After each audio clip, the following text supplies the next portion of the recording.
This story starts in a training hall. Two shirtless men clashed fiercely in it. Their bodies moved with speed and precision, kicks and punches colliding with bursts of impact. Our main character, Su Hong, launched a powerful strike, while his opponent blocked and countered with equal force. Their fists met in midair, creating a shockwave that echoed through the hall. As the bout ended, Su Hong's opponent stumbled back, clutching his chest in pain. He winced and muttered that it hurt like hell. Around them, other students continued their own sparring sessions, the sound of hits filling the large, brightly lit training hall. That classmate called out to Su Hong, praising his progress. He said that Su Hong's diamond fist had improved again, and asked if he had reached the level of subtlety. Su Hong adjusted his stance and calmly replied that he had reached subtlety 2 days ago. Subtlety was one of the martial arts realms in this world. Mastery of any martial art could be divided into 5 levels: entry, proficiency, subtlety, great accomplishment, and perfection. Each stage represented a new depth of understanding and power. Hearing Su Hong's answer, the classmate's eyes widened with admiration. Giving a thumbs up, he said that in terms of diamond fist, nobody in their class could match Su Hong's level. Su Hong then turned toward his classmate and asked with determination if he had rested enough, suggesting they continue their training. His words carried a sense of tireless drive that made the other student freeze in surprise. His expression changed to irritation as he yelled that Su Hong was a training maniac. He grabbed his bag and declared that he was leaving to go home and eat instead. Su Hong was surprised as he watched his classmate dash toward the exit. At the door, the classmate waved and cheerfully said goodbye to Teacher Lee, who was just entering the hall. The teacher, looking calm but slightly exasperated, reminded him to put his clothes on properly before leaving. The student laughed awkwardly and hurried off, still half-dressed. Teacher Lee then looked around the hall until his eyes settled on Su Hong. His tone became serious as he said that he had finally found him. He asked Su Hong if he was applying for the martial division, his voice firm and expectant. As Su Hong wiped sweat from his neck, the teacher continued, asking why he hadn't yet paid the 30,000 yuan registration fee, warning that registration would close next Monday. Hearing that, Su Hong paused, looking slightly tense. Lowering his head, he asked in a quiet tone if the teacher could give him a few more days. The teacher sighed and softened his expression. He told Su Hong that he understood his family was struggling, but there was nothing he could do about it. The rules were strict, and exceptions weren't allowed. Hearing that, Su Hong fell silent, his eyes showing a trace of worry and determination mixed together. Late at night, the training hall was silent, except for the sound of fists cutting through the air. The bright lights reflected off the polished wooden floor, while the moon shone faintly through the glass ceiling. In the center of the hall stood Su Hong, alone, his duffel bag nearby. He moved tirelessly, practicing his techniques again and again. Each punch echoed sharply, showing his frustration and determination. As he exhaled heavily, his thoughts focused on the words from earlier: 30,000 yuan for the registration fee. The number repeated in his mind over and over. Sweat ran down his body, his breathing heavy as he struck the air with even more force, whispering to himself, 30,000 yuan, 30,000 yuan. His mind drifted back to his childhood. He remembered a time when he was only 3 years old, crying amidst rubble and smoke. His parents had died during a ferocious beast disaster, leaving him all alone among the ruins. The memory of loss and helplessness still lingered vividly in his heart. After that tragedy, his uncle and aunt had taken him in, raising him as part of their family. He looked at a photograph showing all of them smiling together, a happy family that had supported him through everything. Once they discovered his talent in martial arts, they encouraged him wholeheartedly, helping him pursue training even when times were tough. Because in this era where the world was plagued by monstrous beasts, martial artists were considered the top earners, protectors, and symbols of hope. It was a path of both glory and survival. Yet as Su Hong looked down, his fists tightened. He whispered bitterly that he had trained in martial arts so his family could live better lives, but instead he was making things harder for them. His expression turned heavy with guilt and frustration, his body trembling under the weight of his own ambition and helplessness. Late at night, the quiet street was lit by a single street lamp, its light spilling across the narrow road. The small apartment building stood still under the calm blue sky, with the faint glow of indoor lights showing signs of life within. Su Hong returned home, his steps slow and tired. He stopped outside the door, his hand resting on the handle as he heard voices coming from inside. His aunt and uncle were talking about money again. His uncle asked how much they were short on rent since the payment date was approaching. But his aunt replied softly that rent could wait. They should focus on paying Su Hong's registration fee first.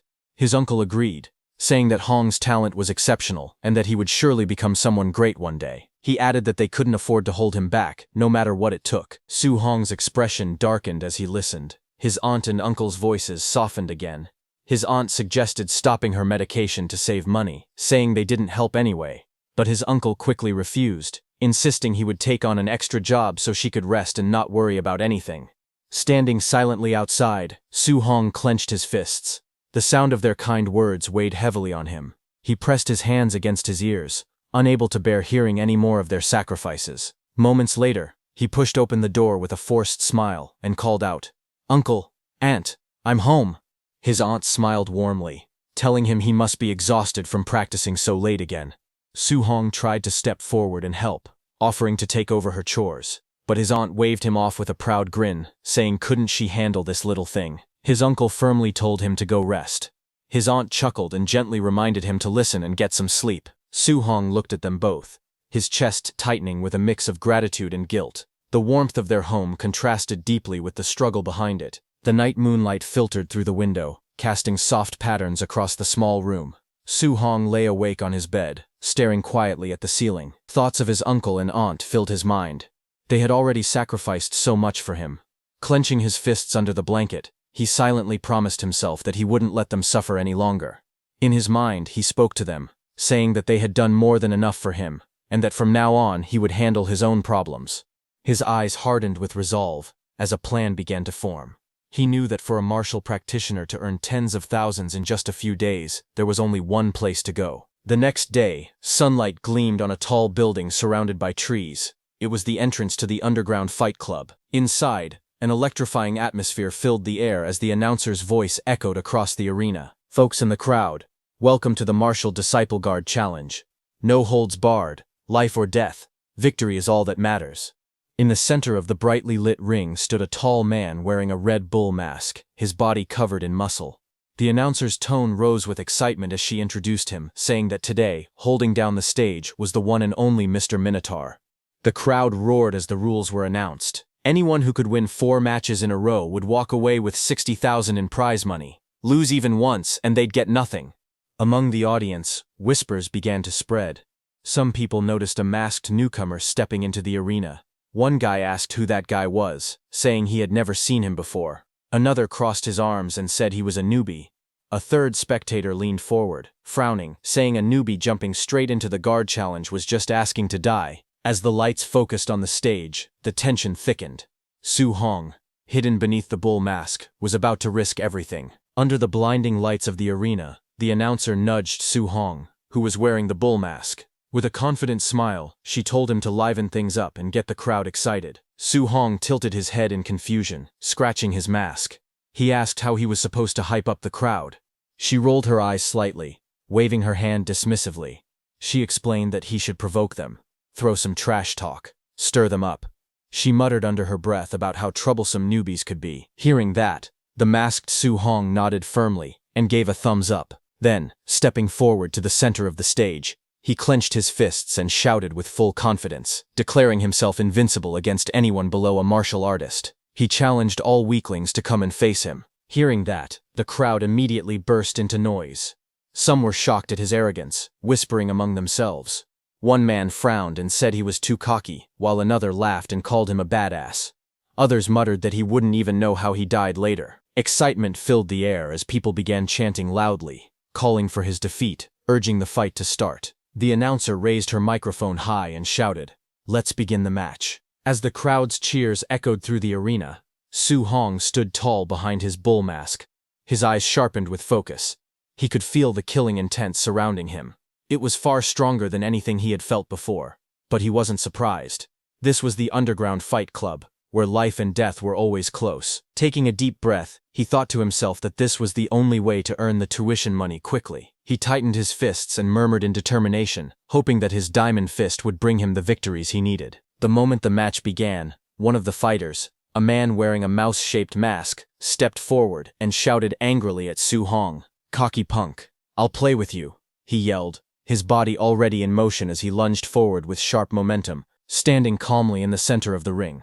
Su Hong watched the opponent's movements with a steady gaze from behind his bull mask. His sharp eyes analyzed the man's form in an instant. He noticed the speed and aggression, but also saw the weakness in the man's footing. His lower stance was unstable, his balance off. Su Hong smirked slightly, thinking to himself that this opponent would be easy to handle. The mouse-masked fighter closed in on Su Hong fast, shouting, "What are you daydreaming about?" He swung his fist towards Su Hong's head with a burst of power, but before the strike could land, Su Hong's arm moved like lightning. Energy gathered around his hands, swirling with bright blue force. With precise control, he unleashed his martial technique, the floating light palm. His glowing hand slammed straight into the attacker's face, the impact echoing across the arena. The mouse-masked man's eyes rolled back as his body was lifted off the ground and sent crashing into the floor with tremendous force. The crowd erupted in shock as Su Hong stood over his fallen opponent, the air around him still trembling from the energy of his strike. Under the blinding lights of the arena, Su Hong, wearing the bull mask, stood tall over his fallen opponent. Raising his fist high toward the ceiling, he shouted loudly, demanding the next challenger. The crowd erupted into cheers as the announcer's excited voice echoed through the speakers. "Minotaur, 1 win," she declared, her tone filled with energy. The audience roared in approval. Shouts of "badass" and "unbelievable" filled the air, the tension in the arena growing thicker with excitement. Soon after, another fighter stepped onto the stage. He was a tall man with curly blonde hair and a red mask covering his face.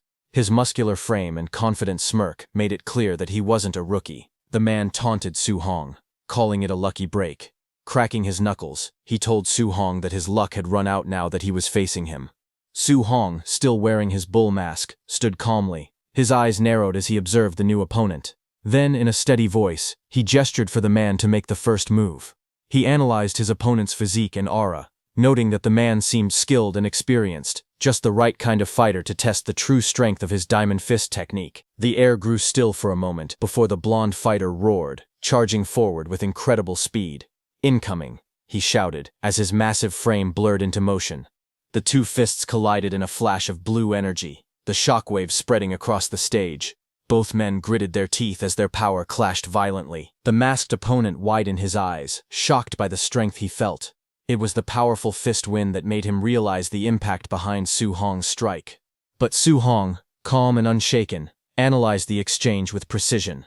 His opponent's punch was strong, but still weaker than his. As the clash of fists echoed through the arena, Su Hong punched his opponent with his other hand. His punch landed squarely on the opponent's face. The masked man's mind raced as he felt his opponent's overwhelming strength. Su Hong's eyes sharpened beneath the bull mask. His analytical gaze focused on the fighter's movements. After taking the punch, his opponent's upper body was overcommitted, and his waist was left wide open with flaws. Taking advantage of that instant, Su Hong's body twisted sharply, and he kicked his opponent with explosive power. The impact sent the opponent flying across the ring, the force blasting through the air like thunder. The audience gasped in disbelief. "Holy crap! He's strong!" someone shouted from the stands. Dust and shattered flooring marked where the opponent had crashed, lying motionless. Su Hong straightened his back, his voice echoing through the silent arena. "Next," he said firmly. The announcer jumped with excitement, raising her microphone. "Minotaur, 2 wins in a row," she shouted, her voice filled with awe and energy as the crowd erupted once again. Inside the underground fighting arena, the crowd roared as Minotaur stood victorious once again in the center of the ring. In a luxurious viewing room above the ring, several men in black suits stood guard around an older man dressed sharply in a black suit. He watched the scene below with calm interest, his tone low and assessing. Looking at Su Hong, the man murmured that he wasn't even a quasi-martial artist, yet his strength was far above that of average disciples. That kid was no joke. Just then, the announcer's voice echoed through the loudspeakers. "Minotaur, 3 wins in a row," she shouted, excitement filling the air.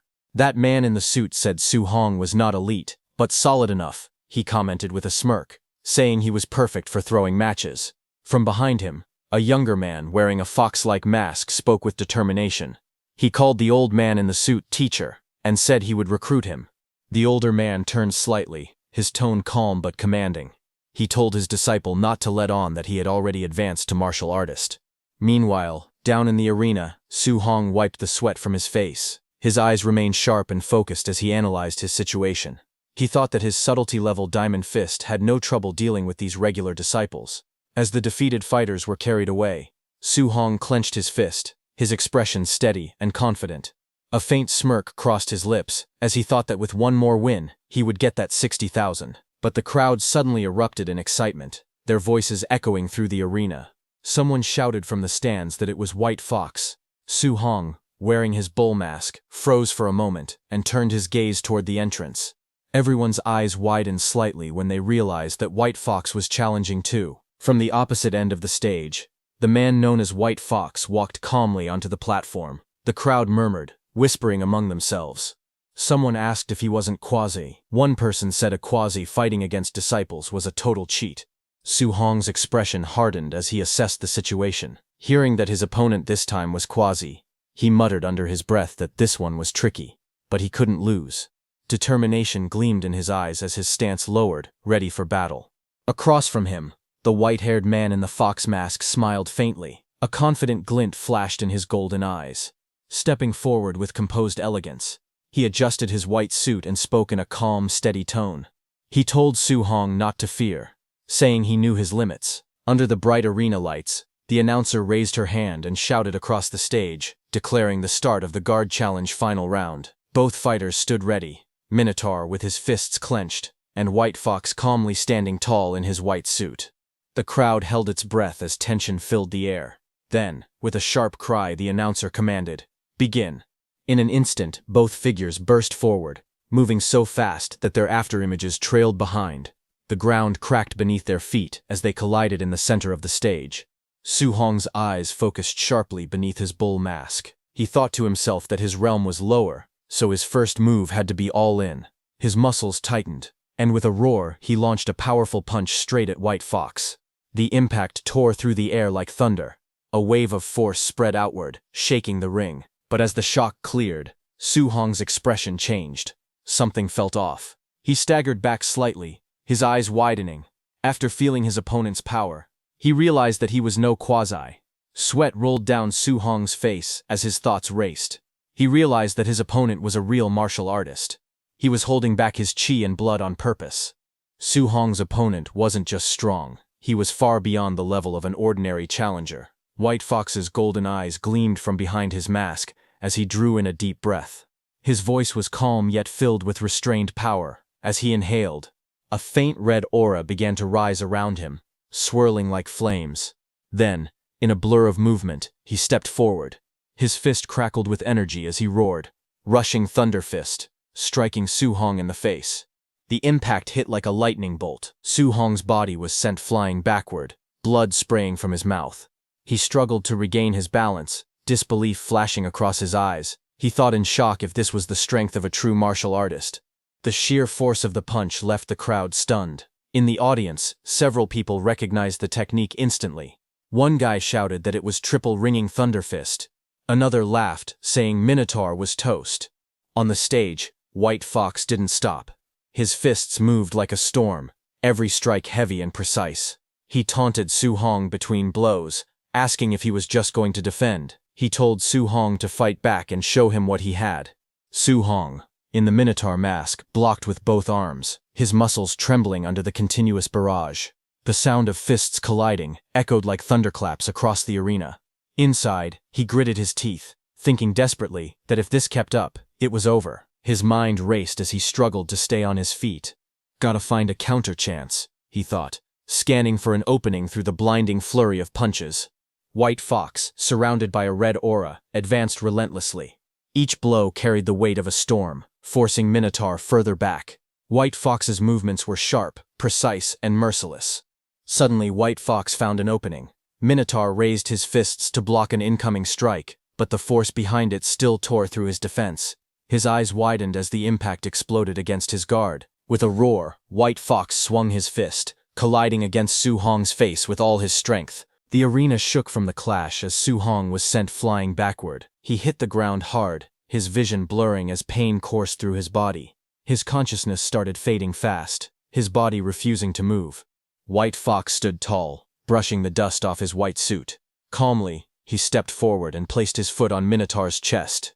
His voice was cold yet casual as he said, "Brother, This match's prize money? 0 for you. A faint mocking smile curved beneath his mask as he spoke calmly. He said that his teacher had invited Minotaur to join them, to throw fights in their favor from now on. If he agreed, they would pay him the prize money regardless of today's outcome.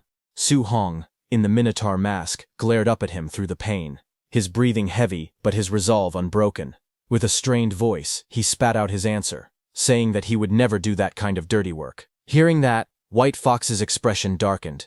His tone dropped as he leaned closer, warning Minotaur to think it over carefully, because refusing them was something he couldn't handle. But even while lying bloodied on the floor, Minotaur's voice carried defiance. He shouted that people like them dared to call themselves martial artists while doing such disgraceful things. White Fox let out a small laugh and straightened up. "Guess no deal then," he said coldly. In the next moment, his expression turned vicious. His aura flared red as he charged forward, shouting that he would end Minotaur right there, and that from now on he could dream of being a martial artist only in his sleep. He raised his leg to attack. At that moment, Minotaur's eyes widened, blood dripping down his face, as fury and determination burned within them. White Fox lunged in to deliver the finishing blow, but Su Hong moved swiftly and dodged his attack. White Fox's golden eyes widened in shock as something unexpected happened. Minotaur's body trembled, flames of determination burning around him as he rose to his feet. His breathing was heavy, but his voice carried unshakable resolve. He muttered to himself that he couldn't fail here. He couldn't fail at all. Step by step, he forced his battered body forward, his fiery aura growing brighter with each breath. White Fox froze in disbelief as he watched. His eyes widened behind the mask, and his mind screamed in shock. He couldn't believe it. Minotaur had taken a direct hit from his rushing thunder fist and was still standing. As memories flashed before his eyes, Minotaur's expression hardened. He remembered his family, the uncle and aunt who had sacrificed so much for him. He whispered that he wanted them to live good lives, that he couldn't let their years of effort go to waste. But another thought tore through him. Could he really abandon the martial artist's code just to survive? The question burned inside his heart. A vision of his family appeared before him, but the image shattered like glass. His voice rose in defiance as he shouted, "No, that future, hell no." At that moment, a glowing system screen flickered before him, its cold light forming words. "Then, for your family, for your faith, what price will you pay?" Minotaur's eyes blazed red. Lightning crackled around his body as he clenched his fists. His voice erupted with power and conviction as he shouted that he would give everything.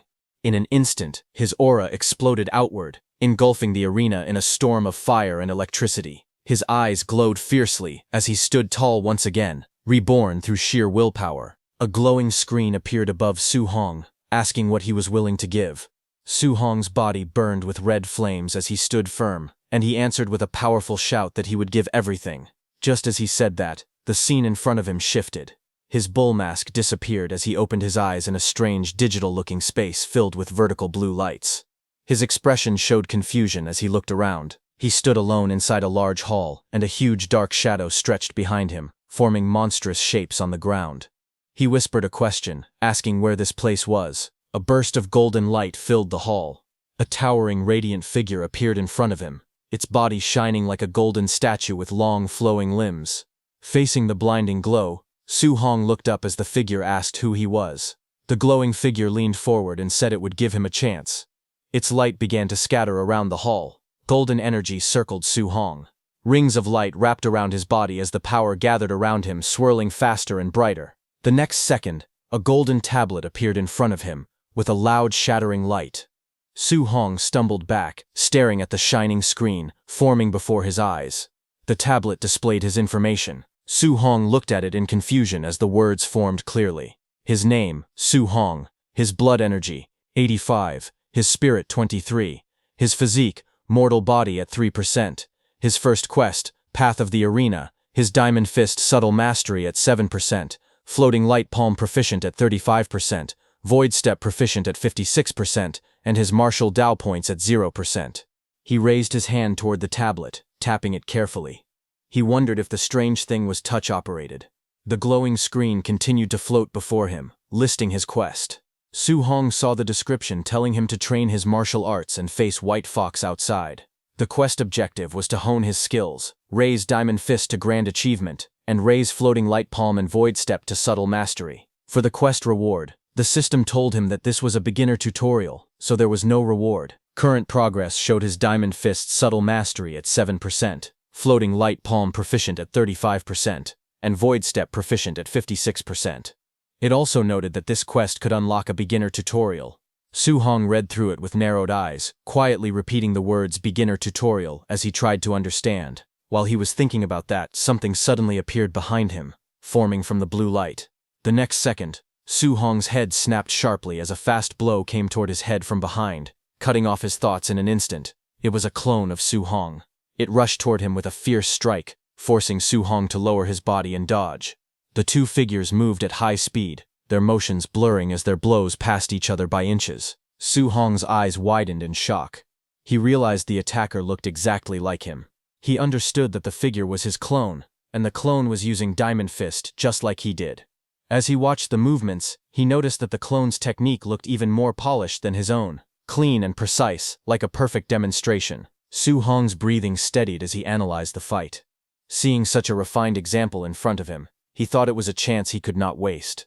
He tightened his stance and moved forward, deciding to learn from the flawless execution displayed by the clone.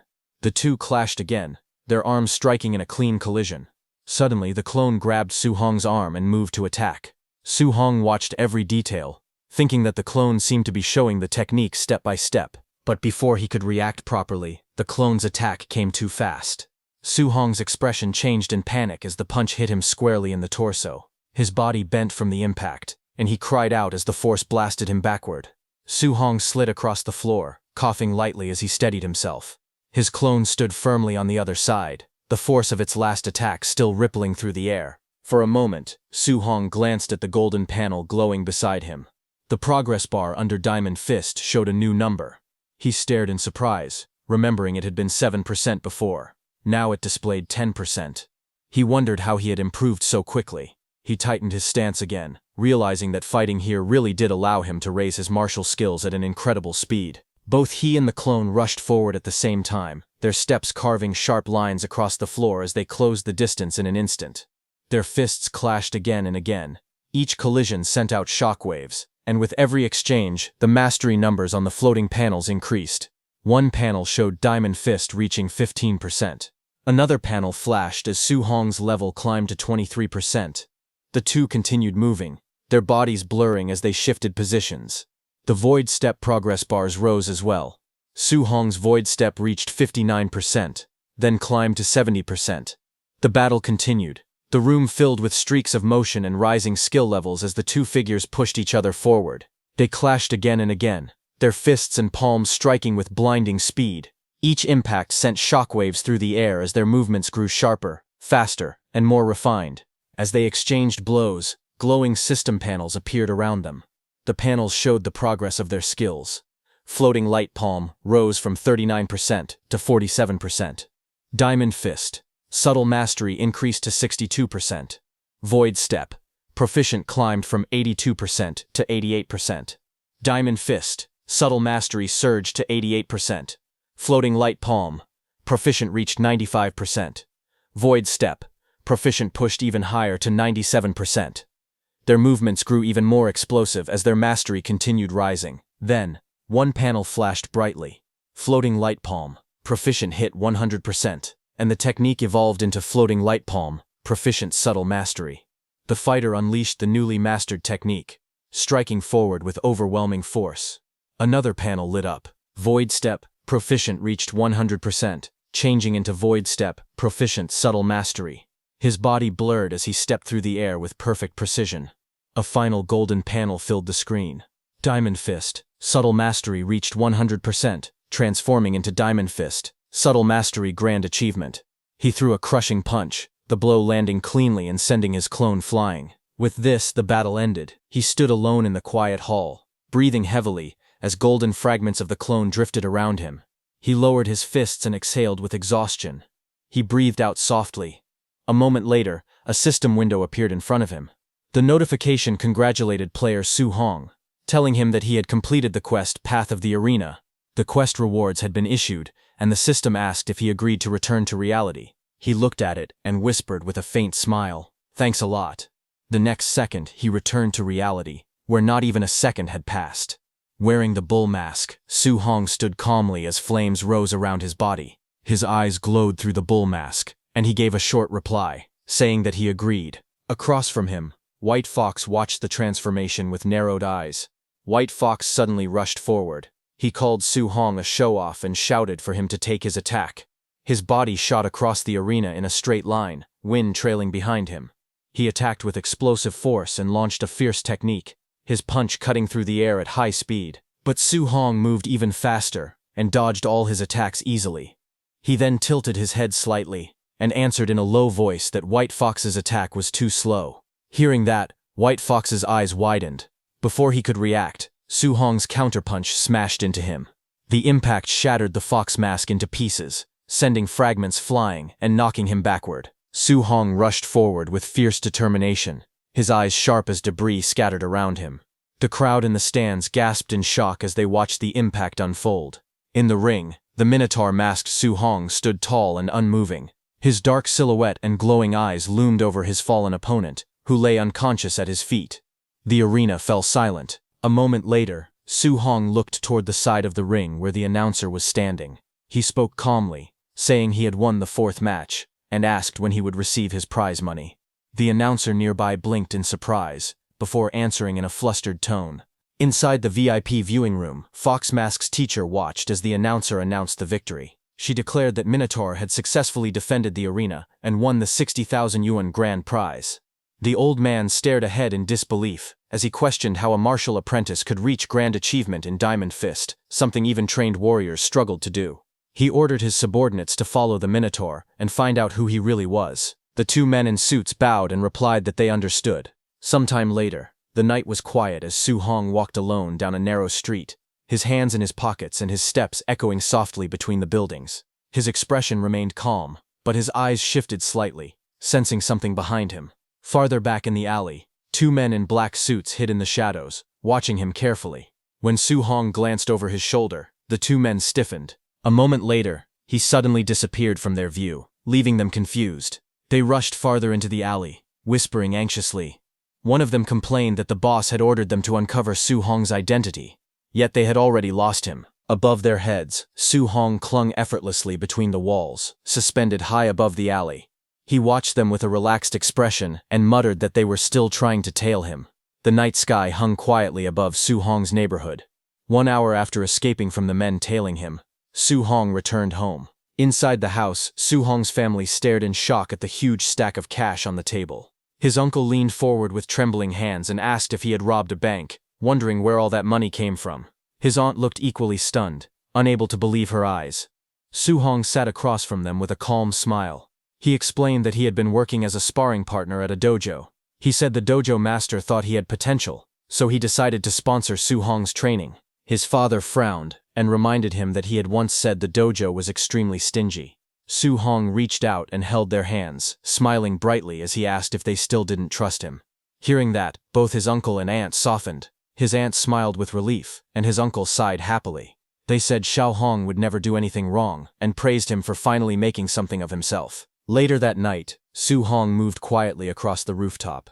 Under the night sky, he sat beside a large, round water tank. He looked relaxed as he thought about his situation. He noted to himself that the martial exam registration fee was settled, and the rent was also settled.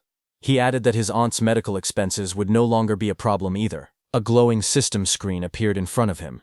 As he looked at it, he said that getting through this crisis was all thanks to the system. The screen displayed his name, Su Hong, along with his talent and stats. It showed his blood energy, spirit, and physique levels, along with 3 martial skills. Diamond Fist at Grand Achievement, 5%, Floating Light Palm at Subtle Mastery, 8%, and Void Step at Subtle Mastery, 9%. His martial Dao points were listed as 67. Su Hong observed that aside from his martial skill levels, the other stats didn't seem to have changed. Another notification appeared. It explained that he had gained 67 martial Dao points for defeating an opponent at a higher level. It said that martial Dao points could enhance blood energy and martial skills, and reminded him to allocate them wisely. Su Hong looked at the screen and said he should try it right now. He reached forward to adjust the numbers. A system sound followed, and the screen showed his blood energy rising to 90. Su Hong's eyes widened as energy surged through him. his entire body filled with heat and power. Flames of aura rose around him as he stood with a sharp, awakened expression. His clothes fluttered from the force of the energy as he felt the change taking place. Su Hong looked at the glowing screen in front of him. He whispered that a blood energy value of 90 was already equal to a quasi-warrior. Sweat slid down his face as he breathed out slowly. He then moved his hand across the transparent panel and said that he would pour all the remaining martial Dao points into blood energy. As he confirmed the action, lines of text appeared one after another, showing blood energy increasing by small amounts. As the numbers rose, he lifted his shirt slightly and examined his body. He noticed that his physical toughness had clearly improved, and even his injuries were almost healed.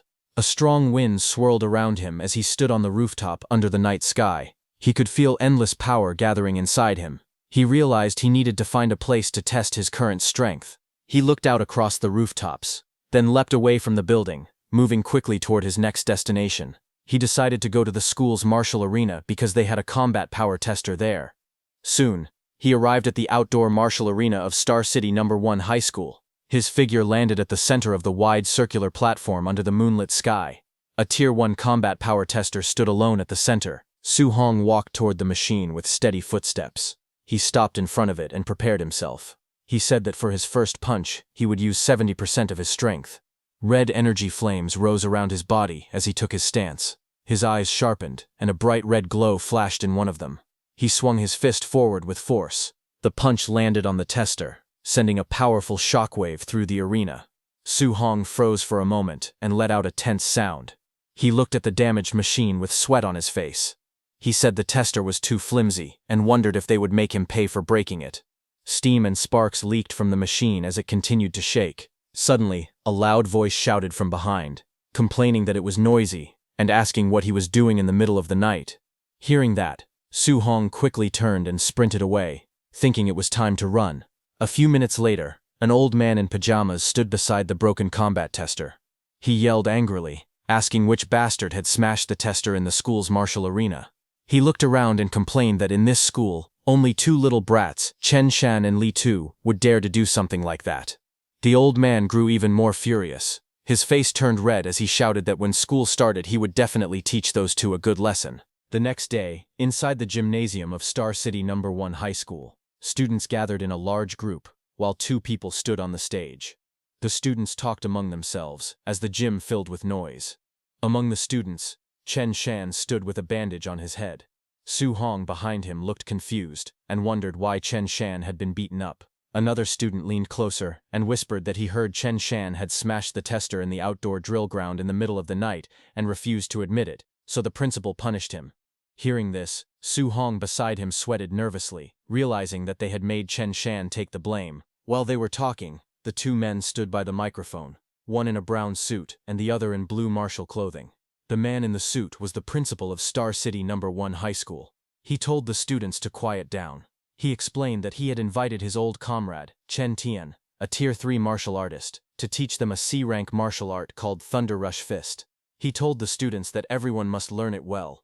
Hearing that, the students reacted with excitement. One student whispered that it was his first time seeing a Tier 3 martial artist. Another pointed out that C-rank martial arts usually cost hundreds of thousands to learn at outside dojos. When Su Hong heard that it was Thunder Rush Fist, he immediately remembered that the white fox he fought had also used Thunder Rush Fist. The move created a punch that burst out with the impact of 3 punches at once. He thought about how expensive it would be to learn this martial art outside. He clenched his fist and decided that he must seize this opportunity. From the stage, Chen Tian then told the students there was no need for more talking. He announced that he would demonstrate the technique 10 times from start to finish, and how much they learned would depend on themselves. He prepared to begin and first adjusted his footsteps on the gym floor. Instructor Chen Tian demonstrated the Thunder Rush Fist. His body twisted sharply as he threw a powerful punch forward, wind swirling around his arm. He explained that the Thunder Rush Fist carried fierce and domineering momentum, and even at the basic level, a punch would produce the sound of thunder. The students watched as he continued. He said that at the proficient level, a person could strike out 3 sounds. He added that at the micro level, 5 sounds could be produced. He then moved into another stance and declared that at the mastered level, 7 sounds could be struck.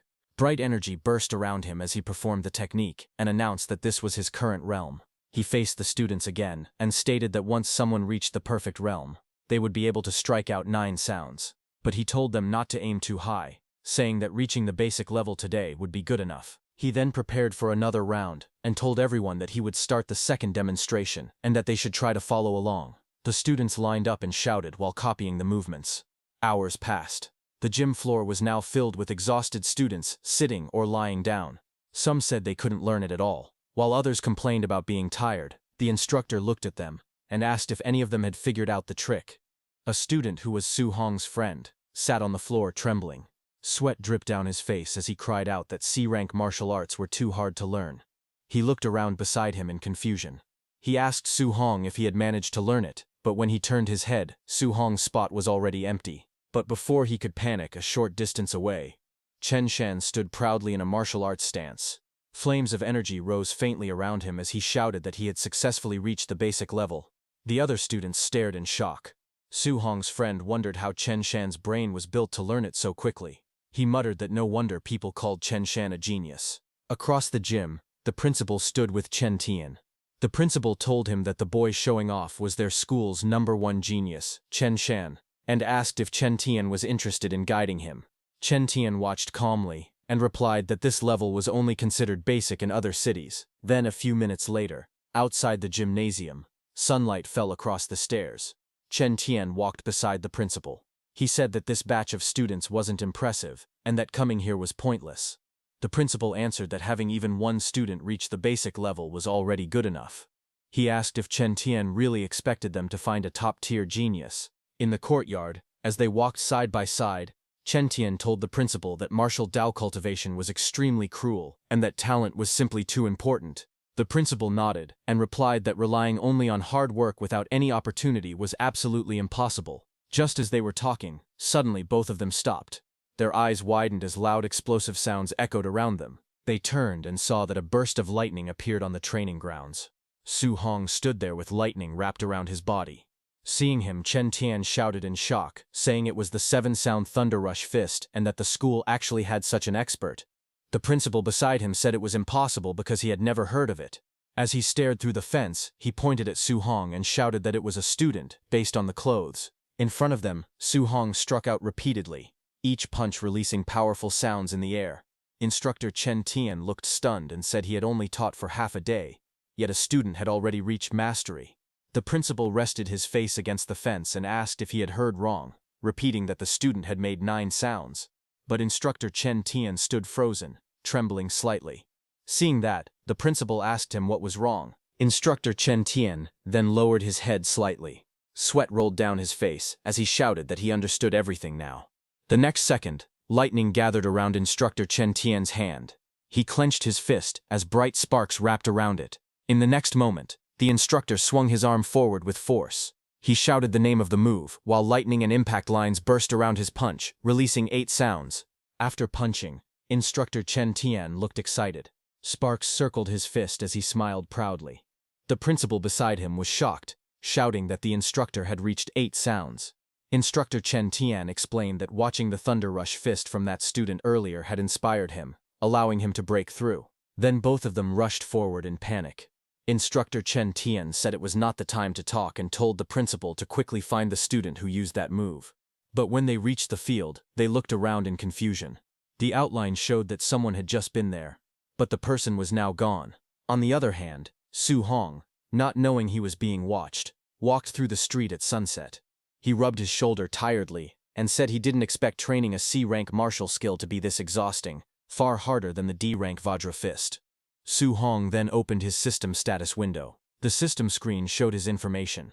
It displayed his name, Su Hong, along with his vitality, spirit, and physique. It listed his martial skills: Thunder Rush Fist, at the perfect level; Vajra Fist, at 5% mastery; Floating Light Palm, at micro level 8%, and Void Step, at micro level 9%.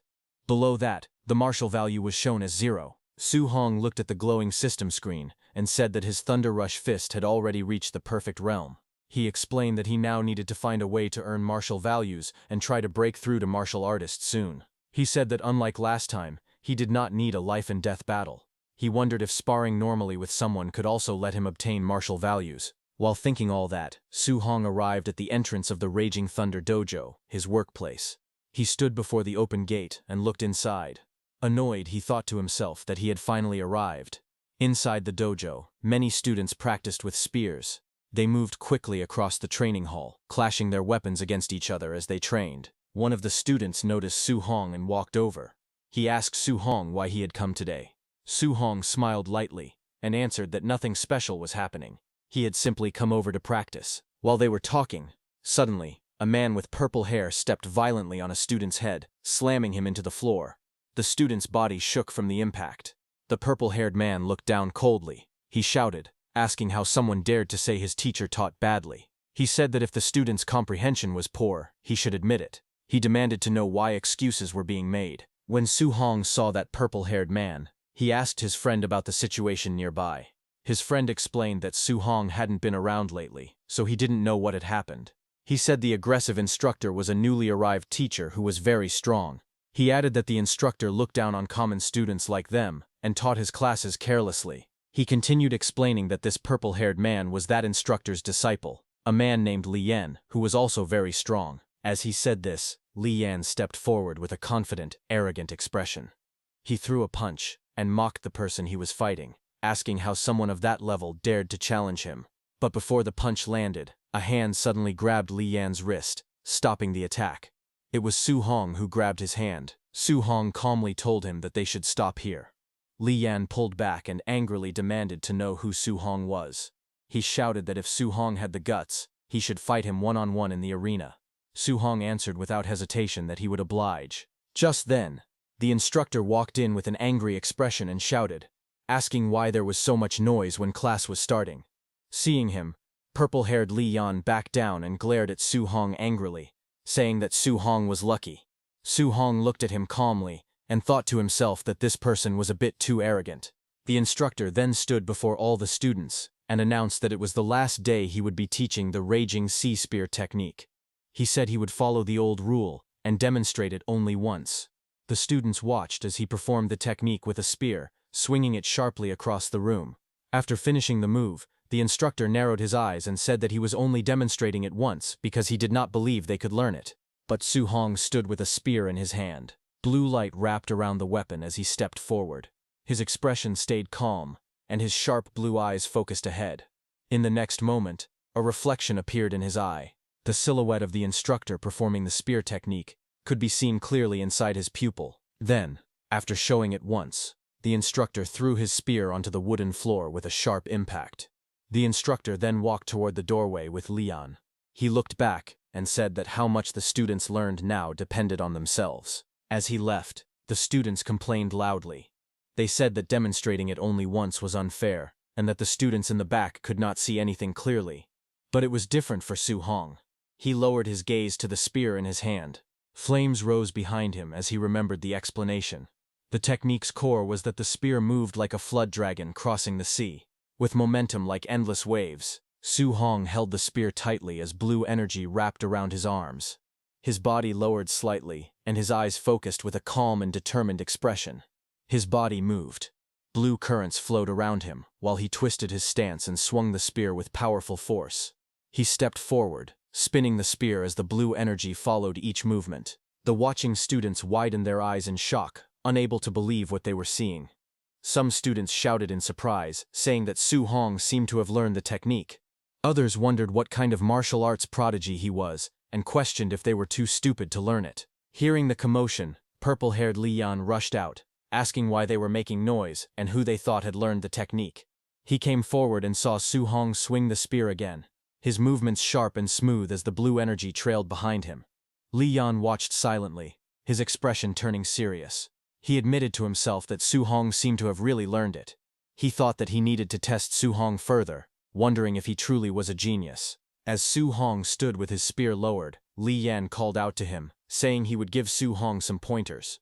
Su Hong listened quietly and answered, saying okay. Hearing that, everyone moved back. Leaving space in the center, Li Yan stepped forward and spun his spear with force. Seeing that, a student beside Su Hong warned him not to be impulsive. He said that Li Yan had a bad personality, but very high strength. Su Hong told him not to worry. Su Hong then stepped out. He lifted his spear and asked Li Yan to enlighten him. Li Yan's expression turned sharp. He swung his spear fiercely and shouted that Su Hong was arrogant. He asked Su Hong to watch as he used the Raging Sea Spear technique at the micro level, releasing waves of energy. Su Hong closed his eyes for a moment, then focused. Water-like energy swirled around his spear. In the next moment, his whole body moved like flowing waves. His spear technique became smooth and powerful. Blue energy burst out as Su Hong performed the Raging Sea Spear technique at the proficient level. His movement formed a huge water-like arc across the room. Li Yan stared in shock. He could not believe what he was seeing. He shouted in disbelief, saying it was impossible for Su Hong to reach the proficient level in the Raging Sea Spear technique. Su Hong swung his spear as blue energy wrapped around his arms.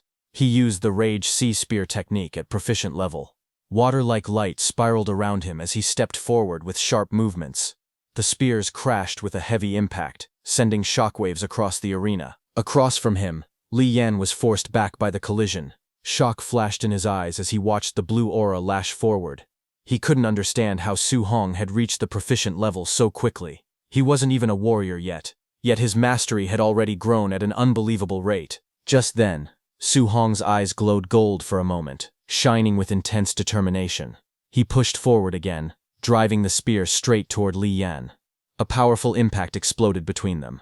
Blue energy burst outward as Li Yan's spear was knocked back across the room. A glowing system message appeared in front of Su Hong, displaying that he had defeated a higher-level warrior.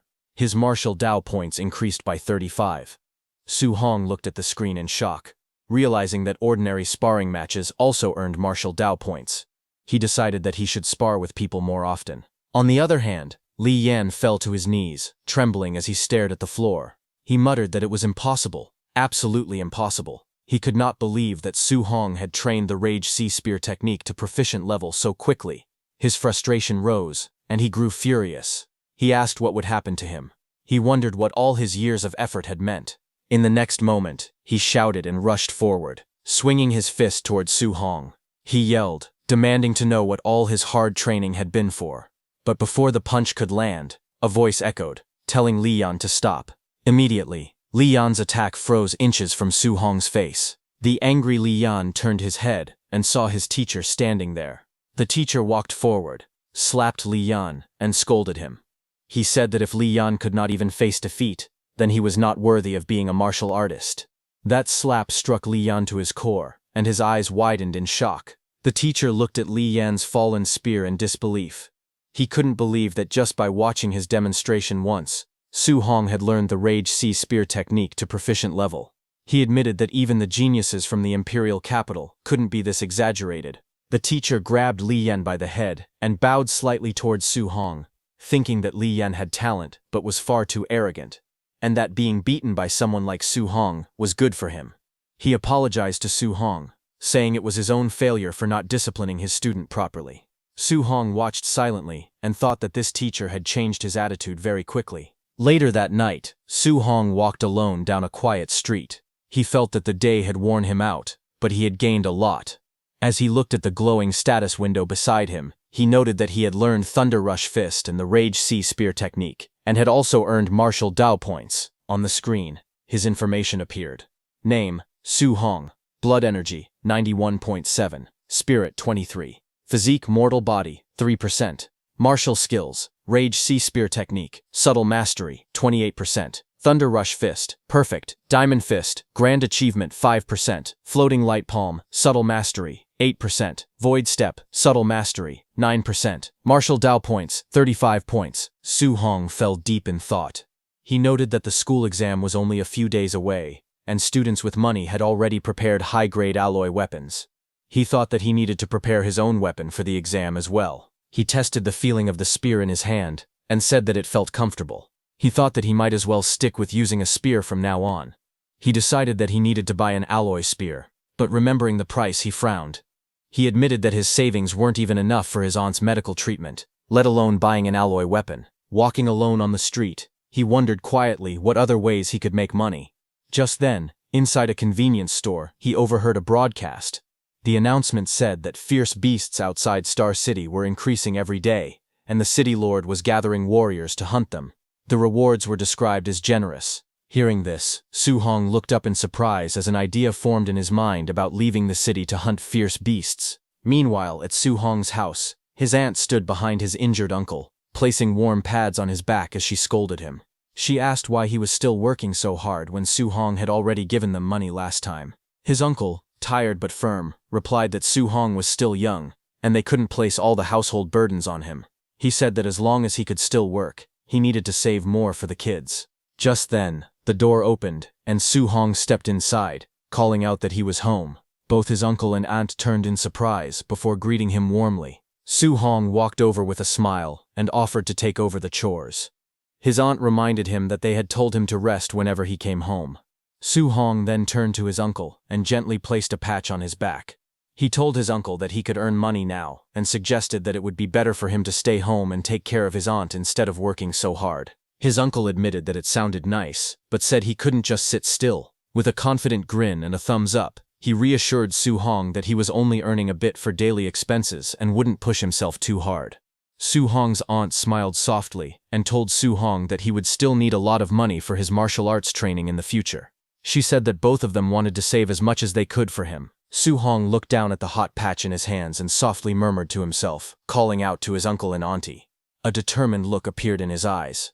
He thought about how his uncle and auntie had always lived frugally. Unless he earned enough money to support them for a lifetime, they would never feel safe enough to retire and focus on their health. His expression hardened. He told himself that he absolutely could not miss the opportunity to hunt fierce beasts for the bounty. Sometime later, on his rooftop, Su Hong considered the idea of hunting down fierce beasts but remembered the dangers outside the city. The wilderness was unpredictable. To stay safe, he needed to raise his strength as much as possible. He decided to put all the martial Dao points he had earned into increasing his blood energy. That night, blue system panels appeared around him as he allocated his points. One by one, new notifications popped up, each showing his blood energy rising by small amounts. Eventually, a larger panel appeared before him, displaying that his blood energy was now 95.2. Su Hong sat cross-legged in a circle of burning red aura. Flames curled around his body as he checked his progress. He realized that he was now just one step away from becoming a warrior. 2 days later, at the school gymnasium late at night, Su Hong lay on the floor, drenched in sweat. System panels floated around him, displaying each of his martial skills: Rage Sea Spear Technique, Thunder Rush Fist, Diamond Fist, Floating Light Palm, and Void Step, all marked as perfect. After 2 full days of intense training, he had finally brought every martial skill to its peak. Breathing heavily, Su Hong stared upward. He told himself that all preparations were complete. It was finally time to leave the city. It was Saturday at the Star City Warrior base. Su Hong finally arrived and muttered that the place was really far away. As he walked through the gates, he looked around with curiosity. He thought that although he had seen the base many times on TV, this was his first time visiting it in person. Inside, he noticed warriors everywhere. Warriors who were rarely seen in daily life appeared all around him in the bustling streets. He opened a sheet of paper and read the bounty list silently. Unranked fierce beasts were worth 300 blue star coins each. Tier 1 lower stage fierce beasts were worth 1,000. Tier 1 middle stage fierce beasts were worth 3,000. Then he reached the line mentioning Tier 2 lower stage fierce beasts. Another line in the rules stated that after killing a fierce beast, its left ear must be cut off as proof. Without that, no payment would be issued. He stared at the rule with an awkward expression and wondered why it was so primitive. Nearby, a warrior walked up to the payment window and placed a bag on the counter. He asked the clerk to calculate how much everything inside was worth. Watching him, Su Hong thought that the bag must be filled with the left ears of fierce beasts. Just then, a loud shout echoed through the area as a group of people pushed forward. Someone at the front yelled for everyone to move aside. Su Hong turned his head and saw a group approaching. Among them was a blond young man walking confidently, while others cleared the path for him. One of the men shouted that young Master Ye was coming. As Su Hong observed, he quietly noted that the blond man's outfit and attitude looked similar to White Fox from the underground arena. Nearby, a few warriors whispered among themselves. One of them complained that the blond man was always showing off, saying that if his uncle were not the base director, he would have been beaten up long ago.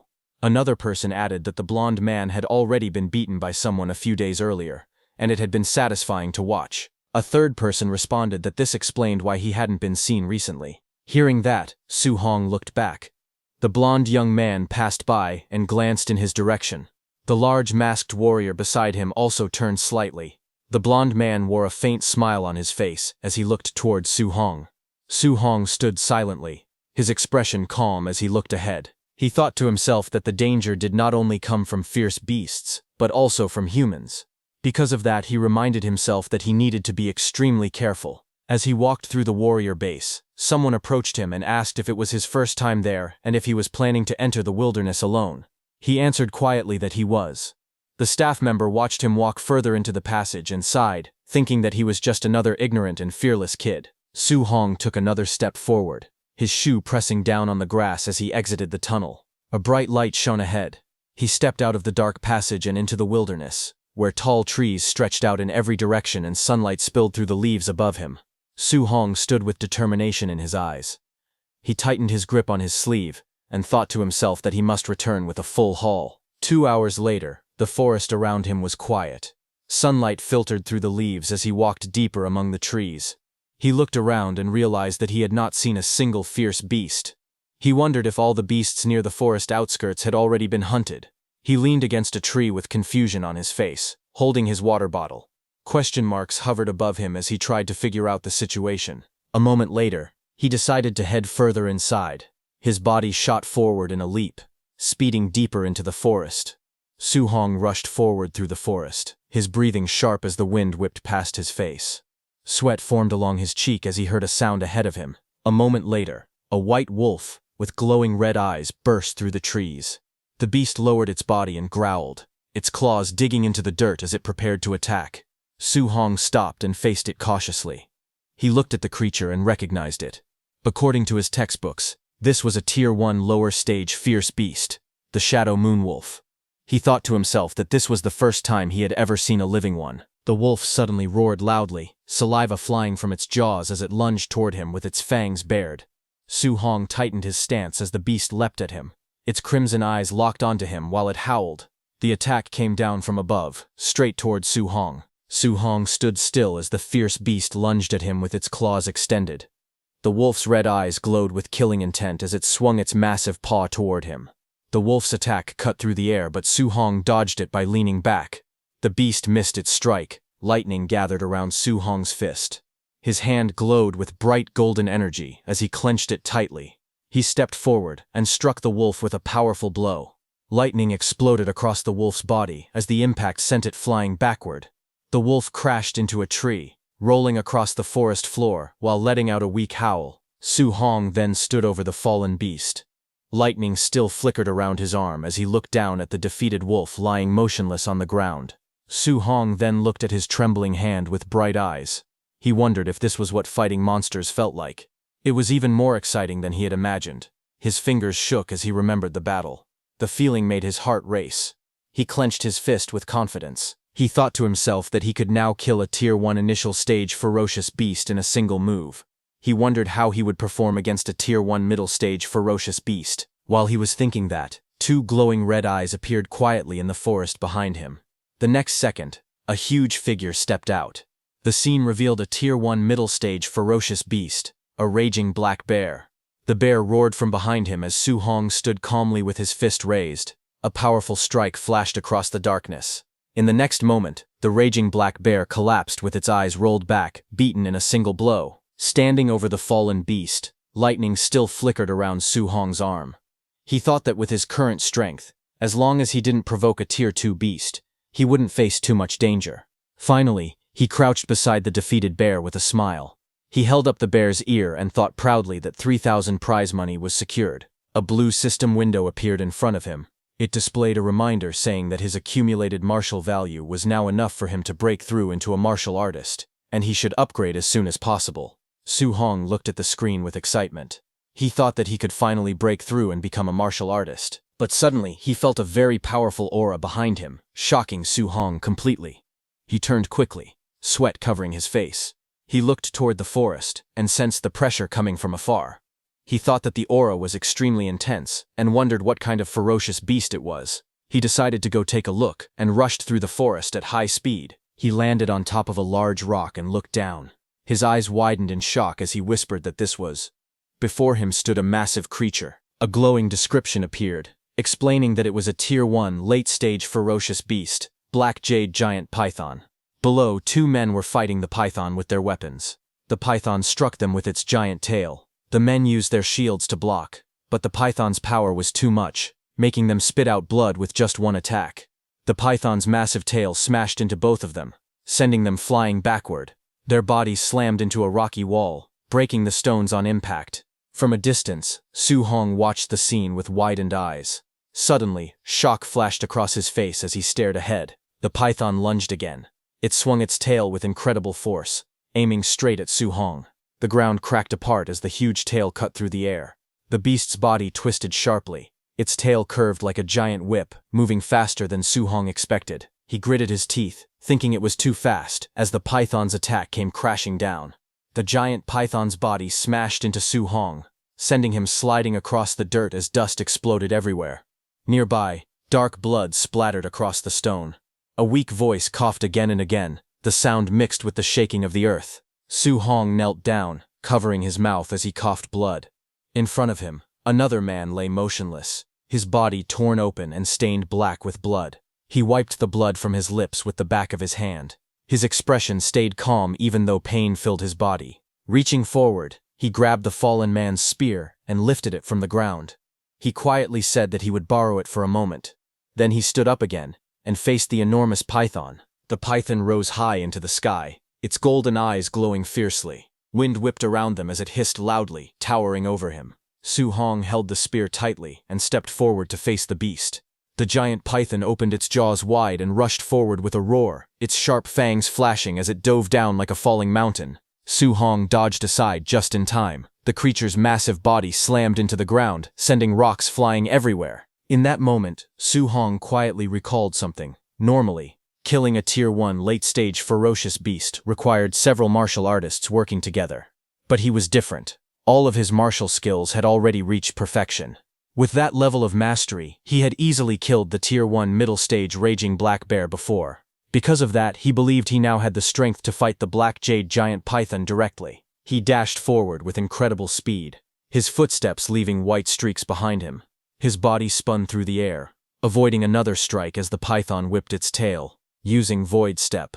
Perfect. He closed the distance in a blink. The massive python lunged again, jaws wide. But Su Hong's eyes stayed calm. Blue light burst around his spear as water-like energy gathered and wrapped around the weapon. He raised the spear and unleashed his technique, Raging Sea Spear technique. Perfect. A powerful wave of blue energy burst forward as his spear swung down, carrying the force of crashing tides straight at the python. The giant python's massive body twisted violently as the golden spearhead pierced deep into its scales. The impact sent shockwaves through the air, and the beast let out a furious roar. Its jaws opened wide in pain, revealing rows of sharp fangs. Su Hong moved swiftly, stepping across the python's body with quick, precise motions. Each step left a sharp mark on the ground as he moved toward the spear. His hand tightened around it, gripping it firmly while power surged along his arm. Blue energy swirled around him, wrapping his entire body in a flowing, water-like aura. He lowered his stance, spear ready, eyes sharp and focused. With determination burning in his expression, he whispered to himself that he would strike again, one more time. With full power, he threw his spear at the massive python. The weapon shot forward like a beam of light. The giant python whipped its massive body forward, but the blue energy slash cut straight through its attack. Su Hong's spear pierced the python's body as it roared in pain. Enraged, the giant python swung its massive tail to attack, but Su Hong moved at extreme speed, circling around the creature again and again as faint blue trails followed behind him. He thought that the difference in their size was too great. Landing a fatal blow in a single strike would be difficult. He decided he had to weaken the python as much as possible first, then wait for the right chance to finish it. Just then, the python's tail swept toward him. Seeing this, Su Hong raised his fist, and a surge of bright energy formed around it. He used his Thunder Rush fist, perfect technique, as his entire arm shone with crackling power. He launched himself forward, delivering a powerful strike that sent waves of lightning bursting across the battlefield. The ground shook as the giant python's tail whipped across the battlefield. After landing a successful strike, Su Hong quickly leapt back, widening the distance between himself and the massive creature. Dust rose behind him with each step as he prepared his spear again. He reminded himself that after every attack, he needed to back away fast. Only by keeping his distance could he avoid being crushed by the python's huge body. The python twisted angrily, its scales scraping against the ground. Su Hong stayed alert. He told himself to wait for an opening, attack again, and then retreat right away before the monster countered. The constant movement tired him. His breath grew heavy, and sweat rolled down his face. Still, he knew this method kept him safe. He exhaled as he steadied his stance. Across from him, the python trembled. Its growls grew weaker. It seemed to be nearing its limit too. Seeing this, Su Hong realized he only needed to circle it a few more times and strike carefully to bring it down. He gripped his spear and called out in determination, ready for another round. But just as he prepared to move, something caught his attention. A sudden sound behind him. Su Hong sharply turned his head, his eyes widening as he sensed something approaching. He demanded to know who it was. A large masked man suddenly leapt toward him from above, laughing loudly with a flaming fist raised. Su Hong quickly lifted his arm to block, gritting his teeth as the flaming punch crashed down on him. The force of the attack sent him flying across the ground, rolling until he came to a stop. He pushed himself up with difficulty, coughing as he tried to regain his breath. When he looked up, several figures were standing in front of him.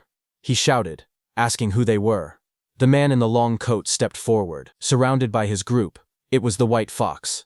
He looked down at Su Hong with a confident smile and told him that they were meeting again. He then asked Su Hong to hand over the black jade giant python. The group of 5 stood together on the rocky path, watching the injured Su Hong kneel in exhaustion. His spear lay stuck in the ground beside him, its blade cracked from the earlier battle. White Fox stepped forward with a calm smile. His eyes narrowed slightly as he recalled the moment he saw Su Hong leaving the city alone. He said that when he first witnessed that reckless decision, he was certain Su Hong would die somewhere outside the city walls. He spoke again, amused. He admitted he never expected Su Hong's luck to be so strong. Not only had he survived, but he had even managed to encounter a critically wounded black jade giant python, one that was already on the verge of death. Hearing that, Su Hong stared at him quietly, realizing that if they thought he had merely found the python, that meant these 5 had just arrived. He observed them carefully. All 5 were martial artists. He realized that they had the numbers advantage. Fighting them head-on was impossible. Suddenly, the large masked fighter stepped forward aggressively. He shouted at Su Hong, asking if he hadn't heard young Master Ye's words. He demanded to know why Su Hong was still standing there when young Master Ye wanted the giant python for himself. Hearing that, Su Hong lowered his head slightly. His fists clenched. His jaw tightened. He said nothing, but his body trembled with anger. Su Hong glared forward, electricity crackling around his fist as he spoke. He said that they had only pushed him back earlier because of a sneak attack, and he asked if they really thought he couldn't defeat them. In the next moment, he shot forward and slammed his glowing fist into the masked brute's punch. The impact exploded outward, sending the large man flying. The brute's eyes widened behind his mask as he felt the force of the blow. Shock filled him as he thought about the terrifying power striking him. Su Hong didn't stop. He rushed in again, his fist flashing with red light, and struck the brute hard enough to knock him into the ground. The remaining group stood in the distance, watching their fallen companion lying in the grass. None of them moved. Then White Fox stepped forward slightly, looking at the scene with interest. With a slight smile, he commented on the attack. He said it was an excellent Vajra fist, and confirmed that Su Hong was indeed the Minotaur. Hearing that, Su Hong turned his head sharply, his expression tightening when he confirmed that it really was the White Fox mask. White Fox stood calmly, with his hand covering part of his face. His voice was smooth as he spoke. He said that Su Hong was the first person to humiliate him in front of so many people. He then dropped his hand and gave an order. His voice was cold as he commanded his subordinates to kill Su Hong. All 4 men around him rushed forward at once. Their weapons drew streaks across the ground as they charged towards Su Hong. Su Hong reacted instantly. His hand tightened around the spear, and his body shot upward in a single motion. Behind him, White Fox's group shouted to chase him. They sprinted after him as he leapt away from the rocky cliff. Deeper in the forest, the group slowed down, scanning their surroundings. Dense trees and scattered sunlight surrounded them as they searched the area. One of them shouted, asking where he went. Another warned that the woods ahead were thick and easy to ambush in, telling everyone to stay alert. The masked man with brown hair looked ahead as he walked through the forest. He scoffed and said there were so many of them, wondering if they were really afraid of just one man. Just as he said that, suddenly, a blur shot past him. Su Hong moved at incredible speed. The masked man's eyes widened as Su Hong dashed forward. Su Hong's eyes glowed with a sharp blue light as he closed the distance. In the next moment, he struck. The masked man was smashed into the ground with overwhelming force. From Su Hong's punch, 9 continuous sounds echoed in the air. Blood splattered across the man's mask as he lay motionless on the forest floor. Farther back, White Fox watched in shock. Sweat slid down his face as he stared at the settling dust clouds left behind by Su Hong. He cursed under his breath, unable to hide his disbelief. He wondered how Su Hong could possibly be this fast. White Fox's remaining 3 men stood together. One of them suddenly shouted in shock. He told young Master Ye that the technique being used by Su Hong was the Thunderclap Fist, specifically the 9 Echo Thunderclap Fist. He added that even rank 3 martial artists couldn't train the Thunderclap Fist to perfection. Hearing that, White Fox's expression twisted in frustration. He snapped at them to shut up. Sweat slid down his cheek as he stared ahead in disbelief. He couldn't understand how Su Hong had perfection in the Vairara Fist, and now perfection in the Thunderclap Fist. He questioned how any of this was even possible. Up in the trees, Su Hong watched them from above, staying calm as he observed the group below. He quietly thought to himself that if he hadn't just fought the giant python and consumed so much vitality, he could have crushed all 3 of them head-on. Since he couldn't confront them directly now, he decided on a different approach. He decided that he would have to defeat them one by waiting for the right moments. Thinking that, he threw his spear, but he didn't attack them directly. He threw his spear onto the ground right behind White Fox's group. It was meant to distract their attention, and it worked. As everyone turned to look at the spear, Su Hong made his move. Before White Fox's men could react, Su Hong appeared right in front of one of them. Blue light flashed in his eyes as he reached forward with a swift, precise motion. The man facing him froze, shock spreading across his expression as he realized he had been targeted. Su Hong kicked the man in the face. His strike landed with explosive force, sending blood scattering as the man's head snapped back violently. The impact launched the man's body into the air before it crashed onto the ground. Nearby, the remaining attackers turned in shock. One of them stared at the fallen body with fear spreading across his face, while another looked nervously toward his leader. One man shouted that Su Hong was too strong and urged White Fox to retreat, but White Fox refused. He glared ahead and demanded whether they were joking, insisting that he would kill the boy today. A blur of motion cut through the forest as Su Hong dashed between the trees. His speed left streaks of blue light trailing behind him. The attackers could barely react as Su Hong appeared again and rushed straight toward them. In the next moment, another attacker was struck so hard that his body flipped upward and slammed into the ground, shaking the forest floor. White Fox clenched his teeth in frustration. Sweat slid down his face as he stared ahead. He cursed under his breath, wondering how Su Hong had grown so much stronger in just a few days. Just then, a blur shot past him. Su Hong rushed forward with incredible speed, closing in from behind. White Fox immediately spun around, eyes wide, but Su Hong was already gone. Leaves scattered in every direction as the ground shook from his steps. White Fox shouted in anger, repeating his frustration again and again.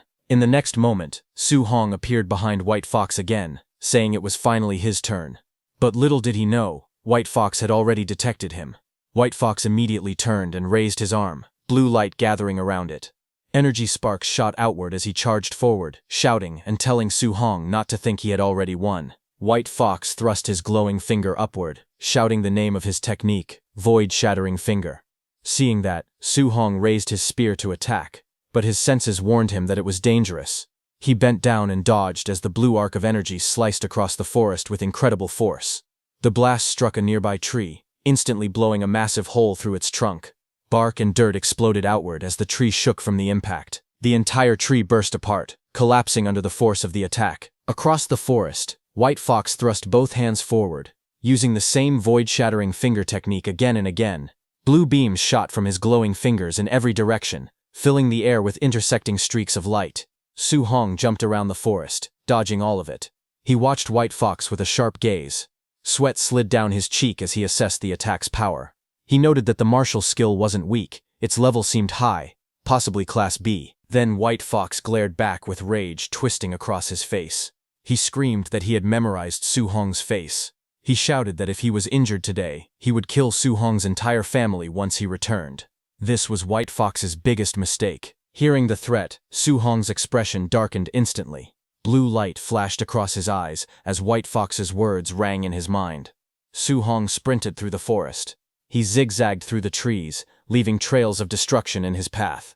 Ahead of him, White Fox glared nervously. He held up his glowing finger and shouted that his uncle was a supervisor at the martial artist base, and that his father held even higher status. But before he could finish, Su Hong appeared behind him. White Fox's eyes widened with fear as he sensed him closing in. Su Hong appeared behind him with lightning-like speed. Red light crackled around his fist as he spoke calmly, saying he preferred White Fox when he was acting arrogant a moment ago. His punch connected instantly. White Fox's face twisted as the blow sent him flying, blood spraying from the impact. Su Hong didn't stop. With one more sweeping attack, a red arc cut across the air and smashed into White Fox again, throwing him violently backward as his body spun out of control. White Fox was sent flying out of the forest. He fell from the cliffside and hit the ground with a violent impact, sending dust exploding into the air. Thick clouds of smoke rolled across the rocky ground. Through the haze, White Fox slowly pushed himself up. He coughed and panted heavily as the smoke began to clear. Su Hong, surrounded by a red aura, walked out of the shadows. His eyes were dark and cold. He looked straight at White Fox and said that he should never have used his family as a threat. Blood covered White Fox's face and clothes as he struggled to lift his head. He asked why Su Hong was so strong, and said it shouldn't be possible. He panted weakly and stared in disbelief, saying the other wasn't even a martial artist. White Fox screamed, asking Su Hong what he actually was. Just then, behind him, a massive black python rose from the ground, its eyes glowing and its tongue dripping blood. Terrified, White Fox's eyes widened as he turned around after sensing the black python. Just then, the black python slammed its tail onto the ground with tremendous force, cracking the earth. Seeing that, Su Hong got ready to face the giant python directly, gripping his spear. He said he had spent too much time fighting the others.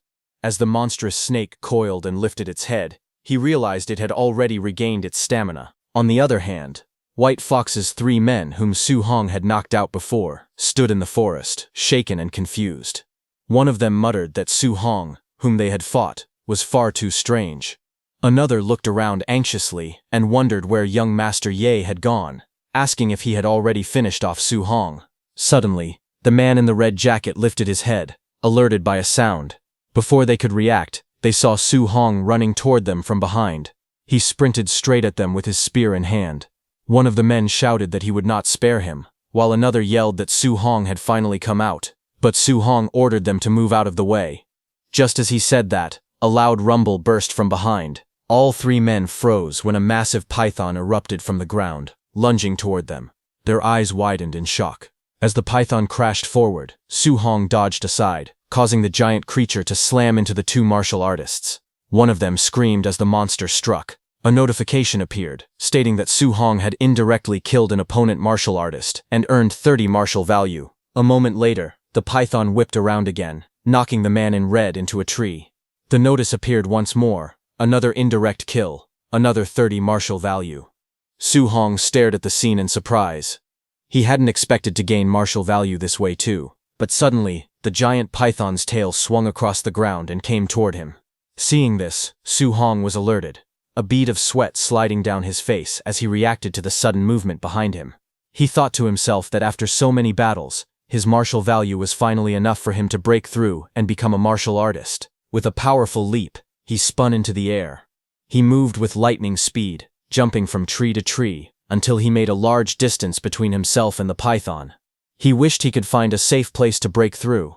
His eyes sharpened when he spotted a cave in the distance, deciding that he would choose that spot. He shot straight down toward the cave entrance as the serpent followed. As he entered, the massive python crashed into the cave entrance, sending dust and rocks exploding upward upon impact. In the dim cave, Su Hong landed on one knee with his spear pressed against the ground. Dust and rocks fell around him as the giant serpent crashed down, its glowing eyes locked onto him. The python lurched forward, its jaws opening wide as it dove straight at him with a violent roar. But it couldn't enter. Inside the cave, Su Hong quickly pulled up his system status screen, while the serpent's body thrashed behind him. The python roared again as the system interface displayed Su Hong's information. Name: Su Hong, Vitality 96, Spirit 23, Physique, mortal body 3%.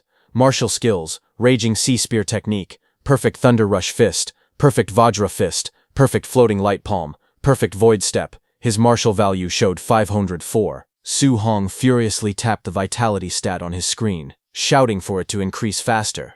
Numbers flashed rapidly as vitality rose by plus 0.1 again and again. A burning red aura erupted around him. Vitality surged through his body, making his entire frame tremble from the heat. Red light wrapped around him like flames as he gritted his teeth, thinking that it felt as if magma was flowing through his veins. The status screen flashed again, displaying that vitality had reached 100. Red energy burst outward. Seeing this, the serpent stopped, its eyes widening as a wave of crimson power surged across the cave. A red notification appeared above Su Hong, announcing his breakthrough and that he had become a Tier 1 martial artist. Flames of power burst around him as he stood in the center of the glowing circle. He looked at his own body, feeling the heat rising from within, and said that he had finally become a real martial artist.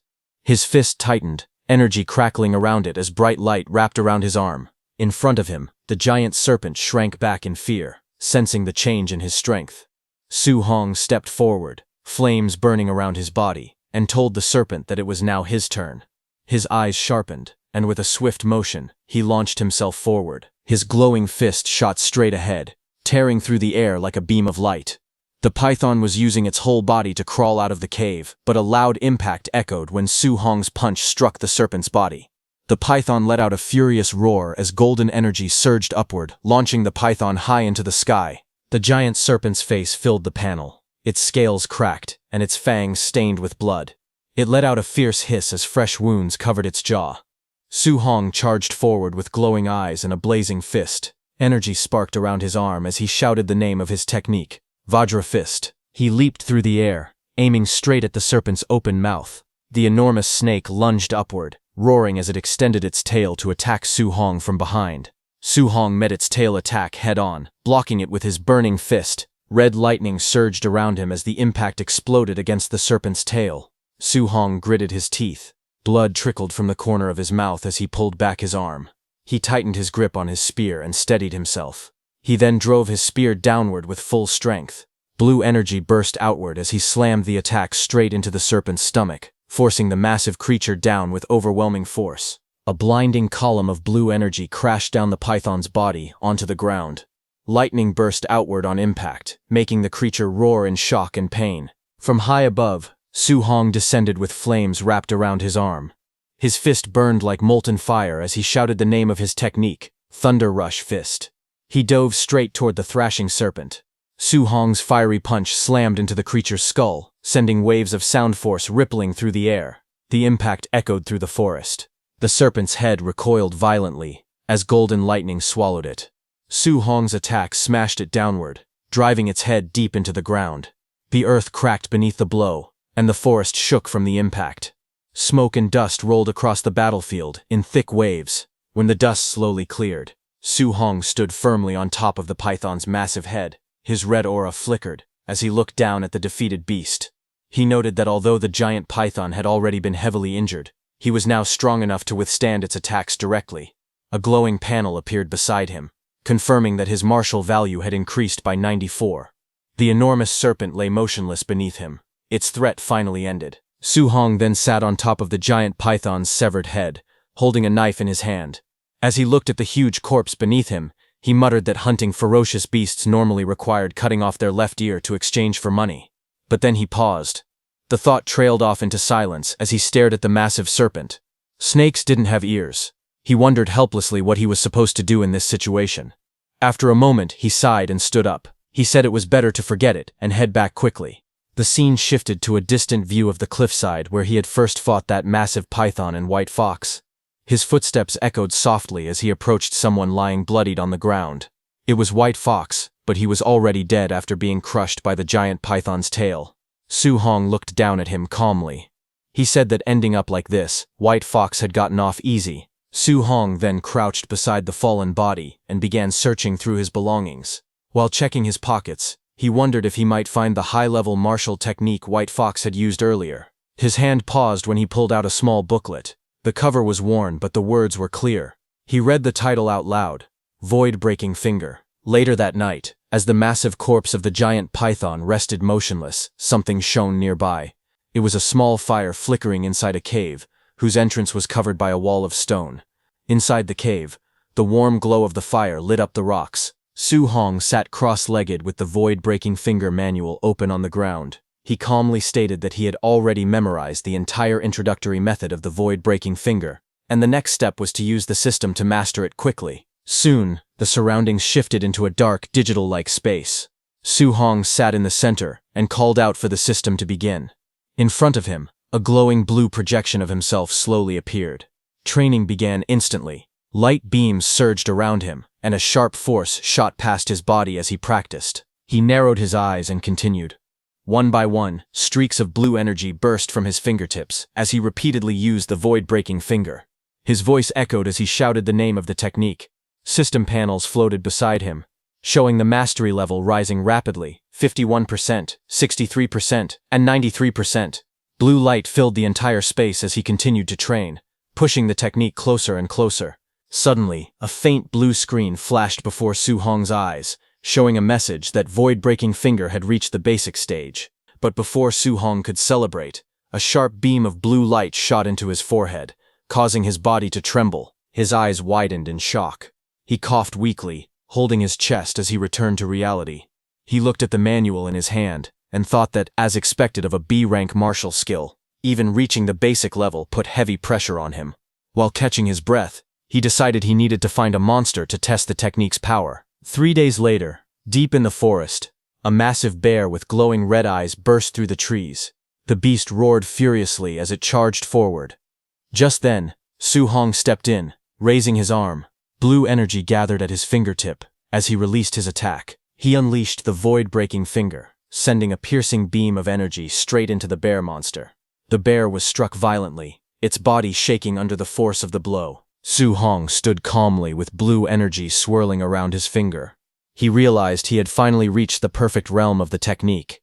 He felt satisfied, thinking that its power was truly worthy of a B-rank martial skill. Just then, a glowing notification appeared, displaying that he had mastered void-breaking finger to perfect void-breaking finger.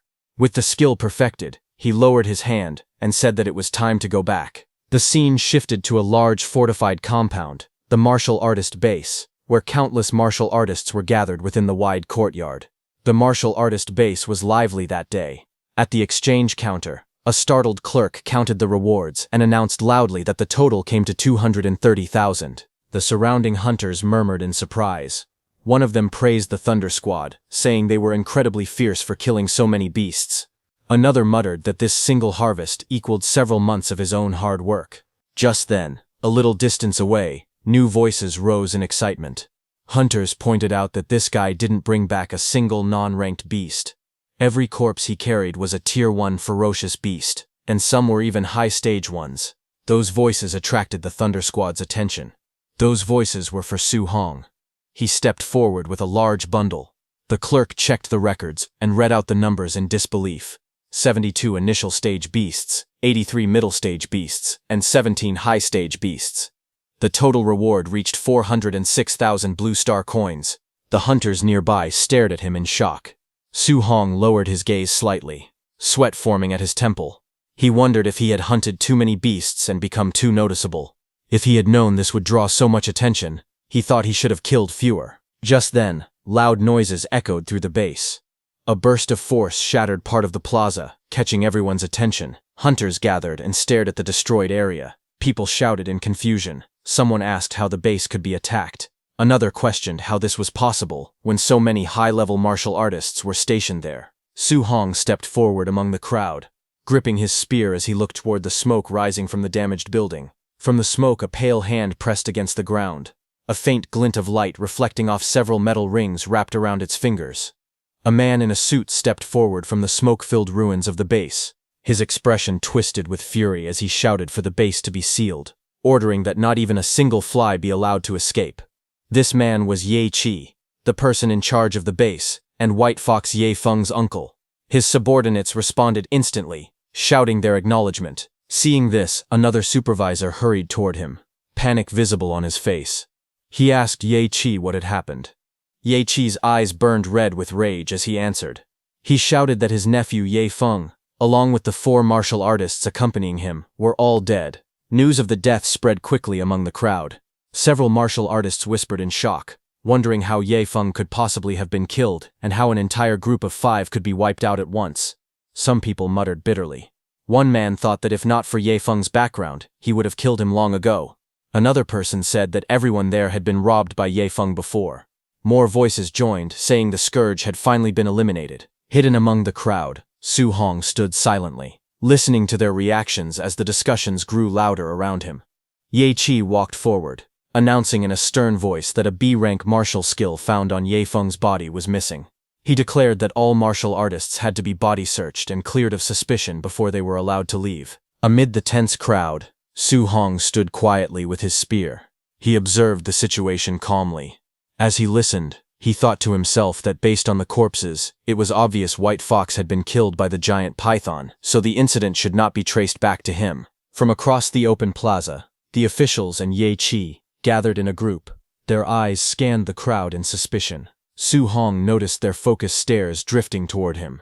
He wondered silently if they were targeting him. Suddenly, the people around him slowly stepped back, creating a clear path as the officials walked forward, led by Supervisor Ye. Their footsteps echoed as they approached directly towards Su Hong. Then Ye Qi, with a dark expression, stepped out from the group. His eyes glowed coldly as he spoke with a forced smile, addressing Su Hong as little brother. He said he had heard that Su Hong alone had killed ferocious beasts worth 400,000, and he claimed that Su Hong's skills were truly amazing. Ye Qi looked down at Su Hong and said he had heard that Su Hong had killed a ferocious beast worth 400,000 credits on his own. He called it impressive. A woman nearby stared at Su Bai suspiciously. She said he looked like a rank 1 early-stage fighter at best and questioned how he could possibly kill so many beasts. She insisted that he must have scavenged young Master Yi's belongings and ordered the guards to search him immediately. 2 suited enforcers stepped forward, flames burning around their arms. One of them warned Su Bai not to resist, saying things would get ugly if he did. But before they could touch him, Su Hong moved. In an instant, his spear was at one guard's face. The guard froze in shock. He asked Su Hong what he was doing. The guard was stunned because he couldn't even follow how fast the spear had been drawn. Su Hong then asked calmly if they truly wanted to search him. He reminded them that he was a student of Star City High No. 1. Hearing that, Investigator Ye Qi narrowed his eyes as he thought about the situation. He knew the principal of No. 1 High was fiercely protective of his students, someone no one wanted to provoke. But to him, Su Hong still seemed extremely suspicious. He walked forward with 2 guards beside him. He thought that if Su Hong truly hunted all those beasts by himself, then he was a genius, and if they accused the wrong person and offended him, it would become a big problem. Facing Su Hong directly, Ye Qi explained that his nephew had been attacked and their family's secret technique had been stolen. He said he needed to find the culprit and hoped Su Hong would cooperate. Su Hong replied calmly, saying he only hoped they weren't accusing the wrong person. Seeing Su Hong's attitude, Ye Qi got angry, but he offered 10,000 credits as compensation for the search. Su Hong raised his hand and countered with 30,000. In his mind, he reasoned that Ye Feng had been killed by a giant python, and as long as the technique wasn't found on him, they couldn't blame him. After thinking for a moment, Ye Qi agreed. He told the guards to search. Su Hong lifted his arms slightly and told them to check carefully, saying he didn't want any false accusations. The guards began searching through his belongings, while the woman searched his bag. Ye Qi and the others watched closely. One of the guards finished checking and reported that there was nothing on Su Hong. Hearing this, Ye Qi told his subordinates to give Su Hong the 30,000 credits and let him go. Hearing that, Su Hong let out a small sigh of relief. In his mind, he felt lucky that he had cleaned everything up earlier. Otherwise, he would have been in serious trouble today. As he walked away with his spear, Ye Qi, who was in charge, ordered the others to continue searching everyone. No one was allowed to leave until they were cleared of all suspicion. Su Hong left, thinking about his next steps. He planned to shower and change clothes first. After that, he wanted to go to the Martial Artists Association to register for the assessment. He needed to get a guidance technique as soon as possible. Later, he arrived at an underground hotel inside the martial artist base. Inside a quiet and bright room, he sat shirtless on the bed, with his status window open in front of him. He checked his stats and was surprised. He had accumulated 534 martial points.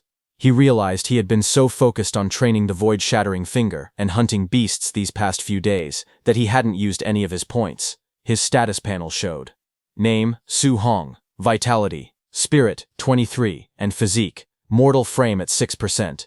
His martial arts were void-shattering finger at perfection, raging sea spear technique at perfection, thunderclap fist at perfection, vajra fist at perfection, floating light palm at perfection, and void step also at perfection. He also had 534 martial points. Su Hong remembered that a rank 1 early-stage martial artist usually had about 100 vitality, while a rank 1 mid-stage martial artist had around 200 vitality. He calculated quietly. If he used all his martial points on vitality, he could raise his vitality by 53.4 points, making him only about 40 points short of reaching mid-stage.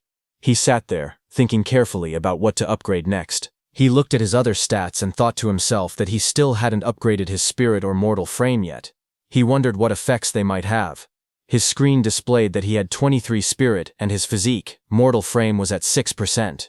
He told himself that he had plenty of martial points anyway, so he decided to test it and see what would happen. He put some points into his spirit. Blue upgrade messages floated around him saying spirit increased by 0.1 again and again. As the light faded, he looked at his hands and admitted that he didn't feel much different after raising his spirit. Then he shifted his focus and began upgrading his mortal frame instead. Bright blue energy burst around him as new messages appeared. Mortal frame increased by 0.1, over and over. This time, he felt the strength increase clearly. He nodded to himself and decided to add even more. His status window updated again, showing that his spirit was now 26.5 and his physique mortal frame was at 36.1%. His martial arts list stayed the same: void-shattering finger, raging sea spear technique, thunderclap fist, vajra fist, floating light palm, and void step, all at perfection level. His martial points dropped to 0. He looked at his window and decided that his mortal frame level was enough for now. He planned to put 200 martial points into vitality next and the rest into spirit. A new wave of glowing panels swirled around him. Vitality increased by 0.1, filling the air, followed by more upgrades pouring into spirit. Suddenly, red energy exploded from his body. Su Hong clenched his fists as power surged through him. It felt as if an endless supply of strength was rising from deep inside, overflowing with unstoppable force. His body became very muscular. As the intense red aura around him faded, Su Hong's body slowly returned to normal. The overwhelming surge of power that had twisted his muscles settled down, leaving only a faint glow around him. He sat cross-legged on his bed, letting out a long breath. He was relieved that his body had returned to its usual shape. He thought to himself that if he had stayed in that bulky, muscle-bound form, he would have had no idea how to explain it to people he knew. Time passed, and an hour later, he arrived at the Star City Martial Artists Association. The tall building stood out among the surrounding structures. Inside the hall, Su Hong walked up to the front counter. He politely told the receptionist that he was there for the martial artist assessment. She nodded and told him that a staff member would guide him soon. As he followed her through the corridor, the guide glanced at him and commented that he looked quite young. She asked if it was his first time taking the assessment. She explained that to pass as a rank 1 martial artist, a person needed at least 100 vitality and over 1,000 combat power. She wished him good luck. Su Hong simply thanked her and continued walking. Nearby, 2 martial artists noticed him. One of them wondered aloud why Su Hong had come alone, without even a master accompanying him. The other guessed that Su Hong was probably just testing things out, considering his age. Su Hong continued forward quietly as their voices faded behind him. But just as he entered, his eyes widened slightly. His attention locked onto the assessment area ahead. A staff member read out the results loudly. Panjia's vitality was 102, but his combat power only reached 992, so the assessment failed. Panjia yelled in frustration, saying he had been so close. The crowd murmured all around. Next, another candidate stepped forward. The staff read the numbers again. Li Ming, vitality 105, passed. The examiner then announced that the next stage would be the combat power test. Li Ming faced the testing machine while the examiner watched. He took a stance and struck with full strength. The room shook from the force as he shouted. A moment later, the screen displayed the result.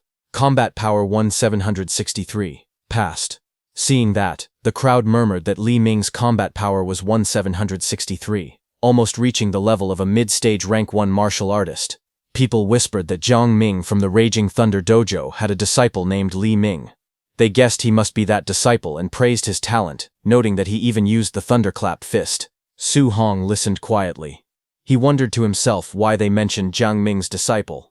He recalled that Jiang Ming's disciple was Li Yan, and questioned how many disciples that dojo master actually had. While he was lost in thought, Li Ming stepped toward Su Hong and told him it was his turn. As Su Hong went inside, Li Ming smirked confidently. He thought to himself that he was taking the assessment at this age, because he was a genius. Watching Su Hong enter, he wondered if someone the same age could ever compare to him, but suddenly, shocked reactions filled the room. People stared at the screen and cursed in disbelief. They wondered if the vitality tester was broken. They couldn't understand how someone's vitality could be that high. Hearing this, Li Ming was stunned. He looked back in shock as the examiner announced the result. Su Hong, vitality, 123. Li Ming, who had mocked Su Hong earlier, shouted in frustration, saying it was impossible. He tried to steady himself. He told himself to calm down, repeating that high vitality meant nothing and that only combat power truly mattered. A moment later, the examiner announced that the combat power test was about to begin. Everyone watched as Su Hong stepped up in front of the machine. He thought about his progress. He had already advanced to a martial artist and strengthened his body, so his power had grown a lot. He guessed that using 40% of his strength should be enough for this test. But then he worried. If he held back too much, he might fail the requirement. To be safe, he decided to use 50%. He took his stance and focused. His eyes sharpened as he rushed forward, his fist glowing with power. In the next instant, he struck the machine with a powerful blue force, sending a huge shockwave through the entire room.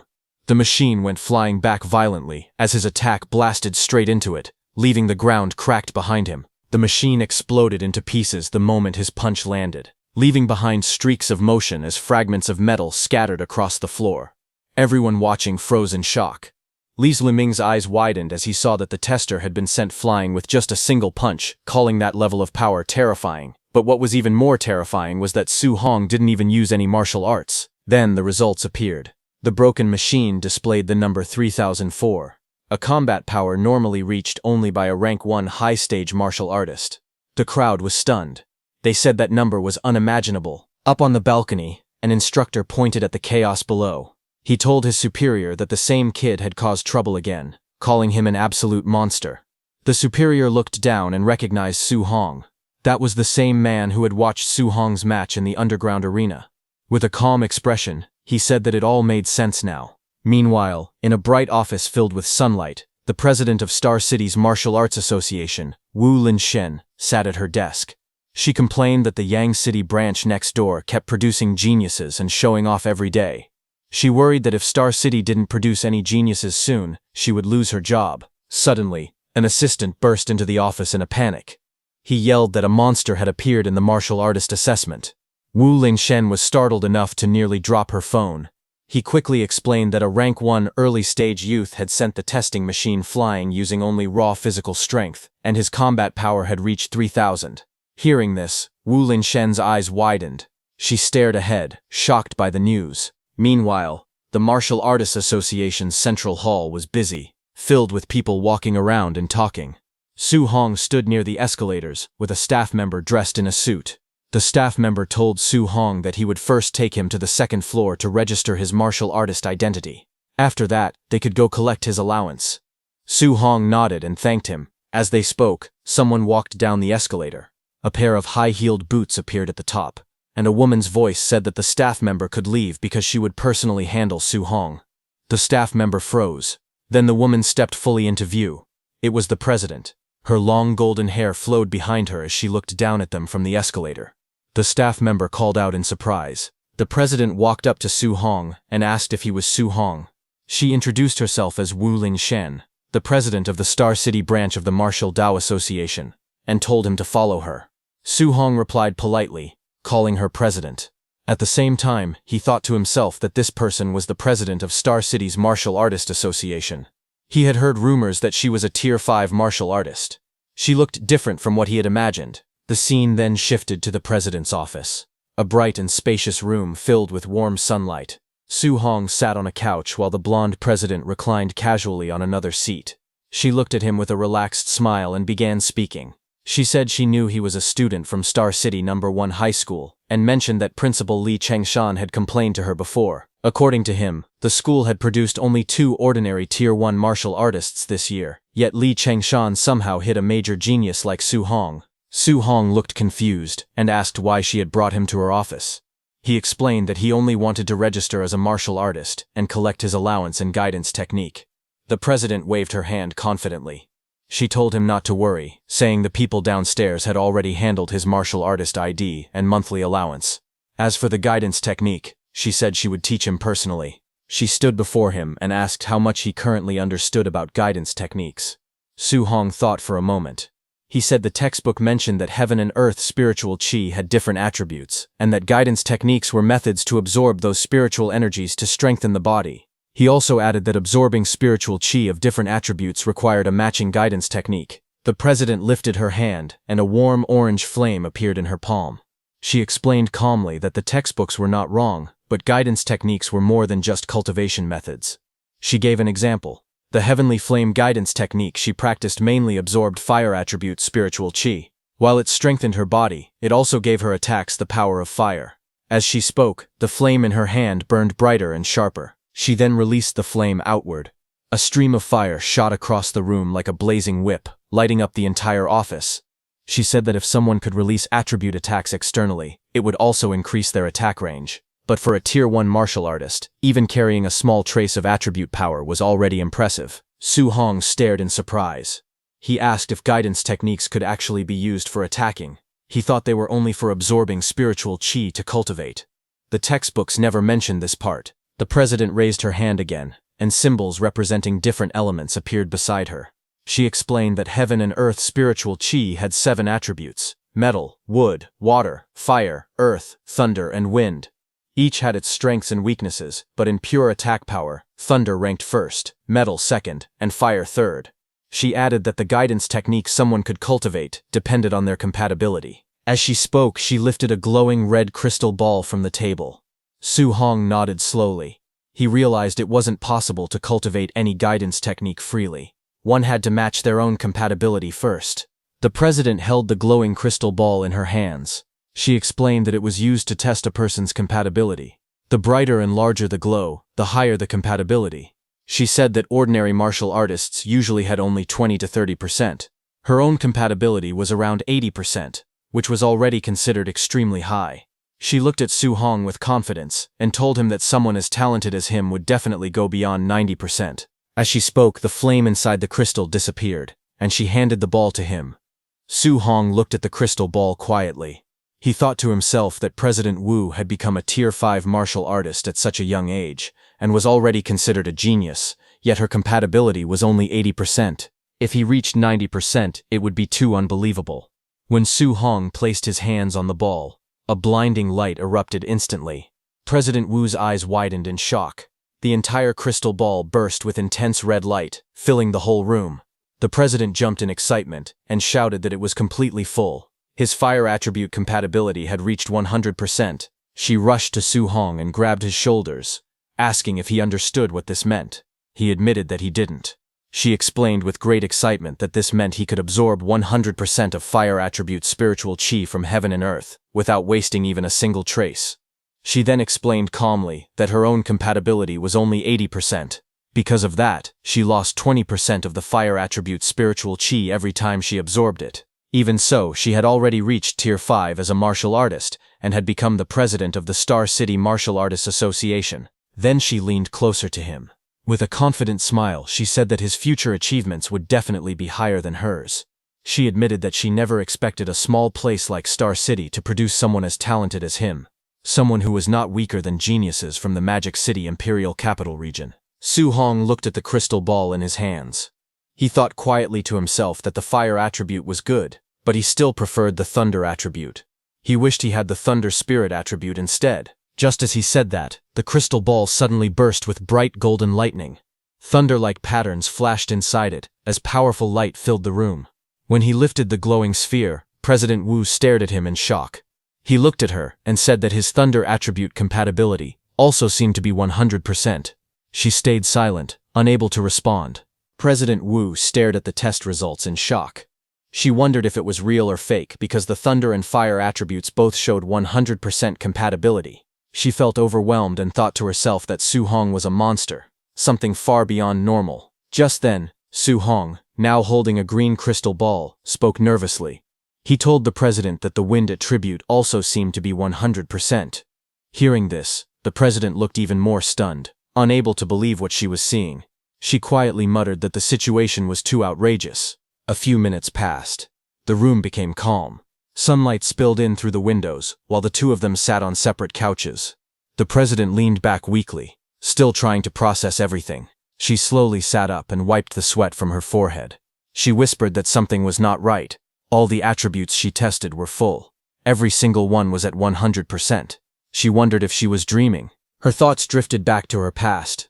She once believed she was a top-tier genius. Becoming a 30-year-old Tier 5 martial artist was as rare as phoenix feathers or unicorn horns.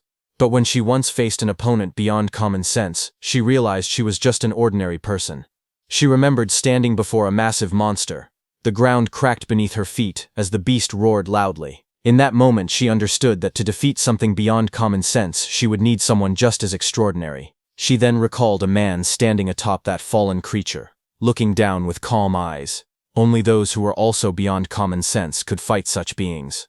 Back in the room, she looked at Su Hong and thought that he was an existence ordinary people could never understand. On the other hand, Su Hong was lost in thought. Thinking seriously, he muttered that all 7 of his attributes were at 100%. If he focused only on thunder and ignored the other 6, it felt like a waste. He sighed, saying the situation was distressing. Then he turned to the president with a smile and asked if she could give him copies of the guidance techniques for all 7 attributes. The president stared at him speechlessly. She explained slowly that human energy was limited. No matter how talented someone was, it was recommended to cultivate only 1 or 2 attributes. She gave an example. In the past, someone had tried cultivating all 7 guidance techniques at the same time. Even after training for decades, that person remained only a Tier 1 martial artist. Hearing that, Su Hong told her that he could not choose a path yet, so he wanted to cultivate all attributes first and decide later which one to focus on. President Wu agreed, but warned him not to fool around and not to waste such rare talent. She then asked Su Hong if his school's monthly exam was coming soon. Su Hong nodded and asked why she suddenly mentioned it. President Wu explained that tensions on the All-Heavens battlefield were growing stronger. A huge war between the 10,000 races and the human race could break out at any moment. Because of this, nations had invested a lot of resources to create a genius training camp, and she wanted to recommend him. She said that if he could take first place in the school's monthly exam, she would give him a recommendation spot. Su Hong repeated her words softly, thinking about the war of the 10,000 races and the training camp. He then remembered the tragedy from over 10 years ago, the war that took the lives of all his relatives except his uncle and aunt. He clenched his fists and agreed, saying he would definitely work hard. Images of his past flashed in his mind, crying as a child, his uncle comforting him, and scenes of fear and chaos. He whispered to his uncle and aunt in his heart, promising that he would never let that tragedy happen again. Finally, Su Hong strengthened his resolve. He told himself that he must become strong enough to protect everyone around him. Late at night, Su Hong's home stood quietly under the dark sky. Inside, Su Hong sat at the table with a bright smile. He held an identification card in both hands and told his uncle and aunt that he had officially become a martial artist. His aunt wiped the tears from the corner of her eyes, happy and emotional. His uncle trembled with excitement as he held the card, unable to believe that Su Hong had really succeeded. They both praised him, saying that he had become a capable young man. Su Hong explained that a Tier 1 martial artist received a monthly allowance of 10,000, so his uncle no longer needed to work with such difficulty. His uncle laughed happily and said that Su Hong had now become the pillar of their family and that they would listen to him from now on. Su Hong smiled gently and promised that he would support the family from this day forward. Later that night, Su Hong sat alone on the rooftop. He crossed his legs and began cultivating. Orange energy flames burst out around him as he breathed steadily, focusing all his strength on training. Su Hong's eyes suddenly lit up with a bright, fiery glow. Power surged inside him, and his stare turned sharp and intense. The next second, he punched the air with determination. Energy gathered around his arm, spinning wildly as flames wrapped around his fist. He punched out with full force, sending a wave of heat and wind across the rooftop. When the energy faded, Su Hong looked at his fist. It was smoking lightly, He stared at it in confusion and wondered why the technique felt so weak. He asked himself if this was really the basic level of the guidance technique and why it had no power at all. Then a glowing system panel appeared in front of him. It showed his name and different stats. It also displayed a new line for guidance technique. He realized that he had actually learned the Heavenly Flame guidance technique. But it was only at level 1 with 5%. Su Hong became even more surprised. He wondered since when guidance techniques had levels. President Wu had never mentioned anything like that. If techniques could be leveled up, she would have told him. He looked back at the panel, thinking deeply. Maybe this guidance technique was different. Then a thought struck him. Su Hong stared at the glowing screen in shock. He couldn't believe it, but excitement spread across his face as he realized the truth. Only he could level it up. Su Hong stood before the glowing blue panel and stared at it seriously. He asked himself how he was supposed to upgrade guidance techniques, wondering if they were improved the same way as martial value. Just as he touched his system window, a red warning screen flashed in front of him. The panel showed the message: insufficient martial value. Seeing that, Su Hong sighed. He decided to first cultivate the rest of the guidance techniques. He told himself he would figure out how to earn more martial value later. He then sat cross-legged on the rooftop, surrounded by books. Flames of spiritual energy burst around his body, brightening the whole surrounding. Several hours later, Su Hong's inner view appeared, showing 7 glowing points of spiritual qi. Each point represented a different guidance technique. Thunder guidance technique, level 1. Water marsh guidance technique, level 1. Thick earth guidance technique, level 1. Spirit wind guidance technique, level 1, and others. The 7 different attributes of spiritual qi pushed against each other. Su Hong gritted his teeth as sweat rolled down his face. He understood why President Wu once said that a genius who cultivated 7 guidance techniques had stayed a Tier 1 martial artist for decades. He continued to channel the power. Flames rose around him, and he tried to control the energy. He noticed that although all 7 types of spiritual qi existed in his body, he could only use one attribute at a time. A ball of fiery spiritual qi formed in his hand as he breathed heavily. That bright flame swirled in Su Hong's hand as he watched it closely. He had realized that if he forced himself to use a second attribute, the 2 glowing forces instantly collided, followed by a violent explosion. It was a huge explosion of spiritual energies that shook his rooftop. The clash made both attributes disappear. Su Hong narrowed his eyes. He wondered if thunder and fire really couldn't be combined. Their natures felt similar, so why did they keep rejecting each other? He tried again. Thunder light and fire sparks wrapped around his fingers. The 2 forces touched. Another explosion burst out, and the energy scattered into the air. Still sweating, Su Hong clenched his teeth. He refused to give up. He yelled in frustration, telling himself to try one more time. Flashes burst from the rooftop again and again through the night, as he repeatedly attempted to fuse the attributes. When dawn arrived the next day, the building still glowed faintly from the leftover sparks of Su Hong's non-stop training. He breathed heavily, sweat running down his face. He told himself he just needed a little bit more. In his hand, the lightning and flame flickered and shook. He stared at it, insisting softly that he only needed a tiny bit more. He gritted his teeth and shouted for the power to fuse. Lightning and fire wrapped around his arms as he forced the 2 energies together. He raised his hand again and yelled, calling for fusion. A bright flame exploded in his palm. After trying through the whole night, he finally succeeded. He looked at the flame in his hand with relief and satisfaction. He then straightened his clothes and said it was time to go out and test the power. The scene shifted to Star City's Citizen Martial Arts Square, a large open plaza with a tall clock tower at its center. Training robots stood ready around the area. Su Hong stood in front of the spider-shaped combat tester. He pointed at it and said that he had switched to a Tier 3 combat power tester. Hoping it wouldn't break this time, he remembered that 50% power had reached 3,000 combat power. So he decided to try 30% power first. He raised his glowing fist and struck. The machine displayed the result. The number went above 2,300. He looked surprised. At 30% strength, the power should have been around 1,800, but it had increased by 500 more. He looked at the lightning burning in his hand, and thought that just the power of thunder alone was already this strong. Then he clenched his hand again, and aimed. He wondered how strong the fused power of thunder and fire would be. He released the combined force, and the explosion of lightning and flames shot forward. His punch smashed into the combat tester with overwhelming speed and power. The screen flashed new numbers. Su Hong stared in surprise. It showed 3041, far higher than he expected. He muttered in shock, wondering how it had passed 3000. He stood beside the damaged tester, rubbing his hands.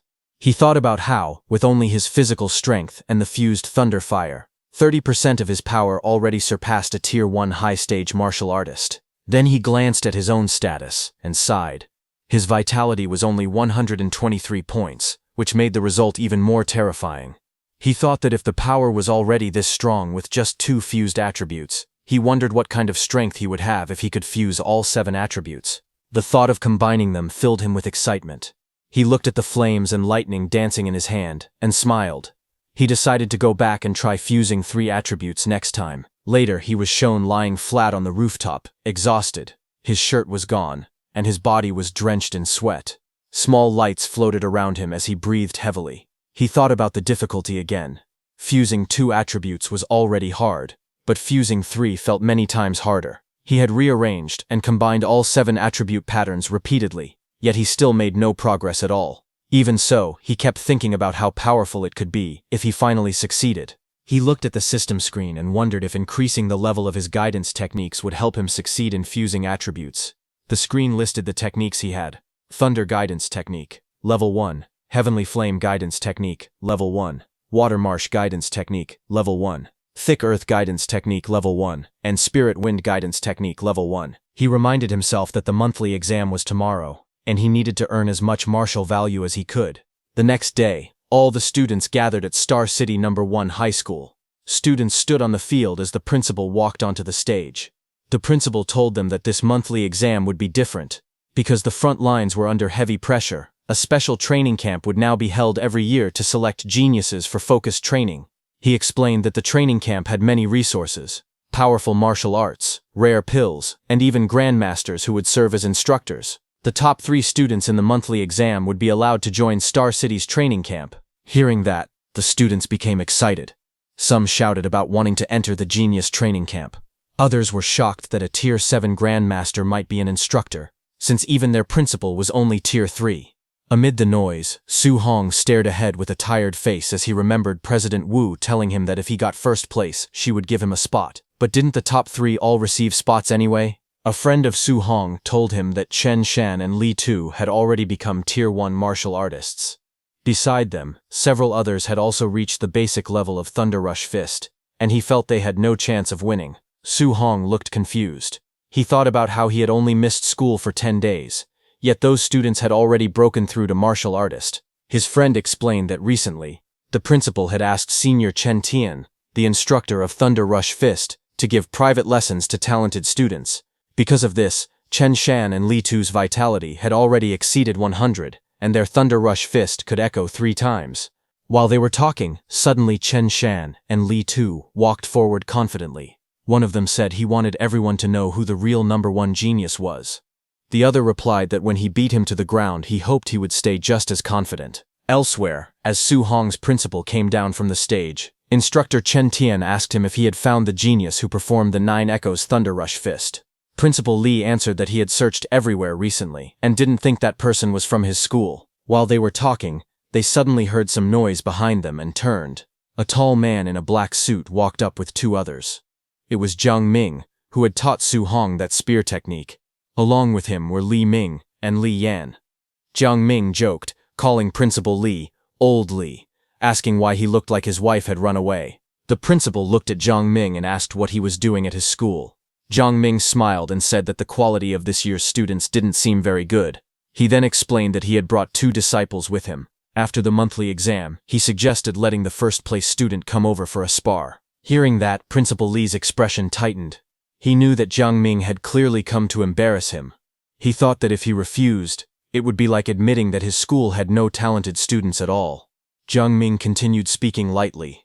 He said the students here looked weak anyway, so if the principal refused, he could understand. Hearing that, instructor Chen Tian snapped back angrily, asking if Jiang Ming was looking for trouble on purpose. Nearby, one of Jiang Ming's students, Li Yan, pointed toward the crowd. He told his teacher there was bad news. The kid named Su Hong had appeared. Jiang Ming looked confused and repeated the name, asking which Su they meant. As he turned toward the group of students, he suddenly recognized Su Hong standing at the back. Jiang Ming shouted in surprise. He realized it was that same little monster he had seen before. Su Hong looked at them calmly, a faint smile on his face as the crowd blurred around him. Jiang Ming stared in shock as sweat formed on his face. He realized that the kid they had been talking about was actually from Nome High School. He looked at his two disciples and grew even more troubled. He thought that if Li Yan and Li Ming fought Su Hong, they would definitely lose. Rather than letting them lose face in front of everyone, he needed to avoid the match. He quickly put on a smile and waved his hand. He told Principal Li and Instructor Chen not to be angry. He said he had only been joking and that there would be no competition. He even called his own disciples trash, saying they could never compare to the other school's students. Li Yan and Li Ming immediately shouted that they conceded. Hearing that, both Principal Li and Instructor Chen were furious. Their faces twisted in anger as they thought about how these men dared to mock them so sarcastically. Soon after, the scene shifted to the arena.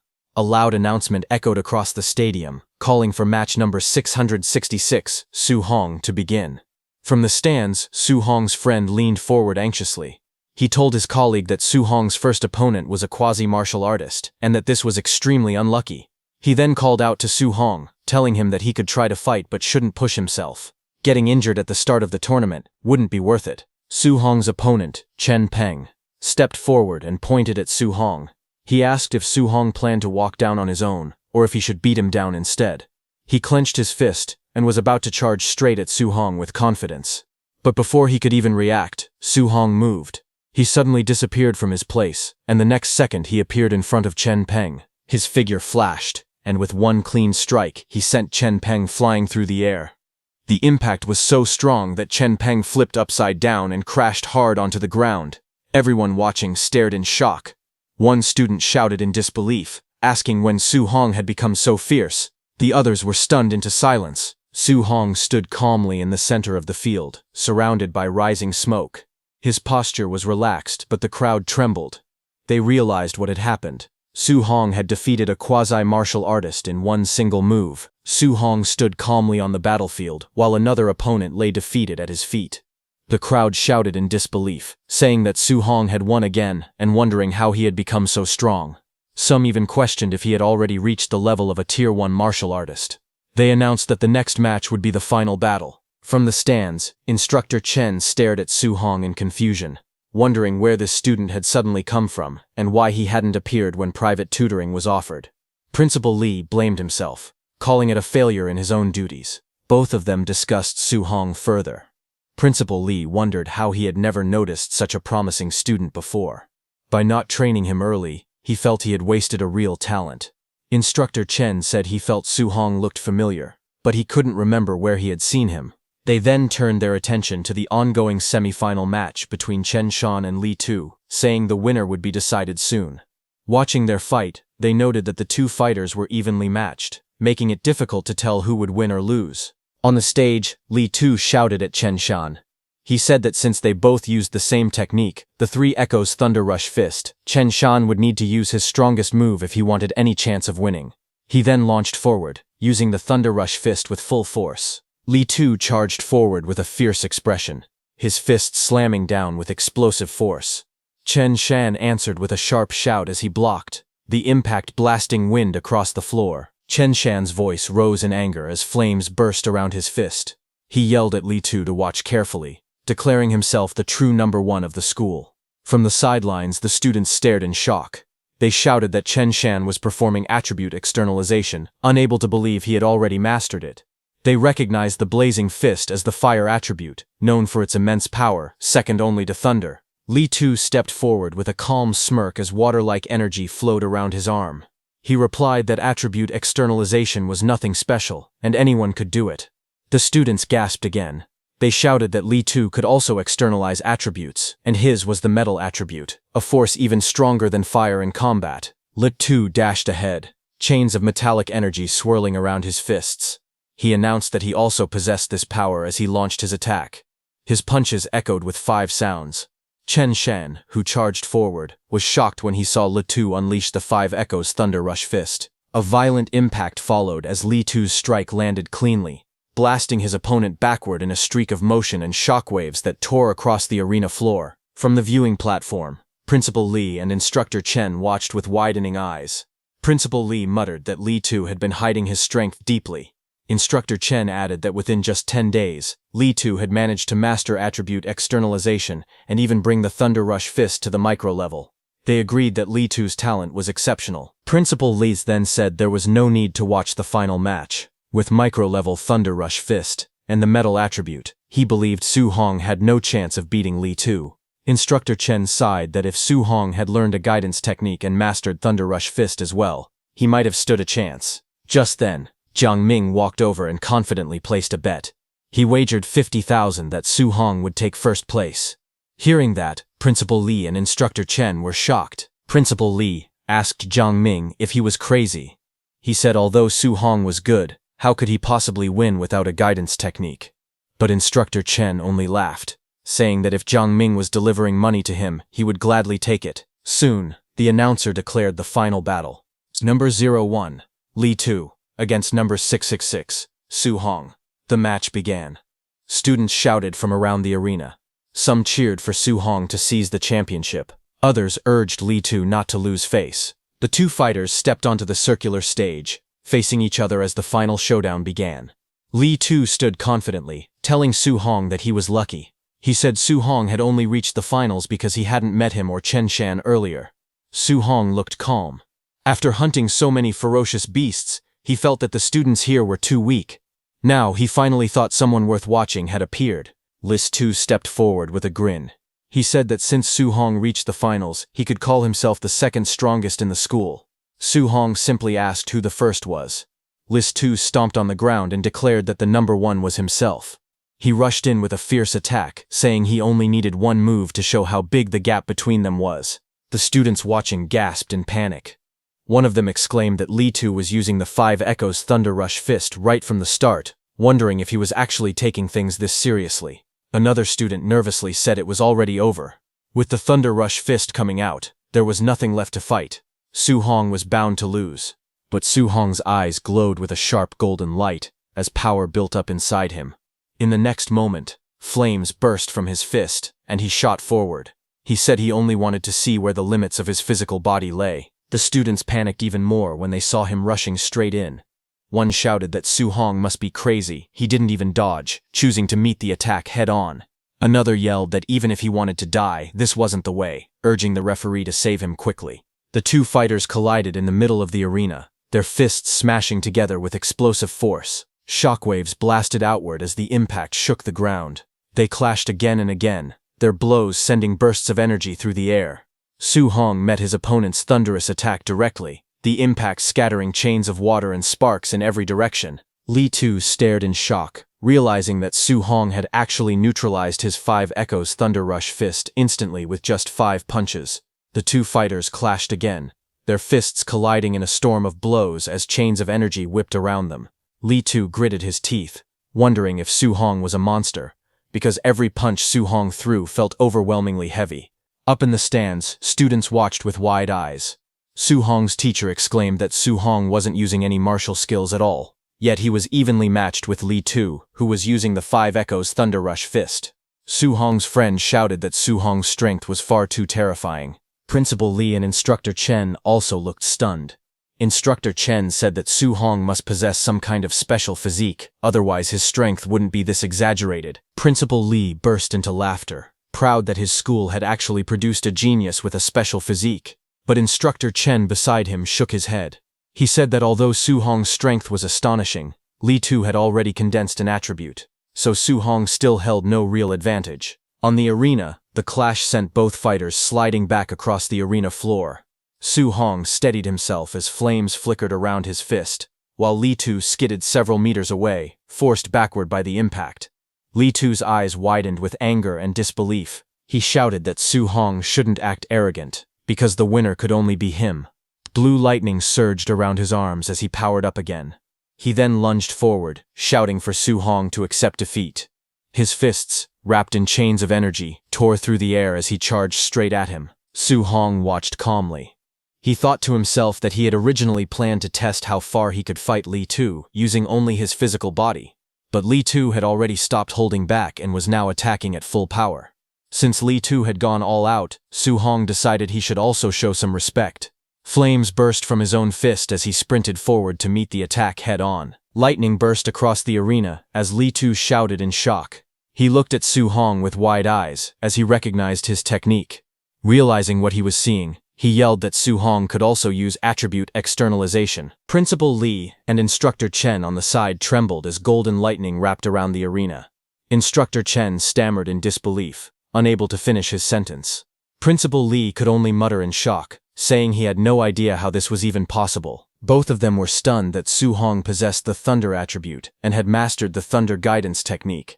Instructor Chen explained that a special physique combined with the Thunder attribute, which had the strongest attack power, made this talent terrifying. Inside the arena, Su Hong and Li Tu clashed again, lightning and chains exploding in all directions. Li Tu stared forward, realizing something alarming. He admitted that Su Hong's Thunder attribute was even stronger than his own Metal attribute. Su Hong looked back with a calm, confident expression. Lightning coiled around his body as he spoke. He told Li Tu that since he had revealed his ultimate move, he would now answer it properly. Su Hong narrowed his eyes as lightning flickered around him. He told Li Tu that he would show his ultimate move as well. Golden light burned in his eyes as thunder wrapped around his fists. He also used his Thunder Rush fist technique as he charged forward. In the next moment, his strike landed with explosive force. The scene shook as repeated impacts echoed, one after another, driving Li Tu backward. Su Hong's blows landed so quickly that 9 echo bursts exploded across the arena. Li Tu's eyes widened in disbelief.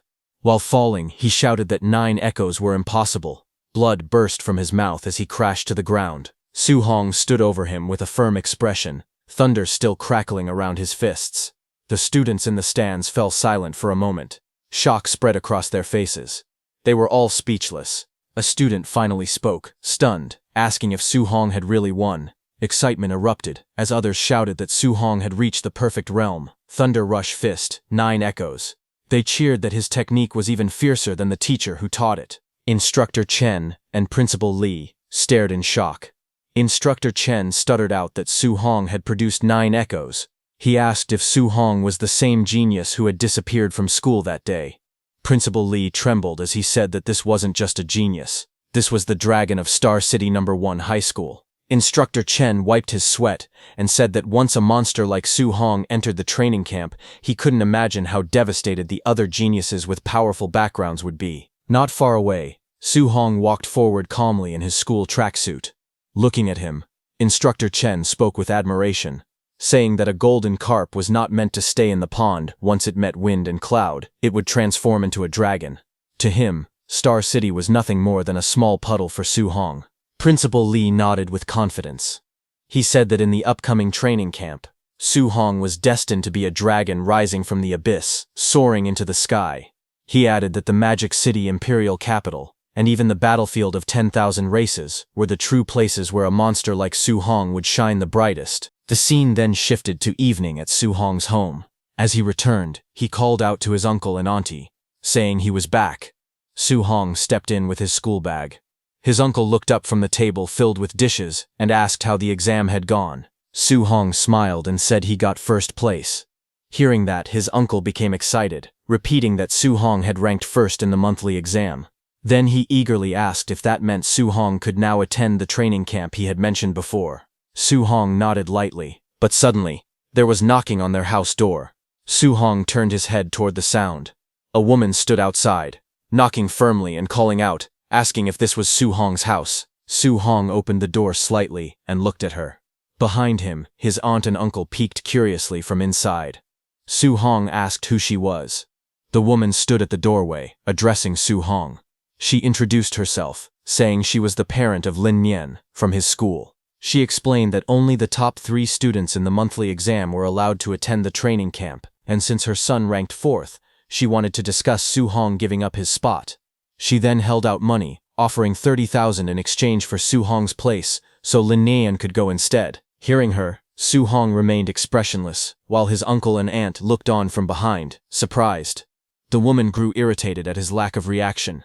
She raised her voice, saying the training camp existed to nurture geniuses for the future battlefield. She warned that the competition was extremely cruel and that people could actually die. She continued, explaining that those in the camp consumed high-grade pills until they vomited and practiced high-level martial skills freely.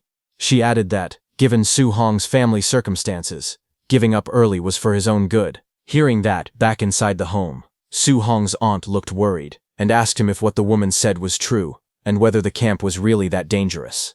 Su Hong's uncle turned to his wife and told her to calm down. The uncle then looked at Su Hong seriously and asked if he could guarantee his own safety. Su Hong answered firmly that he could, a confident flicker in his eyes. Hearing that, the woman in the purple suit complained, saying they actually believed a child's promise. Su Hong's uncle replied that he trusted Su Hong.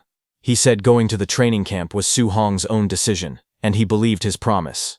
He added that if he couldn't trust his own family, he wouldn't trust her instead. The woman shouted in anger, but the uncle slammed the door shut right in front of the woman's face, telling her to leave. The woman stormed out. As she walked away, she angrily muttered that they should wait to be eliminated from the training camp. Then inside the house, Su Hong stood in the room and looked at his uncle. He told his uncle that it was not like he had intentionally hidden the dangers of the training camp, but his uncle shook his head and told him it was fine. His uncle smiled and pointed at himself, saying he was just a rough man. He said Su Hong was more educated and understood the training camp better than he did. Since he had the resolve to face difficulties, they would support him. But his aunt suddenly slapped her husband's back and scolded him, asking what kind of talk that was. She stepped forward and told Su Hong that they did not ask for any ranking, they only wanted him to stay safe. Su Hong smiled gently and nodded. Night fell over the city. Lights from tall buildings glowed in the distance. Su Hong stood alone on the rooftop, looking over the skyline. He thought to himself that although his uncle and aunt supported him, they must still be worrying about him secretly. He told himself he absolutely could not let down their expectations. Standing under the night sky, he strengthened his resolve. He thought that to protect this hard-earned life, he had to become stronger. Su Hong looked at the glowing system panel in front of him. He said that he had fought more than a dozen matches in the monthly exam, and earned a total of 285 martial value points, but it still wasn't enough.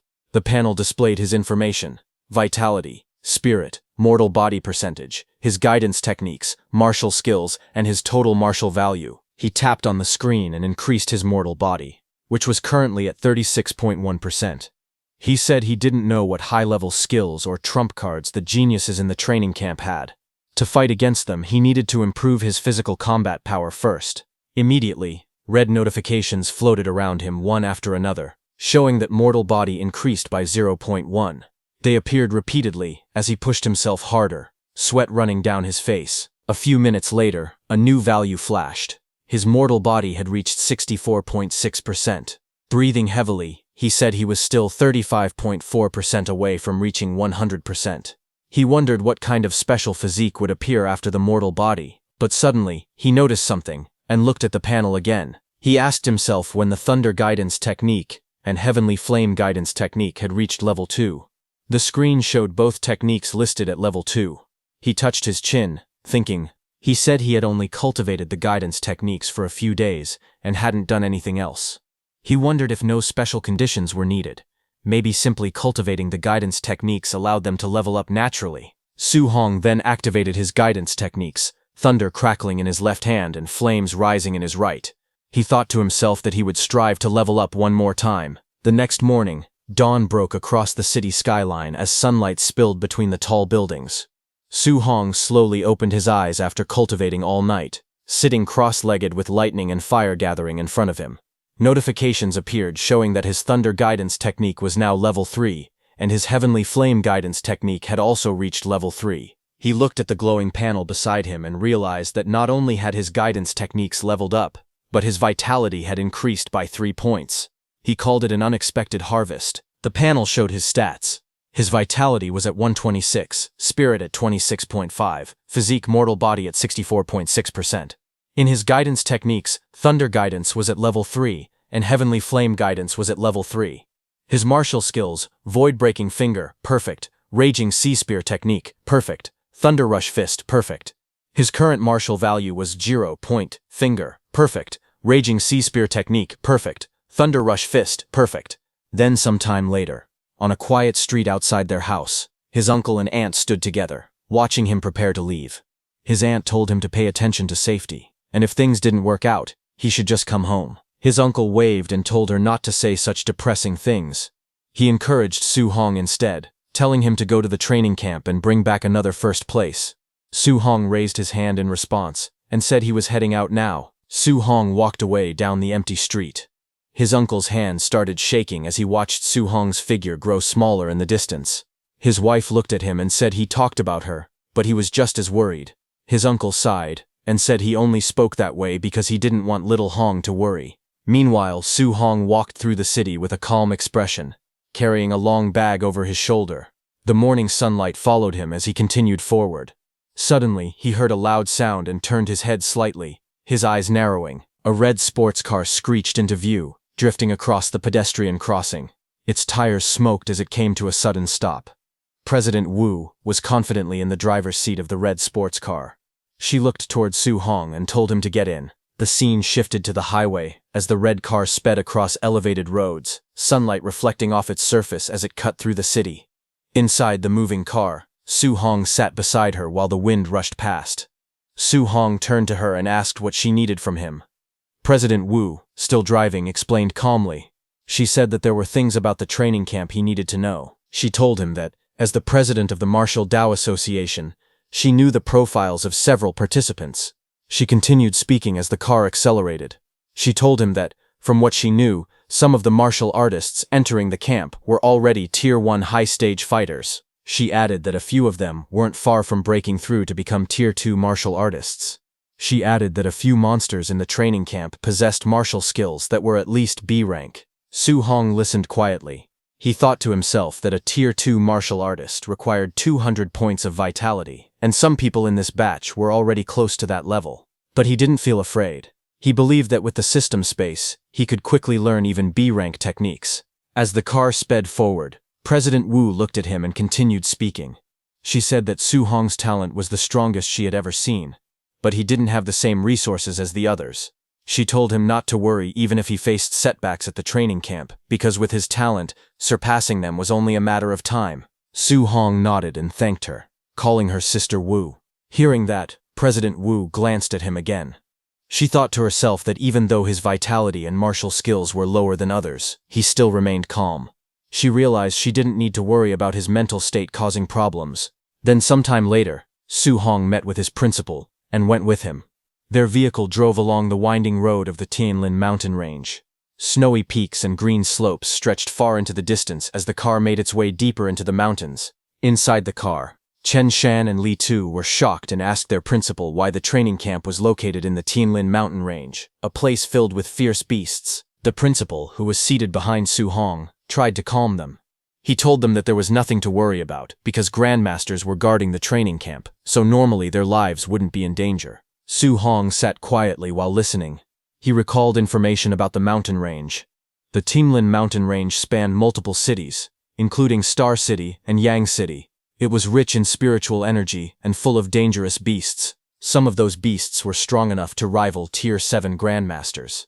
Su Hong remembered that competition among the beasts was extremely brutal. Even the outer ring Tier 1 beasts there were far more vicious than beasts elsewhere. Normally, even Tier 2 warriors wouldn't dare enter lightly. While he was lost in thought, the car entered the forest and continued driving through the dense trees as they approached the training camp. As they moved through the dark forest, pairs of red eyes slowly appeared between the trees. Growling sounds echoed as many large beasts stepped out of the shadows, their eyes glowing brightly as they watched the road. Seated inside the vehicle, Li Tu started to shiver. He said he felt like something was watching them. Chen Shen frowned and asked if Li Tu thought a fierce beast might ambush them. Su Hong looked ahead calmly. He thought to himself that the competition in the training camp would probably be just as brutal as the beasts tearing each other apart in the mountains. A strange smile formed on his face as he admitted that he must be crazy because he was actually starting to enjoy the feeling. Their vehicle eventually arrived at a fenced-off training area. Groups of students were already gathered near a large tent. As Su Hong and his group approached, Li Tu laughed and wondered how strong the other people there were. Just as he said that, a crowd of students turned to look at them. Their expressions were mixed, some curious, some hostile, and some cold and confident, as they judged the newcomers walking into the camp. Seeing them, Chen Shen and Li Tu turned silent. their expressions stiff as they looked ahead. Su Hong stood calmly in front of them, holding his wrapped weapon while a relaxed smile rested on his face. He turned slightly and told them it was time to go. Chen Shen and Li Tu quickly agreed, following behind him as he led the way through the training camp. But suddenly, a hand reached out from an approaching supervisor, signaling them to stop. It was an instructor. He informed them that they would wait until everyone arrived. After that, the entrance assessment would begin. Su Hong was surprised to hear that, and asked if there was an entrance assessment as well. Just then, a sudden shout went up from the crowd, announcing that those rich kids had arrived. Whispered complaints followed.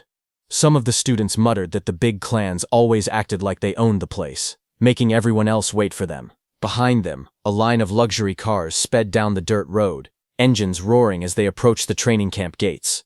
When the vehicles stopped, several men in suits stepped out first, opening the doors for their young masters. From the red car, a white-haired man in elegant clothes appeared.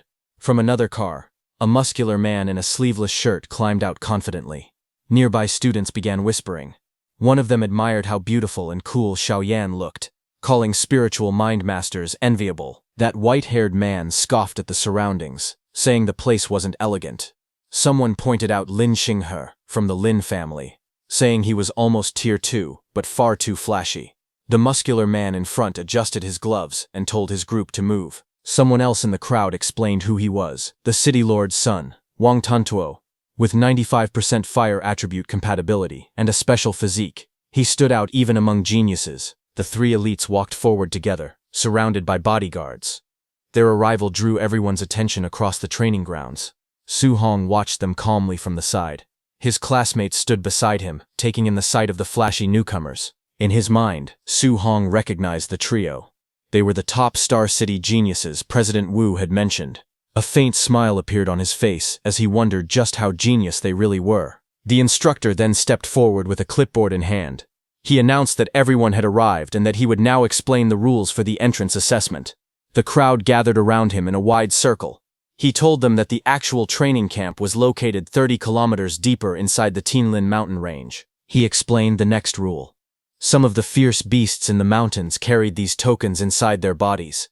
Only those who obtained a token would be allowed to enter the training camp. Hearing that, Chen Shen and Li Tu grew worried. Chen Shen said that walking 30 kilometers in 8 hours might sound simple, but not in a place like the Tianlin mountain range. Li Tu pointed out that once they went deeper, they could run into high-level fierce beasts, and people could actually die. Su Hong listened quietly. He wondered if the task was really just to reach the camp within 8 hours. To him, that meant he had plenty of time to kill extra fierce beasts and earn more martial Dao points. Just then, a black-haired student raised his hand. He asked the instructor what would happen if they ran into beasts far beyond their level. The instructor answered bluntly, if that happened, they would be eliminated, though someone would step in to save their life. Hearing that, the crowd erupted in complaints. Several candidates shouted that the rules were unfair. They argued that stronger people could be eliminated, while weaker ones might pass by pure luck. Others joined in, saying the assessment seemed too luck-based. Hearing them, the instructor's expression hardened. He told them that fairness didn't exist in this world. He explained that someone could train for more than 10 years and still die instantly to a passing powerhouse the moment they stepped onto the myriad heavens battlefield. He asked if they would call that unfair too. Facing the group, he continued with a cold voice. He told them that if they didn't want to encounter high-level fierce beasts, then they needed to act carefully. He reminded them that avoiding risks, bullying the weak, and ganging up on the few with the many, those were the laws of the battlefield. A boy in a black suit agreed, and stepped forward with a dismissive tone. He said that if they were scared of dying, they should quit early, instead of wasting everyone's time. He added that being afraid of everything made them nothing but trash. Hearing that, the black-haired student who asked that question got furious. He pointed at the black suit man and shouted back, demanding he repeat what he said. The man in the suit turned and told him directly that he was a coward and trash. If he wasn't convinced, he could hit him, and he would cripple him on the spot. Seeing them fighting, the instructor raised the clipboard to cover his face, and continued explaining the rules. He said there would be no fighting inside the camp, but once they entered the mountains, the instructors wouldn't interfere. Whether someone wanted to steal tokens, or beat someone up, just because they didn't like their face, it was all allowed. Hearing that, a spark of energy flashed in the crowd as tension rose. Both the black-haired boy and the boy in the suit looked at each other in anger. Off to the side, Su Hong watched the scene unfold. He noted that the training camp was far more brutal than he expected. The rules practically encouraged the candidates to fight one another. He guessed that with rules like these, at least half the people would end up eliminated. He gripped his staff tighter and looked back at all the participants. He thought that if fighting was allowed outside the camp, then defeating these people might let him earn a huge amount of martial Dao points. The instructor finally raised his voice. He announced that the talking was over, and the assessment officially began. He ordered everyone to start moving. The moment he gave the signal, the entire group burst into motion. Candidates sprinted out of the gate, shouting as they pushed forward. Some yelled that they had to pass no matter what. Others complained about being shoved aside. The crowd stampeded into the forest, kicking up dust as they ran. Moments later, the dense trees swallowed the runners one by one, their figures disappearing deeper into the mountain path. As the assessment began, the black-haired boy immediately chased after the boy in the suit. He shouted while charging forward. He pointed at the boy in the suit and yelled that he would send him packing back home immediately. The suited trainee responded coldly, saying that if the man was so eager to be eliminated early, he would be glad to help. The attacker lunged with a glowing fist, shouting that the other man was dead. The suited man countered with a burst of blue energy, releasing a sharp cry as their fists collided. The impact exploded outward, sending shockwaves through the forest. The two exchanged rapid blows. Yellow and blue streaks filled the air as their punches crashed again and again, each collision blasting white sparks around them. The force of their clash rattled the trees while the spectators watched from a distance. High above on a branch, another trainee calmly observed the fight. It was Su Hong. He rested his weapon on his shoulder and thought quietly. He had wanted to use this chance to test the combat strength of the so-called geniuses, but what he saw was disappointing. They were nowhere near as strong as the rumors had claimed.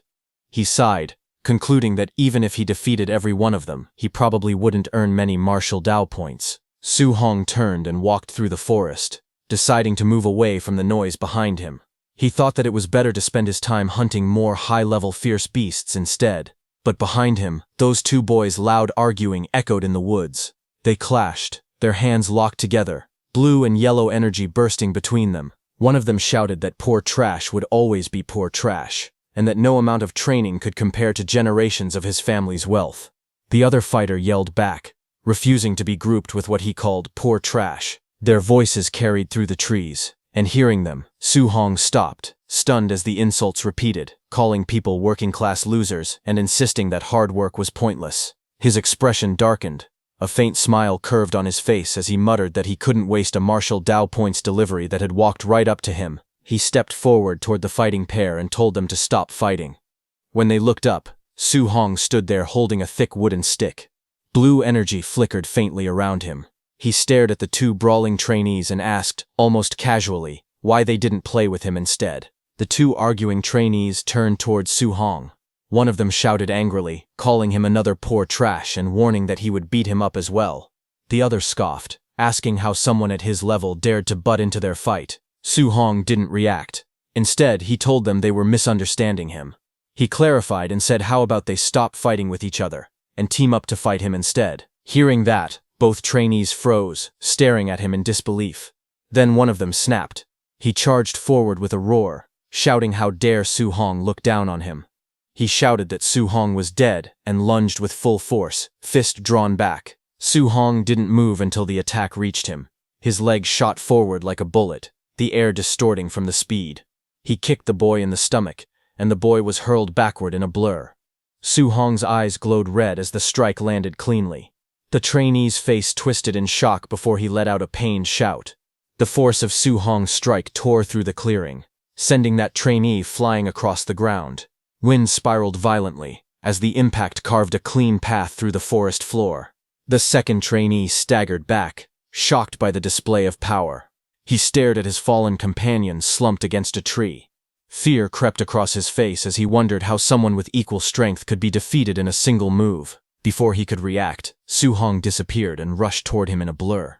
Su Hong appeared instantly, moving at a speed the trainee couldn't follow. The boy in the suit was overwhelmed by how fast his opponent had suddenly become. Su Hong raised the wooden stick calmly and told him that it was now his turn. The trainee froze, sweat dripping down his face as he tried to brace himself. But Su Hong had already closed the distance. In the next instant, the wooden stick smashed into the trainee with overwhelming force. Blood burst outward as the boy in the suit was launched back through the air, skidding violently across the ground. The man in the suit was sent flying through the air, crashing into a tree with a loud thud. His eyes rolled back as he screamed, unable to resist the force that overwhelmed him. On the ground, Su Hong stood calmly with the wooden stick resting on his shoulder. He looked down at the two defeated men and said that this was what they got for looking down on ordinary cultivators. Inside the monitoring room, instructors watched the scene on a large screen. One of them pointed at the display and wondered where this guy even came from. He complained that the two men had been having a normal duel, and the newcomer just walked in and one-shotted both of them. Another instructor asked if the two who got knocked down counted as eliminated. The supervisor shook his head and explained that they hadn't called for rescue, so the assessment would continue. The staff member bowed slightly and replied with a respectful acknowledgement. Back in the forest, the man in the suit slowly opened his eyes and groaned. He held his aching face and muttered that it really hurt. As he pushed himself up, his expression changed when he noticed the wooden bat beside him. He jerked back in panic, yelling for him to back off. His legs scrambled beneath him as the wooden stick rolled on the ground nearby. The man who had been beaten earlier screamed furiously, his face twisted with rage, and he shouted that he had never been humiliated like this in his life. He swore that Su Hong should never let him catch him again. Nearby, the other defeated man also woke up. He sat against a tree, clutching his chest. He muttered in frustration, blaming himself for underestimating Su Hong. He insisted that he never would have lost if he had taken the fight seriously from the start. The two men sat silently for a moment, looking at each other with awkward expressions. Neither spoke, but both shared the same bruised pride. Then one of them apologized. He said not to take his earlier words to heart and admitted that the other really was strong. The man in the suit nodded and apologized as well, saying he shouldn't have mocked him. They shook hands, the hostility between them fading. Before long, the two stood up and walked side by side through the forest, arms around each other like brothers. One of them urged the other to go find Su Hong and get their revenge. The man in the suit agreed, saying he absolutely had to hit Su Hong a few times with the stick to vent his frustration. On the other hand, Su Hong sprinted through the forest with incredible speed, a spear in his hand. Blue energy trails followed behind him as he dashed forward, ready for whatever came next. Suddenly, Su Hong's eyes narrowed as he sensed movement ahead. His expression remained calm, but he could already tell trouble was coming. Moments later, an entire herd of giant tusk boars burst through the trees. Their red eyes glowed fiercely as they charged forward, shaking the ground. Su Hong looked at them and complained that it was yet another Tier 1, lower-stage giant tusk boar group. He muttered that the Tianlin mountain range was filled with fierce beasts, and wondered how many groups he had run into already. The boars snorted and kicked up dust, growing louder as they approached.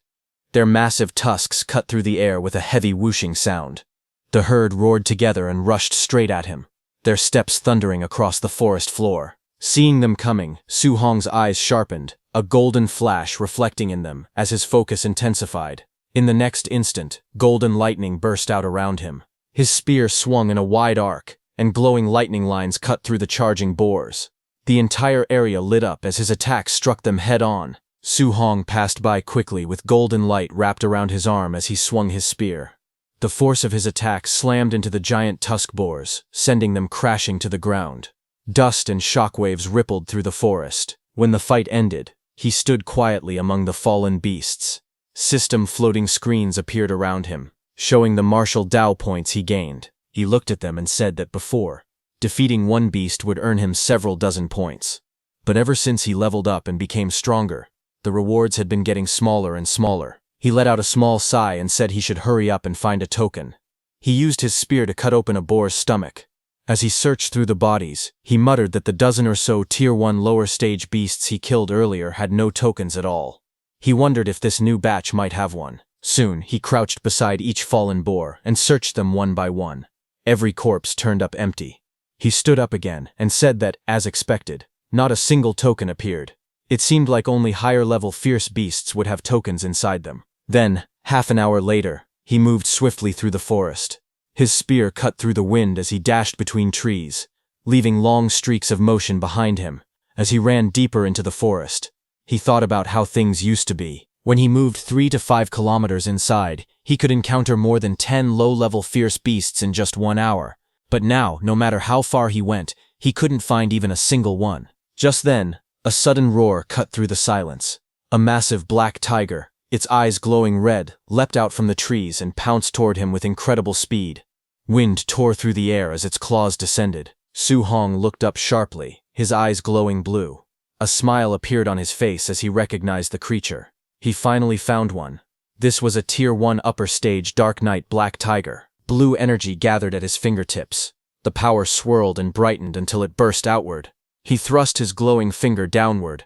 A piercing blue beam shot straight into the tiger, splitting the ground beneath it. The Dark Knight black tiger roared in pain, its jaws wide open as blood sprayed from its mouth. The Dark Knight black tiger hit the ground hard, cracking the earth beneath its body.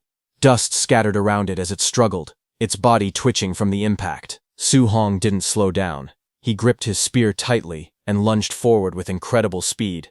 His body spun through the air, and the spearhead glowed with bright light as he brought it down. He struck the tiger directly on the head. Blue energy exploded outward, shaking the ground again. The beast roared one last time before its strength faded. A screen appeared beside Su Hong, showing he earned 35 martial Dao points. He looked down at the fallen tiger and said that with his current strength, killing a Tier 1 upper stage fierce beast was as easy as breathing. He crouched beside the giant corpse and began searching. He said he hoped this high-tier black tiger would have a token inside. After cutting it open, he froze for a moment, then pulled out a blood-covered token. He laughed softly and said that, sure enough, it was inside the upper-tier beast's stomach. With the token in hand, he wiped the sweat from his forehead. Searching for just one token had taken him nearly 3 hours.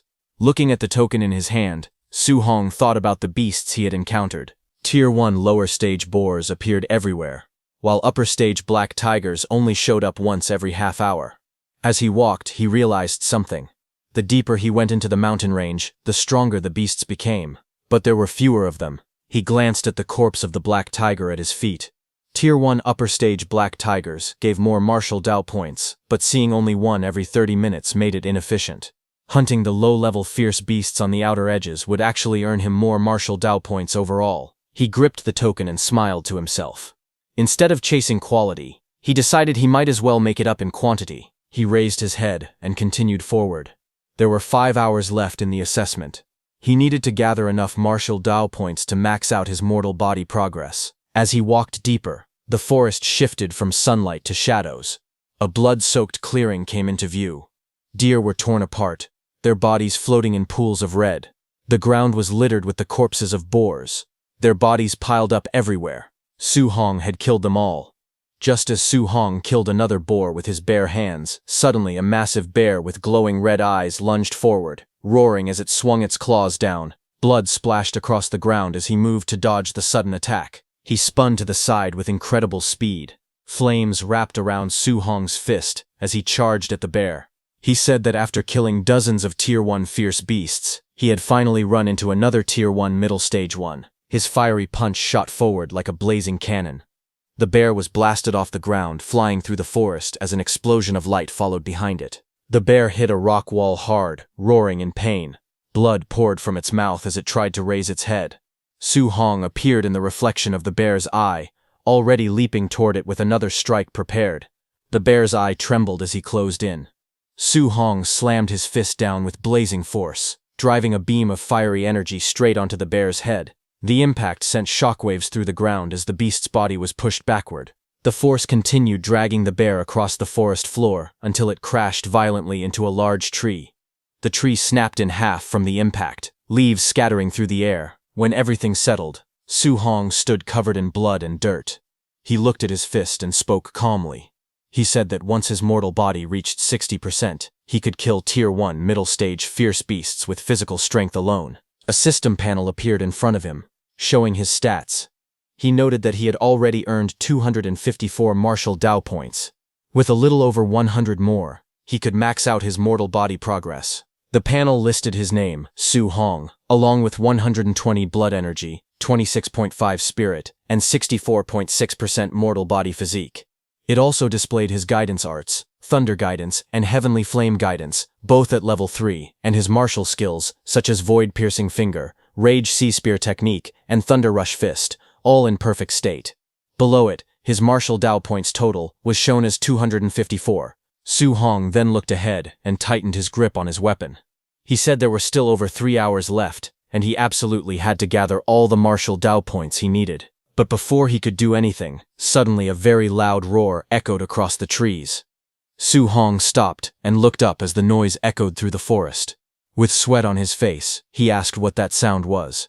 But suddenly, a massive shadow appeared above the trees. A gigantic golden bird descended from the sky, its wings glowing with bright light. Leaves and wind swirled everywhere as it hovered overhead. Su Hong stared in shock and asked what kind of fierce beast it was. As the creature spread its wings wider, golden feathers shined like fire. Su Hong's eyes widened, and he wondered if it was the legendary Golden Rock Beast King. Just then, the beast screeched loudly, diving downward with blazing energy around its body. The impact of its movement tore through the forest, sending violent shockwaves in every direction. Su Hong planted his feet and gripped his spear tightly. The wind roared against him. He said the Beast King's power was absolutely terrifying. He held on as the shockwave struck. He realized that the creature had only flapped its wings once, yet the force was already this devastating. Just then, a violent crash echoed through the forest as a massive tree split apart, the trunk snapping cleanly under an immense force. Su Hong jumped back onto a broken slab of stone while the shockwave rushed past him. Wind roared around him as he tried to steady himself.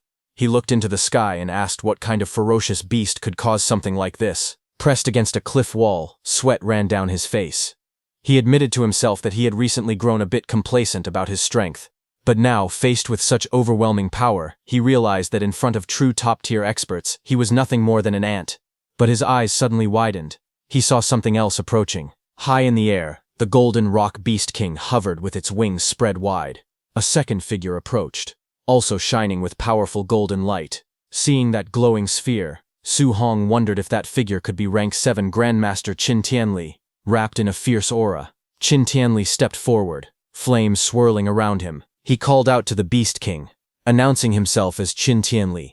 He said he was borrowing this territory, and demanded to know why the Golden Rock Beast King had returned. The Golden Rock Beast King swooped down with its wings spread wide, its claws reaching forward. It shouted that it never said it would lend its territory to anyone. Qin Tianli shot forward like a blazing golden firestorm. His aura erupted around him as he yelled that he would simply beat the Beast King until it agreed. The two forces collided mid-air. The rock's wings flashed with golden light as it twisted through the sky. Qin Tianli's punch exploded against its feathers, shaking the air. The golden rock beat its wings again with a sharp cry. Light spiraled around it as it forced Qin Tianli back with another powerful shockwave. Qin Tianli steadied himself, irritated by the noise. He rushed in again, yelling that the rock was too noisy. A rapid series of impacts followed. Explosions of golden force struck the rock's body again and again, lighting up the sky with bursts of energy as the two clashed violently in mid-air. Qin Tianli's punch smashed directly into the Golden Rock Beast King's head, sending feathers and blood scattering through the air. The explosive impact forced the massive beast backward. Qin Tianli floated calmly in the golden aura around him. With an icy voice, he warned the beast not to make him repeat himself. Qin Tianli declared that he was borrowing this land and ordered the Golden Rock Beast King to leave immediately. The rock screeched angrily as it pulled away into the sky, yelling that Qin Tianli should just wait. Qin Tianli waved it dismissively and told it to stop talking nonsense and get lost. As the beast disappeared, Qin Tianli took a slow breath, golden light swirling around his body. Then his voice echoed across the entire area. He introduced himself as Rank 7 Grandmaster Qin Tianli and told all trainees not to panic. The assessment would continue. Far below, Su Hong looked up in shock. Leaves drifted around him as he watched the golden rings of power spreading through the sky. He asked himself if this was truly the strength of a Rank 7 human martial artist. Su Hong clenched his jaw as he looked upward. Determination filled his eyes as he told himself that sooner or later he would reach that realm too. High above the training grounds, Qin Tianli descended toward the base. The crater-like area below was filled with buildings arranged for assessment. Hovering above the officials, Qin Tianli complained that the golden-winged rock should have just agreed from the start. He said he only wanted to borrow the territory as a trial ground. but the beast forced him to smack it instead. The staff stood at attention as he floated in the air. Among them, Lin Zi and Bai Mu, both rank 5 martial artists, spoke in admiration. They said Grandmaster Qin was even more fearsome than the rumors, and they noted that the Golden Rock Beast King, famous for its powerful body, had gotten its temper knocked out of it. Qin Tianli brushed off the praise and ordered them to follow him to the monitoring room. He wanted to see which trainee had withstood the Golden Rock's pressure earlier. The staff answered him respectfully. Inside the surveillance room, Qin Tianli pointed at the screens. The monitors showed trainees collapsed on the ground during the earlier shockwave.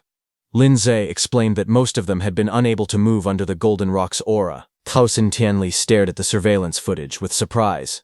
On the screen, a trainee knelt beside the corpses of several Tier 1 late-stage black tigers, still calm even under the Golden Rock's pressure. Qin Tianli asked who the boy was. Bai Mu checked the documents and explained. The trainee's name was Wang Tiantuo, a Tier 1 high-tier martial artist with blood chi 340 and a 95% fire attribute affinity. She added that he possessed the barbarian god-body physique, incredible strength, and was the son of the Star City Castellan. Hearing that, Qin Tianli raised an eyebrow. He said the Star City Castellan always compared having children to drawing lottery tickets. The man had fathered no less than 100 kids, and this time he finally produced a good one. Another playback appeared on the screen. Qin Tianli watched a different trainee slip out of the pressure zone using incredible speed. He commented that the boy's movement skills were impressive. Bai Mu reported his name, Lin Xinghe, Tier 1 high tier, blood chi 325, with a 96% wind attribute affinity from the Lin family of Star City. The footage switched again, showing a girl surrounded by a glowing protective barrier while rocks and trees shook around her. Qin Tianli noted that she was a spiritual telekinetic and praised her ability to use spirit power to counter the Golden Rock's pressure. Bai Mu identified her as Zhao Yan, a Tier 1 mid-stage spiritual telekinetic, with blood chi 290 and a 95% wood attribute affinity, from the Zhao family of Star City. Qin Tianli nodded, saying these three handled the Golden Rock's pressure with ease and clearly outmatched their peers. He then asked if there were any other talents worth noting. Bai Mu listed more names. Lin Po, a Tier 1 mid-stage martial artist from the Lin family, and another member of the Wang family, also Tier 1 mid-stage. She hesitated as she continued reading, noting that several more belonged to the famous families of Star City. Hearing that, Qin Tianli frowned. Bai Mu explained that the dozen or so students on the list all possessed Tier 2 mid-stage combat power, and none of them had fainted under the rock's aura. Qin Tianli questioned why every standout was from a major family, and asked what had happened to the school's students, especially those from number 1 high. Bai Mu continued reading the reports, explaining that the students from the various schools were only at Tier 1 early stage. She added that the 3 students from number 1 high had only broken through recently, and began listing their names. Qin Tianli waved his hand dismissively. He said he wouldn't bother looking, and commented that Star City number 1 high was unworthy of its reputation. But just then, Lin Zi suddenly shouted in shock, asking what was happening with one particular person. All 3 of them looked up at the screen. The scene showed Su Hong cutting down a ferocious beast with a powerful strike. They were all shocked to see that even after experiencing the Golden Rock's pressure, he still had enough strength to continue hunting. Bai Mu trembled as she clutched the report. She stuttered that the boy was Star City number 1 high's monster. Hearing that, Lin Zhao scolded her, telling her not to make a fuss in front of the Grandmaster. Qin Tianli stood between them in silence. But after glancing at the report himself, Lin Zhao also began shaking. With wide eyes, he repeated the same word, monster. Qin Tianli glanced at the 2 of them. He reminded them that both of them were rank 5 and should have seen countless geniuses before. He asked why they were making such a big fuss. He added awkwardly that they were still young and their temperaments weren't that steady. But when Qin Tianli looked at the report, his eyes widened in shock too. He stared at the report and screamed internally, asking if the boy they were looking at was even human. The report displayed Su Hong's profile. 18 years old, from Star City number 1 high, Tier 1 early stage, blood chi 123. It stated that he had perfected the C-rank martial art, Rushing Thunder Fist, and during the assessment, his physical strike alone produced 3,004 points of combat power, enough to rival a Tier 1 high-level martial artist. It also explained that he likely possessed a special physique and had 100% affinity for all 7 elemental guiding techniques. He was cultivating all 7 at the same time. Qin Tianli trembled as he read the file. He muttered in disbelief that such a freak could come from a backwater place like Star City. He compared the boy to a once-in-a-century talent, then corrected himself, calling him a once-in-a-millennium rarity. His expression shifted from shock to joy. Clenching the paper, his eyes glowed red with excitement. He shouted that he had struck gold. Then he suddenly paused. Something didn't add up. He demanded to know why someone with Su Hong's talent was still only at Tier 1 early stage, and why his blood chi was only 123. With a monster like this, that shouldn't be possible. Bai Mu quickly explained. She said that Su Hong was cultivating all 7 guiding techniques at the same time.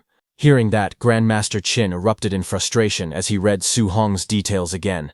He said it was no wonder the boy's blood chi was so low. Anyone cultivating 7 guiding techniques at once would destroy themselves. Even an immortal would be doomed.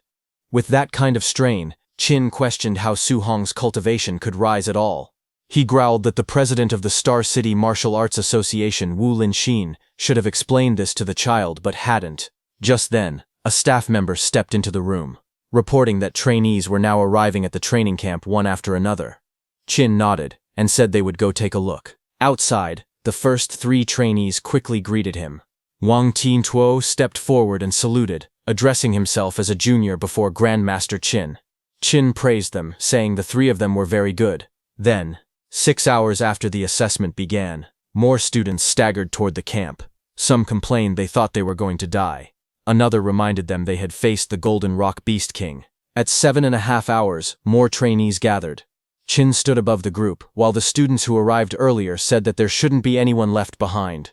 One student suggested ending the assessment early. Another scoffed that anyone who still hadn't arrived after all this time must be incredibly weak. But Grandmaster Qin wondered why Su Hong, his newly discovered freak, still hadn't shown up.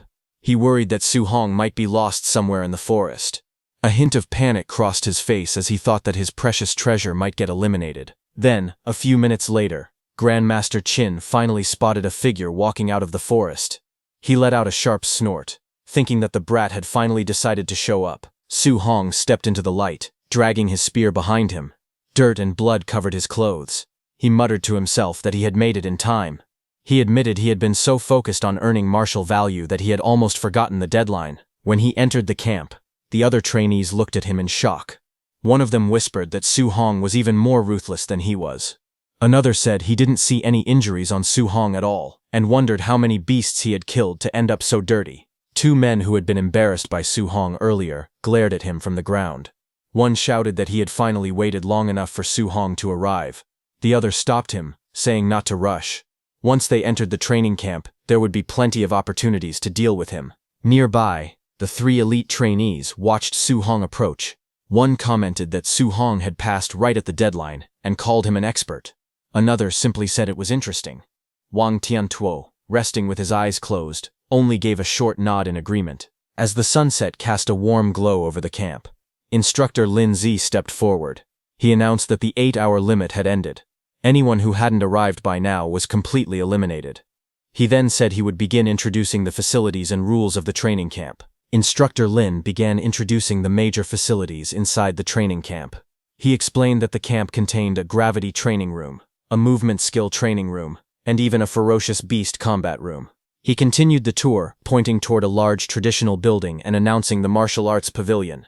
Inside that pavilion, trainees could exchange contribution points for martial arts, movement skills, pills, and weapons, some even reaching A rank. Hearing this, Su Hong sat among the other trainees, blood-covered but calm. He thought to himself that coming to this training camp had been the right decision. But then Instructor Lin shifted to the rules. He stated that all these facilities required contribution points to use. There was only one way to earn those points, by passing the various training subjects. Outstanding performance would bring extra rewards. With the sun setting behind him, he dismissed the group. He told those who still had energy to begin training immediately. Then he instructed the injured students to follow him to the dormitories so they could rest, saying he wouldn't allow anyone to die under his supervision. Su Hong entered his assigned dorm room and looked around. He was surprised to find that it was a single room. He thought to himself that from now on he could cultivate and level up without worrying about anyone seeing him. Then sometime later, he sat cross-legged on his bed, finally ready for the moment he had been waiting for. His status screen appeared before him. showing his stats. His blood chi was 126, spirit was 26.5, and his physique, mortal body, was at 64.6%. His guiding techniques were the thunder guiding technique at level 3 and the heavenly flame guiding technique at level 3. His martial arts skills, void piercing finger, raging sea spear art, and rushing thunder fist were all at perfection. Currently, he had 354 martial value. With a calm breath, he decided to use all 354 points of martial value to completely upgrade his mortal body. A surge of power erupted around him. Red flames rose, and glowing notifications appeared one after another, showing that his mortal body increased by 0.1. Countless notifications appeared like this. His entire body strengthened continuously as the red energy washed over him. Finally, a new message appeared, showing that his mortal body had reached 100% and was now evolving. Su Hong's eyes snapped open, glowing with intense crimson light. His breath surged like a storm as the evolution began. A powerful change began inside Su Hong's body. Brilliant red light burst from the center of his forehead and chest. Lines of energy spread across his body like a glowing constellation, connecting different points as lightning-like power surged through him. Flames of red energy rose behind him while the transformation continued. The force of the evolution exploded outward. A violent shockwave spread through the room, spinning the air around him as the power gathered around his body. Moments later, the energy slowly settled. Su Hong opened his eyes, his body still glowing faintly with red power. Feeling the change in his strength, he realized that even the eruption of his physical body alone already possessed terrifying power. Then a new system panel appeared before him. It showed his new physique, talent, physique, overlord body. Spirit rank 0%. The system explained that the Overlord body was an existence possessing the strongest strength among all physiques in the world. Su Hong stared at the information in surprise. He admitted he had never even heard of such a physique before. Looking at the panel again, he noticed that the spirit rank was still at 0%, which meant the Overlord body could still continue to evolve. A curious thought appeared in his mind. If the Overlord body kept evolving, what kind of heaven-defying physique would it eventually become? Su Hong looked at his body and felt the overwhelming strength flowing through it. The quality of this special physique was truly extraordinary. Wanting to know exactly how powerful the Overlord body was, he decided to test its strength. He picked up his spear and casually gripped it. The moment he squeezed it slightly, the metal shaft began to bend and crack under the pressure of his hand. Su Hong stared at it in shock. The spear was made from C-rank alloy, and it was already about to snap just from him squeezing it. He quickly realized how terrifying his new strength had become. Then another thought crossed his mind. C-rank alloy spears were extremely expensive, and breaking one like this would cost a fortune. But a moment later, he remembered something. This spear had actually been picked up earlier in the Star City wilderness, so it hadn't cost him any money at all. Still, he understood that he would need a stronger weapon from now on. Su Hong decided that he should gather enough contribution points as soon as possible so he could exchange them for an A-rank alloy spear. As he thought about his next step, a new idea formed in his mind. He realized that contribution points could be earned simply by wearing a weight vest and training. With a determined expression, Su Hong wondered whether his new Overlord body would allow him to carry several hundred kilograms of weight. Without wasting any more time, he prepared to begin training. On the other hand, inside the warehouse training area, many martial artists gathered around the testing equipment. Suddenly, someone shouted in shock. The weight being tested had reached 3,000 kilograms. The crowd stared in disbelief. In the center of the room, Wang Tiantuo, wearing a heavy training vest, stood calmly. Even under the enormous weight, he moved without much difficulty. After testing the load, he casually remarked that it was still a bit light. The surrounding trainees were stunned. One of them shouted in disbelief, asking if he really thought 3,000 kilograms was light. Another person looked at him jumping with the massive weight and exclaimed that he could still leap into the air despite carrying such a load. Everyone knew that a normal Tier 1 martial artist could only carry a few hundred kilograms at most. What they were witnessing completely broke their understanding. From the side, Lin Xinghe and Xiao Yan watched the scene carefully. Xiao Yan commented that Wang Tiantuo's strength was as huge as a monster's. Lin Xinghe looked at him with a complicated expression and muttered that he was like a barbarian bull. Meanwhile, inside a monitoring room, Grandmaster Qin and staff members watched the training through a large screen. The footage clearly showed Wang Tiantuo carrying the enormous weight with ease. Grandmaster Qin spoke calmly, saying that Wang Tiantuo could easily carry a 3,000-kilogram load, a strength worthy of the barbarian god body. Nearby, Bai Mu, holding a report, asked Grandmaster Qin about Su Hong. She asked when they should find him to explain the matter of him simultaneously cultivating 7 guidance techniques. Grandmaster Qin shook his head slightly and said they could not approach him directly. He explained that geniuses always had strong pride. If they spoke to Su Hong too directly, it might only backfire. Instead, Grandmaster Qin decided they needed to use other methods, allowing Su Hong to understand the situation by himself and give it up voluntarily. Grandmaster Qin turned to Lin Zhe and asked if the night raiders he had arranged had finished assembling.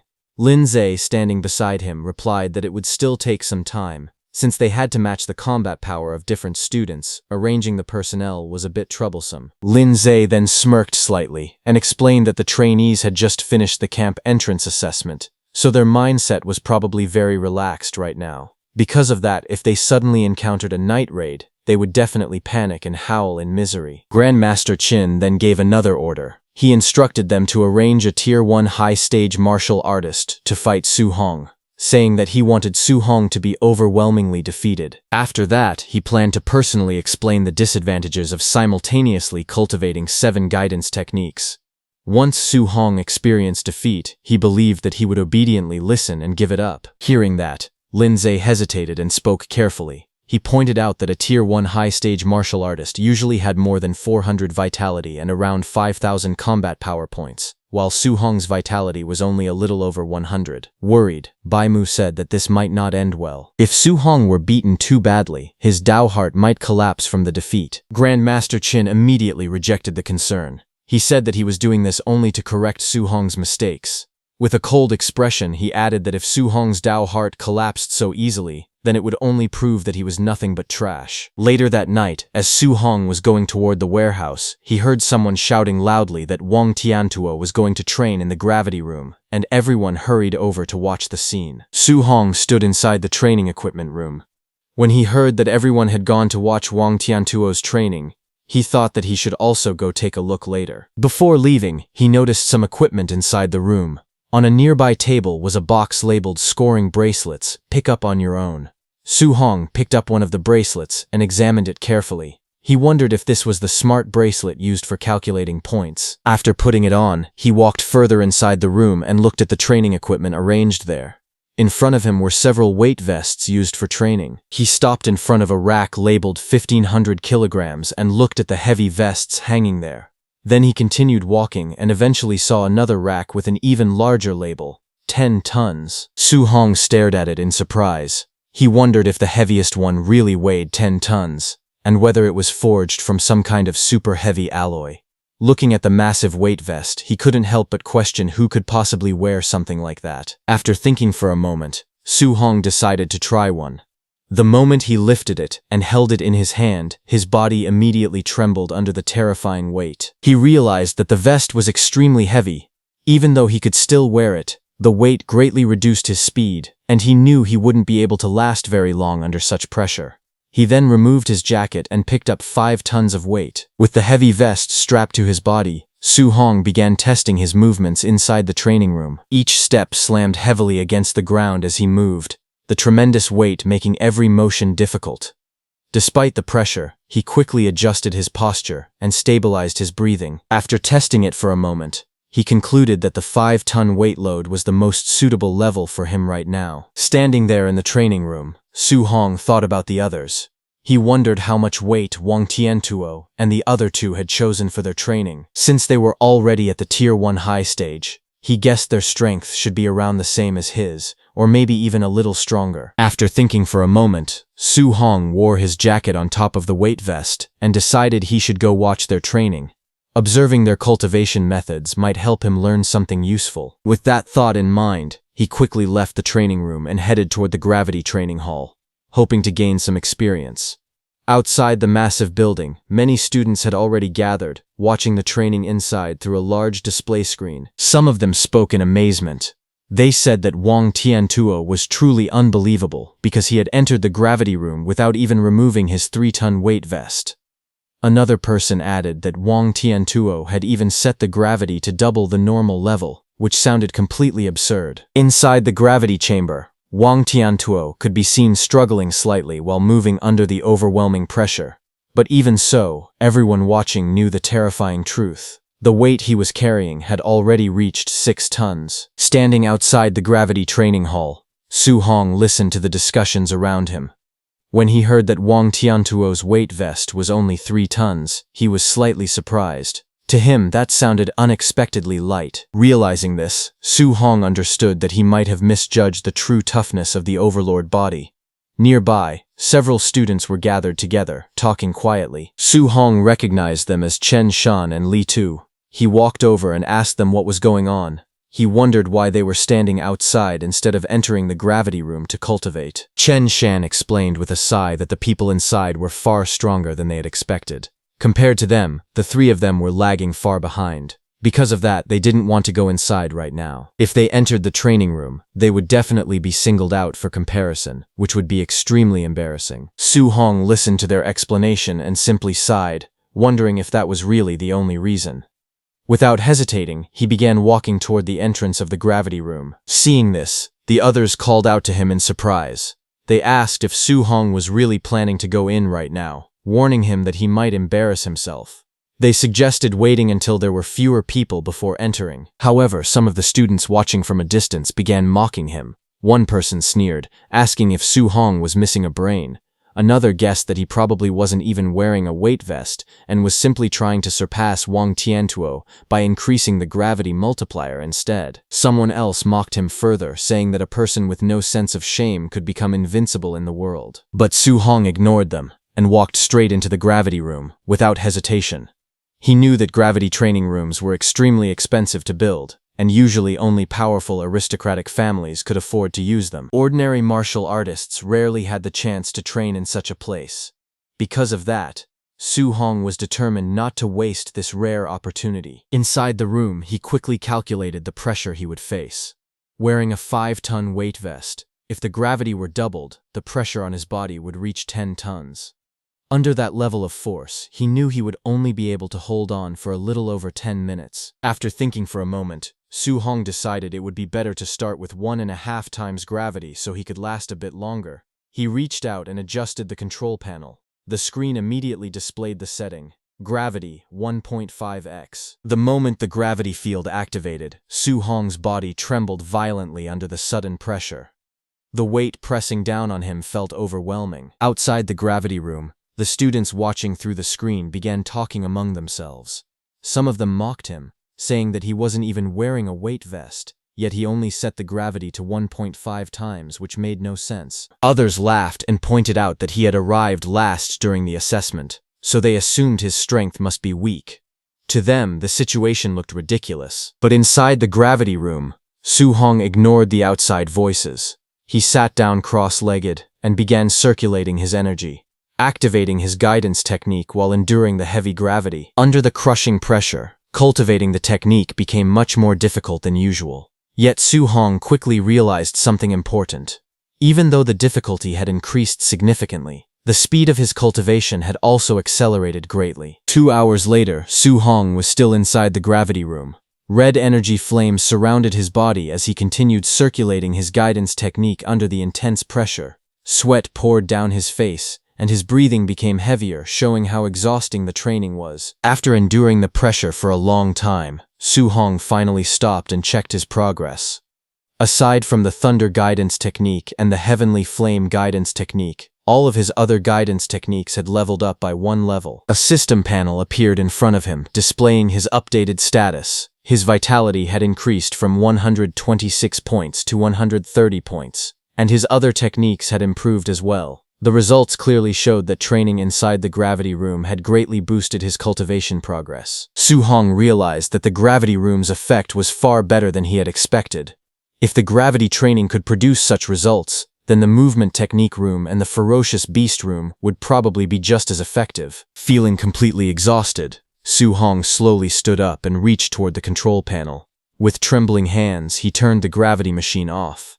Even standing up was difficult under the lingering pressure, but he managed to walk toward the exit. Finally stepping out of the gravity room, Su-hong wiped the sweat from his forehead and admitted that he was completely exhausted. Outside, a few students noticed him leaving and immediately began whispering among themselves.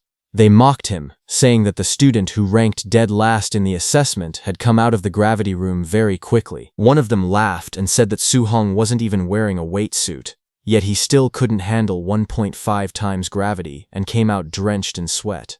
Another student arrogantly claimed that if it were him, he could easily sleep inside the gravity room overnight. Just then, Su-hong removed his jacket, revealing his weight suit, and complained about how uncomfortable it was. The suit had terrible breathability, and wearing it made him feel extremely hot. This caught the attention of the two students watching him. Their eyes widened in shock as they stared forward in disbelief. The two students stared at Su-hong with surprise as they realized that he had actually been wearing a weight vest before, and they wondered how heavy it was. In front of them, Su-hong slowly removed the heavy vest from his body. Watching him struggle, one of the students commented that for someone who ranked last, even 500 kilograms would already be hard to handle. However, since he managed to stay inside the gravity room for 2 hours, his strength could at least be considered acceptable. Another student added that even if Su-hong had some strength, he still couldn't be compared to Wang Tiantuo at all. Ignoring them, Su-hong carefully placed the weight vest on the ground.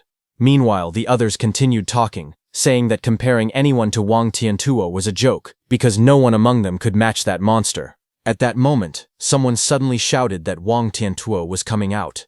Everyone immediately turned their attention toward the gravity room. They were shocked as they realized that Wang Tiantuo had endured 6 tons of pressure for more than 2 hours. Wang Tiantuo then came out, sweating heavily. Seeing that, one student exclaimed that Wang Tiantuo's physical strength was incredible, and that he was clearly number 1 in the training camp. Another added that even with a 500-kilogram weight, they themselves could only last half an hour at most. Right then, the heavy vest Wang Tiantuo was wearing dropped on the ground with a loud impact. The ground cracked slightly under the force, and dust rose into the air. The surrounding students froze, their eyes widening in shock as they stared at the scene. At the same time, Wang Tiantuo stepped out, stretching his arm as sweat dripped down his body. He let out a breath, feeling relaxed after finishing his training. Looking at him, the students remarked that the weight was truly terrifying. After finishing the gravity training, Lin Xinghe approached him, admitting that in terms of raw strength he was indeed inferior to Wang Tiantuo.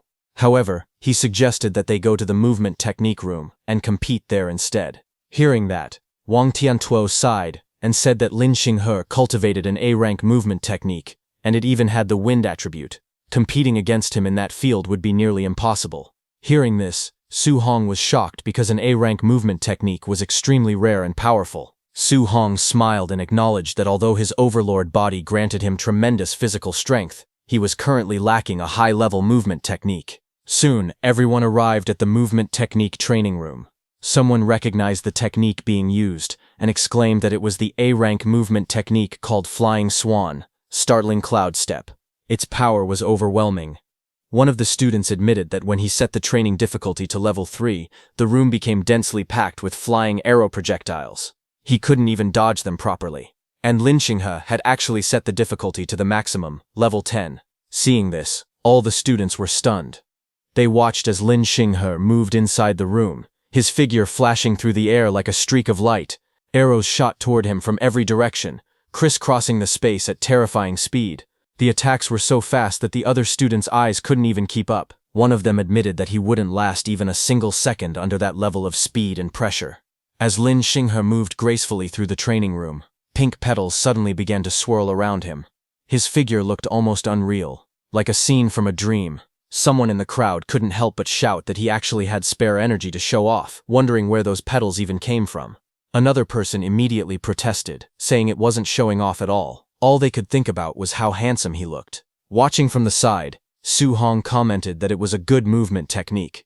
Immediately, a system screen appeared before him, showing that his understanding of Flying Swan's Startling Cloud Step was at 1%. Su-hong's blue eyes sharpened as he focused carefully on Lin Xinghe's movements. Every step, every shift in balance, every subtle flow of force was reflected clearly in his eyes. He took a step forward. In the crowd, someone noticed him and shouted for the others to look quickly. Another person frowned in confusion. Soon, everyone noticed what Su Hong was doing. He began to move his body in the same rhythm he had just observed. Blue streams of light swirled around him as he mimicked the footwork. But seeing that, someone burst out laughing, saying they should look at what this guy was trying to do. Another mocked him, asking if he really thought he could learn the flying swan's startling cloud step just by watching Lin Xinghe's movements. Someone else laughed even harder, saying there was no way an A-rank movement technique could be so easy to learn. Su Hong's mind transferred to the digital space. Su Hong continued moving his body the same as Lin Xinghe, dodging flying arrows as his progress bar slowly started rising. It reached 8%, then 15%. His steps became smoother. His body began to follow the natural rhythm of the technique. Progress reached 30%. Blue light wrapped around him as he advanced rapidly, weaving through the complex grid of attacks. Inside the digital space, his progress continued to rise at an unbelievable speed. As it reached 43%, pink light swirled around his body. It went up to 78%, then 93%. Then a system notification appeared before him, congratulating him for officially reaching the basic level of the flying swan's startling cloud step. Blue energy surged around his body as he stabilized his stance. He realized that he had finally learned his first A-rank movement technique. However, as he thought about it, he felt a little awkward. Lin Xinghe's movements were too showy, they were flashy and overly dramatic. He admitted to himself that he had never seen a normal version of the flying swan's startling cloud step before. For now, he could only learn from Lin Xinghe. Just then, another system message appeared, saying that it was now sending Su Hong back to reality. When he returned, he clenched his fists with excitement. He thought that since he had already learned the movement technique, there was no need to continue training in the movement technique room in the future. Instead, he decided it would be better to go to the ferocious beast room, kill ferocious beasts, obtain martial value, and raise his vitality. But as he stood there, he suddenly noticed that everyone around him was staring at him. Confused, he wondered why they were all looking at him like that. Someone finally spoke up, telling him that his posture just now had been extremely showy. It perfectly captured the essence of Lin Xinghe. Another person admitted in amazement that they definitely couldn't imitate it. It was simply too flashy. Hearing that, he froze. A troubling thought crossed his mind. Could it be that he had also performed those showy movements in reality? Sweat formed on his forehead as he replayed the scene in his mind, realizing just how dramatic he must have looked. As he hurried away, frustration filled his mind. He swore to himself that he absolutely could not use Lin Xinghe as a learning template again in the future. Behind him, voices echoed loudly. Some girls shouted for him not to leave. Others begged him to perform that move again. Someone even yelled that he had been exploding with handsomeness just now. Hearing those words, he moved even faster, trying to escape the crowd. While running, he suddenly narrowed his eyes as he sensed that someone was following him. Not far away, those two men who had been beaten up by Su Hong in the forest watched him from the shadows. One of them said they had finally found him and that he should be heading to the ferocious beast room. The other smirked and suggested that they block the door. When he came out, they would give him a few vicious blows. Soon, Su Hong arrived at the ferocious beast room. It was a large building with crowds already gathered outside. Inside, Wang Tiantuo laughed loudly. He asked Xiao Yan if she had said she wanted to compete with him in killing ferocious beasts. Xiao Yan calmly replied that she only wanted to know, between the two of them, who was truly number one in the training camp. Hearing that, Wang Tiantuo raised an eyebrow and questioned whether she really thought she could defeat his barbarian god body by relying on spiritual telekinesis. He wondered aloud if he was being underestimated. Xiao Yan remained composed. She answered that it was actually he who had underestimated the power of a spirit master. Hearing the words spirit master, Su Hong paused because he had never actually seen a spirit master's fighting method before. He decided that he might as well go take a look first. He could always come back later to fight ferocious beasts and earn martial value. Inside the ferocious beast room, something shocking was happening. Xiao Yan suddenly floated into the air. Seeing this, Su Hong was stunned. He could not understand what was going on. She had actually floated out of thin air. Sweat formed on his face as he remembered that walking on air was a method only grandmasters possessed. He wondered if this was truly the power of a spirit master. In the next instant, Xiao Yan raised her hand. Golden light gathered at her fingertips. Streaks of flowing light shot forward at terrifying speed. Before anyone could react, 3 Tier 1 high-stage black tigers were pierced at the same time by that golden light. Blood splashed as the beasts collapsed instantly. Su Hong stared in disbelief. In just one moment, she had simultaneously killed all three of them. He could not understand what those streaks of flowing light were. Suddenly, a deafening roar echoed through the arena. A massive, ferocious beast appeared behind Zhao Yan, its eyes glowing red with killing intent. Red energy surged around it like flames. But suddenly, the massive beast's eyes widened in shock. Xiao Yan turned sharply, and using her telekinesis, she grabbed the beast's neck. Su Hong was shocked to see that Xiao Yan was actually using spiritual telekinesis to forcibly bind and control her enemy. Golden energy flared again. Xiao Yan made a simple motion with her hand. In the next instant, blazing streaks of light slashed forward. The attack tore through the beast with explosive force. As Su Hong observed closely, he finally understood. Those streaks of flowing light were daggers. He felt a chill run down his spine, walking on air, controlling objects from a distance, even controlling enemies directly. Now he truly understood why spirit masters were known to be ridiculously strong enough to easily crush ordinary martial artists. Suddenly, the crowd behind him erupted in shock. They stared at the battlefield in disbelief. Someone shouted in confusion, asking what that giant sword was. Golden light filled the entire ferocious beast room as a giant ferocious beast appeared there. Seeing that, Xiao Yan created a massive golden sword in the sky. Blazing light poured down like a pillar from the heavens. Xiao Yan raised one hand calmly. In the next instant, the enormous sword slammed straight down. The giant ferocious beast opened its mouth and roared, but the golden blade pierced through it with overwhelming force. The beast's massive body trembled violently as the attack tore through it from head to tail. Watching from the side, Su Hong felt his heart shake. He realized that it was a weapon, but just moments ago she had not been holding any weapon at all. He could not understand how such a huge weapon appeared out of nowhere. He also wondered how something that massive could possibly not weigh several tons. At that moment, Lin Xinghe appeared there and explained to everyone that this was a martial skill belonging to spirit masters, and it was even ranked as high as A rank. Hearing this, everyone was stunned. A martial skill belonging to spirit masters was already shocking enough, but A rank made it even more unbelievable. Some of them admitted they had never even heard of such a thing before. Then someone turned toward Lin Xinghe, questioning how they all seemed to know A rank martial skills. He asked Lin Xinghe whether Wang Tiantu might also possess one. Lin Xinghe casually waved his folding fan and calmly stated that Wang Tiantu indeed possessed an offensive A-rank martial skill. The others stared at him in disbelief. Someone muttered in shock, wondering if they were all monsters. Another voice questioned how they could be so heaven-defying. Sweat rolled down Su Hong's face when he heard that Wang Tiantu not only had an A-rank martial skill, but that it was also offensive. Inwardly, he exclaimed that this training camp was truly filled with A-rank martial skills, and felt that coming here had been the right choice. Suddenly, an explosion echoed from the testing area. A Tier 1 high-level ferocious beast was blown apart with a single punch from Wang Tiantu. Seeing that, all the students were stunned. They could not understand what kind of martial skill could destroy such a beast in one strike. But someone corrected them, saying it was not a martial skill at all. It was purely Wang Tiantu's physical strength. The realization shocked everyone even more. He was this powerful without even using a martial skill. Watching quietly, Su Hong observed that Wang Tiantu did not seem to have any intention of using his martial skills at all. After a moment of thought, Su Hong decided he would find a chance to learn from him next time. For now, his goal was simple. He wanted to become a spirit master. However, his spirit stat was only 26.5. A system panel showed his current stats. His vitality was 130. His spirit was 26.5. His physique showed overlord body, profound rank at 0%. He had mastered several guidance techniques. As for martial skills, he possessed many. Still, to become a spirit master, one needed their spirit stat to exceed 100 points. Su Hong calculated silently. He was still short by 73.5 points.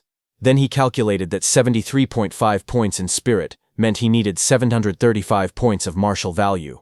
Clenching his glowing fist, his eyes hardened with determination as he was about to go on a killing spree. At that moment, those two boys who were after Su Hong arrived there. One of the boys pointed toward the entrance and said that Su Hong had gone inside. They immediately walked toward the entrance, saying that everyone else was focused on watching Wang Tiantu and Xiao Yan's training, and no one was paying attention to this side at all. A greedy smile appeared on one of the boys' faces. He called it a perfect opportunity and suggested they rush in and ruthlessly beat that kid up. Just as they were about to move, one of them suddenly saw something and shouted in alarm. The other quickly scolded him, telling him not to scream, otherwise Su Hong would notice them. Then both of them turned toward the large screen, which was showing Su Hong. They stared in disbelief. Su Hong was standing alone in the training arena, but he was not facing just one ferocious beast. He was challenging more than 10 ferocious beasts at once, and every single one of them was Tier 1 high stage. The sight left those two boys stunned. They could not believe what they were seeing and wondered if he was completely insane. The two boys panicked as they watched the screen. One of them urgently suggested going to find the instructor to save Su Hong, fearing that otherwise he would definitely die, but the other shook his head, saying it was already too late. At this rate, Su Hong would be torn to shreds in seconds. He said it seemed there was no way for them to get revenge anymore. At the same time, Su Hong stood calmly in the arena as a faint smile appeared on his face. His eyes sharpened as he raised his hand and challenged the beasts directly. He told them to come. In the next moment, the ferocious beasts roared wildly. Their massive bodies charged toward him from all directions, shaking the ground as they closed in. But Su Hong did not retreat. Instead, he moved, his body twisted mid-air, effortlessly dodging a powerful strike. In the very next instant, as he jumped high, blue energy gathered in both of his hands. He used his void-breaking finger technique. A brilliant glow burst out as he prepared his counterattack. Surrounded by ferocious beasts on all sides, he did not retreat. Instead, his body twisted mid-air as blue energy beams surged violently from his palms. With a single rotation, streaks of blue light sliced through the air. His attacks landed one after another. Claws and fangs never even reached him. Blood sprayed as the beasts were torn apart mid-charge, their bodies slashed open by the glowing arcs of energy. The arena filled with flashes of blue light. Outside, the two students stared at the screen in complete disbelief. One of them muttered, asking if he was dreaming. He could not believe this was something a Tier 1 initial stage martial artist could do. Even a middle stage martial artist, surrounded and attacked by over a dozen high stage ferocious beasts, would definitely die. Yet Su Hong was dominating them effortlessly. Suddenly, one of them leaned forward. He said that Su Hong's movement technique looked familiar. He said it was Lin Xinghe's flying swan startling cloud step. Hearing this, the other boy was too shocked, saying there was no way. He immediately rejected the idea, saying Su Hong was just a number 1 high school student. It was impossible for him to have access to such a high-grade movement technique. He wondered if Su Hong could possibly be from some great family. Then the other boy asked if it could be that he had seen Lin Xinghe use it once and learned it. Both of them were stunned thinking that. Then one of them exclaimed that the technique Su Hong was using was an A-rank movement technique. It was impossible to master something like that just by watching it briefly. He wondered how heaven-defying Su Hong's talent must be. The other boy swallowed nervously. He suggested that maybe they should forget about revenge. Even if they gathered more people, they would not be strong enough to defeat Su Hong. But the first student clenched his teeth tightly. Sweat rolled down his face as anger burned in his eyes. He said that whether Su Hong was the heir of a great family or some kind of monster genius, he could not swallow this humiliation. While shaking, the other boy raised a hand and pointed toward the screen, telling the first boy that before he went looking for trouble with Su Hong, he should take another look at the screen. Hearing this, the first boy froze and turned back toward the screen in silence. What he saw left him speechless. His metal bat fell from his hand. He muttered in disbelief that they had only been talking for a few minutes. Yet all the high-stage ferocious beasts inside were already completely dead. On the screen, Su Hong stood calmly atop the massive corpse of a giant serpent-like beast. Around him, the bodies of other monsters lay scattered across the battlefield. Standing among the corpses of fallen beasts, Su Hong calmly calculated his gains. Over a dozen Tier 1 high-stage ferocious beasts had only given him a total of 81 martial value points. That meant they averaged just 7 points each. He realized that the stronger he became, the harder it was to earn martial value. But suddenly his blue eyes sharpened as he noticed movement. From the dark upper level of the building, several ferocious beasts emerged. Their red eyes glowed ominously in the shadows. The air turned heavy with bloodlust. Without hesitation, Su Hong stood tall atop the corpse beneath his feet. Red light flickered throughout the building as more beasts stirred in the darkness. He declared that there was no time to rest. He said they should continue. In the next instant, the giant beast lunged downward from above, claws extended, tearing through the air toward him. But Su Hong did not panic. His expression remained steady. A golden glow ignited around his fist as energy gathered rapidly. Using his Vajra fist, he stepped forward and threw a powerful punch that collided with the descending beast. A burst of golden light exploded outward. The impact sent shockwaves ripping through the air as multiple beasts were struck at the same time. He landed in the middle of those beasts as golden energy spiraled around him, expanding violently. The ground beneath his feet cracked. Seeing his power, the remaining beasts hesitated. The saber-toothed and the giant scorpion-like monsters began to retreat. But Su Hong did not let them escape. He launched himself forward as a faint smile appeared on his face. He demanded to know where they thought they were going, and ordered them to hand over all their martial value. His body shot through the air at incredible speed as he reached out with one hand. He grabbed onto the thick tail of a fleeing scorpion beast. With a violent motion, he swung it around. The massive creature crashed into the surrounding beasts. The beasts' bodies were sent flying across the battlefield. The arena echoed with the sounds of bones breaking and monsters howling. Outside, the giant screen flickered with violent flashes of red and gold. The two boys stood frozen in front of it, and neither of them spoke. After a long moment, the first boy forced a smile and said he wondered when this cycle of vengeance would ever end. He said he had decided to forgive Su Hong. The other boy immediately agreed. He suggested they should slip away quickly before Su Hong noticed them again. Otherwise, they might end up beaten half to death one more time. While they were going, they passed by a group of students gathering in front of the screen showing Wang Tiantuo and Xiao Yan's fight.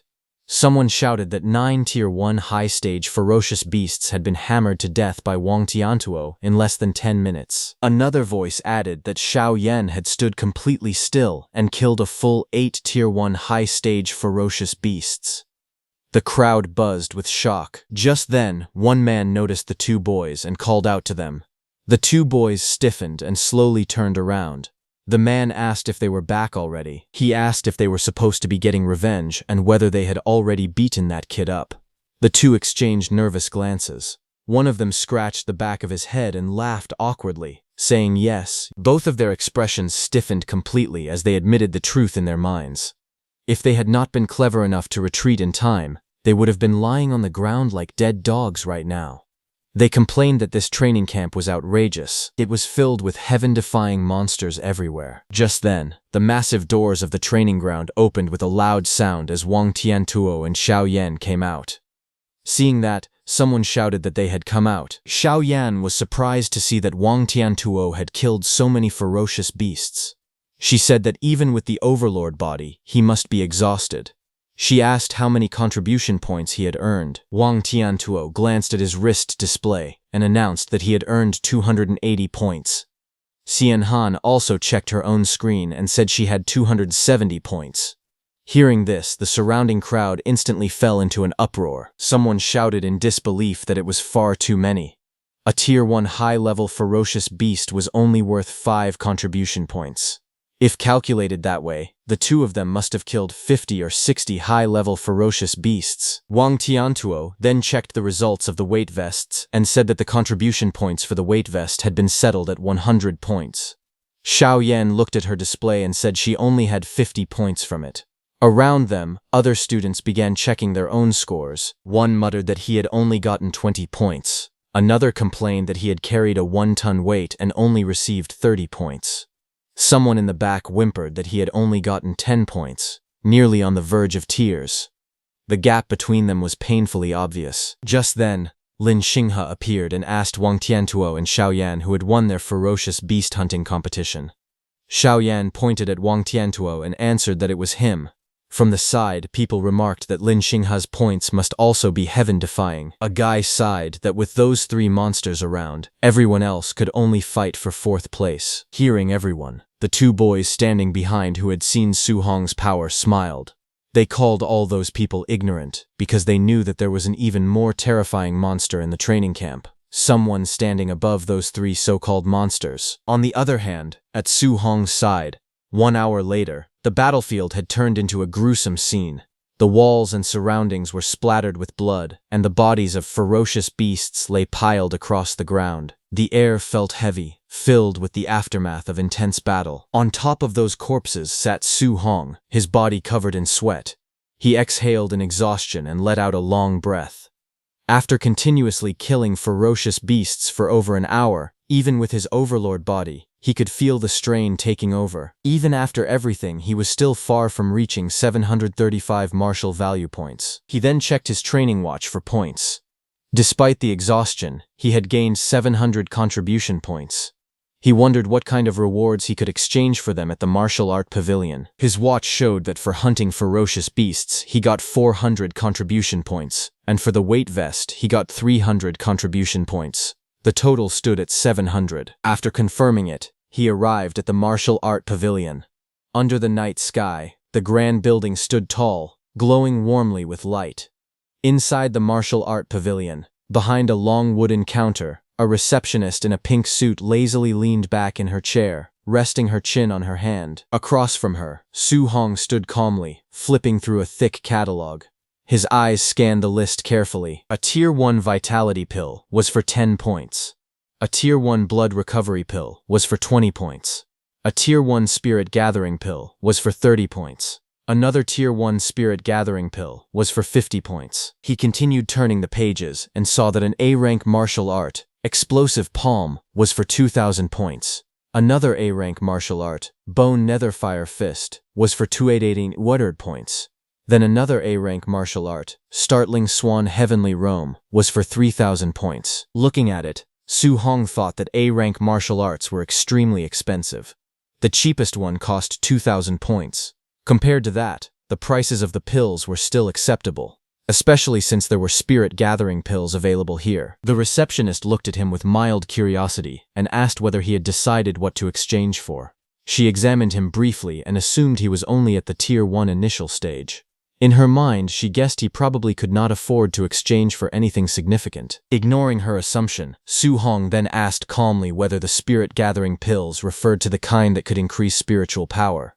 The receptionist said yes and explained that the spirit-gathering pills were only effective the first time they were taken. The higher the grade of the pill, the better the improvement effect. Hearing that, Su Hong immediately checked the book. He saw that the highest grade of spirit-gathering pill available there reached Tier 4. Costing 500 contribution points. The catalog listed clearly. A Tier 4 Vitality pill was for 100 points. A Tier 4 Blood Recovery pill was for 200 points. A Tier 4 Energy Gathering pill was for 300 points. And a Tier 4 Spirit Gathering pill was for 500 points. After a brief moment of silence, Su Hong made his decision. He asked the receptionist to give him a Tier 4 Spirit Gathering pill first. Hearing this, the receptionist froze. Her eyes widened in shock as she blurted out, telling Su Hong that a Tier 4 Spirit Gathering pill cost 500 contribution points, not 50. Su Hong showed his point-calculating watch and said that was right, a Tier 4 Spirit Gathering pill. Still stunned, she quickly checked his contribution balance. The number displayed 700 points clearly in front of her. She was stunned seeing that he actually had a full 700 contribution points. Her attitude instantly changed. With a bright smile and sparkling eyes, she carefully brought out an ornate wooden box and handed it to him politely. She told him that it was his spirit-gathering pill. He thanked her and then asked if they had any dual thunder and fire attribute alloy spears. Without missing a beat, she nodded enthusiastically, saying they did have them for only 200 points. She thanked him warmly for his patronage, calling him handsome with a cheerful expression. Outside, the night sky stretched wide and clear as Su Hong returned to his room. Inside, he placed his new spear with his old spear. His new spear was a C-rank dual thunder and fire attribute spear named the Thunder Fire Spear. Later that night, Su Hong reviewed his progress. His vitality and guidance techniques had improved again. He had also obtained 490 martial value points. A translucent system panel appeared before him, showing his stats. Currently, he had 135 vitality and 26.5 spirit. He had 5 guidance techniques and 3 martial arts. His martial value was 490 points. Su Hong sat cross-legged on his bed with the wooden box placed before him. The improvement he achieved in a single day was greater than what he had gained in an entire previous week. Still, after calculating carefully, he realized that his spiritual power stood at 26.5. Even with 490 martial value points, he was still 25.5 points short of reaching 100. He opened the box. Inside was the golden spirit gathering pill. He picked up the pill and looked at it steadily. He hoped this spirit gathering pill could provide at least 25 points of spiritual power improvement. With determination in his eyes, he ate the pill, thinking that no matter what, he was going to become a spirit master. The next second, the Tier 4 spirit gathering pill dissolved inside his body. The instant he swallowed it, its effects manifested immediately. A surge of vibrant green energy burst forth from within him. Spiritual power radiated outward as streams of luminous energy flowed through his meridians, converging at his core. The energy spiraled steadily, filling his entire body with warmth and vitality. Su Hong felt the exhausted nerves throughout his body gradually relax. A deep sense of comfort spread from within, soothing every part of him. As the energy continued to circulate, his mind became astonishingly clear. His senses sharpened, allowing him to perceive everything around him with perfect clarity. The spiritual energy settled smoothly within him, strengthening both his body and mind. Finally, he opened his eyes slowly as a sharp glint flashed across them. After absorbing the effects of the pill, Su Hong quickly checked his system panel. His eyes widened as he saw the results. His spiritual power had risen to 50.5, increasing by a full 24 points. The astonishing improvement left him stunned, making him realize the incredible potency of a Tier 4 spirit gathering pill. Su Hong carefully analyzed the numbers once more. With 50.5 spiritual power and 490 martial value points, his progress had reached 99.5%. He was only 0.5% short of breaking through. Thinking about it, he sighed inwardly.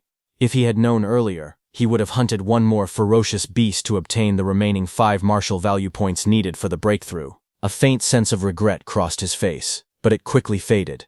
Calmly leaning back on his bed, he accepted the situation. Since he could only collect martial value again tomorrow, there was nothing more to do for now. Closing his eyes, Su Hong decided to rest for the night. Meanwhile, at the training camp warehouse, rows of hunters gathered inside the vast hall. Weapons lined the walls, and the atmosphere buzzed with quiet discussion as the trainees held documents in their hands. Among the crowd, a group of men recognized someone familiar. One of them spoke with surprise, asking why Bu Jingfeng, who had been cultivating at Martial Dao University, had also been summoned there.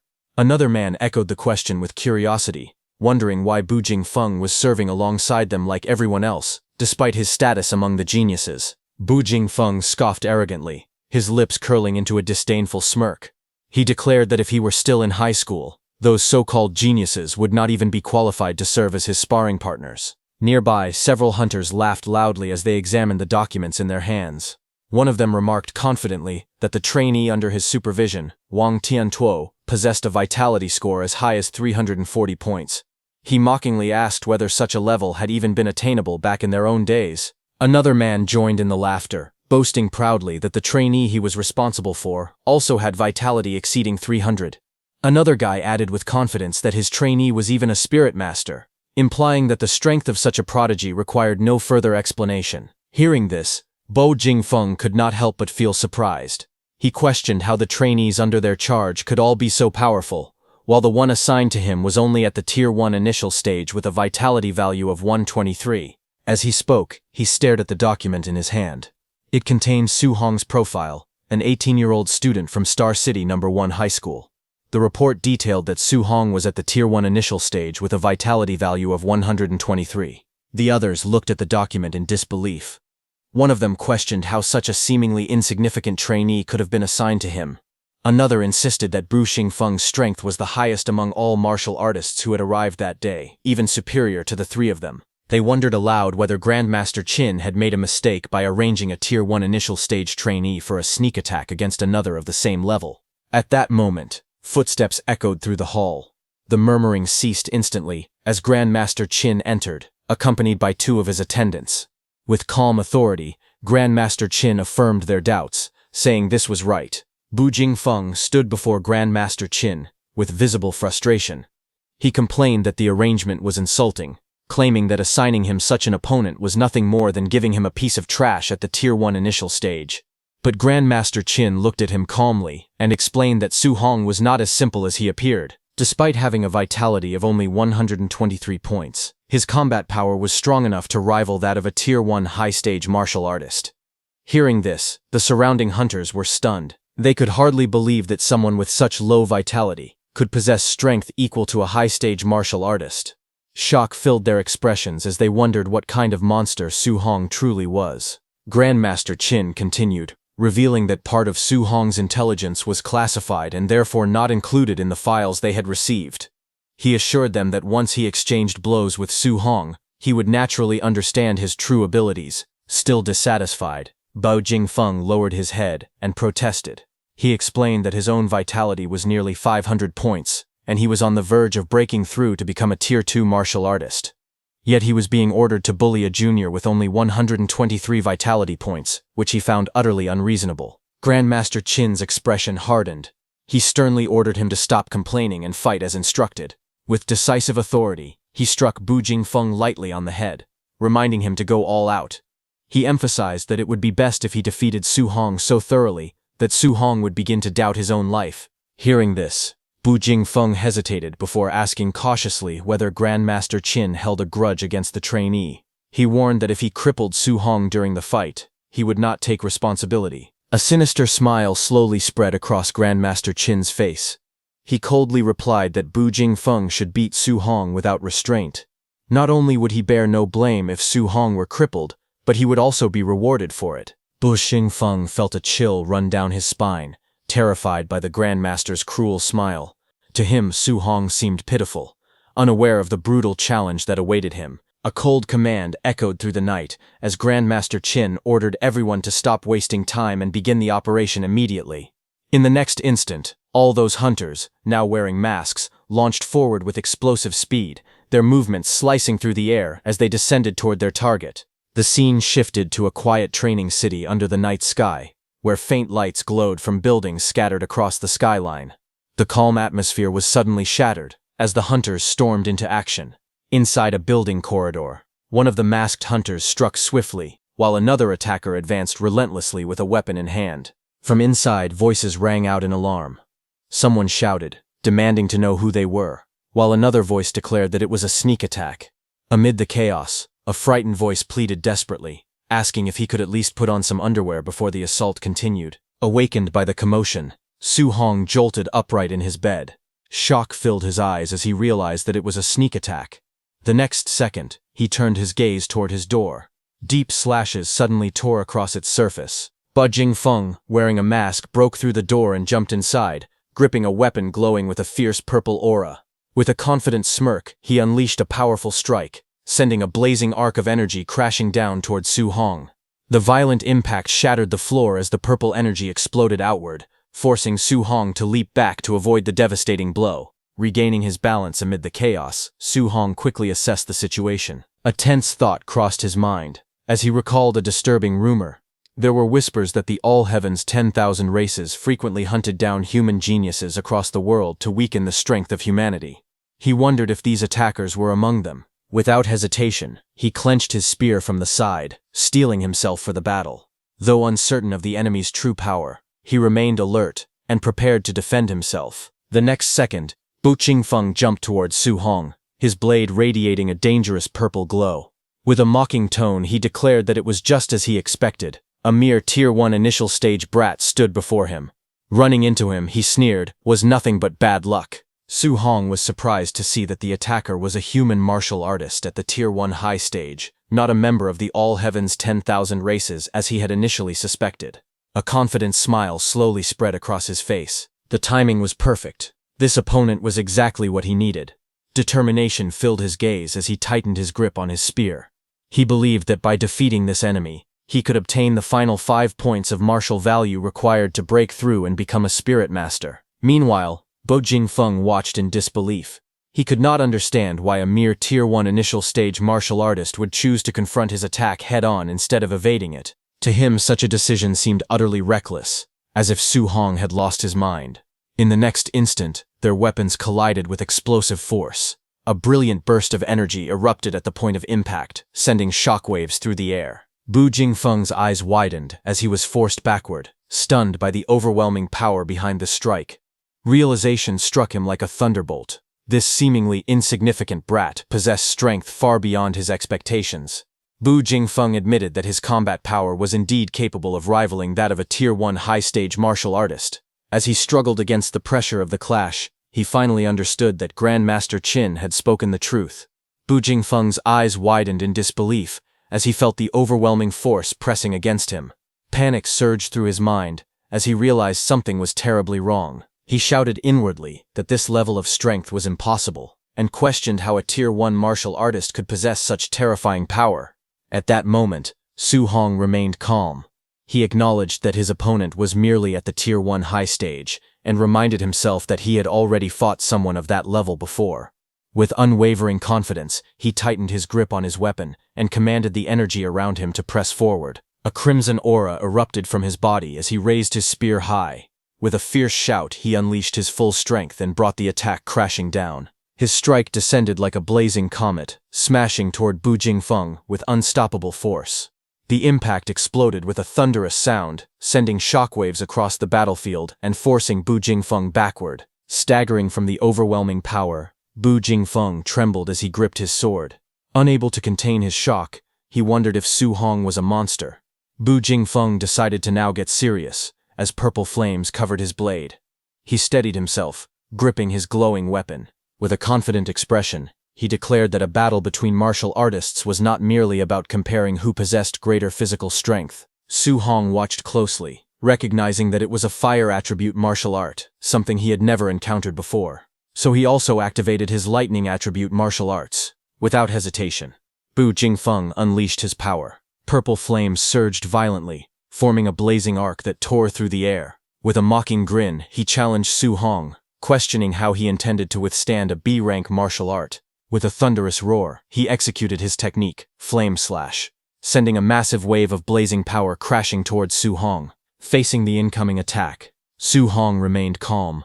Golden lightning crackled fiercely around his body as he raised his spear, gathering immense energy. As he assessed the incoming strike, he realized that the power behind it might be even greater than the void-breaking finger. A technique also ranked at B level. The clash of power erupted violently as the two attacks collided mid-air. Purple flames and golden lightning struck against each other, releasing a blinding burst of energy that illuminated the battlefield.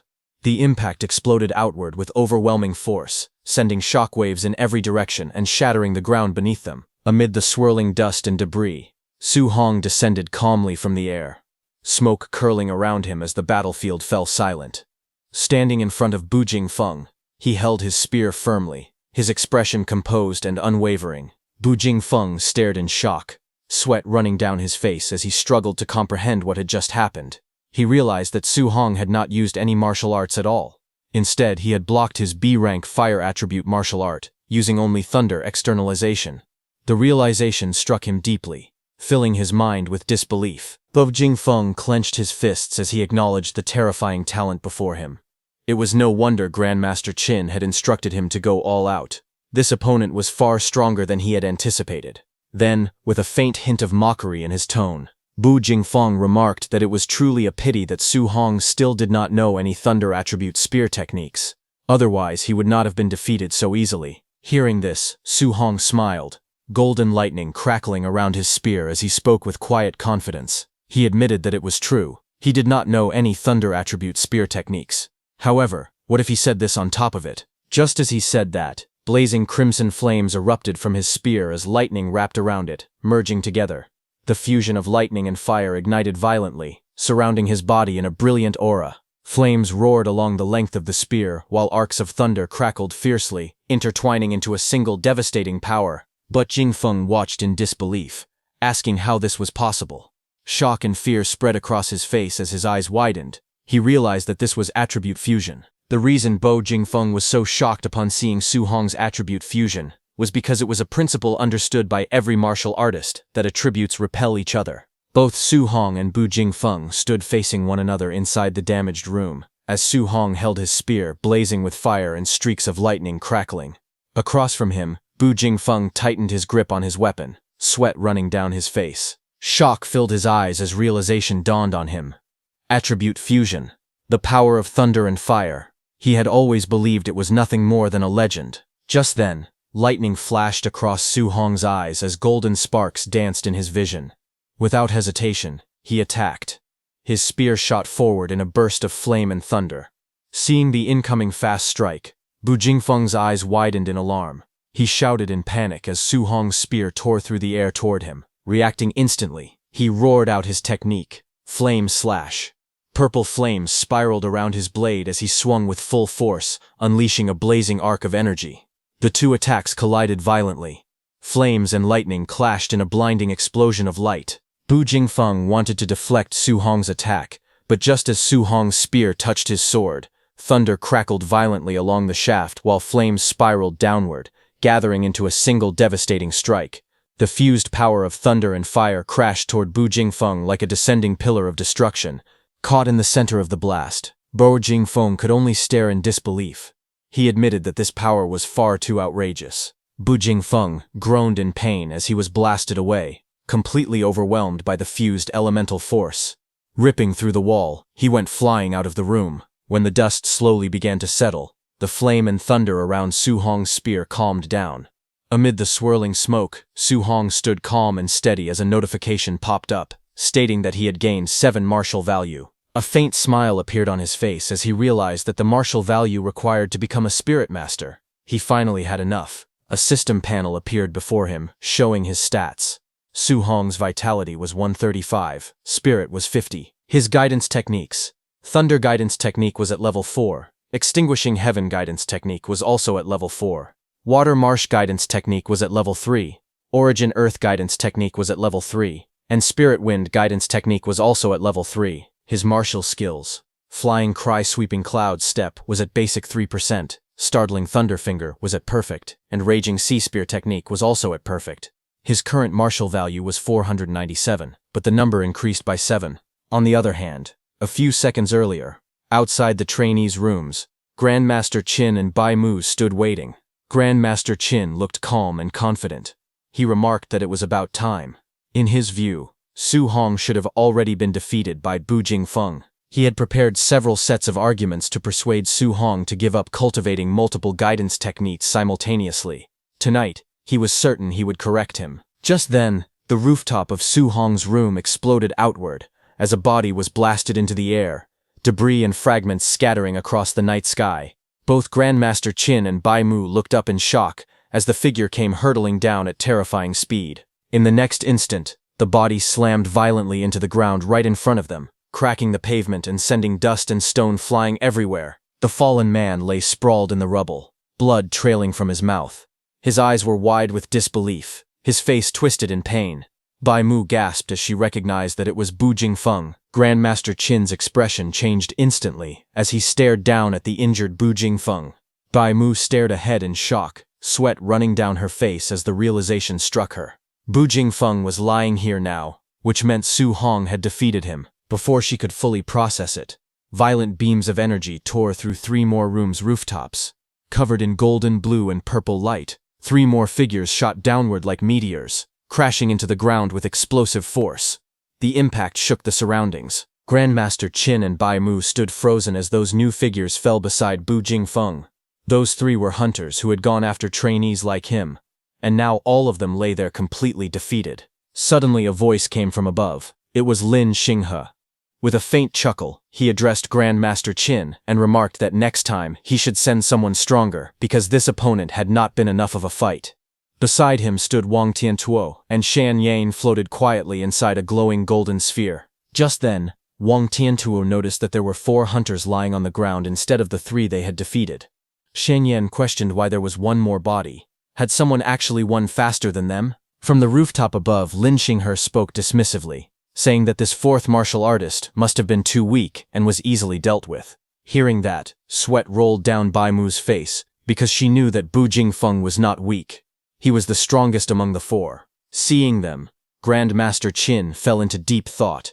He stroked his beard while observing the situation carefully. He reasoned that Wang Tiantuo and Lin Xinghe were both at Tier 1 late stage, and Xiao Yan was a spirit master. For them to win was normal. However, Su Hong was only at Tier 1 initial stage. Yet he had faced a quasi-Tier 2 martial artist and won even faster than Wang Tiantuo and the others. The more he thought about it, the more unsettled he became. He wondered how on earth Su Hong had done it. Was it a top-tier martial skill or a top-tier physique? Before he could continue analyzing, Lin Zhao came running toward them in panic. He shouted that something big had happened. Grandmaster Qin turned slightly and asked calmly if a trainee had been killed by mistake. Without showing any concern, he waved his hand dismissively and remarked that it was no big deal. After all, it was normal for a few people to die. But Lin Zhao rushed forward in panic and shouted that it was Su Hong. He quickly explained that when Su Hong was fighting Bu Jingfeng, he had used a fusion guidance technique. Hearing this, Grandmaster Qin paused slightly and murmured that it was a fusion guidance technique. He admitted that he had been wondering how Su Hong managed to defeat Bu Jingfeng. But the next second, Grandmaster Qin's expression changed. While releasing huge amounts of golden energy, he grabbed Lin Zhau's shoulders and demanded to know what he had just said, declaring that he could not simply spout such nonsense. Lin Zhao stated that Su Hong had truly fused the dual thunder and fire attribute guidance techniques and used them to defeat Bu Jingfeng. He insisted that he had seen it clearly on the surveillance. If no one believed him, they could go and ask Bu Jingfeng directly. Hearing that, Grandmaster Qin fell silent. He looked at Bu Jingfeng, lying on the ground, who also stated that it was indeed the dual thunder and fire attribute fusion. Hearing that, Grandmaster Qin's eyes burned with intensity as he declared that the only genius martial artist of the human race who had ever researched and achieved dual attribute fusion had taken a full 19 years to accomplish it. Yet Su Hong, according to the Star City Association, had been in contact with the 7 guidance techniques for less than a month. The comparison left him deeply shaken. He clenched his fists and called Su Hong a monster, but immediately corrected himself, saying this was not merely a monster. This was a heaven-descended Emperor Star, a true dragon appearing in the world. Beside him, Bai Mu pulled the trembling Lin Zhao backward, as he struggled to steady himself after Grandmaster Qin had shaken him completely. Bai Mu then asked Grandmaster Qin whether attribute fusion was truly that powerful. Could it really allow someone at Tier 1 initial stage to defeat Tier 2 Bu Jingfeng? Grandmaster Qin explained to her that back then, the martial artist who researched attribute fusion had been able to suppress and fight Tier 2 opponents while still at Tier 1. Hearing that, Bai Mu wondered aloud that with such formidable combat power, why it was not widely promoted for cultivation. Although the difficulty was high, what if the fusion succeeded? Grandmaster Qin answered with a grave expression that many people had tried in the past, but they discovered that attribute fusion was not only extremely difficult, it also carried a very high probability of crippling oneself. Even if someone truly succeeded in cultivating it, if they remained stuck at the Tier 1 martial artist realm for their entire life, what use would it be? But Su Hong was different. He had succeeded in fusing them in less than a month. Such comprehension was simply too heaven-defying. Moreover, he possessed 7 attributes simultaneously. If he were to fuse them all, Grandmaster Qin wondered with excitement how massive that power would become. Grandmaster Qin imagined the future. He said that if a monster like Su Hong were allowed to grow, he feared that one day Su Hong could stun the great emperors of the 10,000 races with a single move. Hearing this, Lin Zhao told Grandmaster Qin that he was boasting too much, far too much. Bai Mu pointed out that fusing 2 attributes was already extremely difficult. Fusing 7 attributes was nothing but pure fantasy. Grandmaster Qin coughed lightly and told them to forget his brief loss of composure. However, he continued seriously that if Su Hong were allowed to cultivate 7 attributes simultaneously, what if he became stuck while trying to fuse 3 attributes in the future and ended up delaying his breakthrough? If that happened, he, Qin Tianli, would become a sinner of the human race. At that moment, Lin Zhao suddenly remembered something important. He told Grandmaster Qin that Su Hong definitely possessed a special physique. His raw strength had even crushed Bu Jingfeng. Hearing that, Grandmaster Qin's expression changed instantly, and he demanded to know why such an important matter had not been mentioned earlier. They analyzed the situation carefully. Bai Mu said that Su Hong only had 120 points of vitality, yet he had crushed Bu Jingfeng, who possessed nearly 500 vitality. Lin Zhao said that the vitality difference was almost 4 times. Such strength amplification even surpassed Wang Tiantuo's barbarian god body. Hearing all that, Grandmaster Qin concluded that Su Hong's physique might also be a heaven-defying existence. After a moment of thought, he made a decision. They would organize a martial arts competition the next day. He wanted to comprehensively test Su Hong's combat power and vitality value. He ordered that Wang Tintuo's group of 3 be brought out to spar with Su Hong. With a serious expression, he stated that he wanted to see what kind of scene would unfold when a monster like Su Hong faced the strongest geniuses of the training camp. On the other hand, a massive hole was left behind in Su Hong's room.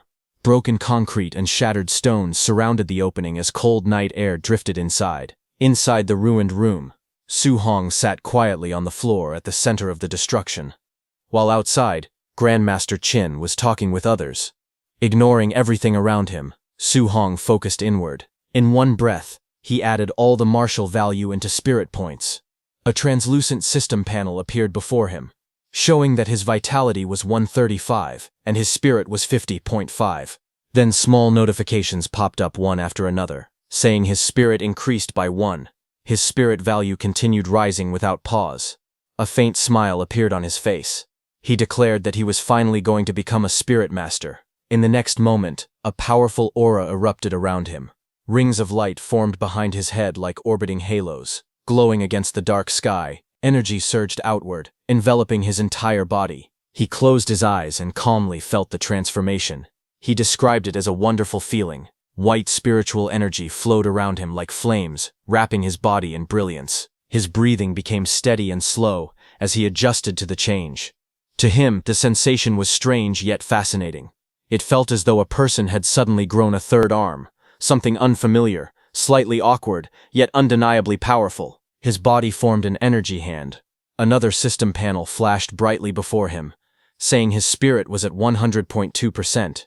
The moment it exceeded 100%, the spiritual energy around Su Hong suddenly dispersed outward. He exhaled slowly, sweat sliding down his face as the white aura swirled and gradually stabilized around his body. His gaze sharpened as he sensed the changes within himself. Nearby, fragments of broken concrete began to tremble. Then his bed vibrated against the ground. Then, slowly, it started to float. It lifted inch by inch into the air, suspended by an invisible force. Then Su Hong's body rose gently off the ground, surrounded by shattered debris and floating slabs of concrete. The white spiritual aura enveloped him completely, making him appear almost radiant in the ruined room. Su Hong realized it was done. He could now walk on air and use telekinesis to attack, just like Xiao Yan. A satisfied expression crossed his face. He thought about Xiao Yan's A-rank spirit martial art and concluded that he must learn it as well. He also set his sights on Wang Tiantuo's offensive A-rank martial art. The scene shifted to the next morning. Under a bright sky streaked with early sunlight, a voice rang out across the training camp. Everyone was ordered to gather within 1 minute. Being late by even 1 second would result in a deduction of contribution points. Hearing the announcement, the trainees rushed down the stairs, breathing heavily. One of them shouted in frustration, asking if they were kidding, and whether they were not going to let them rest. Another complained loudly that yesterday had already been the camp entry assessment, weight-bearing training, and even a night raid. Their faces were filled with exhaustion and anger as they ran. One boy shouted that this training camp was simply too outrageous. The scene shifted to the courtyard. All the trainees stood gathered in formation under the morning sky. An instructor stood calmly on a raised platform in front of them. Su Hong had also arrived and adjusted his sleeve quietly while standing among the crowd, watching without saying anything. The instructor looked around at everyone and said that it was very good. Not a single person was late. He then added that he had originally thought many of them would be beaten so badly that they would not even be able to get up. Smiling slightly, he remarked that it was as expected of geniuses.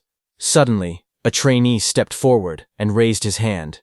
He complained that he could have won against the Night Raider martial artist the previous night, but the opponent had launched a sneak attack. He continued angrily, saying that the raider had not even let him put on his underpants and had deliberately aimed for his crotch. That, he insisted, was the real reason he lost. Hearing that, the instructor looked at the complaining trainee with faint anger. He asked whether, if the one sneaking up on him the previous night had been an assassin from the All Heaven's 10,000 races, he would have asked them to wait for him to put on his underpants as well. Hearing that, the trainee froze, unsure how to respond, and laughter erupted from the crowd. One of the trainees slung an arm over the embarrassed man's shoulder and joked that from now on, they would call him Bro Underpants. The surrounding students burst into even louder laughter. Meanwhile, Su Hong, standing quietly among them, thought to himself that although the instructor made a lot of sense, actual combat would never care whether someone was ready or not. Still, after a tiring day and being ambushed in the middle of the night, it was normal for everyone to feel disgruntled. The instructor raised his hand again and addressed the group. He said that he knew many of them were still unconvinced, so today he would give them another chance to perform. He announced that they had arranged a comprehensive test. Whether it was vitality, combat power, spirit, strength, or speed, the system would test everything. He continued by saying that after the test, there would be an actual combat ranking. The top 10 students would receive different amounts of contribution point rewards every day. As the instructor finished speaking, all the trainees began whispering among themselves. Some of them glanced toward Wang Tantuo, Lin Xinghe, and Xiao Yan, standing confidently at the front. They thought that the top 3 would definitely be those 3. Others felt relieved, saying that fortunately there were also rewards for 4th to 10th place. One trainee clenched his fists and muttered to himself that no matter what, he had to squeeze into the top 10. Meanwhile, Su Hong stood quietly and wondered what the reward for first place would be in such a comprehensive test and ranking. The instructor suddenly coughed loudly and ordered everyone to quiet down and follow him to the test. Soon, the group arrived at a warehouse that served as a temporary testing ground. Inside, a large machine stood on a raised platform. It was labeled as a Tier 2 combat power tester. The trainees gathered below, forming a crowd as they looked up at the equipment. From the stage, Grandmaster Qin observed the crowd and noticed that Su Hong was hiding among them. He noted that Su Hong did not stand out at all.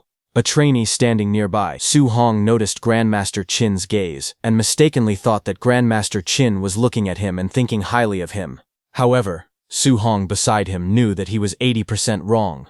Su Hong knew that the person being targeted by Grandmaster Qin was him. On the stage, Grandmaster Qin looked at the crowd and calmly announced that he thought highly of all of them, so he had made a temporary decision. He declared that the one who ranked first in the comprehensive score for combat power, vitality, speed, and other aspects would receive an additional reward. That person would be allowed to choose an A-rank martial art or movement technique. Hearing this, the crowd immediately grew excited. Someone exclaimed that it was an A-rank martial art and called it a grand gesture. Others began discussing intensely, saying that Wang Tiantuo and the other 2 would probably have to go all out now. One person asked who everyone thought could win. Hearing this, Wang Tiantuo thought to himself that A-rank martial arts were not common. Even his family only possessed a few of them. Xiao Yan smiled faintly as she thought that simply by getting first place in the comprehensive test, she could freely choose an A-rank martial art. Lin Xinghe thought that as long as he obtained an A-rank martial art that could complement the Flying Swan's startling cloud step, no one in the family would dare to say that speed was useless anymore. When Su Hong heard about the reward, his eyes sharpened. He thought to himself that it was another A-rank martial art. A faint red aura seemed to glow around him as he decided that he would have to go all out in this test. On the stage, Grandmaster Qin narrowed his eyes slightly. He wanted to see just how strong the true strength of this monster-like, talented Su Hong really was. Soon, he began calling names. He ordered Lin Xinghe to go first. Second would be Xiao Yan. Third would be Wang Tiantuo. The crowd immediately reacted. Some whispered that the test was starting off explosively right away. Others said that with those 3 testing first, who would even dare to test next? Many began wondering who the 4th person would be, thinking that whoever it was would definitely be sweating bullets. Then Grandmaster Qin calmly announced the next name. 4th, Su Hong. The crowd instantly turned their heads in surprise. Su Hong stood among them, a bead of sweat sliding down his face. He calmly thought that, as expected, this Grandmaster Qin had his eyes on him. Whispers spread through the crowd. Someone questioned whether Su Hong was not the one who had come last during the camp entry assessment. Su Hong's classmate Chen Shen shook his head and sighed, saying that Su Hong was truly too unlucky. Li Tu placed a hand on Su Hong's shoulder and asked if he had offended Grandmaster Qin. The crowd murmured among themselves. They said that putting the 3 strongest first and then the weakest would make the contrast even stronger. It was too stimulating. Someone guessed that Grandmaster Qin probably wanted to use this method to motivate the weaker students, hoping they would learn from shame and become braver. Amid the whispers, those 2 trainees who had seen Su Hong's strength let out a quiet laugh and said that they would all be dumbfounded later. Then, on the stage, the instructor reminded everyone that they would test physical body combat power first, and then martial skill combat power. A large combat power tester stood in the center of the arena. Lin Xinghe stepped forward calmly. He thought that the combat power tester was not his strong point. Without hesitation, he dashed forward and threw a powerful punch. His fist struck the machine with explosive force. The impact caused sparks to fly as the number on the screen rapidly increased to 4113. The crowd was instantly shocked. Someone shouted that it was over 4,000 and that this punch was thrown without using any martial skills. People stared in disbelief. They could not believe that Lin Xinghe had called this his weak point. However, someone commented that compared to his terrifying speed in the movement technique room, his physical combat power was indeed his weak point. But Su Hong knew that since Lin Xinghe could cultivate an A-rank movement technique, his physical body would definitely not be bad either. His lips curved slightly into a faint smile. He judged that it had to be at least a B-rank martial art. He wondered if he could learn it. Green energy began to swirl tightly around Lin Xinghe's fist. Wind gathered in layers, wrapping around his hand as sharp currents formed. In the next moment, he stepped forward and unleashed his technique, Cloud-Hiding Gale Fist. A powerful green torrent of wind crashed down onto the combat power tester. The machine trembled violently as the numbers on the screen surged upward to 5642. Seeing that, the crowd was completely stunned. Someone shouted that 5600 was already the standard of a Tier 2 martial artist. Another cried out in disbelief, saying the combat power was unbelievable. What shocked them even more was that this was not his strongest ability. It was only his weak point.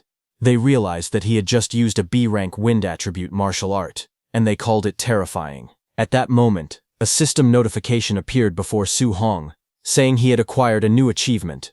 Wind, Cloud-Hiding Gale Fist. Su Hong immediately used it, calmly observed the result, and thought that using a B-rank martial art had only increased his combat power by 1600. To him, the increase felt a bit small. On the stage, Lin Xinghe brushed shoulders with Xiao Yan as they passed each other. She told him that it was just so-so and asked why he looked so smug. With a faint smile, he told her to do her best. The examiner announced the next result. Xiao Yan's physical body combat power was 32,053. The number appeared clearly on the combat power tester. Seeing that, Su Hong commented that it was normal for a spirit master's physical body to be a little weaker. What truly mattered was spiritual telekinesis, martial arts. Xiao Yan closed her eyes and took a deep breath. A golden light suddenly ignited around her body. Her spiritual power surged outward, blazing like flames. In the next moment, a massive golden spirit weapon condensed in the air and smashed heavily toward the combat power tester. The entire machine shook under the impact. At that instant, a notification appeared before Su Hong, saying he had acquired a new martial art, Spirit Weapon Condensation Art. Seeing this, a faint smile appeared on his face. He thought to himself that this training camp was simply amazing. With excitement in his eyes, he wondered how many martial skills he could still learn today. Golden energy surged and rapidly condensed, forming a massive glowing spirit weapon in mid-air. The brilliant construct pulsed with power as it fully materialized. With a sharp motion, Xiao Yan swung her arm downward. The enormous golden spirit weapon followed her command and slammed fiercely into the combat power tester. The impact was explosive, sending shockwaves and sparks in all directions as the machine trembled violently under the force. Moments later, a blue holographic display appeared, showing the number 5942. Seeing that, the crowd erupted in shock and excitement. Many stared wide-eyed at the result, stunned by the overwhelming power. People exclaimed that her combat power was nearly 6,000. Even higher than Lin Xinghe's. Others recalled that she previously had just over 3,200 combat power, and now it had almost doubled. The spectators praised the terrifying explosive strength of a spirit master, calling them true darlings of heaven. Amid the commotion, Su Hong stood calmly among the crowd, surrounded by a faint blue aura as his mind went into the system space. Some trainee beside him said he felt a surge of jealousy of Xiao Yan. He reflected that the most frightening aspect of spiritual power was not only its explosive strength, but also its versatility. It could be used to walk in the air and control objects, making it extremely valuable in real combat with countless practical applications. On the other hand, in the system space, golden spiritual energy surged violently around Su Hong, spiraling upward as he raised a single finger toward the sky. The power gathered rapidly, forming a massive, radiant construct above him as the surrounding air trembled with intensity. But the next second, the condensed spiritual construct instantly dispersed, scattering into countless golden particles that faded into the air. Su Hong breathed heavily in exhaustion. He understood that the weapon condensation art could materialize not only weapons but almost anything, tables, chairs, benches, and even ferocious beasts, by using spiritual power. However, the more solid and realistic the condensed object became, the more spiritual power it consumed. After evaluating his current strength, Su Hong concluded that his spiritual power level was still insufficient to master the technique immediately. Beads of sweat formed on his face as he acknowledged the difficulty. Returning to reality, he decided that he would learn it gradually in the future. For now, his attention shifted to the next participant, Wang Tiantuo, whose martial art he was eager to see. Soon, an announcement rang out. It was Wang Tiantuo's turn. The crowd's excitement surged as Wang Tiantuo walked forward with a powerful and imposing presence. Spectators eagerly discussed his reputation, stating that he possessed the barbarian god body, a physique known for its terrifying strength. With such overwhelming physical power, he held an absolute advantage in combat power and was widely expected to secure first place. As anticipation filled the arena, many declared with confidence that the true god of combat power had arrived. Su Hong stood among the crowd, calmly observing the scene ahead. As he watched Wang Tiantuo prepare for his turn, he wondered how much of a difference there was compared to his own overlord body. Wang Tiantuo stepped forward confidently, his eyes sharp and filled with determination. Raising his fist, he declared that everyone should watch closely, because this punch would show the gap between him and them. Power surged around his arm as he launched himself forward and delivered a devastating punch to the combat power testing machine. The impact exploded outward with a thunderous force, sending shockwaves rippling through the arena. The audience was instantly stunned. Some shouted in disbelief, questioning whether what they had just seen was real. Others exclaimed that it was unbelievable. Wang Tiantuo's pure physical punch was only 300 points lower than Lin Xinghe's result when he had used a martial art. The crowd erupted in amazement, recognizing the terrifying power of the barbarian god body, a physique famed for its immense strength.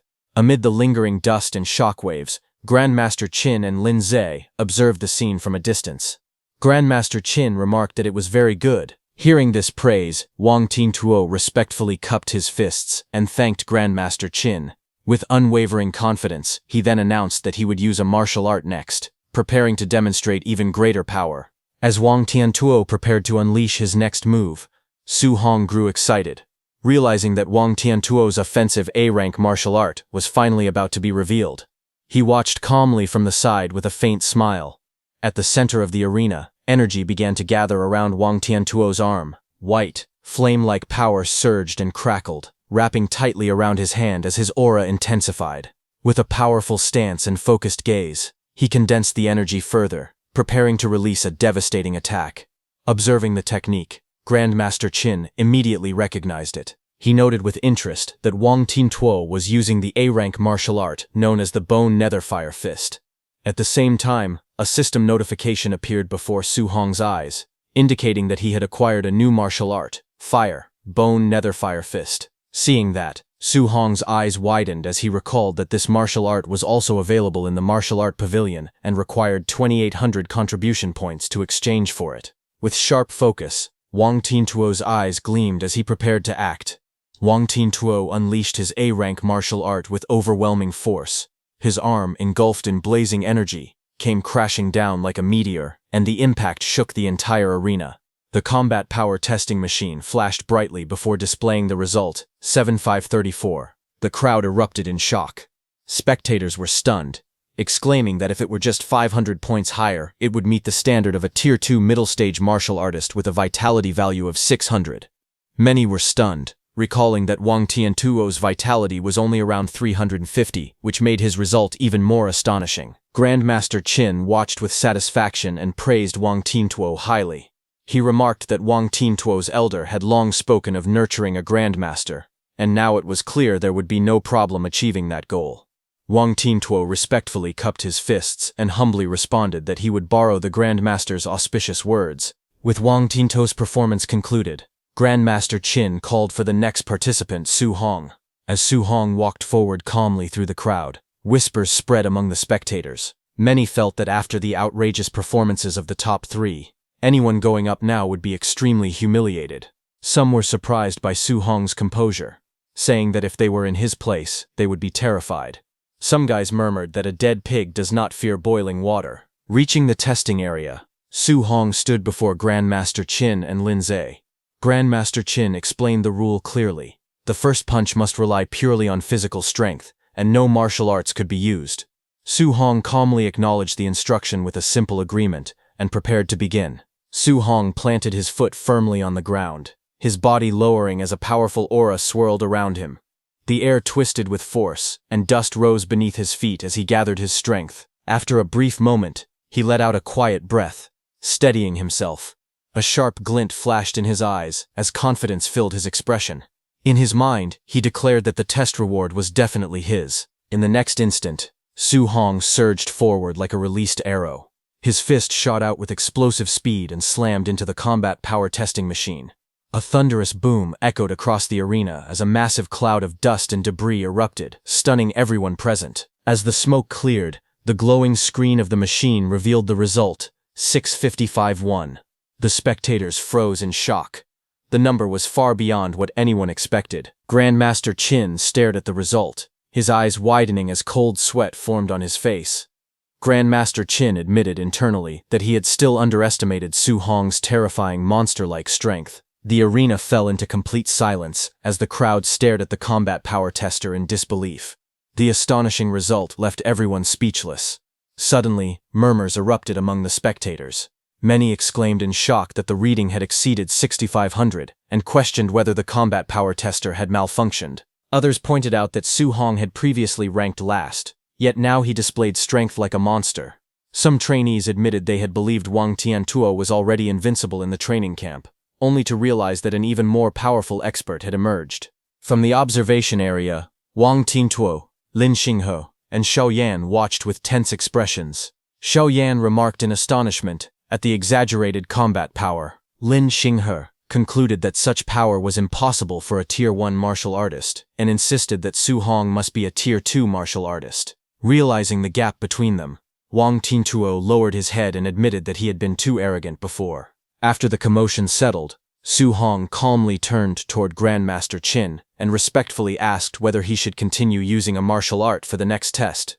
Grandmaster Qin looked at him with approval and simply nodded, telling him to continue. Su Hong then stepped into position and steadied his breathing. He clenched his fists as he adjusted his stance.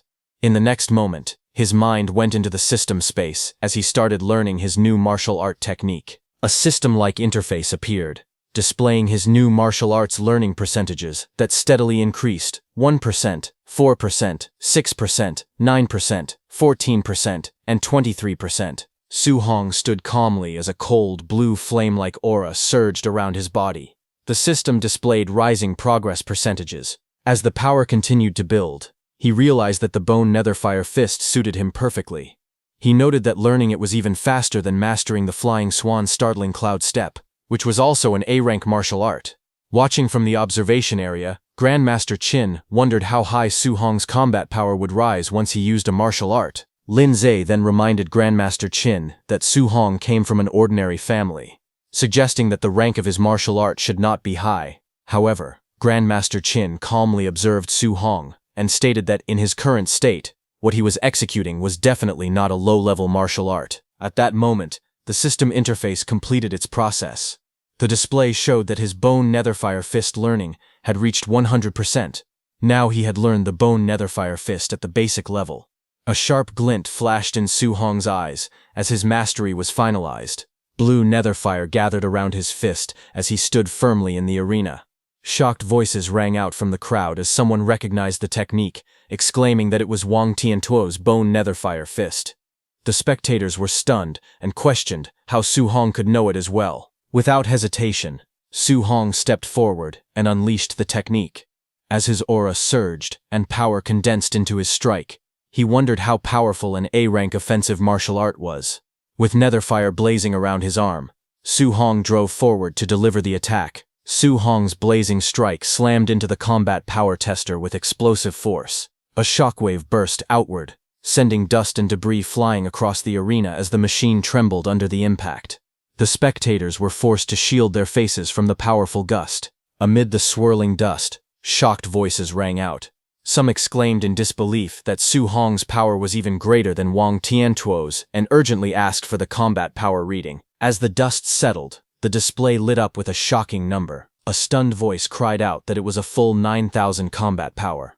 Others quickly pointed out that 9,000 was already the standard for the Tier 2 high stage, expressing disbelief at the result. From the observation area, Lin Ze questioned whether such combat power was possible for a Tier 1 initial stage martial artist with only 123 points of vitality, suspecting that the tester's data might be faulty.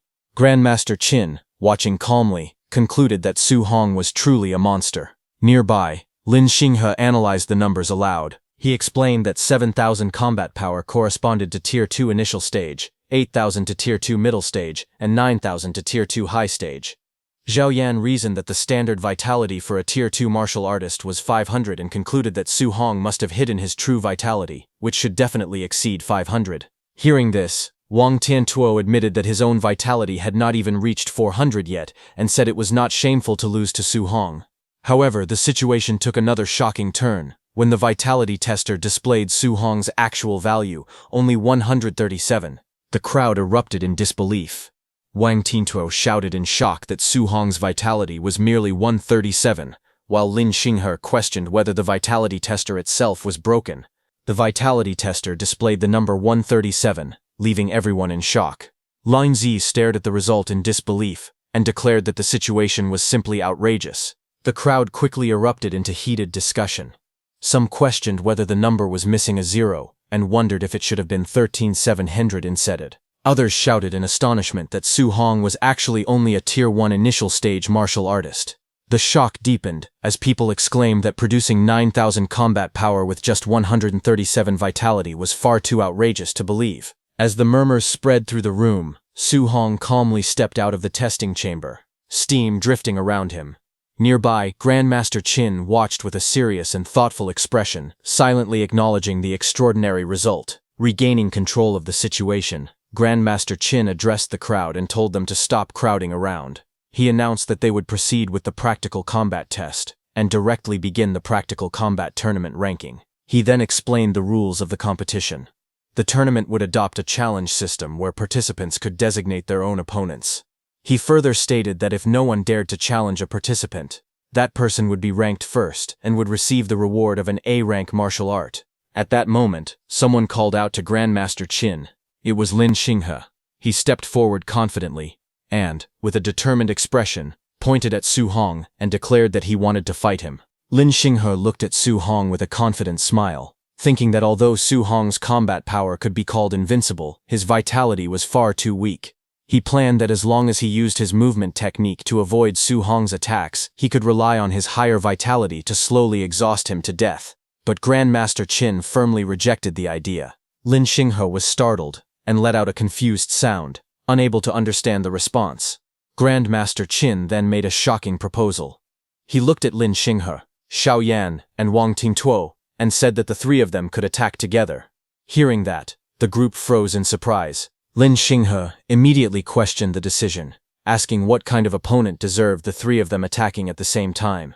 Zhao Yan accused Grandmaster Qin of looking down on them too much. With a sneer, Wang Tiantuo added that he was only worried they might accidentally cripple Su Hong while playing around. Grandmaster Qin ignored the complaints and turned his gaze towards Su Hong, asking him what he thought. Without hesitation, Su Hong said that he had no objections. Hearing that, Wang Tiantuo and his group looked at him with amusement. Wang Tiantuo wondered aloud if Su Hong truly believed he was guaranteed to win. Zhao Yan let out a quiet chuckle. Looking down at Su Hong, they mocked him for being so pretentious. Lin Xinghe declared confidently that, forget about fighting the three of them, he could defeat Su Hong alone and leave him completely stunned. The atmosphere grew tense as the challenge was set. Grandmaster Qin gave the signal and announced that they could begin. All four of them stood facing each other inside the vast testing hall. In the next instant, Lin Xinghe dashed forward with incredible speed. Wang Tiantuo and Zhao Yan followed closely behind, charging straight towards Su Hong. As he moved, Lin Xinghe formed a plan in his mind. He decided that he would first unleash a cloud-hiding gale fist, and then retreat.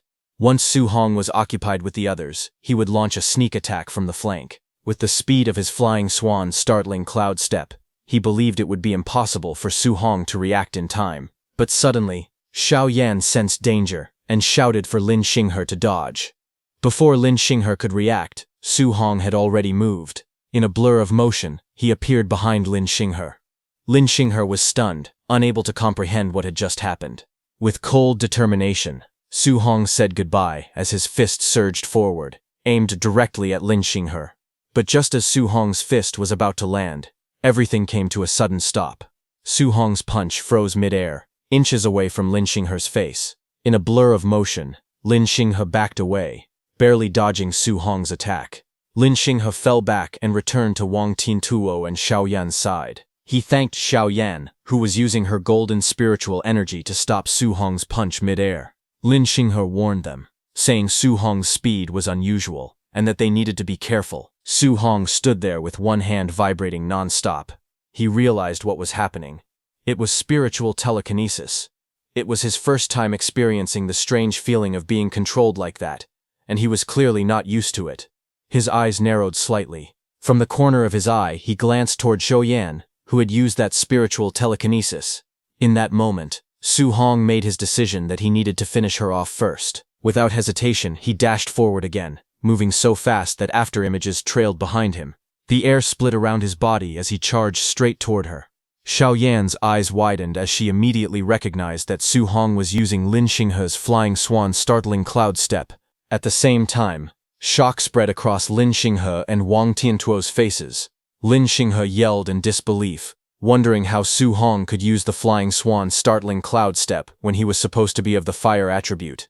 Wang Tiantuo understood and told him that Su Hong must have dual attributes and that they should stop him. Wang Tiantuo stood in front of Xiao Yan and declared that he would stop Su Hong, ordering her to use spiritual control. She agreed and activated her ability. Wang Tiantuo jumped at Su Hong, with blue netherfire surging violently around his fist as he roared the name of his technique, Bone Netherfire Fist. Seeing that Su Hong did not back down, he also used the Bone Netherfire Fist. Blazing flames spiraled fiercely, twisting through the air as his punch shot forward with overwhelming force. Seeing Su Hong's attack closing in, Xiao Yan thrust her hand out and used her spiritual control to freeze Su Hong's hand. Golden spiritual power wrapped tightly around Su Hong's body, restricting his movements. He clenched his teeth and admitted inwardly that this spiritual control was even more troublesome than he had imagined. Before he could fully adjust, Lin Xinghe leapt high into the air. He shouted fiercely, calling Su Hong a monster and ordering him to take his kick. Watching from the sidelines, Grandmaster Qin stroked his beard and thought that it seemed it was still too early for Su Hong to fight 1 against 3. The abilities of a spirit master were simply too difficult to deal with, because once controlled by a spirit master, one must either forcefully break through with physical strength or counter it using spiritual power. Otherwise, it would be extremely difficult to break free. Looking at Su Hong, he thought that although Su Hong's physical strength was very high, it probably still was not enough to break free from such control. But at that moment, Grandmaster Qin noticed that Su Hong's lips curved into a smile. Grandmaster Qin was shocked, seeing that Su Hong was actually smiling, as Lin Xinghe and Wang Tiantuo came toward him from both directions while using their powerful techniques. In that moment, with a sudden burst of strength, he shattered the spiritual restraint on his body. Blood burst from Xiao Yan's mouth as the backlash of her spiritual control struck. Her eyes widened in disbelief as she realized that Su Hong had actually forcefully shattered her spiritual power, using nothing but brute strength. At the same time, Su Hong raised his arm and blocked Lin Xinghe's and Wang Tiantuo's incoming attacks head-on. Observers stared in disbelief. They could not believe what they were seeing. Just by relying on physical strength, Su Hong had blocked it. Not only that, he had even shattered Xiao Yan's spiritual telekinesis using pure physical power. The crowd erupted in astonishment. They called it ridiculous, saying Su Hong's strength was inhumanly great. He was simply a humanoid, ferocious beast. In the next moment, Su Hong tightened his grip on Lin Xinghe's leg and Wang Tiantuo's hand. Lin Xinghe's and Wang Tiantuo's faces twisted in shock as they shouted in panic, cursing loudly. But it was already too late. Su Hong swung them violently through the air, turning the battlefield into chaos. Su Hong's eyes glowed coldly as he tightened his grip further. In the next instant, he smashed Lin Xinghe and Wang Tiantuo straight into the ground. The impact echoed loudly across the arena. The floor cracked open as their bodies slammed down headfirst. Dust and debris burst into the air. Pinned against the shattered tiles, Wang Tiantuo gritted his teeth and cursed, while blood spilled from Lin Xinghe's mouth as the force of the blow shook his entire body. Around them, the crowd stood frozen in shock. They stared at the brutal scene unfolding before their eyes. Someone muttered in disbelief that it was too savage, but Su Hong did not stop. He lifted them again and slammed them down repeatedly. The ground trembled with each impact. Lin Xinghe's and Wang Tiantuo's eyes rolled back as they completely lost consciousness. Only then did Su Hong stop. He lowered his head slightly and let out a long breath, standing amidst the drifting smoke and debris. Then suddenly his eyes sharpened as he looked to his side. A flicker of alertness flashed across his face. Standing at his side, Xiaoyan hurriedly raised both hands and backed away. Her voice trembled as she shouted at him not to come any closer. She quickly declared that she surrendered. Seeing that, the room fell into stunned silence. Someone exclaimed in disbelief that Su Hong had actually won. Another questioned whether the training camp's strongest trio had truly been defeated by him alone. They called him an absolute monster. At that moment, Grandmaster Qin frowned slightly and asked what all the noise was about. He questioned if anyone else planned to challenge Su Hong. Silence answered him. With no one stepping forward, the result became clear. He declared that Su Hong was first place in this combat test. Hearing that, the crowd murmured. A guy awkwardly stated that Su Hong was number 1 in the training camp and that there was no need for the remaining matches. Another voice quickly admitted surrender, saying he forfeited and did not want to take a beating. After witnessing that battle, only an idiot would dare to challenge Su Hong. Grandmaster Qin then looked over the arena and announced that since that was the case, Su Hong would take first place. Looking at Lin Xinghe and Wang Tiantuo lying there, he continued speaking, stating that the 2nd to 10th places in the tournament would also receive rewards. He instructed everyone to continue the competition, adding that instructor Lin Zi would arrange the rest. Then he turned his attention back to Su Hong. He declared that as the universally acknowledged first place, Su Hong should come with him to receive his reward and choose an A-rank martial art. Hearing this, Su Hong's eyes lit up. He felt a surge of excitement because he had obtained another A-rank martial art. Later, away from the crowd, while walking with Su Hong, Grandmaster Qin told him that ever since the day he stepped into the training camp, he had been paying attention to him. He remarked that while others could not wait to show off their strength, Su Hong chose to hide his. Su Hong replied that he had no power or influence. If he revealed himself too early, it would only make him an easy target. Hearing that, Grandmaster Qin started laughing. He said he liked smart people like him. Then he explained that this combat tournament had actually been arranged by him specifically for Su Hong. He wanted to strive for more resources on Su Hong's behalf. Then, with a serious tone, Grandmaster Qin said that in today's world, the strong only grow stronger and resources would always be concentrated on geniuses. He told Su Hong that there was no need for him to hide his strength in the future. He declared that he, Qin Tianli, would personally cover him and challenge anyone who dared to cause Su Hong trouble. Hearing this, Su Hong respectfully thanked Grandmaster Qin. Soon after, they arrived at the martial art pavilion. The warm golden light filled the room as they stepped inside. A staff member immediately greeted Grandmaster Qin with respect. Grandmaster Qin instructed the staff member to bring the list of martial arts. He then told Su Hong to look carefully and choose well, adding that he should ask if there was anything he did not understand. Su Hong asked Grandmaster Qin what kind of martial art he thought would be better for him to choose at that moment. Grandmaster Qin looked at him and asked what martial arts he already knew. Su Hong started listing them. He said he knew Bone Netherfire Fist, Flying Swan Startling Cloud Step, Cloud Hiding Gale Fist, and Void Breaking Finger. The rest were of lower rank. Hearing that, Grandmaster Qin was surprised. He stated that he did not even have Flying Swan Startling Cloud Step and Cloud Hiding Gale Fist in his martial art pavilion. He asked if Su Hong had learned them simply by watching Lin Xinghe use them once.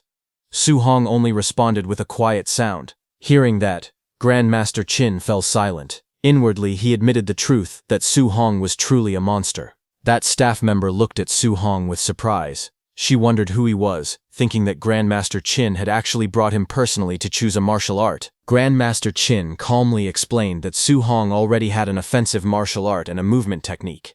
He said that Su Hong could now learn a control-type martial art, and pointed out that this one was not bad. He introduced it as Flame Cage, an A-rank martial art. He explained that it condensed fire spiritual chi into a flame cage to trap and solidify enemies. Grandmaster Qin continued explaining. He said that offensive martial arts only required attaching spiritual chi to weapons or the body. However, control-type martial arts required spiritual chi to leave the body, something most Tier 2 martial artists could not achieve. He reminded Su Hong that he was currently only at the Tier 1 initial stage. Logically speaking, he should not recommend it. But with Su Hong's talent, he believed he should be able to learn it. Grandmaster Qin then said that he had learned this martial art before. He offered to demonstrate it first, so Su Hong could decide whether to choose it or not. Hearing that, Su Hong respectfully thanked him. Grandmaster Qin raised his hand as spiritual chi gathered between his fingers. A small flame suddenly appeared, glowing brightly as it formed in the air. Grandmaster Qin told Su Hong not to think that control-type martial arts were inferior to offensive martial arts. He explained that their usefulness in battle was immense. As he spoke, flames surged outward and formed a blazing cage in the air. The fiery cage burned intensely, radiating powerful heat. Grandmaster Qin told Su Hong that the first step was to trap the enemy inside the flame cage. Then, after trapping them, one could launch an attack. He created a fire bow and arrows and aimed at the cage. He stated that by doing so, it would be possible to achieve a one-hit kill. He shot, and the fiery energy gathered and exploded downward with tremendous force. After the demonstration, Grandmaster Qin looked at Su Hong and explained further. He said that maintaining the flame cage while launching an attack at the same time was currently impossible for Su Hong. Even for him back then, he had only mastered it after becoming a Tier 3 martial artist. Hearing this, Su Hong shook his head. He said that since even Grandmaster Qin considered it so difficult, he would choose something else. He stated that he no longer wanted a control-type martial art. Grandmaster Qin looked slightly surprised and asked if he was giving up so quickly. Inwardly, he reflected that geniuses were usually arrogant. Yet a monster like Su Hong actually listened to advice. He thought that Su Hong's future was limitless. But on the other hand, a system notification appeared before Su Hong, telling him that he had acquired a new skill. Fire, flame cage. Su Hong gave a faint smile because he had already obtained this martial art. He then politely asked Grandmaster Qin to help him look for another martial art instead. Grandmaster Qin looked at him and explained that he already possessed an offensive martial art and a movement technique. For now, a control-type martial art was not suitable for him. He suggested that Su Hong should consider learning a defensive martial art next. After flipping through the book, Grandmaster Qin pointed at one technique and stated that this martial art was definitely suitable for him. It was an A-rank Earth attribute technique called Thick Earth Armor. He explained that it condensed battle armor on the body's surface using Earth spiritual chi, providing extremely high defense. Su Hong thought to himself that with his physical body combined with this defensive martial art, the effect would certainly not be bad. He nodded and agreed that he would listen to Grandmaster Qin. Suddenly, Grandmaster Qin remembered something and asked about Su Hong's special physique. Su Hong answered that his special physique was the Overlord body. Saying that, Su Hong thought inwardly that the Overlord body possessed the greatest strength among the 3,000 physiques. If the Grandmaster heard this, he might even pull out a whole basket of A-rank martial arts to give him. He even imagined that Grandmaster Qin was shocked and exclaimed that it was actually the once-in-a-millennium Overlord body, and excitedly declared that all those A-rank martial arts were his. But in reality, Grandmaster Qin frowned and said he had never heard of a physique called the Overlord body. Su Hong laughed awkwardly and admitted that he had actually come up with that name himself. Hearing that, Grandmaster Qin realized that it seemed to be a physique that had not been recorded yet. Grandmaster Qin then spoke seriously. He said that even a full-power punch from Wang Tintoke, who possessed the barbarian god body, had been easily blocked by Su Hong. The strength amplification of Su Hong's Overlord body was truly terrifying. He added that he had never seen the strength of a Tier 1 martial artist reach such a level. Just then, his phone rang with a funny ringtone. Su Hong was surprised to hear that. Grandmaster Qin answered it and asked what the matter was, saying that he was still busy. On the other end, he was informed that the contribution point statistics backend showed that when Su Hong was fighting earlier, he seemed to still be wearing a weight vest.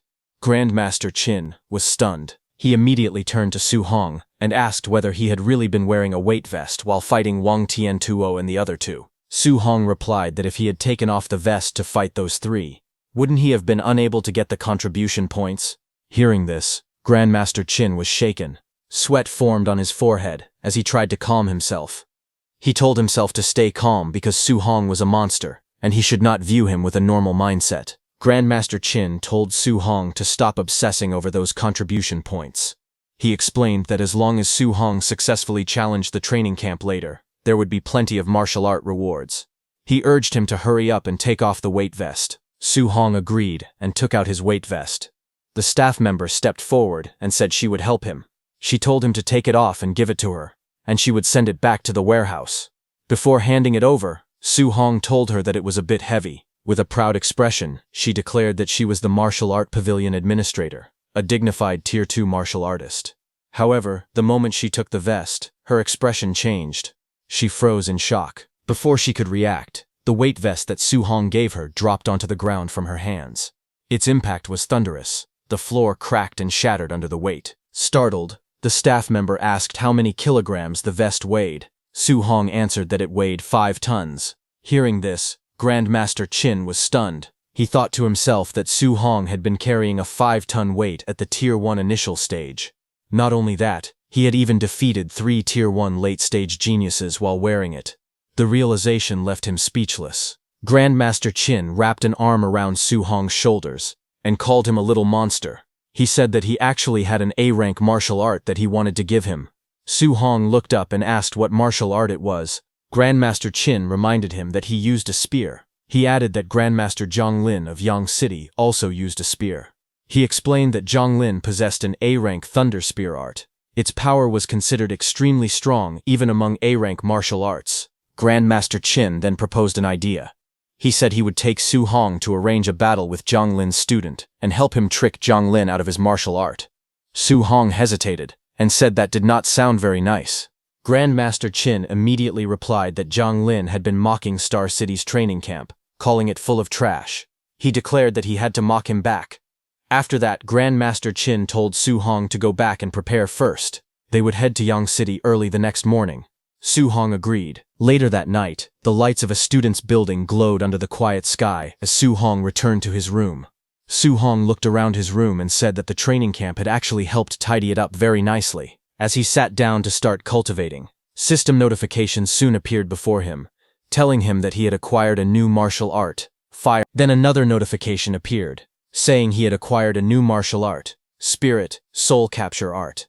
Then a third notification followed, saying he had acquired a new martial art, earth, thick earth armor. Sitting cross-legged, surrounded by rising flames, Su Hong decided that he would hurry and cultivate these 3 martial arts. He aimed to reach the basic level for all of them before tomorrow morning. At the same time, Grandmaster Qin contacted Zhang Lin. He told Zhang Lin to prepare his Thunder Spear art because tomorrow he would bring his student to challenge his dojo. Zhang Lin responded confidently. He told Grandmaster Qin to drop it. He said that Yang City's training camp had produced a wood spirit body and that the student had even broken through to become a Tier 2 martial artist. He added that in just 2 days, the student had cultivated the A-rank control-type martial art, Wood Prison, to the point where spiritual chi could leave the body. In front of him, in a training room, a muscular young man stood with a green aura surrounding him. Power surged through his body as he trained, showing the strength of his cultivation. His name was Lin Chunfeng. His eyes widened sharply as green light gathered within them. In the next moment, he unleashed his technique and shouted, "Wood Prison." Thick green vines burst out violently, twisting and spiraling through the air. They wrapped around everything in sight, forming a powerful wooden cage. The vines lashed forward with force, filling the room with glowing green energy. But suddenly at once, the raging vines trembled and stopped. Then the green energy shattered into glowing fragments. The wooden prison collapsed and the vines broke apart into scattered light before fading away completely. Breathing heavily, Lin Chunfeng lowered his head and admitted that he had failed again. From behind him, his master Zhang Lin told him that a control-type martial art was not something he could successfully train just because he wanted to. He warned him not to bite off more than he could chew. Lin Chunfeng clenched his teeth and looked up with determination. He told his master to give him at most 1 month, promising that he would successfully reach the basic level. Hearing that, Grandmaster Zhang Lin looked at his phone and asked Grandmaster Qin if he heard that Lin Chunfeng claimed he could learn it in a month. He recalled that back in his own day, he had spent almost 3 months on it. He remarked that the boy was truly a monster. He continued, saying that the student he was bringing was not someone that certain pieces of trash could challenge. On the other end of the call, Grandmaster Qin got furious hearing that and wanted to shout, but before he could, Grandmaster Zhang Lin abruptly hung up. After ending the call, Grandmaster Zhang Lin turned to Lin Chunfeng and told him that when Grandmaster Qin brought his student to their door, he must not win too easily. He instructed him to act as if the fight were evenly matched and to win by a narrow margin. He said they needed to leave the other side some face. Lin Chunfeng smiled confidently and assured him that there was no need to worry about his acting skills. The next afternoon, at Yang City training camp, the facility stood atop a high plateau surrounded by mountains. Grandmaster Qin and Su Hong came flying there. Grandmaster Qin pointed at the building below and told Su Hong that they were here. As the wind rushed past Su Hong's face, he thought to himself that he had never expected his first experience of flying to happen in such a situation. They soon landed in an open area surrounded by mountains. Grandmaster Zhang Lin stood there with several men waiting for them. Grandmaster Zhang Lin looked at Grandmaster Qin with a grin and asked what kind of genius he had brought this time. He told him to hurry and let him see. Grandmaster Qin introduced Su Hong calmly. He said his name was Su Hong, a Tier 1 initial stage cultivator, and that he used a spear just like him. Su Hong stepped forward respectfully and greeted Grandmaster Zhang. Seeing him, Grandmaster Zhang frowned and asked Grandmaster Qin if he was joking. He questioned whether he had gone senile, wondering how he could treat a Tier 1 initial stage as some kind of treasure. In his thoughts, Zhang found it absurd. A Tier 2 fighting a Tier 1 initial stage would be an instant kill. He wondered how he was supposed to act like the fight was evenly matched. He then looked at Lin Chunfeng, thinking that the moment to test his acting skills had finally arrived. Grandmaster Qin told Grandmaster Zhang to hurry up and start the fight, saying that after finishing, they still needed to head back for dinner. At the training camp martial arena, a large crowd gathered in the open square. Among the students, some whispered curiously. One wondered what level of strength the genius from Star City had. Another laughed and said he hoped the challenger would not be weaker than him later. Standing in front of the crowd, Grandmaster Zhang raised his hand and introduced the guest. He told everyone that this was the famous Grandmaster Qin Tianli. The students immediately greeted him respectfully. Grandmaster Zhang continued speaking and said that the one standing beside Grandmaster Qin was the genius from Star City who had come to challenge them today. Su Hong stepped forward, smiled, and greeted everyone politely. Grandmaster Zhang forced a smile when he revealed that Su Hong's realm was Tier 1 initial stage. Hearing this, the whole crowd instantly erupted in shock. They could not believe that a Tier 1 initial stage had come to challenge them with just that level of strength. Someone shouted that Lin Chunfeng was a Tier 2 martial artist and could kill him instantly with one hand. Another person mocked him, wondering whether to praise his courage or his thick skin. Lin Chunfeng forced a nervous smile as sweat rolled down his face. Hearing that Su Hong was a Tier 1 initial stage fighter, in his heart he wondered how he was supposed to act out a back-and-forth battle and barely win at the end. Nearby, Grandmaster Zhang spoke with a faint smile. He told Grandmaster Qin that if his student defeated Su Hong at Tier 1 initial stage, he would have to teach his student an A-rank martial art. He admitted that he felt a little embarrassed, even asking. Grandmaster Zhang then patted Su Hong's shoulder and told him that if he won, then besides the Thunder Spear art, he could also choose another A-rank martial art. He told him to do his best. Su Hong immediately thanked Grandmaster Zhang. Hearing that, Grandmaster Qin praised Grandmaster Zhang, saying that he was actually quite a nice person. However, Grandmaster Zhang was thinking that it was impossible for a Tier 1 initial stage to defeat Lin Chunfeng, who was already Tier 2 and possessed a wood spirit body. Soon, both fighters stepped onto the martial arts viewing platform and stood facing each other from a distance. Grandmaster Zhang warned Lin Chunfeng to know his limits. Lin Chunfeng answered calmly, telling him not to worry. Lin Chunfeng stepped onto the platform with his sword in hand, looking calm on the outside. Inside, however, he was thinking carefully. He wondered how he should act out the fight. If he seriously injured the other party with just one move, it would not look good. From the other side, Su Hong stepped onto the stage barehanded. Seeing that, Lin Chunfeng called out to him and asked if he was not going to use his spear. Saying he remembered that Su Hong had brought one with him, Su Hong replied calmly that he would not use it for now. In his heart, he thought that he only knew the C-rank Raging Sea Spear technique. Its power was far inferior to the Cloud Hiding Gale Fist and the Bone Nether Cold Ghost Fist. If he used a spear, he would actually be at a disadvantage. But hearing this, Lin Chunfeng misunderstood him and sneered, calling him arrogant.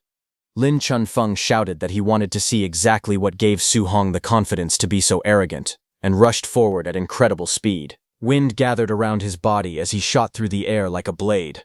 A green aura burst out from him, and he slashed downward fiercely, but Su Hong easily dodged. The force of the attack crashed into the ground, sending shockwaves across the platform. Using his flying swan startles the cloud's footwork, Su Hong moved with incredible speed and went behind Lin Chunfeng. Seeing that, Lin Chunfeng was shocked, realizing that Su Hong actually knew an A-rank wind attribute movement technique. Watching that move, a smile appeared on Lin Chunfeng's face. He found it interesting. Lin Chunfeng sneered and charged at Su Hong again, declaring that movement techniques were useless against him right now. He extended his hand. Green light gathered around it as he activated his technique, Wood Prison. A burst of green energy shot forward, and wooden vines rose from the ground, rushing toward Su Hong and trapping his legs. Seeing the vines, Su Hong was shocked, realizing that it was a control-type martial art. He remembered Grandmaster Qin telling him that control-type martial arts were very hard to practice. Realizing this, he understood that Lin Chunfeng was truly a genius. Facing the incoming restraint, Su Hong narrowed his eyes and decided that if he could not escape normally, he would use brute strength to break free. But before Su Hong could do anything, something unexpected happened. The green vines started disappearing. Su Hong blinked in confusion. He was surprised to see that Lin Chunfeng's wooden restraint had dissipated in just a second. But at that moment, Lin Chunfeng was already behind Su Hong. He leapt into the air with his weapon raised high. With a fierce expression, he declared that being able to hold his opponent down for a moment was enough. He swung down with full force, aiming to finish the attack. Below him, Su Hong remained calm. His eyes sharpened as he watched the strike descend. In the next instant, green energy gathered around his fist. Power surged outward as he clenched his hand tightly. With a sudden burst of speed, he threw a punch. The air around his fist twisted as green energy spiraled violently. His body moved forward with unstoppable momentum. Seeing this, Lin Chunfeng's eyes widened in shock. He realized that the punch was far too fast. Before he could chop down with his weapon, the strike would arrive first, and hit him instead. Sweat ran down his face as he quickly made a decision. Shouting desperately, he activated his technique, Wood Escape.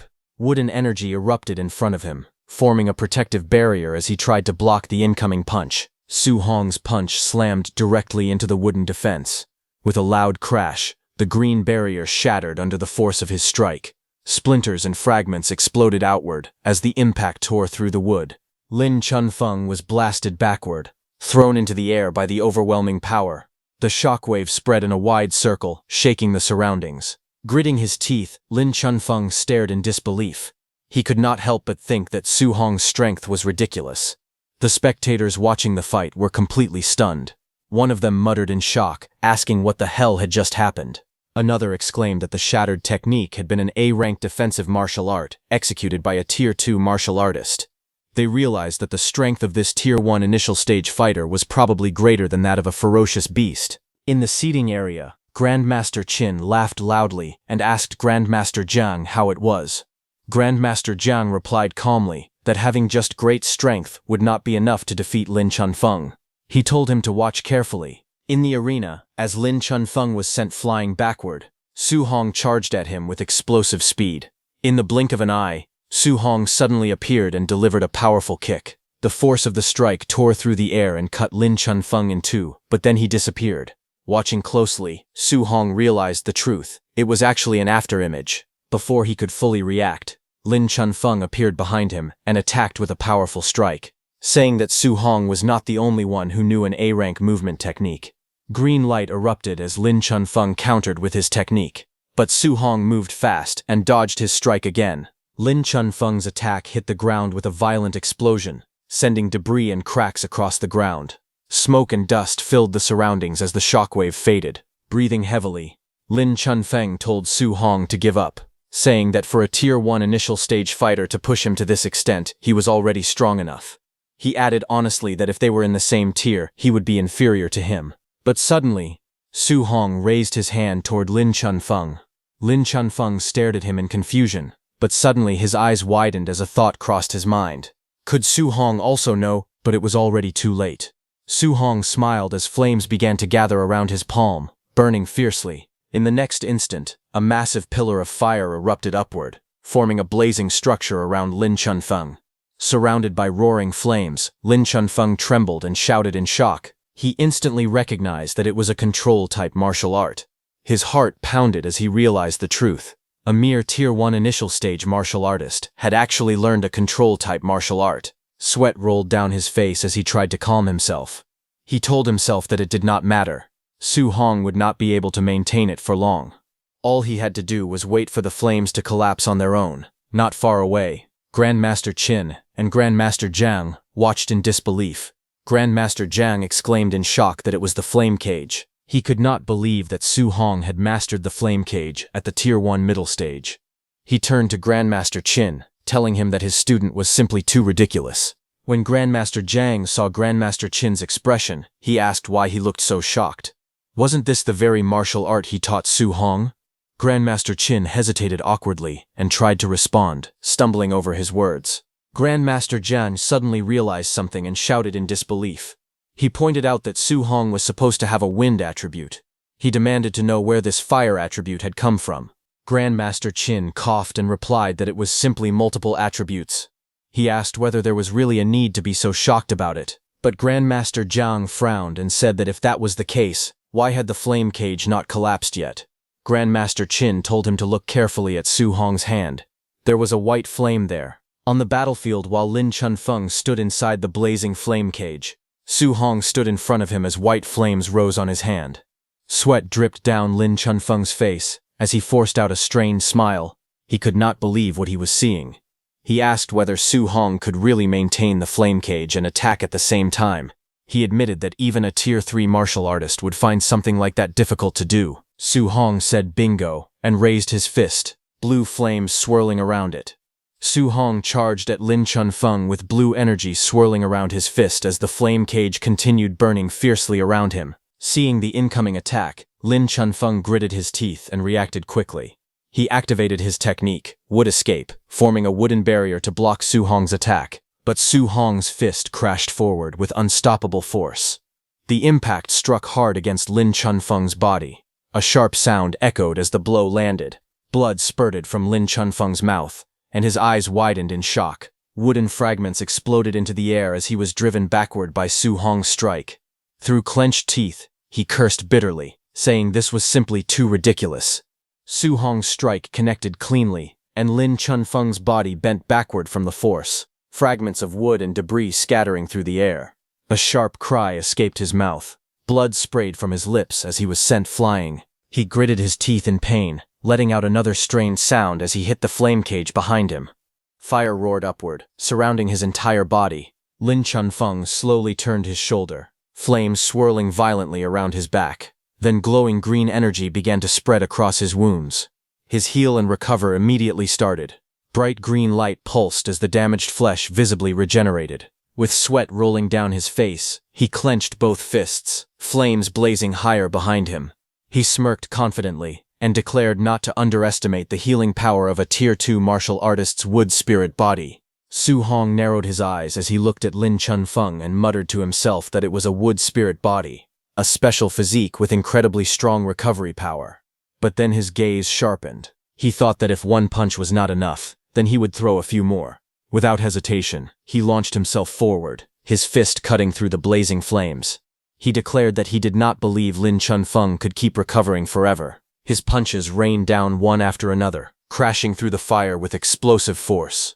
But Lin Chunfeng only grinned through the blood on his lips. He shouted that it was useless, and that Su Hong could not outlast him. He added confidently that a Tier 1's endurance could never surpass a Tier 2's. Green spiritual energy swirled around his body as he raised his hand. He said he wanted to see whether the flame cage would collapse first, or whether his recovery power would run out first. Hearing that, Su Hong felt the strain in his body.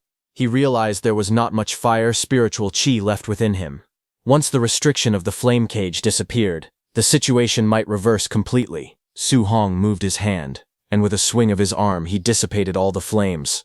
The fire scattered across the ground as green spiritual energy flared up around Lin Chunfeng's body. With a loud laugh, Lin Chunfeng mocked Su Hong, asking if he was already giving up.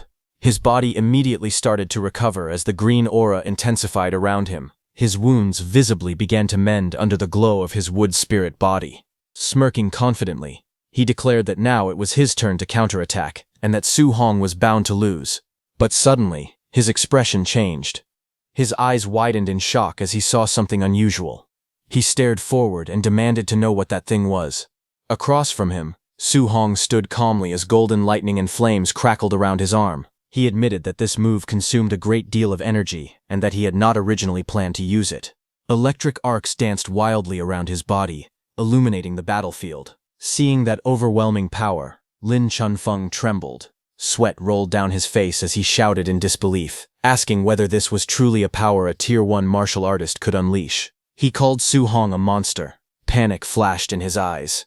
He told himself that he absolutely could not let him get close. Green energy surged violently as he pushed his hands onto the ground. Lin Chunfeng clenched his teeth and used his wood escape technique desperately, repeating the words wood escape again and again. Green spiritual energy burst from his hands and slammed into the ground. In an instant, thick wooden walls shot upward from the floor, rising one after another with violent force. The towering wooden barriers stood in front of Su Hong, blocking him from attacking. Behind the walls, Su Hong lowered his gaze slightly. His golden eyes began to glow intensely, lightning flickering within them. Without hesitation, he stepped forward. Golden lightning exploded from his body as he drove his fist into the wooden barrier. A deafening crash echoed through the arena. The massive wooden wall cracked under the impact, splinters and debris flying everywhere. The lightning-charged punch tore straight through the defense. In the next instant, Su Hong burst through the broken wall in a streak of golden light. Before Lin Chunfeng could react, Su Hong descended and smashed his electrified fist downward. Lin Chunfeng was blasted backward violently. His body spun through the air before crashing heavily onto the ground. Dust exploded outward as he struck the floor, completely overwhelmed by the lightning-infused punch. Su Hong stood calmly amid the fading golden aura. Flames and lightning slowly settled around him as he looked down at his defeated opponent. Silence spread across the arena. Su Hong stood alone at the center, while Lin Chunfeng lay motionless on the tiles. The crowd watching from a distance fell into stunned silence. Someone finally broke the quiet in disbelief. They exclaimed that Lin Chunfeng had been knocked out with just one punch, even though he possessed a wood spirit body. Another voice cried out in shock, saying that the power of that punch was almost catching up to an S-rank martial art. They could not believe it. They added that Su Hong was only at the Tier 1 initial stage. Grandmaster Zhang stared in disbelief and demanded to know what kind of monster Grandmaster Qin had brought. He turned to Grandmaster Qin and, pointing at the arena, shouted that it was attribute fusion. Su Hong actually knew attribute fusion. He emphasized that such a young Tier 1 martial artist had already mastered attribute fusion and asked whether he understood what that truly meant. Grandmaster Qin calmly sipped his tea and said that it did not matter. He added that he definitely would not tell anyone that Su Hong had only taken 1 month to achieve dual attribute fusion. Grandmaster Zhang, beside him, froze in confusion. Still holding his teacup, Grandmaster Qin continued in a casual tone. He said that if people knew Su Hong had 100% compatibility with 7 attributes and could cultivate 7 guidance techniques simultaneously, they would probably be scared to death on the spot. Hearing that, Grandmaster Zhang turned pale, sweat running down his face. Grandmaster Qin simply looked away calmly while drinking his tea. After a moment, he suddenly exclaimed that it had slipped out and claimed he regretted it very much. However, his satisfied expression clearly showed otherwise. His words echoed dramatically in Grandmaster Zhang's mind. Fusing dual attributes in 1 month, achieving 100% compatibility in 7 attributes, and cultivating 7 guidance techniques at the same time. He was too stunned. Grandmaster Qin then reminded Grandmaster Zhang that since Su Hong had won, it was now time for him to fulfill his promise. He demanded an A-rank Thunder Spear art, and for the other reward, he wanted him to personally teach Su Hong the ultimate skill, Palm Thunder.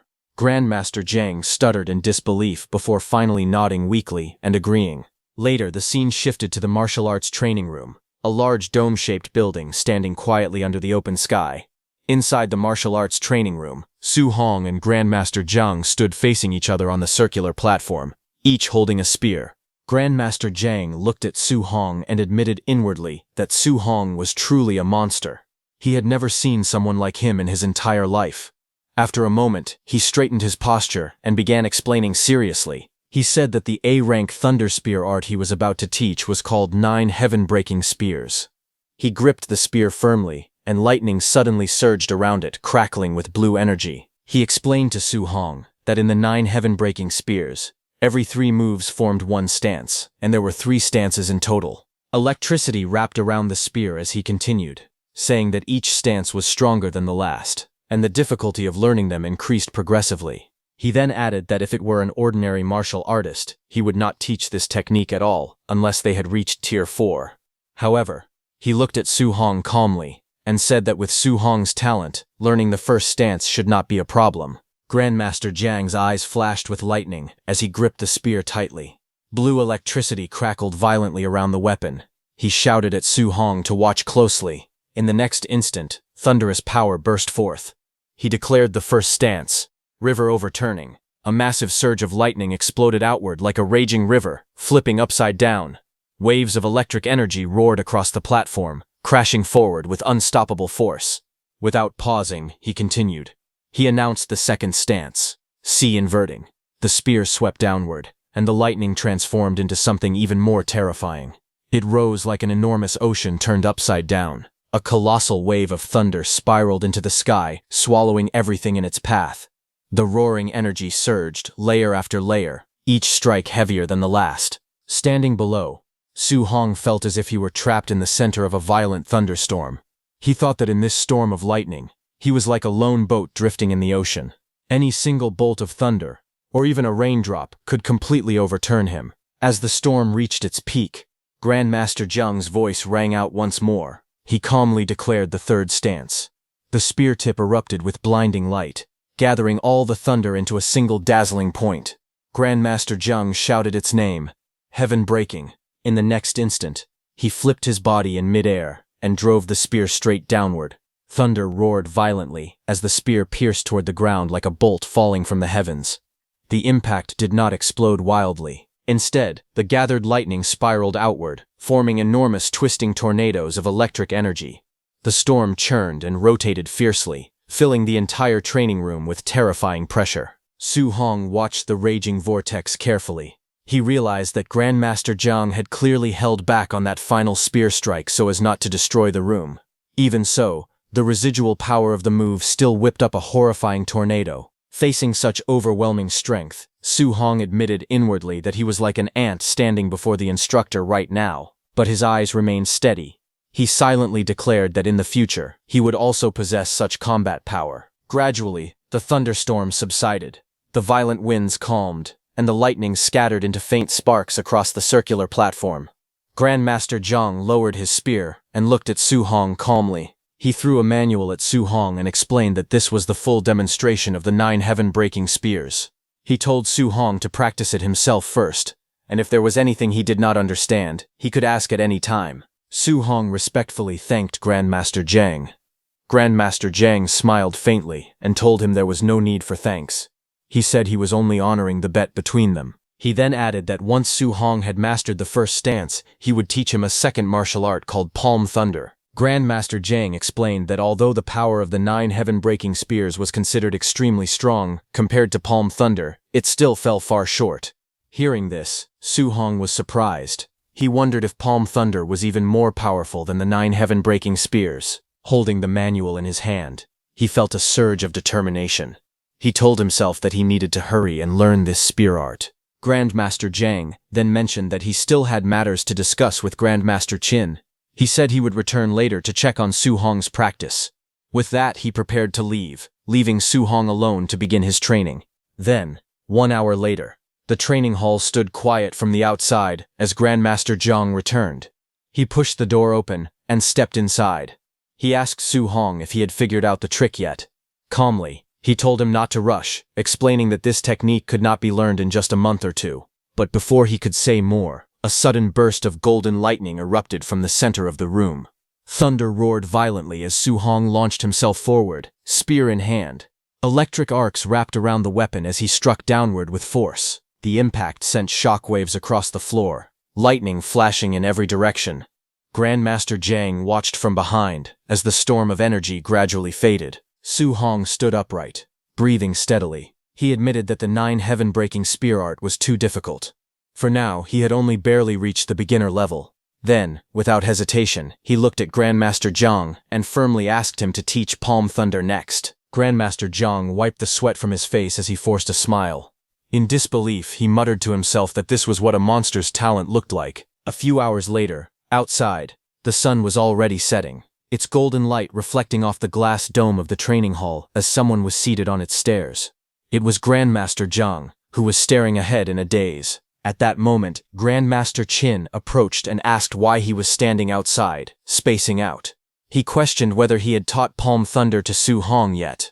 Grandmaster Zhang calmly replied that he had already finished teaching it and told him to go see for himself. Grandmaster Qin narrowed his eyes and warned Grandmaster Zhang not to tell him that he had held back on Su Hong. He said that Palm Thunder was an extremely high-difficulty martial skill. If it was not taught step by step, how was Su Hong supposed to possibly learn it? Before he could finish speaking, the sound of crackling thunder echoed from inside.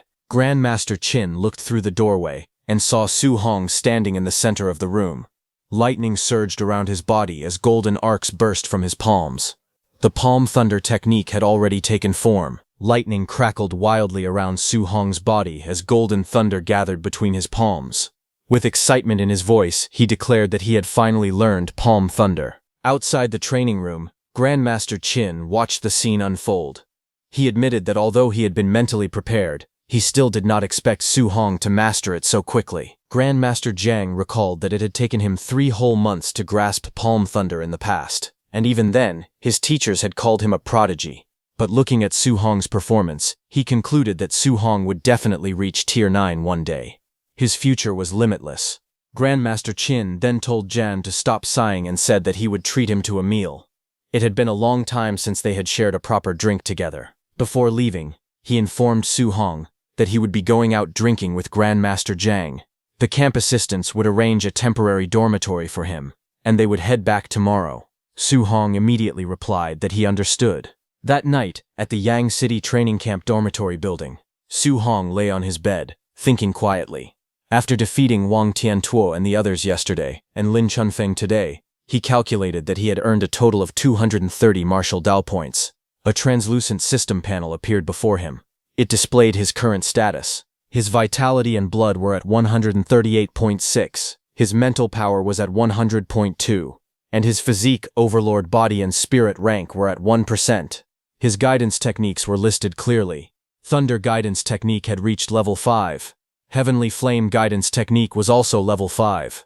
Spirit wind guidance technique was level 4. Under martial arts, his mental weapon condensation secret was still at the introductory stage. Cloud hidden gale fist, bone chilling nether flame fist, and flying swan startling cloud step had all reached the proficient level.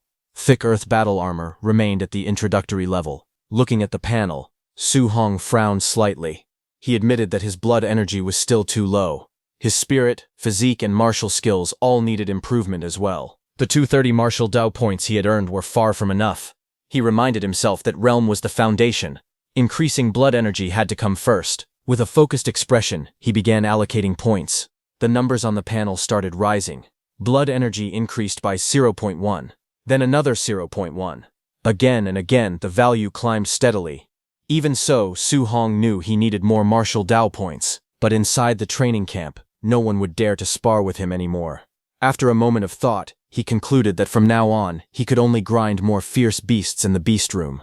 At the same time, in a hotel under the moonlit sky, Grandmaster Zhang cursed loudly, calling Grandmaster Qin a bastard. Both of them were drinking at a table as Grandmaster Zhang angrily complained that Grandmaster Qin had tricked him out of 2 A-rank martial skills. Grandmaster Qin told him that he had already said that countless times. While they were talking, suddenly the door behind them burst open as someone rushed inside. He shouted loudly that he had finally found Grandmaster Zhang. He told Grandmaster Zhang that tonight's night raid event was about to begin, and everyone was waiting for his order. Grandmaster Zhang turned his head. He responded that since it was a night raid, they should begin immediately and not go easy on the participants. The messenger quickly relayed the command. announcing that under Grandmaster Zhang's orders, the night raid would begin and they were to drill them hard. However, Grandmaster Qin reminded Grandmaster Zhang that Su Hong was also staying in his dorms tonight. Hearing that, Grandmaster Zhang's expression changed. With a loud smack, he suddenly sobered up. In panic, he shouted for them to postpone the night raid and delay it immediately, but the messenger nervously replied that the word had already been sent out. The night raid had already started. On the other hand, outside under the dark blue night sky, many figures gathered on a mountain hill as the raid unfolded throughout the dormitory area. 2 warriors stood at the corner of the hill, looking down at the dormitory. One of them, Bu Jinglong, who had fought Su Hong before, looked at his companion and asked why he was still participating in night raids despite being a Tier 2 upper stage warrior. The other, Bo Jingfeng, calmly explained that there was a wood spirit body here with extremely strong regeneration and that Grandmaster Zhang had specifically asked him to come. Bo Jingfeng thought of Grandmaster Zhang and spoke helplessly. He said that the wood spirit body was only Tier 2 lower stage and that arranging this felt like bullying kids. Beside him, Bu Jinglong paused slightly. Hearing the mention of a night raid and a wood spirit body, he muttered that it sounded strangely familiar. Bu Jinglong then smirked and teased him. He said he had heard that Bu Jingfeng was reverse killed by some brat during a night raid at Star City's camp. He clicked his tongue and mocked him, saying it was a shame for his big brother's reputation. Bu Jingfeng's face flushed with anger. He immediately defended himself, saying that he had only underestimated Su Hong. If he ran into Su Hong again, he would definitely take him down. Bu Jinglong sneered and reminded him that he was only a near Tier 2 warrior. Beating a Tier 1 lower stage opponent was nothing to be proud of. Bo Jingfeng warned him not to get cocky, adding that wood spirit bodies were troublesome and that he should be careful not to end up eating dirt. Bo Jinglong let out a cold laugh, questioning whether he would really eat dirt. Then Bu Jinglong ordered everyone to put on their masks and follow his command. Immediately, all masked figures rushed forward together. Bu Jinglong shouted for his brothers to charge with him. Under the night sky, chaos erupted around the dorm buildings. Shouts rang out as someone yelled that they were under attack. Cries of pain echoed through the area, followed by angry curses in the darkness. Hearing the loud commotion outside, Su Hong slowly opened his door and looked into the hallway. He wondered if all that noise meant this was a night raid. Before he could think further, chaos erupted in the corridor. A naked boy was sent flying by a masked attacker. He shouted that they had no honor. Another masked figure lunged at Su Hong aggressively, accusing his companions of even missing one of the students. But in the next instant, a powerful punch slammed directly into the attacker's face. The masked man's head snapped back violently as he was struck. Su Hong's punch blasted the attacker into the air and smashed him against the ceiling before sending him crashing down. Dust filled the hallway as the impact echoed through the building. With a cold expression, Su Hong spoke. He said that they did not even bother asking who he was. He was not even part of their training camp. Yet they were attacking him without question. Su Hong looked up in surprise. He paused and questioned to himself if this really was a night raid. The masked attacker hung awkwardly from the cracked ceiling, his body trembling. Su Hong observed carefully and noted that they were all dressed in black outfits and wearing masks. A thought crossed his mind. If he put on their clothes and pretended to be one of the raiders, he could openly beat up students and farm martial Dao points. But then again, that idea felt kind of wrong to him. But Su Hong being Su Hong, he was not going to stop. A few minutes later, in another room, a flustered student shouted angrily, telling the attackers that if they had guts, they should wait until he put some underwear on. The masked raiders laughed and told him not to fight it, advising him to be a good boy and let himself be knocked out. But suddenly, another masked figure appeared and declared that he had his back. The atmosphere instantly grew tense. The first raider coldly announced that this section was his night raid zone and questioned what the other was doing there. Little did he know that the second raider was none other than Su Hong. Su Hong charged forward and punched that raider, sending him flying out of the room. Seeing this, the student was frightened. He stared in shock, asking what was going on. He asked if it was friendly fire. Su Hong then turned to leave. He grinned and declared that it was a jackpot. He proudly announced that he could earn a few hundred points tonight. The half-naked student looked confused and asked if they were not going to hit him. But ignoring that student, down the corridor, Su Hong rushed forward with flames blazing from his hand. Laughing confidently, he said that they were all higher tier, so he could go all out. Without hesitation, he attacked. Bright golden strikes exploded across the hallway as all the raiders and students were hit repeatedly. The victims cried out in pain, shouting and demanding to know why they were hitting them. A raider yelled that they had a mole among them, but it was already too late. Chaos intensified as Su Hong delivered a powerful blow, sending that raider crashing backward. After defeating everyone, Su Hong let out a heavy breath. He said that the first floor had been cleared, and it was time to move up to the second floor. Moments later, the scene shifted to the second floor. Su Hong's powerful golden strike crashed down the corridor, sending masked figures flying in all directions as the impact echoed repeatedly. Blue system panels appeared around him one after another, showing martial Dao points increasing rapidly. +20, +8, +22, +5, +11, +6, +14, +16, and many more. Laughter rang out as Su Hong declared proudly that he was rich. The total kept rising as he ran upstairs. The scene shifted to the third floor. Several masked figures stood together, discussing the situation. One of them said that the student named Lin Chunfeng was a beast, still holding out against Tier 2 upper stage Bu Jinglong. Another added that Lin Chunfeng's regeneration was insane. If the fight dragged on any longer, Bu Jinglong would be the one in danger. Right in front of them, the battle on the third floor intensified. Lin Chunfeng, radiating bright green energy, hovered in the corridor. Opposite him, Bu Jinglong burned with red energy as the two prepared to clash amidst the shattered hallway. But from the side, Su Hong approached them from behind. He looked at the group gathered in the hallway and asked why they were all bunched up there. One of them replied that all the other students had already been taken down. Only that Tier 2 wood spirit body was left. Another told him that he should come and watch, saying that the boy's recovery was absurd. But Su Hong smiled and calmly said there was no need for that. Golden energy began to gather around his fist as flames flickered along his arm. The others noticed his movement and asked what he was doing, but in the next moment he moved. He struck fiercely, saying that he had already gotten a feel for wood spirit bodies.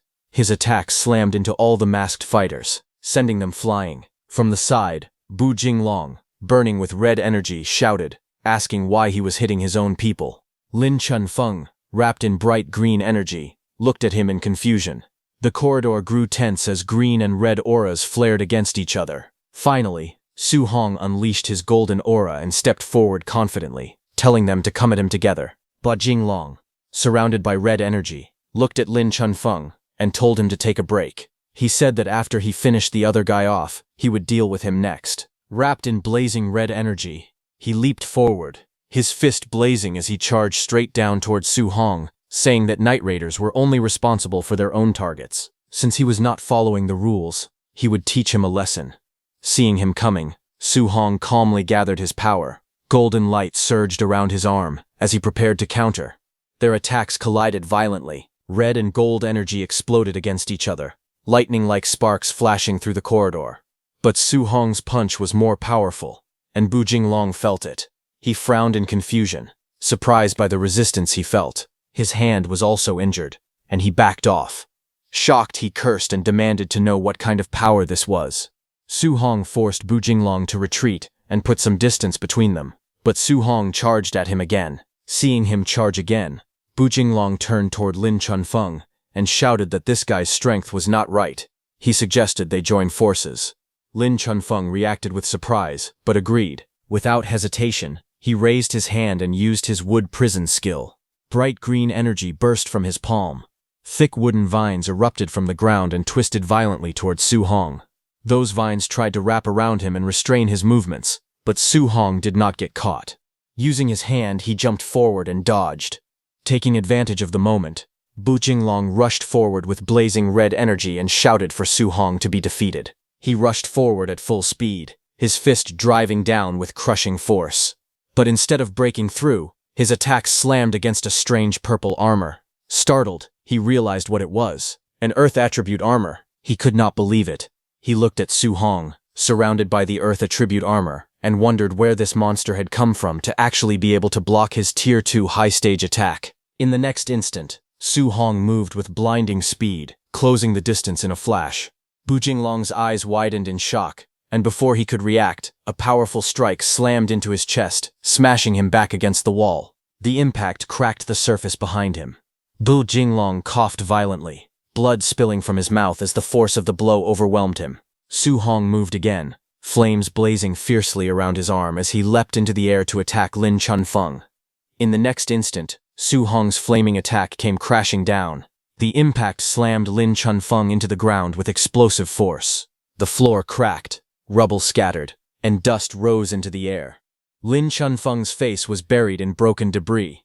His eyes were shut tight, bruises covering his face as smoke drifted around him. At that moment, 2 system notifications appeared in the air. For defeating Bu Jinglong, he gained 140 martial value. And for defeating Lin Chunfeng, he gained 75 martial value. Su Hong became very excited seeing that in just one night, he had earned over 2,400 points of martial value. He felt rich. Then a detailed status panel appeared before him, showing his vitality, spiritual power, physique, spirit rank, his 3 guidance techniques, his 6 martial arts, and his 2430 total martial value. The next morning, everyone whom Su Hong had beaten sat together in anger. Lin Chunfeng held an ice pack to his head, still clearly injured. Beside him sat Bu Jinglong with bandages on his face. They all looked worn out after the intense battle from the night before. Grandmaster Zhang angrily pointed toward the damaged area and told Grandmaster Qin to look at the good deed his so-called monster student had done. Su Hong immediately denied it. He respectfully told Grandmaster Zhang that he did not do this. Grandmaster Zhang refused to believe him. He told Su Hong to stop pretending and questioned who else could possibly have done such a thing. Grandmaster Zhang lost his patience. Furious, he shouted at them to scram.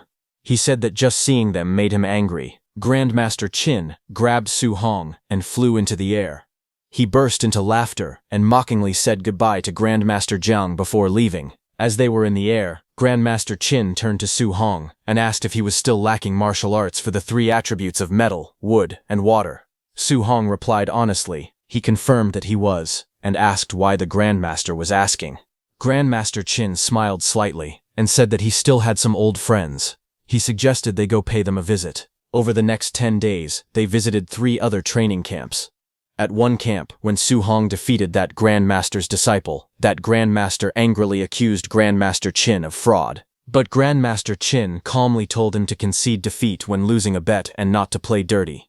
With the same routine as before, Su Hong won 3 new A-rank cultivation methods. Later, the scene shifted to Su Hong's training camp dormitory. Inside his dormitory, Su Hong sat cross-legged as a powerful red aura flared around his body. He learned those 3 new martial arts, and system notifications appeared, telling him that he had learned the metal element technique, Metal Repel, at basic level, the wood element technique, Vine Entanglement at basic level, and the water element technique, Water Dragon at basic level. Su Hong had finally raised all 3 A-rank martial arts to the basic level. Sweat rolled down his face as he reflected on it. Suddenly possessing so many A-rank martial arts was something he would not have even dared to imagine before. After accumulating so much martial value, he decided it was time to increase his vitality. His status panel appeared. He currently had 2,984 martial value. He began pouring his martial value into vitality. Vitality increase panels flashed repeatedly in front of him. Again and again the numbers rose. His body swelled with power, muscles tightening as red flames surged wildly around him. He realized he might have added a bit too much this time. Even so, when the surge finally stabilized, he calculated the result. He had gained 450 points of vitality. Now, he was only 50 points away from breaking through to become a Tier 2 martial artist. After increasing his vitality, Su Hong checked his remaining martial value. He still had 100 points left. Looking at his system panel, he wondered whether he should strengthen his spiritual power or upgrade his overlord body. After thinking for a moment, he decided to try strengthening the overlord body. He tapped the option, his 100 martial value was used, and a notification appeared showing that his overlord body spirit rank had increased by just 0.1%. Seeing the result, he was stunned. 100 points of martial value had only increased it by 0.1%. The system updated, and now his physique overlord body, spirit rank, was at 1.1%. Sweat slid down his face as he realized how difficult it was to upgrade the overlord body. He admitted to himself that this physique was far too hard to improve. After thinking it over, he concluded that from now on, he should prioritize breaking through to become a Tier 2 martial artist. With that decision made, he rushed out the door. He planned to go to the ferocious beast room to farm more martial value. But as soon as he stepped out, he saw Grandmaster Qin standing outside his door. Grandmaster Qin looked at him calmly and asked whether Su Hong was still lacking a healing martial art. Su Hong looked at Grandmaster Qin with an awkward smile and wondered if the old master had come once again with another arrangement. Soon after, the scene shifted to the Hang City training camp. A vast compound stood among towering mountains and drifting clouds. Birds circled above the tiled rooftops as young martial artists gathered below. Grandmaster Wang Qingshan explained the rules of the wilderness special training. The training required surviving in the 10,000 monster mountain range for 7 days. No supplies were allowed to be carried. Only by killing ferocious beasts of the same realm or higher could the participants obtain contribution points. Su Hong listened carefully while standing among other trainees holding long spears. He realized that Hang City, the provincial capital of Jiangnan Province, truly gathered geniuses from everywhere. The difficulty of training here far exceeded that of Star City. Grandmaster Wang Qingshan then announced that the special training would begin and ordered everyone to move out. Without hesitation, the trainees leapt off the platform and rushed into the mountains below. As they left, Grandmaster Wang spoke to Grandmaster Qin. He questioned whether the boy Grandmaster Qin had brought, who had not even reached Tier 2 yet, was really worth making a bet on. Grandmaster Qin said that was right. He told him that the terms of the bet were clear. If Su Hong won, Grandmaster Wang would teach him an A-rank healing martial art. In exchange for however many of Grandmaster Wang's students managed to defeat Su Hong, he would personally teach each of them an A-rank martial art. Grandmaster Wang hesitated and pointed out that half of the students present were already Tier 2. He questioned whether Grandmaster Qin truly had the ability to teach that many A-rank martial arts. Grandmaster Qin remained indifferent. Seeing that, Grandmaster Wang said that letting the boy experience those beasts early on was not a bad thing. When Grandmaster Qin heard this, he was startled and asked if the beasts from the 10,000 races demonic cult had already arrived. Grandmaster Wang reassured him, saying that the ones who had come were merely some Tier 2 and Tier 3 small fry. Hearing that, Grandmaster Qin became anxious, saying Tier 3 beasts were no joke. Sending the students against them would be driving them to their deaths. However, Grandmaster Wang spoke firmly, saying that the war of the 10,000 races was cruel. Without enduring hardships, how could anyone become a true powerhouse? Hearing that, Grandmaster Qin sighed, as there was nothing he could do. Grandmaster Qin wanted to tell Su Hong that he was not required to take first place this time. Simply coming back alive would be enough. Meanwhile, in the mountains, Su Hong fought fiercely. Lightning surged around his spear as he launched himself forward. With a powerful strike, he pierced through a wolf ferocious beast. Blood splattered as golden lightning exploded outward. Next, he fought a boar ferocious beast. He soared high into the air, gathering blazing golden energy around him. Like a radiant meteor descending from the sky, he unleashed a devastating attack. Golden light rained down in countless streaks, crashing violently onto the beasts below. The mountains trembled under the storm of lightning as Su Hong continued his relentless assault. Next, Su Hong's spear flashed with green light as it pierced through the massive serpent-like beast. With a loud roar, the creature's body split apart. Blood sprayed into the air as the long body collapsed heavily onto the ground. Night slowly fell over the mountains. A crescent moon hung high in the sky, but Su Hong didn't stop. He charged at a black tiger beast that was wrapped in blazing red energy. A powerful wave of blue water spiraled upward like a roaring dragon and smashed down violently. The impact echoed through the valley as the beast was struck down. After the battle, Su Hong walked toward a cave, surrounded by the remains of defeated beasts. Su Hong thought to himself that the power of these newly learned martial arts was very strong. However, if he used them continuously, the spiritual qi in his body was clearly insufficient. He walked into that cave. Bloodstains covered the ground, and broken bones were scattered around him. He realized that he had finally gathered enough martial value. He needed to hurry and break through to become a Tier 2 martial artist. A system panel appeared before him. It displayed his information, and currently he had 502 martial value. Sitting cross-legged on the ground, he began to cultivate. Red energy surged around him as the system continuously displayed notifications. His vitality increased little by little. The numbers kept rising as Su Hong focused silently on his breakthrough. But outside, in the quiet of the night, suddenly a figure stepped through the grass. It was a red-haired man. He muttered to himself that it was the middle of the night, yet he had been sent to come and check the area. He felt there was no need to be so careful. As he walked deeper into the forest, he thought about the sacrificial location hidden deep within the 10,000 monster mountain range. In such a remote and desolate place, he believed there was no way anyone else could possibly be there. But suddenly, he paused when he saw something. He saw the body of a fallen beast lying near the cave entrance, blood pooled beneath it. He narrowed his eyes and looked ahead. To his surprise, there really was someone there. That man stared toward the dark cave opening under the starry sky and coldly ordered the hidden person to stop. With a sinister smile, he spoke loudly into the night. He declared that he knew someone was hiding inside. He told them to come out on their own, and he would give them a quick death. Otherwise, he threatened that he would swallow them alive and skin them.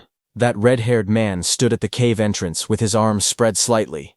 He stated calmly that the person inside had killed a rank 1 Crimson Flame Black Tiger. At most, he concluded, that meant they only had the strength of a rank 2 or rank 3 martial artist. He warned them not to try to resist, otherwise he would show them something worse than death. Inside the cave, Su Hong, who was hiding behind a rock, listened carefully. Judging by that man's tone, Su Hong realized he did not seem like someone who could be trusted. And the way he spoke showed that he even looked down on rank 3 martial artists. Su Hong wondered if that man could possibly be rank 4. Although Su Hong had already broken through to rank 2, he was not sure whether he could defeat a rank 4 opponent. No matter what, he decided that he needed to escape the cave first. With a sudden burst of movement, he attacked, unleashing a powerful surge of blue energy that roared outward like a dragon. The force blasted through the cave entrance, shaking the ground. Outside, the red-haired man looked up at the sudden attack. A grin spread across his face. He laughed and said that Su Hong had finally shown his face. Flames ignited in his hand as he took out his blade and prepared to respond. That red-haired man cut down Su Hong's attack with ease, surrounded by clashing waves of red energy. After sensing the power of the technique, he smirked and concluded that the opponent was only an early-stage rank 2. Su Hong used the opportunity to run out of the cave. That red-haired man looked toward the cave and asked mockingly if he was trying to escape. Then he ran after him, laughing and admitting that killing a Crimson Flame Black Tiger at early-stage rank 2 was quite impressive.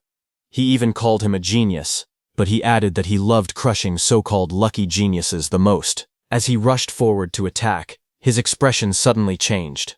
He froze for a moment, confusion flashing across his face. A drop of sweat rolled down as he let out a puzzled sound. Outside the cave, he noticed that Su Hong had stopped running. He asked why he had stopped.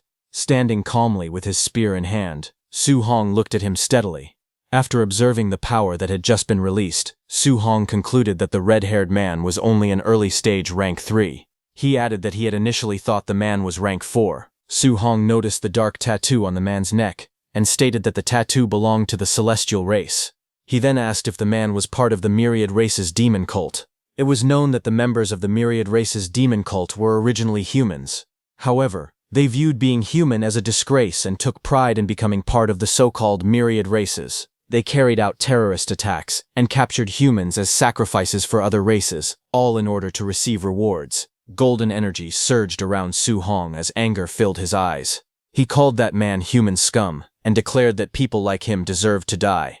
The red-haired man smirked and told him to try.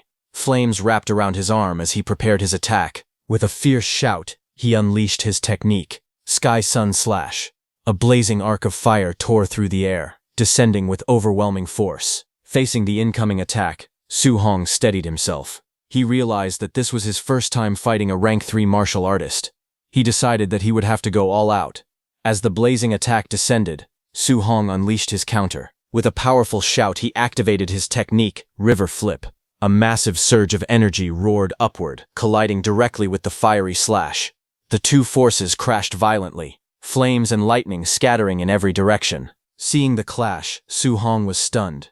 He realized that a rank 3 martial artist's technique had actually been scattered by his own attack. The red-haired man's eyes widened in disbelief. He could not understand it. He was an entire level higher, and was even using an A-rank technique. Yet he was falling behind. On top of that, Su Hong was supposed to use water attribute abilities. How could he also wield lightning? Anger twisted his expression. He cursed and declared that Su Hong was asking for death. Golden arcs of energy tore across the battlefield as he swung his blade in all directions to attack. In the next instant, a flash of lightning streaked through the air. Before the red-haired man could react, Su Hong appeared behind him in a burst of speed, his blade cutting forward with decisive force. Golden lightning roared upward like a blazing pillar, illuminating the entire battlefield. Su Hong leapt into the air, surrounded by crackling energy. The red-haired man froze in shock as the overwhelming power pressed down. With calm eyes and steady resolve, Su Hong called out his next technique, Sea Treader. The lightning intensified, surging violently around him. The red-haired man felt the terrifying pressure and realized that this power was even stronger than his own Sky Sun Slash. Panic gripped his heart. He immediately decided that he had to retreat. Just as he attempted to pull back, green vines suddenly shot upward from the ground and wrapped tightly around his legs. His eyes widened in disbelief. It was a wood attribute control technique. First water, then lightning, and now wood. He couldn't believe his opponent was using multiple attributes. The vines tightened, holding him firmly in place. In the next instant, the blazing sphere of lightning energy crashed down with unstoppable force, exploding in a brilliant burst of light. The lightning slowly faded, leaving smoke drifting through the forest. Su Hong stood calmly, holding his spear as arcs of electricity crackled around him. In front of him, a molten figure knelt within the smoke, its body melting and reforming. Seeing that, Su Hong wondered if the man had dodged the attack using some strange movement technique. The molten body continued to dissolve, heat rising from it as it softened and shifted. Suddenly, a little farther away, fragments of dark rock began floating in the air. An eye opened within the rocky mass as it reappeared. The red-haired man reformed his body from the scattered stones, kneeling on the ground. His skin looked cracked like burning rock, glowing with lava-like veins. Fear filled his thoughts. He realized that he had not encountered a mere human genius. He had run into a complete monster. But anger quickly replaced fear, as Su Hong tracked him down, saying that he wanted to see where he could run now. With a furious roar, the red-haired man cursed him and shouted that the brat would pay. A bright light began to gather on his neck where the wing tattoo was, glowing intensely as he prepared another attack. The red-haired man roared as dark wings burst out from his back. He shouted for Su Hong to feel the divine might of the celestial race. His body, cracked like burning stone, surged with violent energy as the transformation continued. Seeing this, Su Hong tightened his grip on his spear and swung it forward. He declared that neither human nor ghost had ever mutated into such a state, and that everyone in the demon cult was insane. But in the next instant, the red-haired man caught the spear with his bare hand. Shockwaves rippled outward from the impact. Su Hong was flung backward as the force exploded between them. The red-haired man sneered and shouted that Su Hong knew nothing. Once his transformation was complete, he would become a true celestial. He then roared that their sacrifice ritual would not be ruined. Dark wings spread wide as he pressed forward with killing intent. But suddenly, flames erupted violently around him. His eyes widened in disbelief as the blazing attack pierced through the battlefield.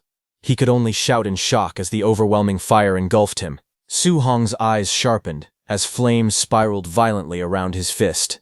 He thrust his hand forward and used his flame cage technique. In an instant, towering pillars of fire erupted from the ground, forming a blazing prison around the red-haired man. The flames roared upward like burning walls, sealing him inside. Without hesitation, Su Hong shifted his stance. Golden lightning crackled wildly around his spear as he lowered his body and used his piercing spear Destruction. The spear shot out like a bolt of thunder, wrapped in violent arcs of lightning. It pierced straight into the enemy's chest, sparks exploding upon impact. A massive blast followed. The ground shattered as debris flew into the air. Fire and lightning collided in a blinding explosion. When the smoke cleared, Su Hong knelt firmly with his spear planted before him, lightning still dancing around the blade. Behind him, the red-haired man's body was thrown backward, his wings torn and his cracked skin breaking apart like shattered stone. Blood spilled from his mouth as he collapsed onto the ground. With fading strength, he looked toward Su Hong and trembled. His voice shook as he muttered that Su Hong was a monster. Then the red-haired man's body began to crumble. With a cracking sound, his stone-like skin shattered into pieces, scattering across the ground like broken rock. A blue system panel appeared in the air. It displayed that Su Hong had killed a mutated celestial and gained 212 martial values. Su Hong looked at the notification in surprise. He muttered that the points for killing a demon cultist were actually this high. He reflected that he had been fighting beasts for so long and had only earned 500 points. Then his expression grew serious. He recalled that the enemy had mentioned a sacrifice ritual. He wondered if they had already captured humans. Realizing the seriousness of the matter, he decided that he needed to inform the Grandmaster. At the Hangzhou training camp, night had already fallen. Grandmaster Qin looked at his phone calmly. He said that Su Hong had reported encountering the myriad race's demon cult. He explained that Su Hong mentioned they were performing a sacrifice ritual and had called for them to save people. Sitting at a tea table, Grandmaster Wang told him that the sacrifices this time were their own cult members, so there was no need to worry about them. Hearing that, Grandmaster Qin remarked that sacrificing their own people was truly demon cult behavior. He then poured tea for himself. Grandmaster Wang looked at him and asked if he was still in the mood for tea. He questioned whether he was not going to save his student. Grandmaster Wang calmly took a sip of tea and replied that it had only been an early-stage rank 3 cultist. He said Su Hong had already taken care of him. Hearing that, Grandmaster Wang said that a high-stage rank 1 killing an early-stage rank 3 and a demon cultist at that was nothing special. He remarked that his student bragged too much. Grandmaster Qin simply told him to believe whatever he wanted. Then, 3 days later, a beast lay dead on the ground, blood pooling beneath its body. Su Hong stood nearby, leaning against the monster with his spear resting at his side. He muttered that it had already been 3 days. He had killed plenty of rank 3 beasts, but he had not found another cultist. A blue status panel appeared before him, displaying his information. His vitality had reached 5002 and his mental strength was 100.5. His constitution was listed as Overlord Body, Spirit Grade 11%. His total martial values were 832. Looking at the number, he remarked that it was only a little over 800 points in total. Not as good as killing 4 cultists. Just then, he sensed a sudden warning and looked up. From between the trees, a woman stepped forward and spoke in a playful tone. She called him a little handsome guy and praised his perception for being sharp enough to notice her presence. She smiled faintly and told him that if they had met at another time, she would not have minded showing him some love. Her expression then turned cold. She declared that since he was here now, he would simply have to die. In the next instant, energy gathered in her hand. Sharp, glowing blades formed around her as she launched a fierce attack, sending multiple streaks of light slicing toward him at high speed. Su Hong stood calmly, his spear resting over his shoulder as the attacks rushed toward him. Looking at her, he realized she was a cultist. A faint smile appeared on his face as he thought that his martial values had just delivered themselves to him. Su Hong raised his hand and unleashed his powerful water dragon technique. A massive dragon formed from surging water burst forward, roaring as it crashed ahead with overwhelming force. The water dragon exploded outward, blasting through everything in its path. Just then, as Su Hong was extending his arm, a red robe suddenly blasted out from the smoke to attack him. In the next moment, Su Hong moved swiftly and grabbed that red robe. He thought that this was perfect. He could ask her where the other cult bases were. With full force, he pulled that woman toward himself, ordering her to get over there. The woman was dragged by that robe toward Su Hong. She was shocked and cried out in disbelief, asking what kind of crazy strength this was. That woman swung through the air, her red whip-like weapon still wrapped around him as the momentum pulled her violently. And in the next instant, Su Hong moved. With explosive force, he countered mid-air and slammed her down toward the ground. A powerful burst of energy followed as she crashed heavily below. Dust and shockwaves spread outward from the impact. Su Hong stood over her fallen body, his spear pointed down at her. Coldly, he ordered her to talk and demanded to know where the 10,000 Races demon cult base was located. Lying on the ground, injured and bleeding from the mouth, she quickly gave in. She told him it was 10 kilometers north of there. Desperately, she begged him to spare her life and promised to tell him everything. Without hesitation, he asked how many third-tier warriors they had brought this time. She answered weakly that, counting herself, there had only been one more third-tier warrior. Hearing that, Su Hong calculated that he had already taken out 2 third-tier warriors. That meant only one remained. If that was the case, then he could wipe out every last cultist there. Killing enemies at his own tier should be enough to push him into tier 2. While he was lost in thought, that woman suddenly broke free from him. She shouted that he was underestimating her and swore that this old lady would never let him off. Suddenly, the wing tattoo on her back began to glow. With a fierce roar, she declared that it was a heavenly god race mutation. Dark wings burst out from her back as her aura surged wildly. She announced that once she mutated, her strength would double, and killing him would be a piece of cake. But the next second, golden lightning suddenly tore down from above.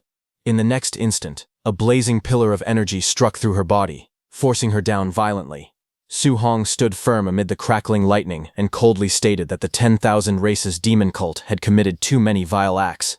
He would not let a single one of them escape. He then cut that woman in two, telling her to hand over her martial Dao points. A blue system panel appeared before him, displaying that he had gained 208 martial Dao points.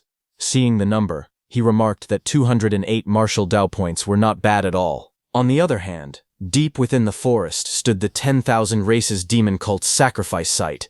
Dozens of cultists gathered around a group of humans, and the air was thick with tension.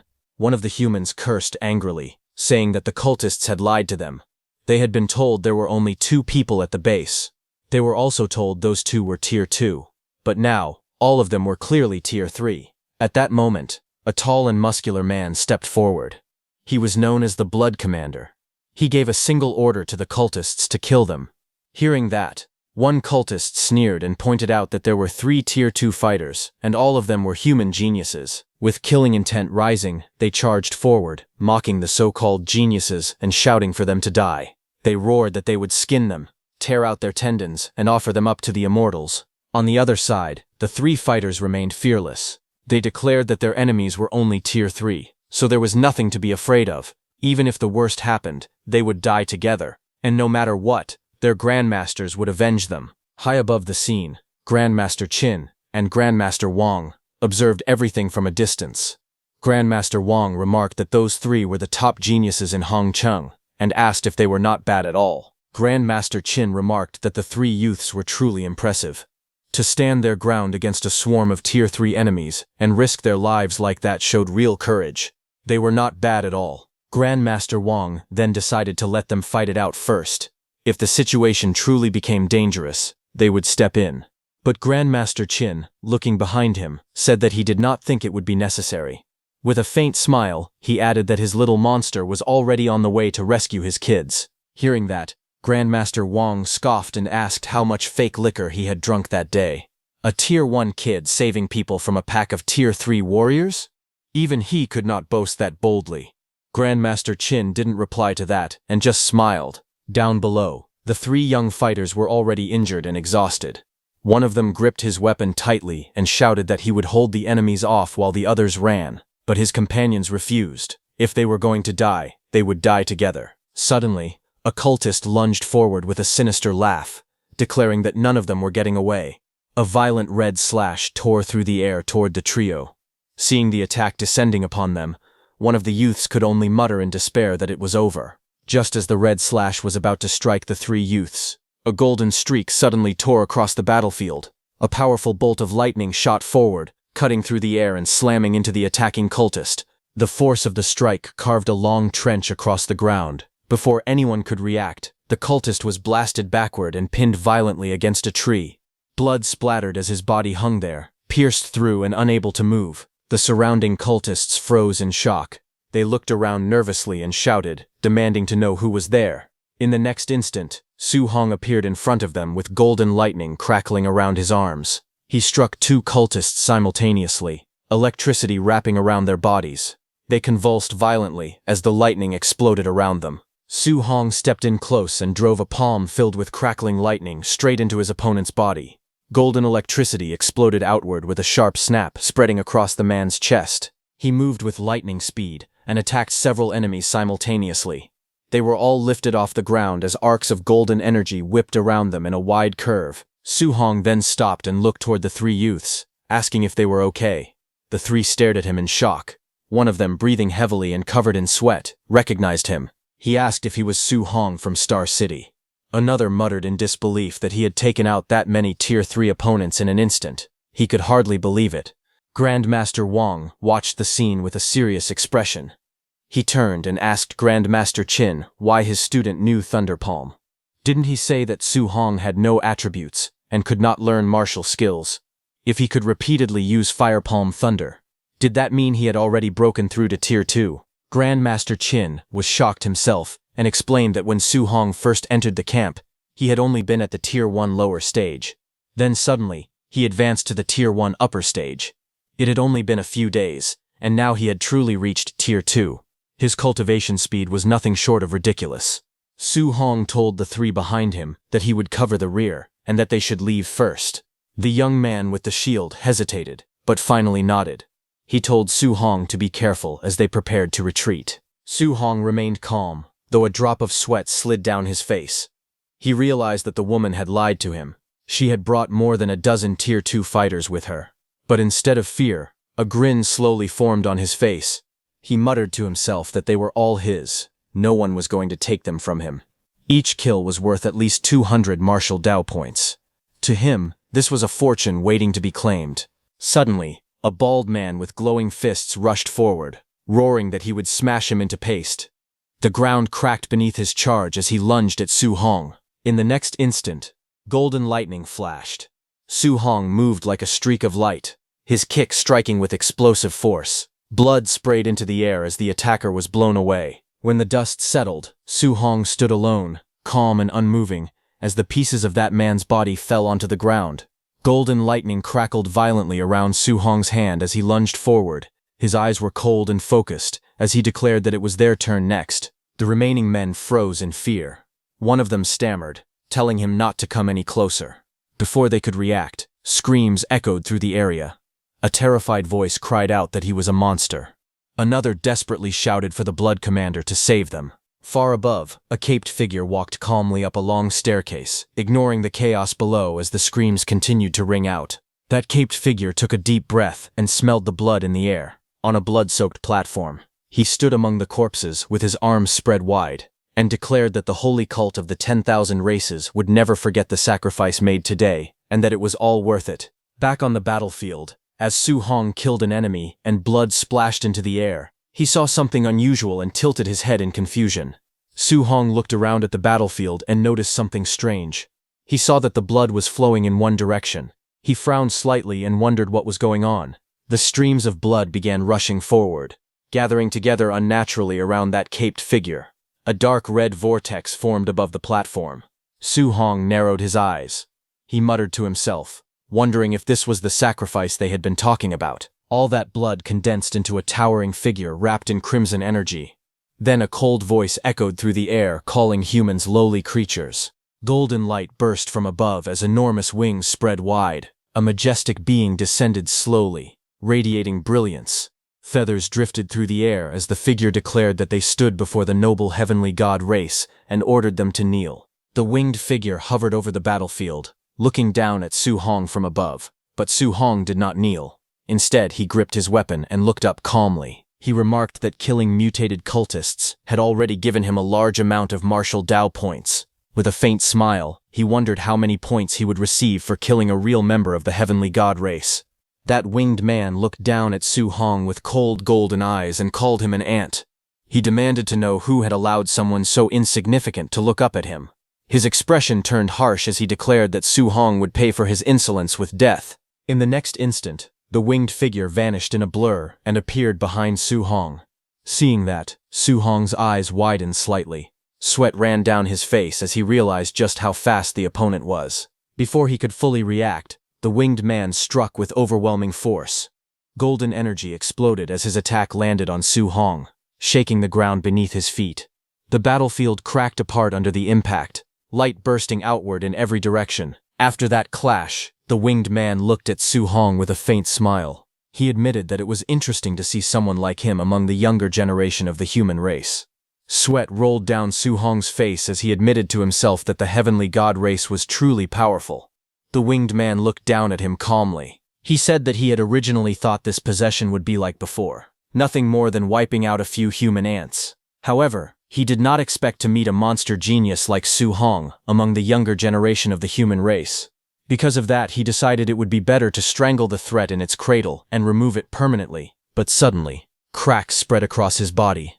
He cursed the physical body he was using, complaining that its vitality had not even reached Tier 4 and was already about to collapse. Even so, he smiled coldly and declared that Tier 3 peak was more than enough to easily kill an ant like Su Hong. Su Hong's eyes sharpened as he processed the information. He realized that it was not a true member of the heavenly god race standing before him, but a human possessed by one of them. Understanding this, he clenched his fist as lightning began to surge around his body. Then he declared that, in that case, it was not certain who would kill whom. Su Hong used his Thunder Rush fist to attack. Golden lightning streaked across the battlefield as the two of them collided again and again. Explosions burst in midair, while Su Hong and the possessed heavenly god race exchanged blow after blow without retreating. From the sky, Grandmaster Qin and Grandmaster Wang watched the battle unfold.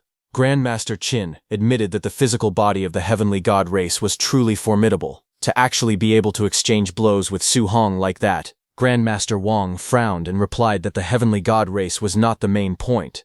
The real question was what exactly was going on with Su Hong. On the battlefield, the fierce exchange continued. Grandmaster Wang was shocked that Su Hong was fighting the heavenly god race using nothing but his physical body and was even suppressing his opponent. What made it even more unbelievable was that Su Hong was a whole realm lower than the heavenly god race. Suddenly, Su Hong's lightning-covered fist struck heavily against the opponent's body. The winged man's eyes widened in shock as he was blasted backward through the air. Staring at Su Hong in disbelief, he shouted, asking what kind of physique a mere human could possibly possess. He declared that even on the all-heavens battlefield, when facing the chosen ones of the 10,000 races, his physical strength had never suffered defeat. Yet today, even though he could not exert his full power, he was actually being beaten back step by a human. While he was in that condition, on the other hand, Su Hong was completely relaxed. He mockingly asked the winged man if he was tired, telling him to keep going. A fierce red aura flared around Su Hong as flames rose behind him like a blazing tide. He calmly admitted that ever since awakening the overlord body, he had never felt so exhilarated. In the past, he had been afraid of accidentally beating someone to death, but now, all he needed to consider was how to kill his opponent. Across from him, the possessed heavenly god race gritted his teeth and said that if not for this physical body being too weak, with his true strength, Su Hong interrupted casually, saying that if the opponent's real body were here, the battle would have been even more satisfying. Hearing that, the winged man's face twisted with rage. He shouted furiously that a mere ant dared to humiliate him like this. Golden light suddenly gathered above him as he activated a powerful technique. A dark sphere surrounded by blazing golden radiance appeared in the sky. He declared the name of the technique, Divine Arsenal. Immediately, multiple golden portals opened in midair. From each portal, brilliant golden weapons came out. Blazing golden spears descended like a divine rain of weapons. Hovering in midair, the winged man declared that Su Hong was the very first person to force him to use this move. Standing below, Su Hong looked up at the overwhelming storm of spears. He realized that each of those golden spears possessed enough power to obliterate a Tier 3 martial artist. He wondered what kind of martial art this was. Suddenly, a blue system panel appeared before his eyes. It displayed a notice stating that this martial art could not be learned. Su Hong was stunned. He had never encountered a martial art that could not be learned. From afar, Grandmaster Wang explained that this was the heavenly god race's innate martial art, Divine Arsenal.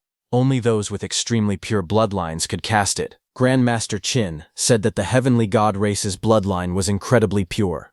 He wondered whether the opponent might be an important figure among the heavenly god race. Grandmaster Wang grew anxious and urged Grandmaster Qin not to hesitate.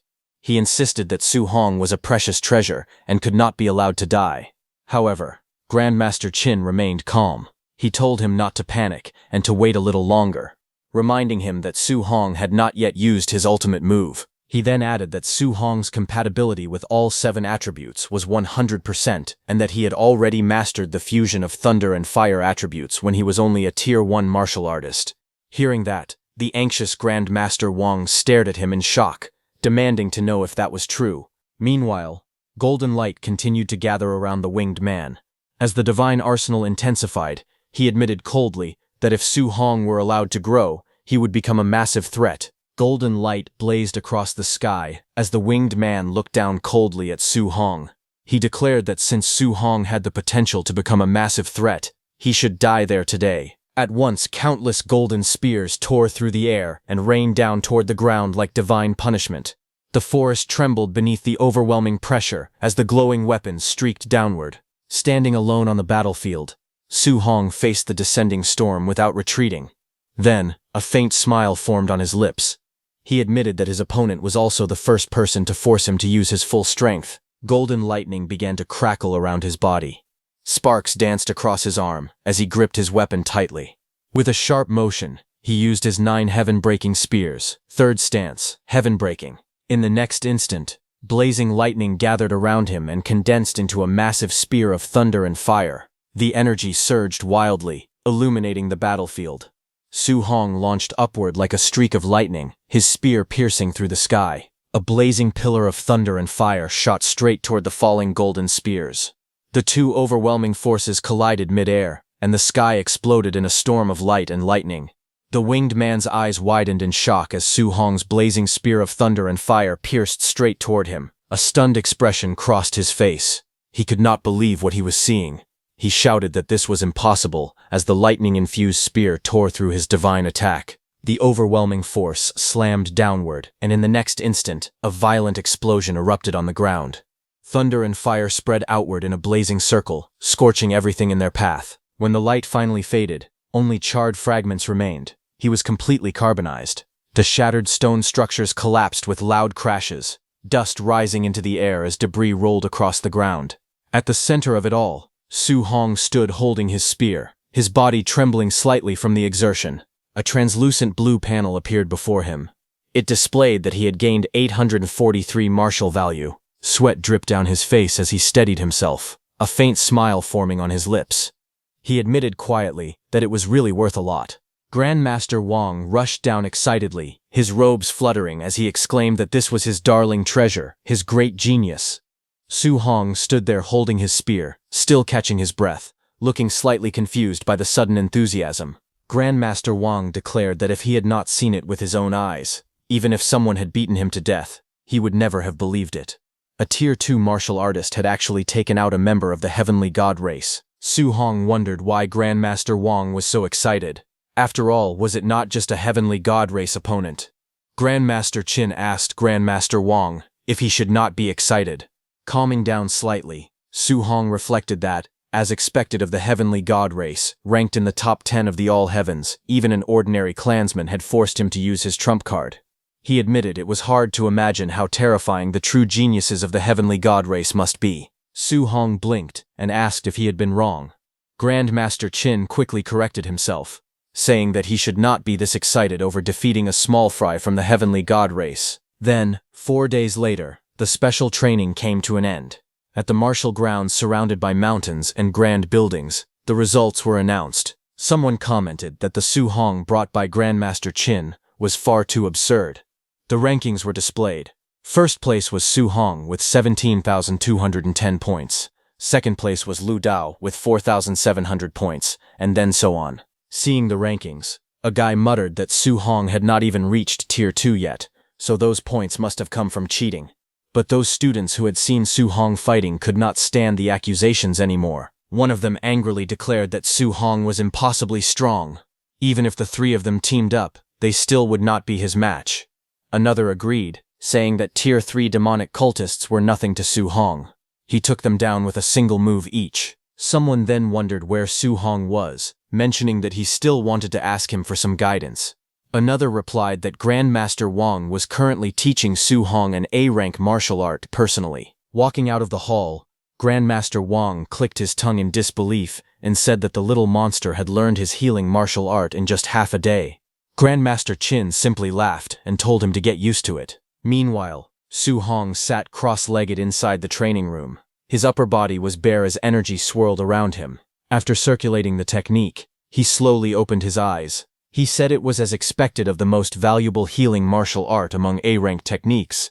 It had completely erased even old, long-standing scars on his body. His skin gleamed as if polished. After killing ferocious beasts and demonic cultists, he had also accumulated enough for 4,800 martial value. A translucent panel appeared before him, displaying his information.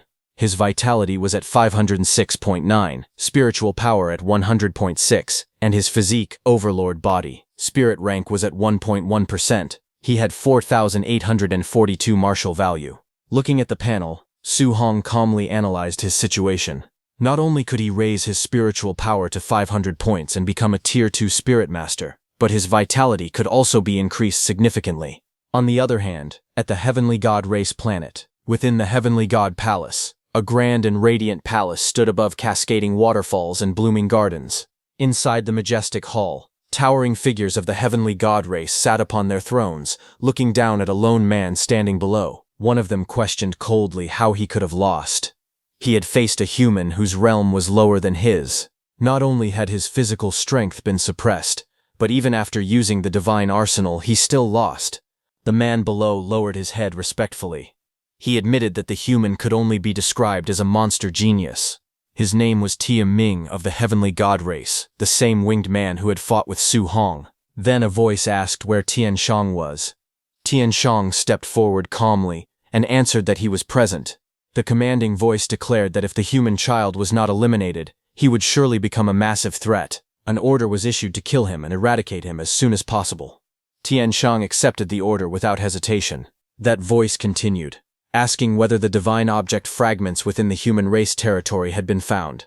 Tian Shang reported that not a single fragment had been discovered yet, though there had been some recent news. The command came once more, saying that no matter what, they were to continue searching, and they must ensure that the human race did not notice. A ferocious bear threw its head back and roared loudly, its jaws wide open and fangs glistening.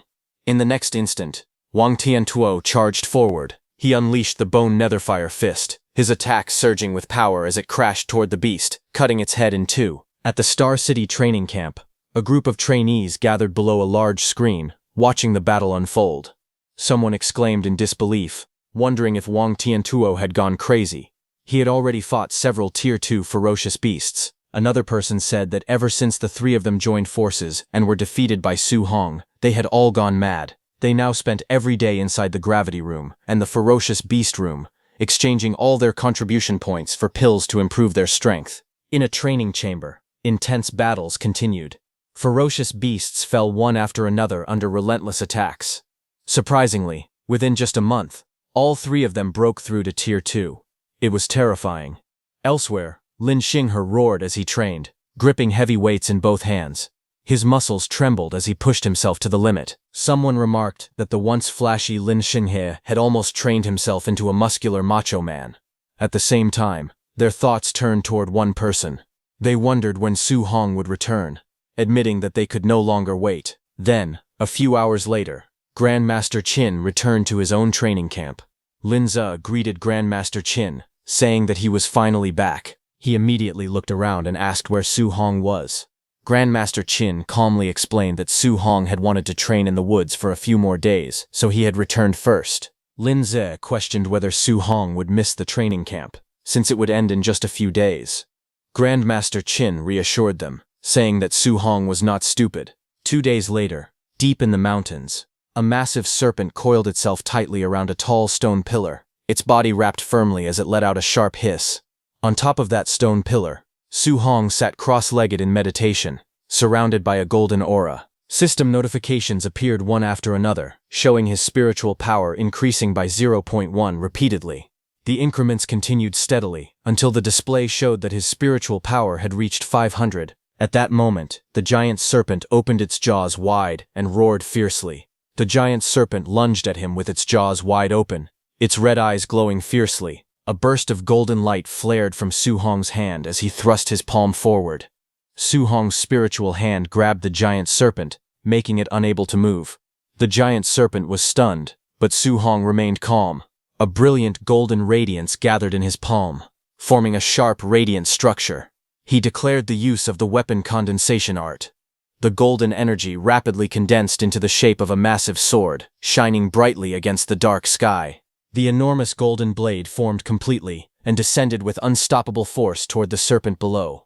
The sword sliced through the giant serpent's body like butter, its light overwhelming everything around it. Su Hong stood calmly as the shattered remains of the serpent scattered below him. He remarked that the martial skill power of a Tier 2 spirit master was indeed terrifying. With a quiet command, he dispersed the golden sword formed from his spiritual energy, and the radiant light gradually faded away.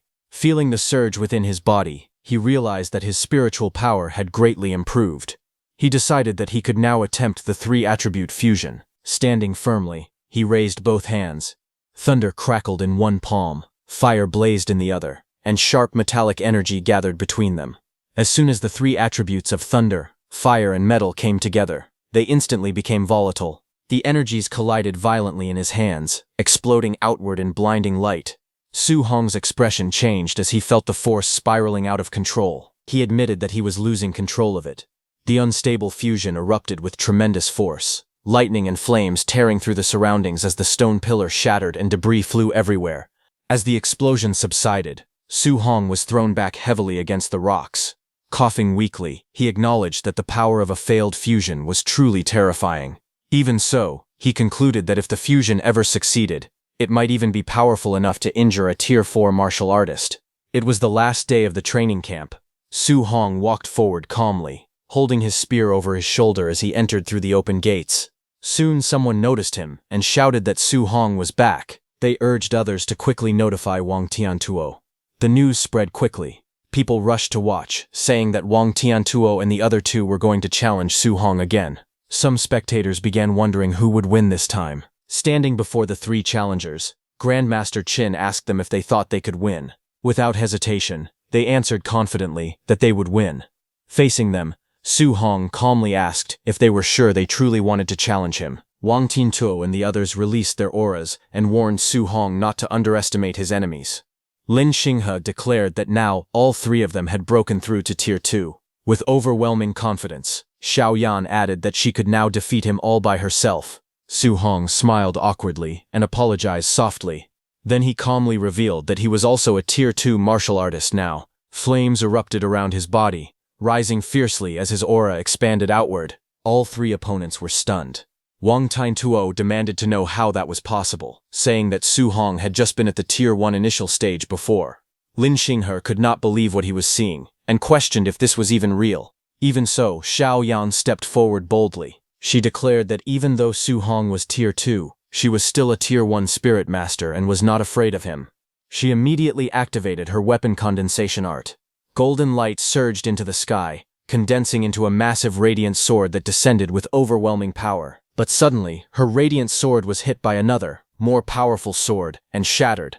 Caught in the explosion of light, Xiao Yan coughed up blood and cried out in pain as the impact overwhelmed her. Su Hong pointed his spiritual sword, surrounded by a brilliant white aura, and apologized calmly once more, revealing that he was actually a spirit master as well. The three opponents were stunned. Lin Xinghe was shocked, realizing that Su Hong was a Tier 2 spirit master. Wang Tiantuo understood that Su Hong had not even used his full strength when he sparred with them last time. As they instinctively backed away, they began listing his abilities in disbelief.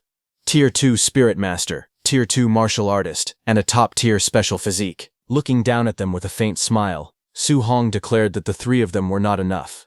He suggested that everyone come at him together instead.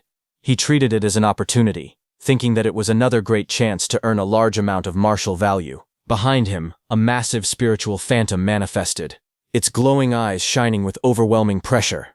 The spectators trembled at the terrifying presence. The crowd quickly panicked. Some shouted that they surrendered immediately. Others yelled for him to go find Wang Tiantuo and Lin Xinghe instead. Many warned him not to come any closer. Fear spread rapidly as Su Hong started attacking them, radiating absolute dominance. Instructor Linze and Bai Mu confronted their grandmaster, accusing him of hiding the news that Su Hong was a spirit master. They questioned whether he was treating them too much like outsiders. But the grandmaster stood silently for a moment. Shock washed over his face as he muttered in disbelief that Su Hong was a Tier 2 spirit master. He found himself completely speechless. Bai Mu and Linze asked him directly whether he truly had not known beforehand, but the grandmaster burst into loud laughter. He declared that Su Hong was a monster among monsters. He even claimed that such a genius would only appear once in a millennium and that the human race was saved. Meanwhile, chaos continued in front of them. Su Hong was beating all the students all by himself in a completely one-sided fight. Bai Mu asked whether they should go and stop them. However, Linzi told her that there was no need to interfere. This was youth. At that moment, Grandmaster Qin suddenly narrowed his eyes, sensing something unusual. He let out a low hum, clearly having noticed the change in the atmosphere. Just then, a massive fiery phoenix descended from the sky, its wings blazing as it roared that 30 days had passed and that the humans should get out of its sight. Su Hong, who was fighting, stopped and looked up. He immediately recognized the presence. He realized that it was the Great Rock again. Grandmaster Qin's aura suddenly erupted in a violent surge of purple energy. With fury in his voice, he declared that he had already given that smelly feathered bird enough face. The ground cracked beneath him as spiritual power burst outward in waves. The Great Rock responded coldly, stating that the time had come and that it would naturally leave. It questioned whether this was now their turn to chase people away. The Great Rock called out to Grandmaster Qin Tianli, asking what he intended to do today, but before the sentence could finish, the clash had already begun. The rock roared that it was not afraid. In an instant, Grandmaster Qin punched it with his blazing purple flames. Explosions of light and energy filled the sky as the Grandmaster launched his attack, punching the Great Rock again and again. Watching from below, Su Hong felt the terrifying heat radiating through the air. He wondered if this was truly the flame of a Tier 7 Grandmaster, noting that the temperature was overwhelmingly intense.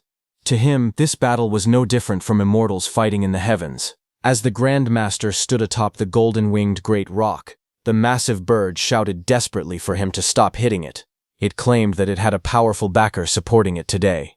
Grandmaster Qin warned it to call that person out, saying he would beat him up as well. But suddenly, a cold voice echoed through the sky, saying that it was enough. Grandmaster Qin's expression changed instantly, shock flashing across his face. High above the mountains, a dark shadow with glowing red eyes appeared. Purple energy spiraled around it, pressing down upon the land like a storm. A single crimson eye opened within the darkness, staring down with terrifying authority. Bai Mu realized the truth in horror. It was actually the Lord of 10,000 Monsters. Linze remembered that the golden-winged Great Rock was related to that supreme being. Su Hong clenched his fist as he knew that the Lord of 10,000 Monsters was one of the strongest entities in the entire 10,000 monster mountain range. Even the weakest among those monsters were Tier 9, and above Tier 9 there were still King Tidal realms. High above the forest, the Lord of 10,000 Monsters with the crimson eye stared down coldly, its gaze piercing through the storm. Su Hong felt the overwhelming pressure and realized the truth. Facing experts of Tier 9 and above, even a Tier 7 Grandmaster seemed insignificant. He clenched his fists tightly. At that moment, he was only Tier 2. The gap between him and those beings was like heaven and earth. He thought that if that kind of expert were to attack Star City, the current him would be powerless. Who could he protect? He would not be able to protect anyone. A strong determination rose in his heart. He had to become stronger. Tier 3, Tier 4, Tier 8, Tier 9, and one day he would reach the King Realm. Meanwhile, Grandmaster Qin looked at the golden-winged Great Rock and said that even the Lord of 10,000 Monsters had appeared. The mixed feathered bird truly had a deep background. The rock glared fiercely and warned Qin Tianli to just wait. Soon after, the enormous bird spread its wings and flew into the distance.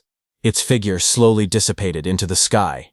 Grandmaster Qin didn't panic because, in the end, he knew that the Lord of 10,000 Monsters had an old agreement with the human race and could not attack casually. Therefore, there was no need to worry about him bullying the younger generation. Despite the sudden appearance of the Lord of 10,000 Monsters, the training camp eventually ended as usual. Vehicles arrived at the camp entrance as students began leaving in groups. Su Hong walked out with his backpack over his shoulder. It had already been a month since he left home, and he thought that his uncle and aunt must be very worried about him. Just then, someone called out happily, saying they had finally found him. It was his classmates, Chen Shen and Li Tu. They gathered around him and joked that after the training camp, he would become famous in Star City. Even though they had not gotten along before, they hoped he would not target them in the future. Su Hong sighed and asked if he was really that petty. He said that if they had not mentioned those past issues, he would have already forgotten about them. Soon, an announcement was made to all the students. They were praised for their hard work during training. To welcome everyone back, the City Lord's estate had prepared a banquet with various gifts. All students were invited to attend. The students thanked the City Lord for his hospitality. As his friends chatted excitedly around him, Su Hong felt slightly overwhelmed. In his heart, however, he did not want to attend any banquet. He only wished to return home as soon as possible and reunite with his uncle and aunt. The scene shifted to Star City, at the City Lord's estate. Inside the grand banquet hall, golden chandeliers hung from the ceiling, and a long red carpet stretched down the center. Guests filled the hall, seated at round tables covered with luxurious dishes. The atmosphere was lively, and the sound of chatter echoed everywhere. A waiter approached two guests and politely told them that they were assigned to a specific table. One of them nervously thanked him. It was Su Hong's uncle and aunt. When they sat down, an awkward silence surrounded them. The two looked uncomfortable as they stared at the lavish food in front of them. At another table, some elegantly dressed guests whispered among themselves. They questioned whose parents were sitting over there. One woman wondered aloud if migrant workers were also allowed to attend the banquet. Another person complained about the waiter, asking why he was bringing just anyone over. Meanwhile, Su Hong's uncle and aunt, sitting at the table, felt uneasy. His aunt worried that they might be embarrassing little Hong by dressing the way they did. His uncle could only respond helplessly, saying those were their best clothes. With a sigh, they both felt that perhaps they should not have come at all. While they were feeling uneasy at their table, suddenly Su Hong's principal approached them with a warm smile. He asked if they were Su Hong's relatives. He then introduced himself as Li Chengsham, the principal of No. 1 High School. Su Hong's uncle and aunt were startled and quickly greeted him respectfully, addressing him as principal. Both of them were clearly nervous. The principal laughed kindly and told them there was no need to be nervous. He reached out to shake their hands, but Wu Lingshan noticed them and stepped forward. She grabbed Su Hong's uncle's hand and introduced herself as Wu Lingshan, the president of the Star City Martial Artists Association. With great excitement, she declared that Su Hong was the most promising genius she had ever seen. She laughed loudly, clearly proud of the young man. Overwhelmed, Su Hong's uncle and aunt stuttered nervously as they greeted the president. At another table, several guests watched the scene in shock. They whispered among themselves, wondering what was happening. They could not believe that the principal of No. 1 High School and the president of the Martial Dao Association had personally gone to greet those people. They also noticed that the two of them seemed to have a very good relationship with them. Some guests looked confused and asked who Su Hong was. They even wondered whether there was any powerful family with the surname Su in Star City. Meanwhile, another table was filled with chatter as the banquet continued. Lin Xinghe's father smiled proudly and said that the city lord had a good son with a barbarian god body. In his opinion, that boy would easily take first place in the training camp. Nearby, the city lord of Star City and Wang Tiantuo's father, Wang Ni, calmly held a glass of wine and laughed. He admitted that both the Xiao family and the Lin family made him envious. He explained that one of the younger generation was the only spirit master in Star City, while another had terrifying comprehension. That young genius had mastered the A-rank martial art, Flying Swan, Startling Cloud Step, even when he was only at the Tier 1 initial stage. Xiaoyan's father nodded confidently. He said that compared to the barbarian god body, the spirit master seemed stronger. He believed his family's Yanyan would most likely take first place. Lin Xinghe's father let out a soft laugh and said that with Xinghe's movement technique before the overlord body and spiritual telekinesis could even react, they might already be defeated. Hearing them, the city lord slammed his hand down and angrily argued that his Tiantuo's attack power far exceeded ordinary people. He firmly declared that Tiantuo would definitely be first in the training camp. Xiaoyan's father responded with a confident laugh, saying that spirit masters were extremely rare, and that his Xiaoyan had the potential to become a king.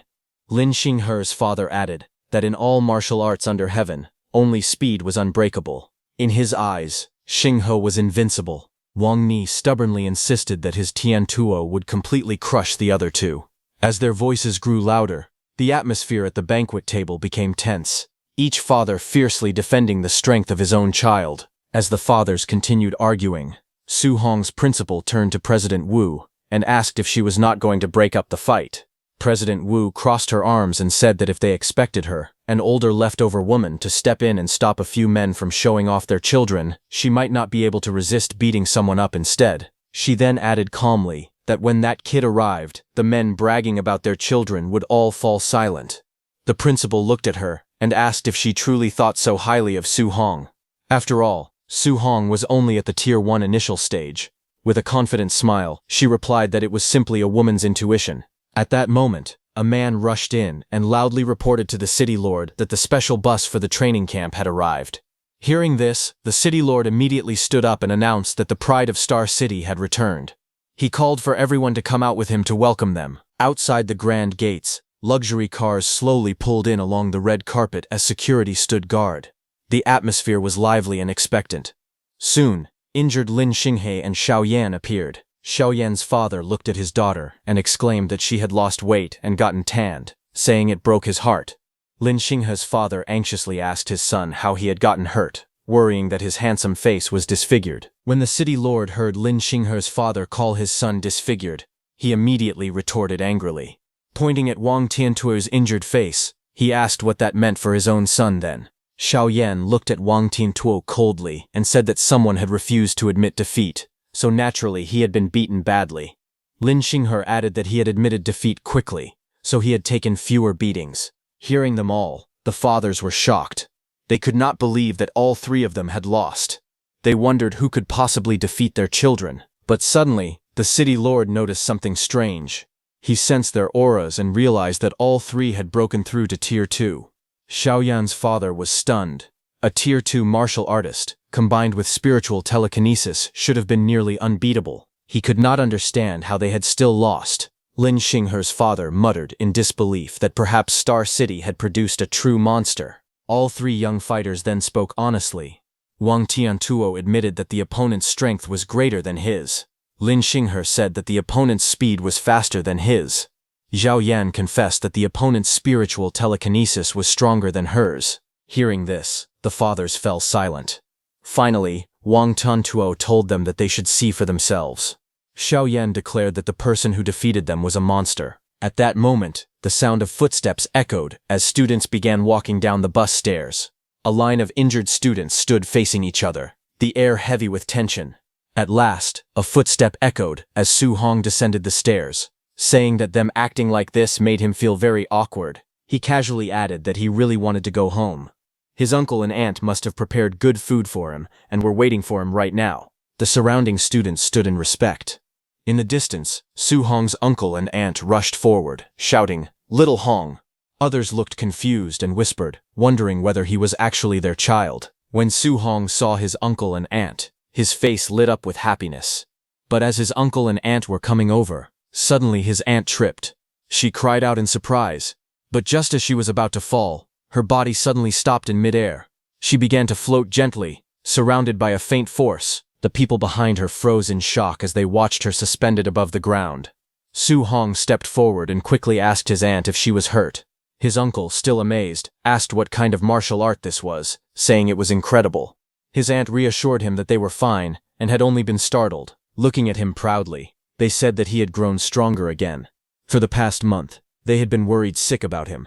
Su Hong smiled calmly and told them there was no need to worry, since he had already returned. Not far away, the city lord and Xiao Yan's father stared at him in shock. The city lord exclaimed that Su Hong was actually a spirit master, and not just that, but a Tier 2 spirit master. Xiao Yan's father finally understood and muttered that no wonder his Yanner had lost. Su Hong's principal and President Wu turned to each other. Su Hong's principal demanded to know why the president had not told him that Su Hong was a spirit master. At the same time, President Wu angrily accused him of hiding the fact from her. After a brief pause, they both realized the truth at the same time. They had not known either. President Wu then stepped forward confidently and declared that anyone who still dared to covet her position should fight her for it. She warned them to be careful, or she would bring Su Hong to beat their disciples into a pulp. Laughing boldly, Su Hong's principal announced that his #1 high school would rise next year. He challenged them to see how they would compete with him for resources then.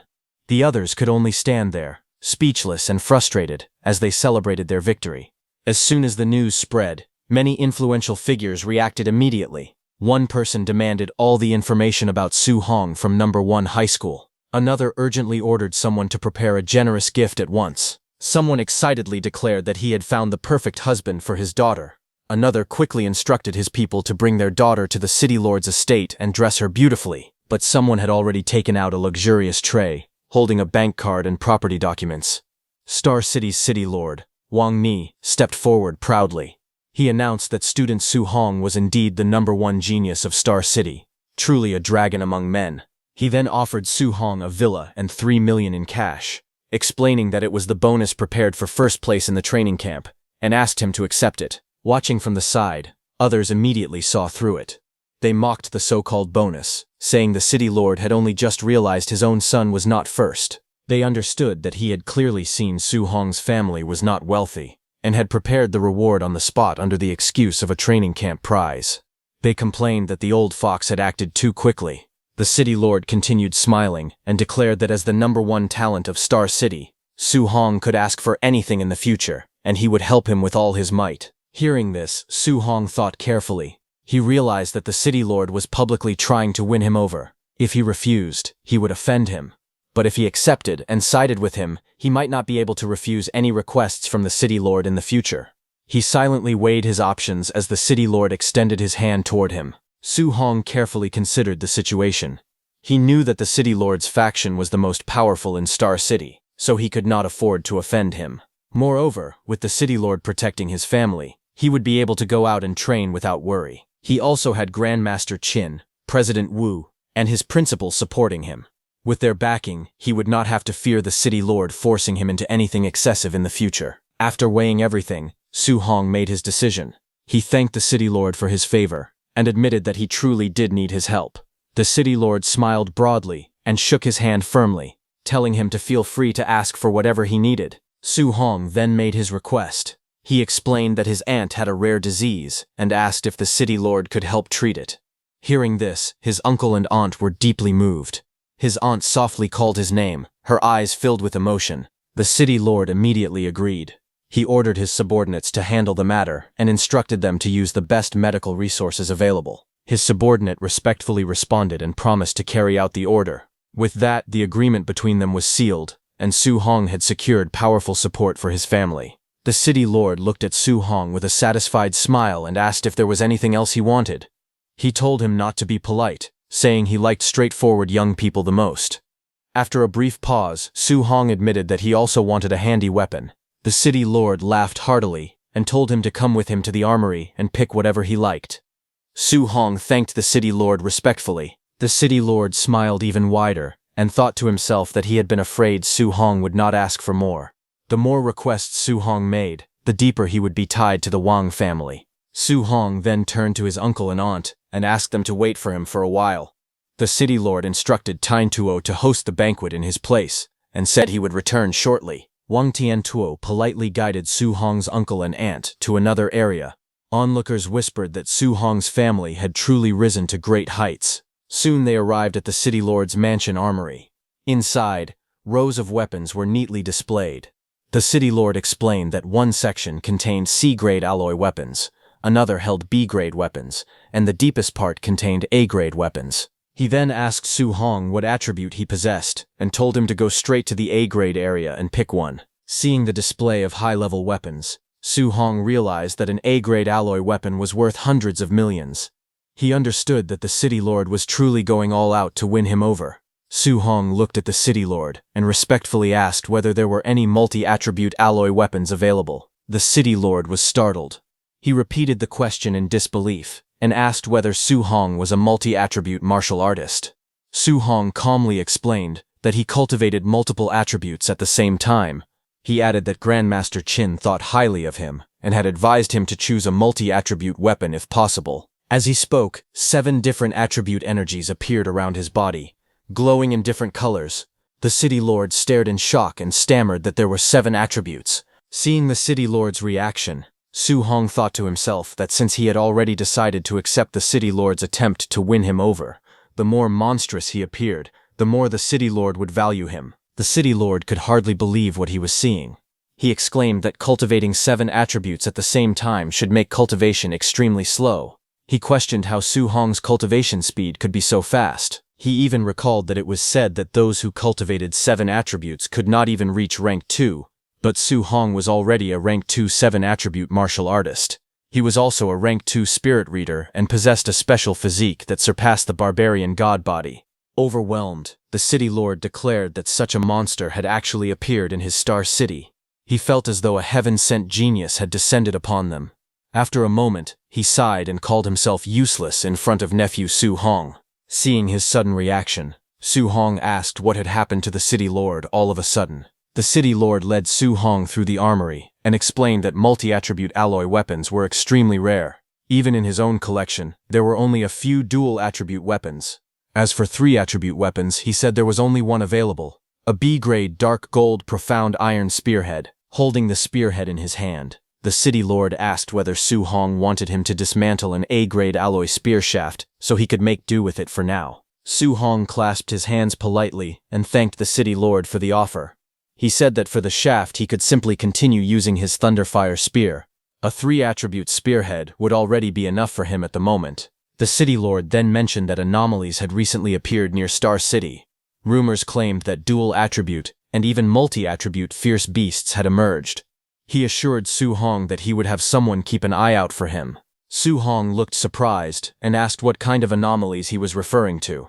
The city lord explained that while Su Hong had been attending the training camp, anomalies had appeared all over the world. In those places, not only had multi-attribute fierce beasts shown up, but multi-attribute natural treasures had also been born. He added that someone had personally witnessed a thunder-attributed fierce beast that, after coming into contact with a shard-like object, gained the ability to breathe both thunder and flames. The city lord told Su Hong that Stargazing Lake, located outside Star City, had also reported sightings of multi-attribute fierce beasts. Su Hong was surprised and asked about Stargazing Lake. The city lord explained that Stargazing Lake was too dangerous for him at the moment. He advised that once Su Hong entered a martial arts university in the future, he would have more opportunities to obtain multi-attribute weapons. There was no need to take risks now. Su Hong thanked the city lord for his guidance. A few hours later, outside Su Hong's house, an official vehicle from Star City arrived. The car attracted the attention of many neighbors, who gathered around in curiosity. Some people wondered why an official Star City vehicle had come to their neighborhood.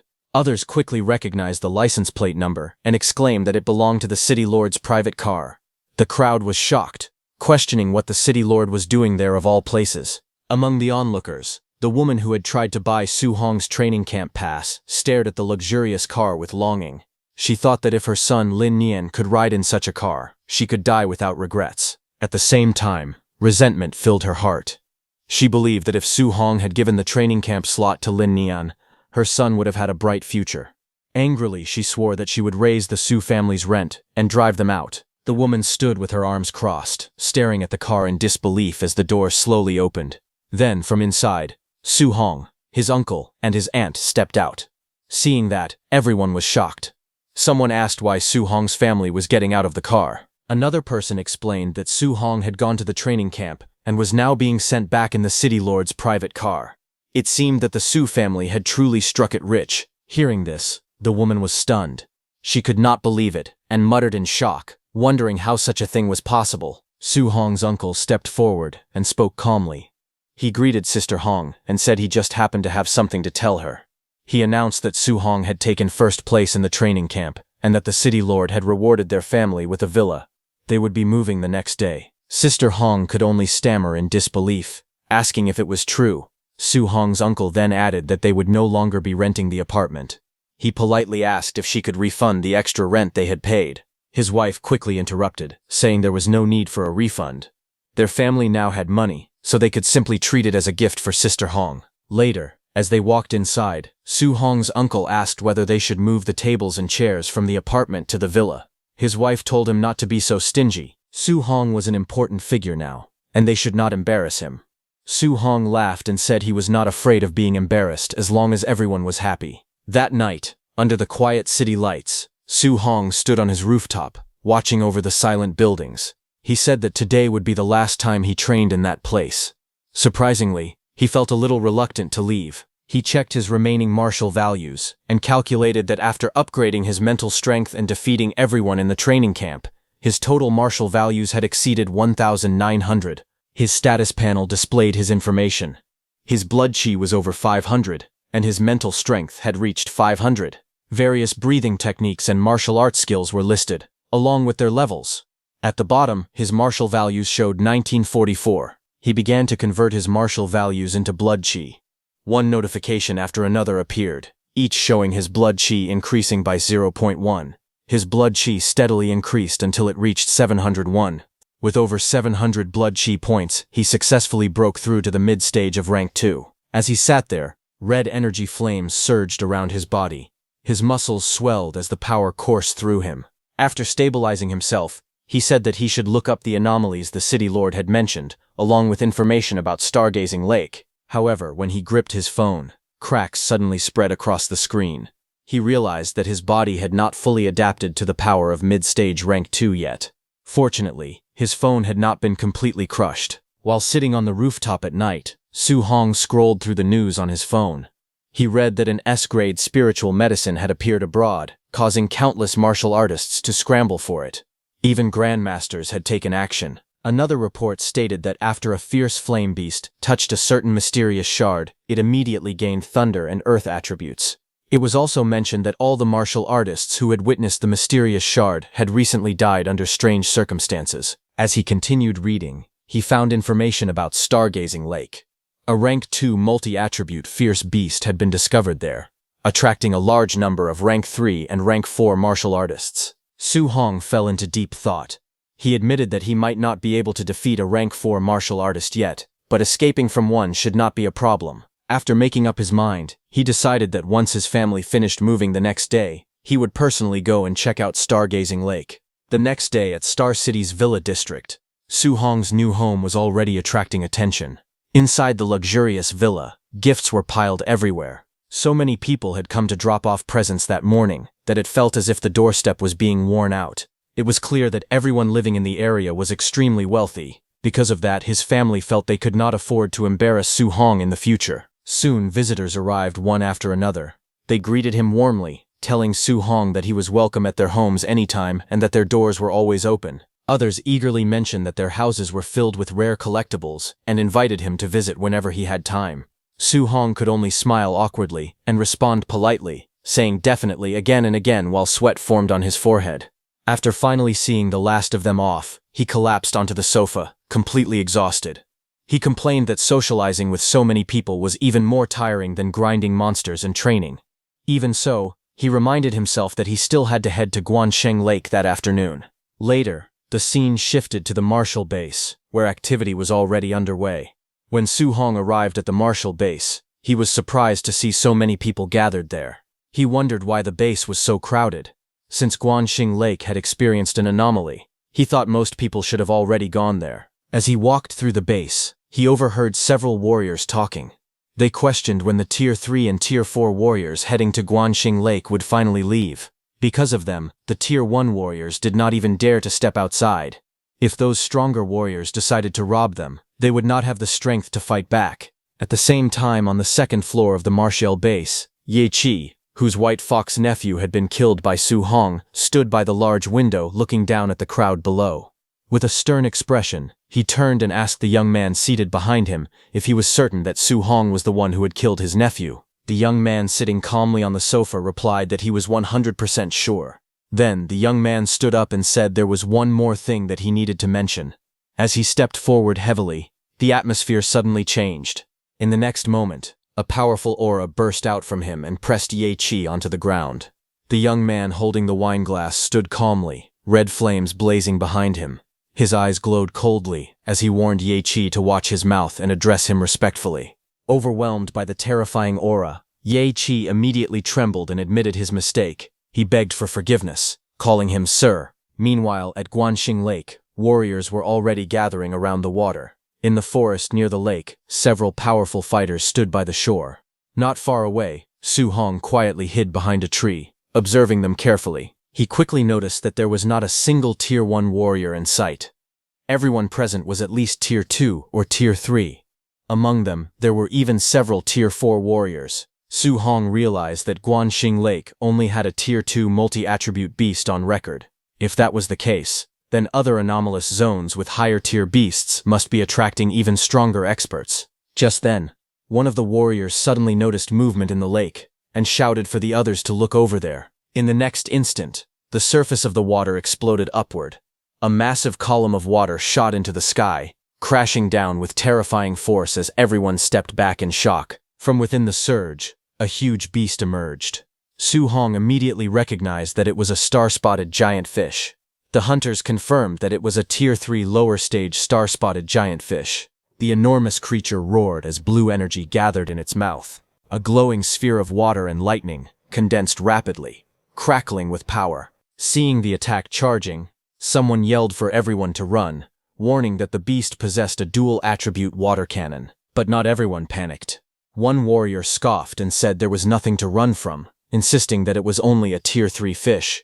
He stepped forward confidently and pressed his hand onto the ground, creating a rock wall and declaring that he was a Tier 4 warrior. He moved to block the star-spotted giant fish's attack head-on, but the beast released its dual-attribute water cannon. The glowing beam pierced straight through his earth defense as if it were nothing. The impact was devastating, and he was heavily injured. Su Hong, watching in shock, realized that a Tier 3 dual-attribute attack had just torn through a Tier 4 earth defense like paper. As chaos spread along the shore, another warrior suddenly stepped forward. Surrounded by a golden aura, he declared that he had waited half a month for this moment. Finally, a dual-attribute beast had appeared. He rushed toward the fish as the glowing energy sphere gathered once again in its mouth. Then he threw a punch and told it to get back onto the shore. The star-spotted giant fish crashed onto the land as multiple warriors attacked at once. Blades and weapons struck its massive body from every direction. Greed quickly overtook fear. A warrior shouted that the fish belonged to him. Others yelled that it was first come, first served, and whoever grabbed it would keep it. 1 minute later, the enormous beast lay dead on the ground. The warriors quickly gathered around it, searching its body, but disappointment soon spread. Someone cursed in frustration, saying there was nothing inside. Another questioned in confusion, asking if they had not been told that the fish's belly was full of treasure. Su Hong, who stood quietly in the forest, turned away slightly, thinking to himself that a Tier 3 dual-attribute beast had been turned into sashimi in under a minute. He sighed inwardly, saying that the Tier 4 warriors were far too vicious. If he stayed near them, he would not get anything at all. Just as he prepared to leave, his eyes suddenly widened as he sensed danger. In the next instant, a masked man wrapped in crackling blue lightning appeared behind him, his blade raised high. The assassin lunged forward with explosive speed, aiming a deadly strike at his back. But for a second, the assassin's body froze mid-attack. He was stunned. Seeing that, Su Hong reacted instantly. He twisted his body and leaped upward, narrowly dodging the attack as the ground below shattered from the force. The masked man realized something shocking. He recognized that Su Hong was a spiritual mind master. Su Hong's eyes widened in shock as he realized that the assassin was a Tier 4 warrior. He immediately ran away from there. Sweat rolled down his face as the thought struck him again. A Tier 4 had tried to ambush him. If he had not used his spirit power to freeze the attack at that exact moment, he would already be dead. Before he could go far, several figures rushed out from the forest behind the masked attacker. One of them shouted at their leader, accusing him of being careless and failing the ambush. Su Hong quickly counted them. There were 6 more, and they were all Tier 3 warriors. The masked leader snapped back angrily, telling them to shut up. He revealed that the target was a spiritual mind master. Su Hong's expression darkened as he sensed even more presences. There were 7 more nearby, and they were Tier 3 as well. That meant roughly a dozen Tier 3 killers, along with 1 Tier 4 killer, all assembled just to eliminate him, a mere Tier 2 warrior. Even Star City's city lord would struggle to deal with so many at once. As he dashed forward through the forest at full speed, one thought echoed in his mind.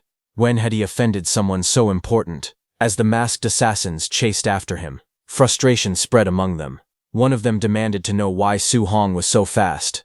Another immediately recognized the technique and shouted that it was the A-rank soaring Hong steps. They decided to keep him running and wear him down, confident that a Tier 2 warrior could never outlast them. But as Su Hong sprinted forward, he merely smiled faintly. He thought to himself that no one had ever said anything about competing in stamina. In the next moment, he shot upward into the sky, moving so fast that the forest below blurred into streaks of green. The assassins stared upward in disbelief. One of them shouted in shock that he was a Tier 2 warrior who could actually fly, calling it insane. Another growled in humiliation. There were so many of them, yet they still could not kill him. Dozens of kilometers away, Su Hong finally slowed down and landed in a quiet forest. He leaned heavily on his spear, breathing hard. His blood energy was nearly drained, and his spirit was exhausted. Now, all he could rely on was the Overlord body's toughness and his raw physique to carry him as far away as possible. As he caught his breath, suspicion filled his mind. He wondered who was trying to kill him. Could it be the White Fox's uncle, Ye Qi? Su Hong knew that Ye Qi might only be Tier 3. But if the entire Ye family had paid enough money, they could easily hire that many Tier 3 killers. He was confident that he could kill all of those Tier 3 assassins. But the Tier 4 warrior was the real problem. If he focused on taking down the Tier 3 fighters first, he would leave himself wide open to a sneak attack from the Tier 4. and if he chose to fight the Tier 4 head-on first, he would end up injured and then get swarmed by the others. There was only one possible solution. Unless he could kill those Tier 3 assassins in an instant, he could not focus everything on taking down the Tier 4. His blue eye glowed faintly as lightning crackled around his body. Flames ignited in one hand, while cold mist swirled in the other. On the other hand, the masked assassin leader cursed in frustration and slammed a huge rock, cutting it in two. He angrily said that the intel had claimed Su Hong's combat strength was only on par with a Tier 3, even though he was just a Tier 2. No one had mentioned that he was a Tier 2 spiritual mind master. Another warned their leader that if Su Hong managed to escape back to Star City, they would be finished. A different man added that it was not just them. Even that mysterious lord would not dare reveal his identity by attacking Su Hong inside the city. If that lord found out they had failed, they would all be dead men walking. The masked leader suddenly shouted at them to shut their mouths. He coldly declared that if Su Hong returned to Star City, he would only die faster. At that moment, a group of robed figures appeared in the forest. One of them calmly said that Su Hong had only revealed he was a Tier 2 spiritual mind master yesterday, so there had been no time to update the intelligence. He added that they were still fortunate. Their people were stationed in every anomalous zone. He would have the others seal off the entire area. If they still could not kill Su Hong after that, they could simply wait for death. The masked leader replied that he owed them one, and told them to lock the place down tightly. As they began to move, the masked leader muttered with hatred that little bastard Su Hong would be torn to pieces. As they left, the robed man looked at the device in his hand. He examined the area carefully and concluded that there was nothing there either. He calmly said they should move to the next area. The next day, at night, while Su Hong was killing a beast, an assassin suddenly shouted that they had found the brat. Another yelled not to let him get away. Days passed. Then, on the fourth day, those assassins found Su Hong again. The masked assassin leader roared for him to die as he attacked with a violent slash, but Su Hong leapt into the air and dodged the attack. Time continued to move forward. Then, on the seventh day, while Su Hong was answering nature's call, one of the assassins found him and suddenly shouted that Su Hong was there. He urgently called for everyone to gather in that direction as he rushed towards Su Hong once again. In a burst of anger, Su Hong kicked the masked man hard and shouted that the man had been peeping while he was relieving himself. The impact sent the masked fighter crashing to the ground with a painful cry. After 7 days of running for his life, while still hunting beasts, Su Hong felt completely exhausted. Even with the Overlord body supporting him, he knew he was reaching his limit. Eventually, he arrived at the Star City official supply outpost. He thought to himself that it was risky, but he had no choice. He needed to rest at an official supply point for one night. He believed they would not dare attack him directly on government grounds. But as he walked inside carrying his spear, several men quietly watched him from a distance. This was just as he had expected. His movements were being monitored. Seeing all this, Su Hong became certain that the one trying to kill him was Ye Chi from the Martial base. Su Hong entered the temporary supply stronghold hotel to rest first. He checked his status window. His vitality was at 705.5, spiritual power at 500, physique overlord body spirit rank at 1.1%, and he currently had 540 martial value. Sitting cross-legged on the bed, he calmly reviewed his condition. His current vitality was 705, but to reach the Tier 2 high stage, it needed to reach 900. The martial value he had earned over the past 7 days was not much. It was not enough to let him break through. But he knew that increasing vitality by only a few dozen points would not help much right now. His eyes shifted to the Overlord body. Its spirit rank was only 1.1%. He decided that strengthening the Overlord body would be better. Not only would it directly increase his combat power, but it would also improve his endurance. He began upgrading it. Red notifications appeared one after another, saying that his Overlord body had increased by 0.01%. Again and again, the value rose as power surged through his body. A fierce crimson aura erupted around him, filling the room with overwhelming pressure. He could not help but feel shocked. The increase in strength was terrifying. Finally, the system displayed a new notification. His Overlord body spirit rank had reached 6.5%. Although it had only increased from 1.1% to 6.5%, his overall strength had risen by at least 20%. Su Hong decided that next he would cultivate his guidance techniques while resting his eyes. Red energy continued to flow around his body as he calmly focused on training. He thought that if enemies came, he would simply jump out of the window and escape. A few hours later, night fell. The moon hung quietly in the sky outside the open window. Su Hong went downstairs to the dining hall. Someone laughed loudly and told the others to hurry and record the scene to post online. Su Hong, sitting alone with food in his hands, suddenly lost his appetite after seeing that scene. It had been a long time, yet those killers still had not found him. He began to wonder if they truly did not dare to make a move inside the supply stronghold and were instead preparing to ambush him outside. Nearby, a group of people talked loudly. One of them complained that he had found a 3-star patterned dark purple bamboo that day, but it had been robbed by a few Tier 4 martial artists. Another man exclaimed that a 3-star pattern was a treasure comparable to an A-rank treasure. Someone else asked where exactly it had been found, and whether the man was just bragging. Hearing them, Su Hong recalled that the star-patterned dark purple bamboo was an extremely rare multi-attribute natural treasure. A 1-star patterned dark purple bamboo could contain 2 attributes of spiritual qi. With each additional star pattern, it could hold 1 more attribute. A 3-star patterned dark purple bamboo could contain 4 attributes of spiritual qi. Su Hong thought that even if he mastered 4-attribute fusion in the future, he would still be able to use it. Su Hong joined their conversation, telling them that it was said that in the birthplace of natural treasures, there were strange magnetic field rules. Even a Tier 4 martial artist would not find it easy to simply snatch such a treasure. Hearing that, someone at the table praised him, saying that he was quite knowledgeable.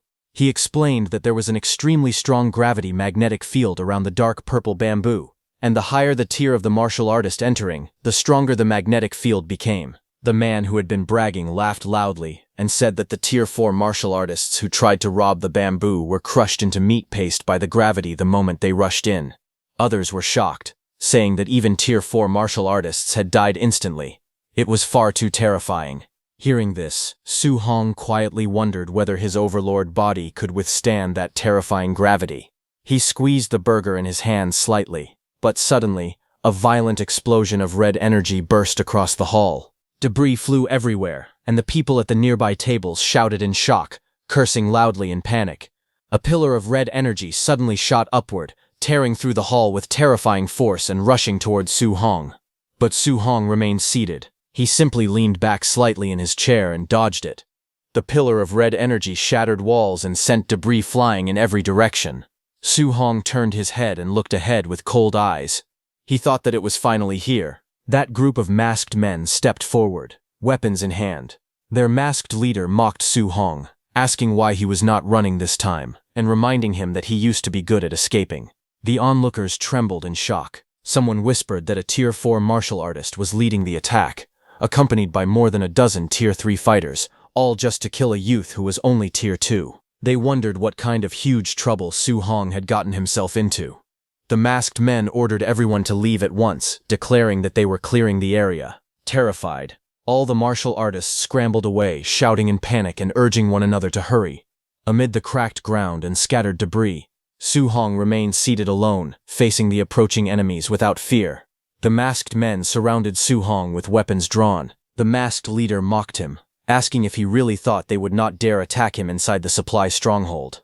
With a faint smirk, Su Hong asked them whether they would believe him if he said that he had been waiting for them. The masked leader laughed loudly and questioned whether Su Hong truly thought he could wipe them all out by himself. In response, Su Hong grabbed his spear. Flames and lightning suddenly wrapped around the spear as energy surged violently around him.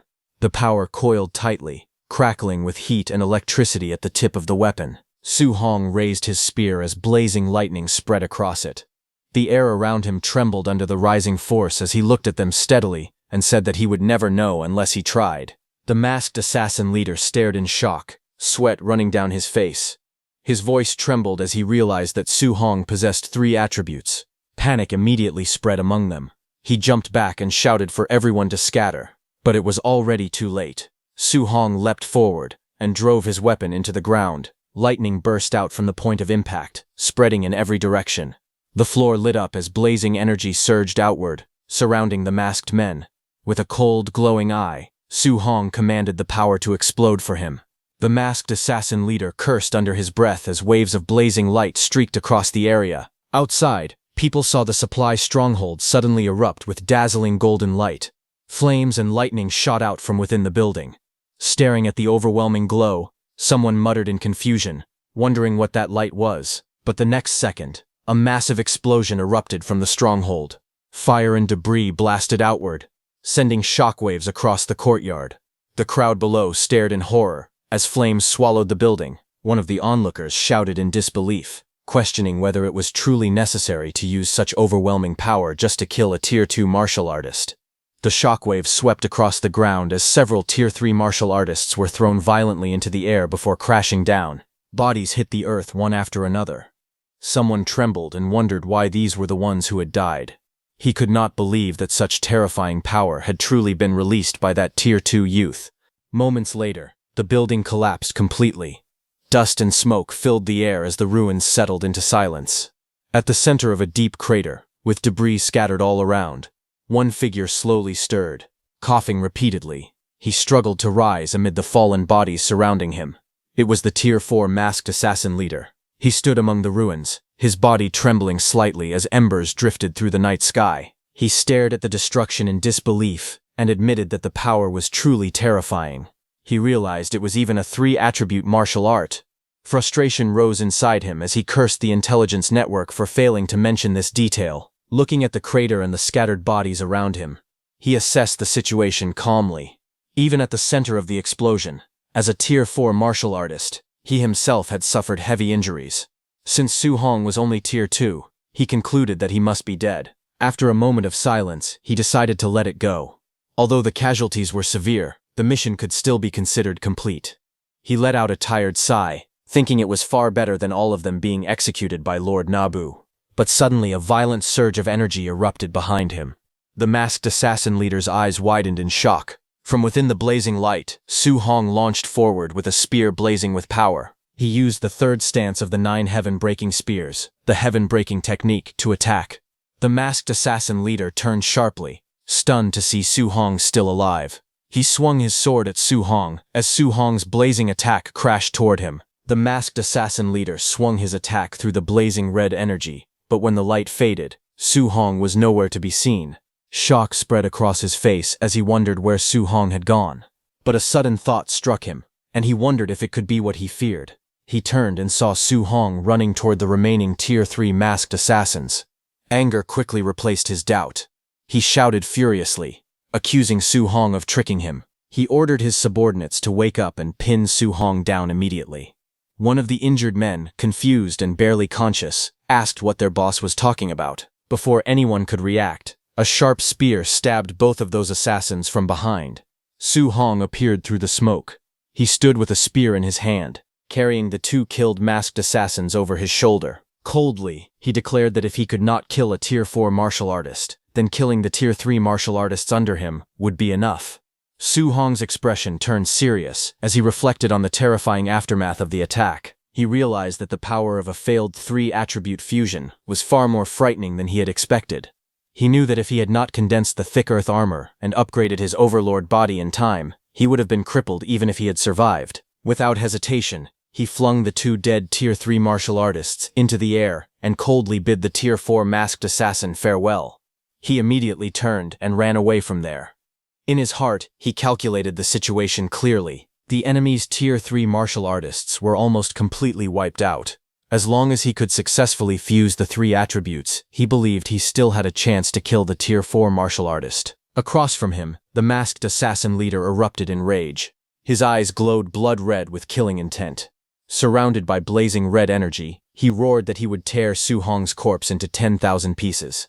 The scene shifted to the Star City martial artist base. Inside the base, several martial artists gathered near the entrance, discussing recent events.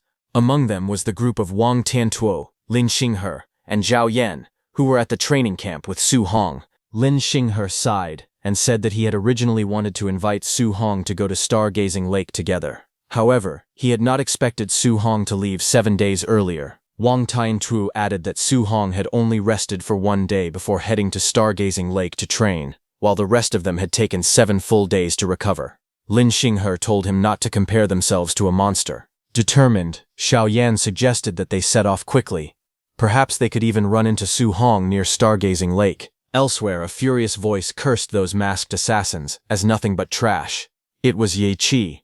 Sitting in a chair, he angrily smashed a teacup onto the ground. He couldn't believe that those masked assassins had not only impersonated the martial artists of his base, but had also locked down the area around Stargazing Lake. On top of that, they had dared to attack Su Hong directly at the supply stronghold. Ye Qi was very scared, because he knew that if Su Hong were to die, even a fool would suspect him. He also knew that the City Lord valued Su Hong greatly, and if anything happened to him, the City Lord would not hesitate to wipe out their entire clan. The scene then shifted to the dark purple bamboo forest. There, a terrifying purple gravity field spread across the forest. The bamboo bent under the overwhelming force. Only a single bamboo was still standing beneath that powerful aura descending from above. This was the mysterious gravity field. Several martial artists struggled within the field. One man clenched his teeth and cursed. He said the gravity was too terrifying. The treasure was right in front of his eyes, yet he simply could not reach it. Another martial artist revealed that he had only taken the 14th step, and the gravity was already more than 30 times stronger than normal. Outside the gravity field, someone calmly calculated that, assuming a body weight of 80 kilograms, 30 times the gravity would equal a little over 2 tons. He questioned how a Tier 3 martial artist could not even withstand this. Another person explained that this was not like carrying a heavy object. Instead, every single cell in the body had to endure 30 times the gravity. Even if the bones and muscles could withstand it, the internal organs and brain might not survive such pressure. While they were talking, the group that had helped those masked assassins hunt down Su Hong appeared behind them. Those martial artists were surprised to see them. The group's leader, a black-haired man holding a tablet, stepped forward. Looking at the gravity field, he said that the higher a martial artist's cultivation, the greater the gravity applied by the gravity field. He added that if a Tier 4 martial artist like himself entered, the gravity he would endure would probably be several times greater than what a Tier 3 martial artist experienced. Looking at the bamboo standing in the middle, the black-haired leader thought that although the 3-star patterned dark purple bamboo was certainly precious, it would be meaningless if it could not be obtained. The black-haired leader then turned around to leave, thinking that he should continue searching for the divine object instead. But as he walked, the compass-like tablet in his hand suddenly reacted.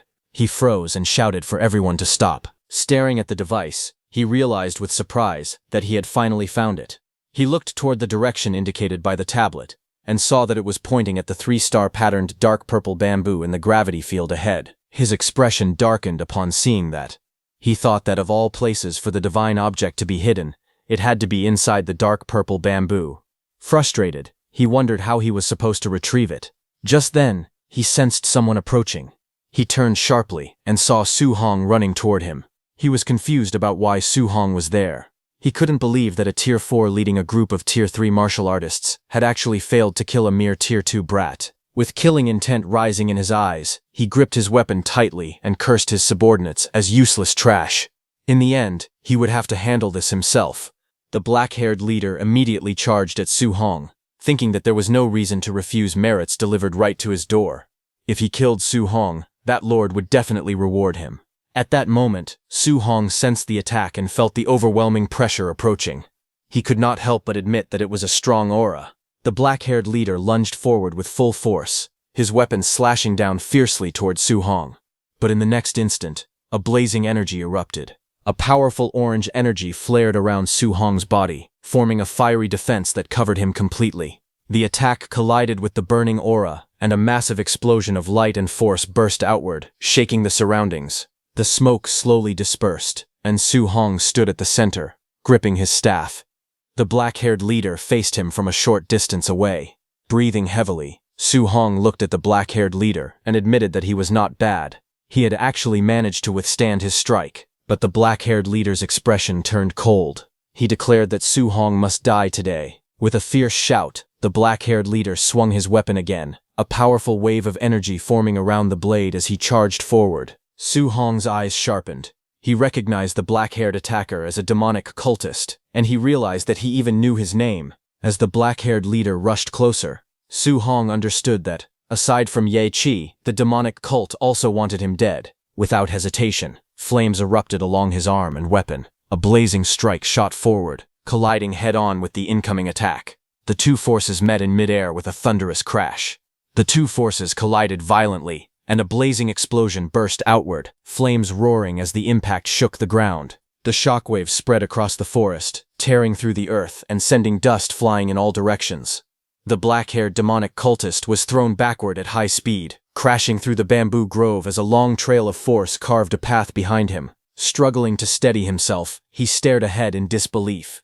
He could not understand it. Was this power really something a Tier 2 martial artist could unleash? Clenching his weapon tightly, fear crept into his heart. He realized that Su Hong was far too monstrous. Suddenly, his eyes widened. He saw Su Hong running toward the gravity field. Panic flashed across his face as he shouted for his allies to stop Su Hong. In the next moment, several figures rushed forward together, charging through the forest toward Su Hong. Seeing the demonic cultists blocking his path in front, and Tier 4 martial artists chasing from behind, Su Hong felt that this pursuit was endless. The cultists gritted their teeth as they ran. They had seen it clearly. Su Hong had taken all of their leader Bai Ao's attacks head-on. One of them suggested undergoing a mutated transformation to deal with him. Another immediately rejected the idea. He argued that Su Hong could only cast such a tremendously powerful martial art once at most. It would be impossible for him to use it a second time. Another man said that as long as they held Su Hong back, their leader Bai Ao would catch up and finish him. A bald man covered in blue energy shouted for everyone to attack with all their strength and stop Su Hong. But before the command could even be completed, a blazing slash cut across his neck. In a single instant, Su Hong tore through them like light. Their bodies were struck before they could react. It was an instant kill in one move. The remaining cultists froze in terror, sweat pouring down their faces. They stared in disbelief and shouted in panic, questioning how he could possibly use that move again after claiming he could not. But the cultists refused to retreat. No matter what, they had to stop him. One of them shouted for his brothers to charge, and they rushed forward through the bamboo forest. In the next instant, Su Hong leapt high into the air, lightning wrapping around his spear. He unleashed his move, treading sea. A blazing wave of lightning and flame crashed down like a tidal force. The ground split apart under the impact. The cultists were swallowed by the storm of energy. They screamed in shock, realizing that the kid was far too terrifying. Before the dust even settled, the cultist leader, Bai Ao, roared angrily and lunged forward with his weapon. He shouted that he wanted to see how Su Hong would block his move. His attack came down like a crashing waterfall of force. But just as the strike descended, Su Hong stepped onto a purple bamboo and, using his flying swan startling cloud step, jumped inside the gravity field. He moved with lightning speed inside the gravity field, thinking about why he would bother blocking the full-powered strike of a Tier 4 martial artist. The surrounding men stared in disbelief, seeing that Su Hong had stepped more than 10 paces in an instant. They wondered how powerful Su Hong's physical body must be.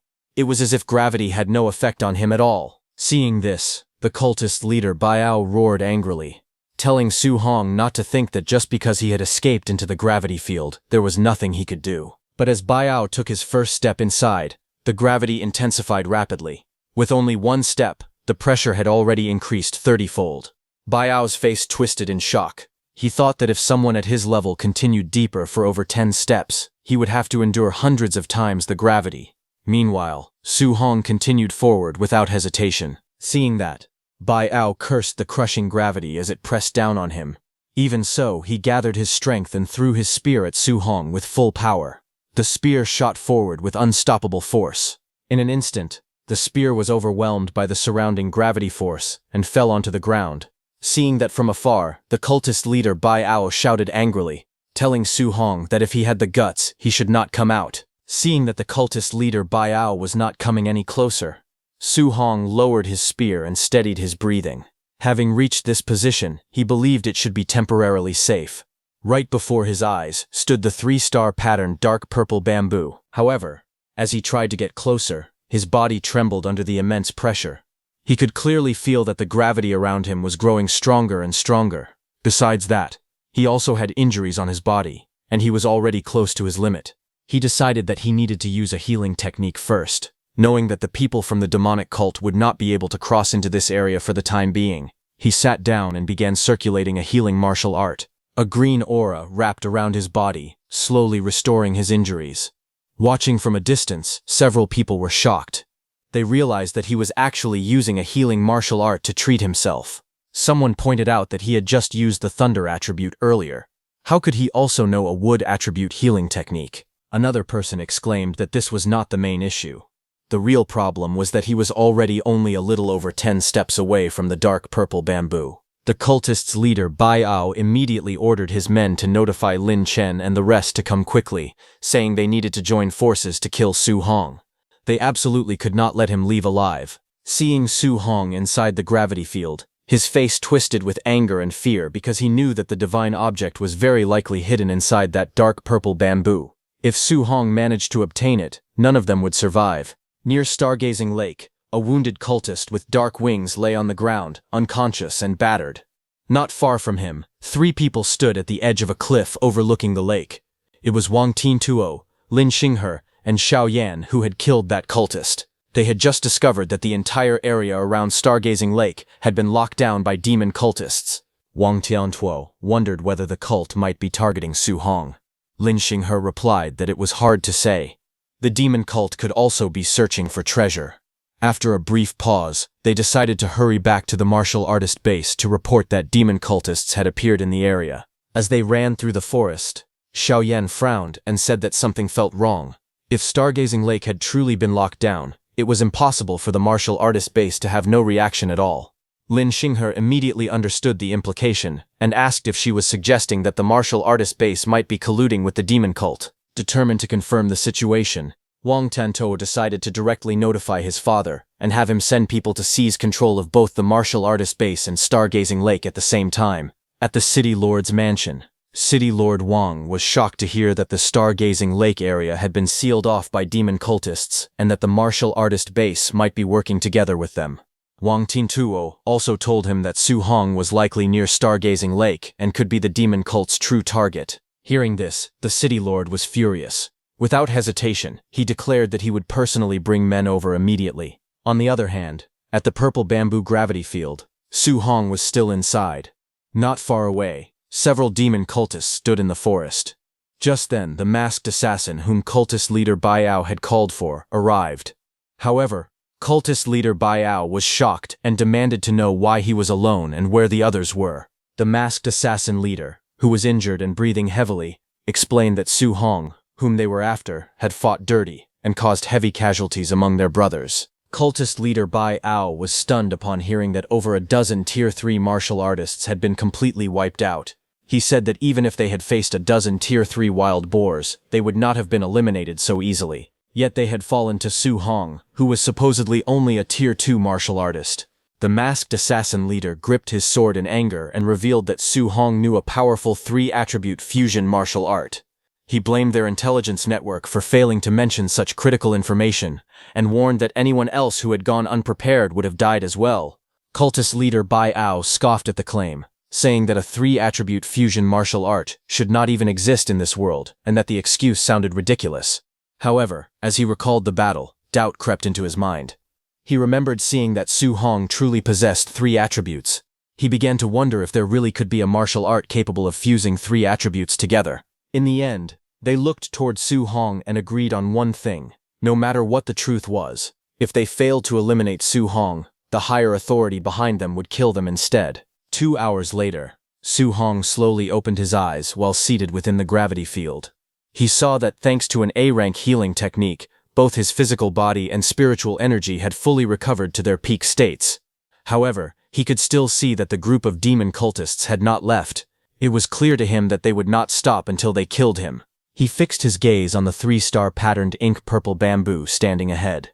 Once he obtained it, he planned to escape immediately. With that thought, he rose to his feet and stepped forward, gripping his weapon tightly. But the moment he moved, the ground beneath him cracked.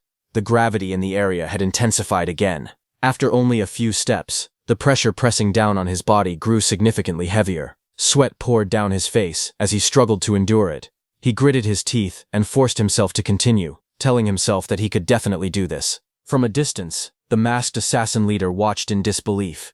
He calculated that Su Hong needed only 5 or 6 more steps to reach the ink purple bamboo. He was shocked by how strong Su Hong's physical body was. Cultist leader Bai Ao cursed under his breath. calling him a genius with a rare 3-attribute constitution. Cultist leader Bai Ao concluded that the moment Su Hong pulled out the ink-purple bamboo, the magnetic field would completely disappear. As soon as that happened, they planned to immediately rush in, surround him, and kill him without hesitation. The masked assassin leader swore that he would personally tear Su Hong into pieces. Inside the terrifying field, Su Hong struggled forward, step by step under the crushing gravity. Sweat dripped down his face as he endured the overwhelming pressure. Finally, after immense effort, he reached the ink-purple bamboo. He let out a breath of relief and murmured that it was finally within reach. However, just as he stood there, something caught his attention. Under the horrifying gravity of the magnetic field, even solid rocks were being crushed into powder. Yet a small black fragment lying near the bamboo had not deformed in the slightest. This abnormal detail immediately raised suspicion. He wondered whether the fragment could be some kind of treasure. He bent down and picked it up, holding the strange black fragment in his hands. Su Hong examined it carefully. He admitted to himself that he could not tell what kind of material it was. There did not seem to be anything unusual about it at first glance. Still doubtful, he decided to test its toughness. Even when he used all his strength, he could not bend the fragment in the slightest. It was far too tough, far beyond ordinary materials. As he continued gripping it, the sharp edge suddenly sliced his palm, and a drop of blood flowed onto the fragment. Before he could fully process what was happening, he felt the fragment moving. To his shock, it began merging into his body through the wound on his palm. In that instant, a violent reaction occurred. All 7 types of spiritual energy around him began skyrocketing at once. Multicolored lightning-like streams of power wrapped around his body, surging wildly through his meridians. A system notification suddenly appeared before him, informing him that he had obtained a fragment of the 7 gods' cauldron. Startled but quick to react, he realized that this fragment must be a treasure capable of raising his cultivation. Gritting his teeth, he immediately sat down and seized the opportunity, absorbing the surging energy as his aura flared upward in blazing red waves. Outside the magnetic field, the masked assassin leader watched in confusion. He could not understand why Su Hong had suddenly sat down and started cultivating. Cultist leader Bai Ao cursed, and realized that Su Hong had bent down earlier. He must have picked something up. Inside the field, Su Hong felt the change clearly. The spiritual energy of all 7 attributes had skyrocketed by more than 10-fold. Previously, using the same attribute A-rank martial arts several times in a row would completely drain his spiritual energy. Now, however, he felt that he could unleash it dozens of times consecutively without exhausting himself. Even more astonishing was the fact that the 3-attribute fusion he had struggled to achieve for so long had now been completed directly and effortlessly. Radiant energy swirled in his palms as a glowing sphere of fused power formed before him. A system panel appeared, displaying his updated status. His blood chi and mental power had increased significantly. His overlord body spirit rank had risen, and the 7 gods cauldron fragment was listed as 1 out of 100. Realizing this meant there were 99 more fragments scattered somewhere. Su Hong's heart stirred with ambition. Just a single fragment had caused his strength to soar. The 7 gods cauldron was clearly a treasure far beyond S rank. If he could gather all 99 remaining fragments, he could hardly imagine how powerful he would become. With 3 attributes fused and an immense amount of spiritual energy surging within him, Su Hong slowly rose to his feet. A confident smile appeared on his face. There was no longer any need for him to run. Su Hong's eyes turned sharp as he declared that it was time to end this. With a firm grip, he seized the ink-purple bamboo. Spiritual energy spiraled around him in glowing rings as he pulled upward with overwhelming force. Outside the magnetic field, cultist leader Bai Ao realized that Su Hong was about to pull out the ink-purple bamboo and shouted for everyone to prepare to strike. The masked assassin leader snarled that he did not need any reminders. He wanted to kill him even more than the others did. Su Hong grabbed the bamboo with both hands, and with a powerful roar, he yanked the bamboo free. The moment it left the ground, a violent surge of energy burst outward in expanding rings. The oppressive gravity field that had crushed everything within its range instantly disappeared. Freed from the pressure, the cultists charged forward at full speed, surrounding him from all directions. They shouted for him to prepare to die and launched their attack without hesitation. Standing at the center of the clearing, Su Hong took out his spearhead and attached it to the 3-attribute ink-purple bamboo. He then turned and let out a cold snort. His eyes filled with confidence and disdain. He decided that since they were so eager to attack, he would let them help him test the true power of the move he was about to unleash with all his strength. Gripping the ink-purple bamboo tightly, he swung it upward. Lightning and flames surged along the weapon, twisting together in violent streams of energy. The ground beneath him trembled as a blazing sphere of power gathered at the tip of the bamboo. Cultist leader Bai Ao and the masked assassin leader, who had rushed forward together, were shocked to see that. But it was already too late. In the next instant, a blinding light erupted, as Su Hong shouted for the power to explode. A massive pillar of fiery lightning shot upward, expanding in a roaring wave. The explosion tore through the air, swallowing everything in its path as shockwaves rippled across the clearing. The cultists screamed as the blazing beam tore through them. One man let out a hoarse cry as the scorching energy engulfed his body, flames and lightning streaking across his chest. Another shrieked in agony as he was hurled backward by the overwhelming force. The explosion carved a massive crater into the earth. Trees at the edge of the clearing trembled, and smoke spiraled into the sky. The ground cracked open, glowing with molten streaks as dust and embers drifted through the air. When the smoke began to settle, broken bodies lay scattered across the scorched battlefield. Some were burned beyond recognition, while others struggled weakly amid the rubble. The masked assassin leader coughed violently, black blood spilling from his mouth as disbelief filled his eyes. He could not understand how such terrifying power was possible. To him, it seemed absurd. Cultist leader Bai Ao, barely able to stand, concluded that Su Hong must have obtained the fragment of that divine object. Otherwise, there was no way he could have suddenly become so strong. Through the haze of smoke, Su Hong stepped forward calmly, lightning still crackling along the ink-purple bamboo. With a faint smile, he asked whether hunting him had been enjoyable, because now it was his turn to kill them. Su Hong stood holding the ink-purple bamboo in his hand. Looking at the surviving cultist leader, Bai Ao, and the masked assassin leader, he told them that survival was not impossible. If they wanted to live, all they had to do was reveal the location of the demonic cult's stronghold in Star City. He pointed out that for them to have worked together with Ye Qi from the martial artist base and gathered so many people in such a short time, it was obvious that numerous members of the demonic cult had already been hiding in Star City for a long time. The masked assassin leader's face twisted with rage. Refusing to submit, he leaped forward to attack Su Hong, shouting that Su Hong should not be so arrogant. Even if he died, he swore he would drag Su Hong down to hell with him. At the same time, the injured cultist leader, Bai Ao, threw something towards Su Hong and urgently yelled for the masked assassin leader to stop and retreat immediately. A blinding flash erupted from the hidden device Bai Ao had thrown. Su Hong covered his eyes to block the light. As the smoke and dust disappeared, Su Hong saw that Bai Ao and the masked assassin leader had vanished. Seeing that, Su Hong's legs gave out, and he fell to the ground. He let out a sigh of relief, saying that they had finally run away. He sat on the scorched battlefield, leaning on the ink-purple bamboo as sweat rolled down his face. That devastating attack he had just unleashed had nearly drained all of his thunder, fire, and metal-attributed spiritual qi. Su Hong knew that if those two Tier 4 martial artists had truly been willing to fight to the death instead of retreating, he might not have been able to defeat them. Knowing he was in a dangerous state, Su Hong decided he needed to recover as quickly as possible. Once his spiritual qi returned, he intended to settle the score with Ye Qi. Without wasting any time, he activated a healing technique. Green spiritual energy flowed around his body as his injuries slowly began to recover. Meanwhile, far away in the forest, the cultist leader Bai Ao and the masked assassin leader continued running at full speed. The masked assassin leader suddenly looked back and realized that Su Hong had never pursued them. Thinking it over, he concluded that the terrifying martial arts Su Hong had used must have completely exhausted his spiritual qi. In his view, Su Hong had merely been bluffing to scare them away. But the cultist leader Bai Ao immediately argued back. What if Su Hong had not been bluffing at all?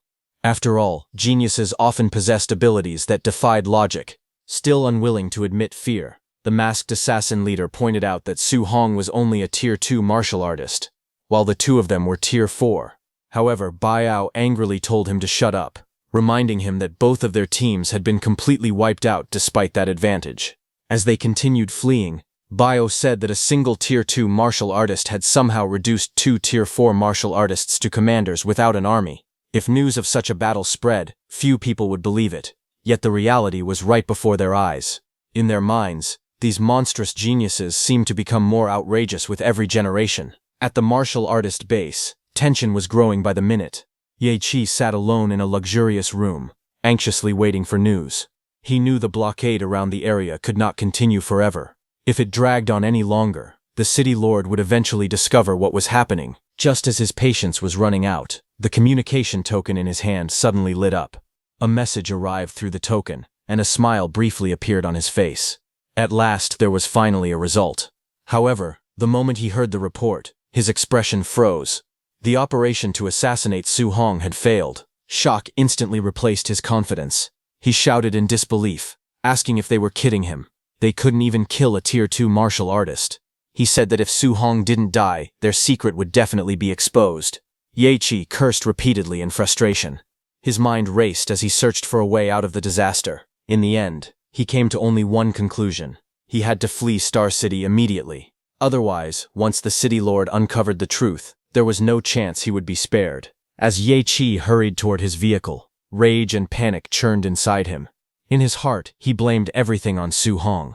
If not for him, he would never have been driven into such a desperate situation. Just as he was about to escape, a blazing wall of fire suddenly erupted in front of him, cutting off his path. Ye Qi froze, sweat forming on his forehead, as a familiar voice echoed through the area. Su Hong had arrived.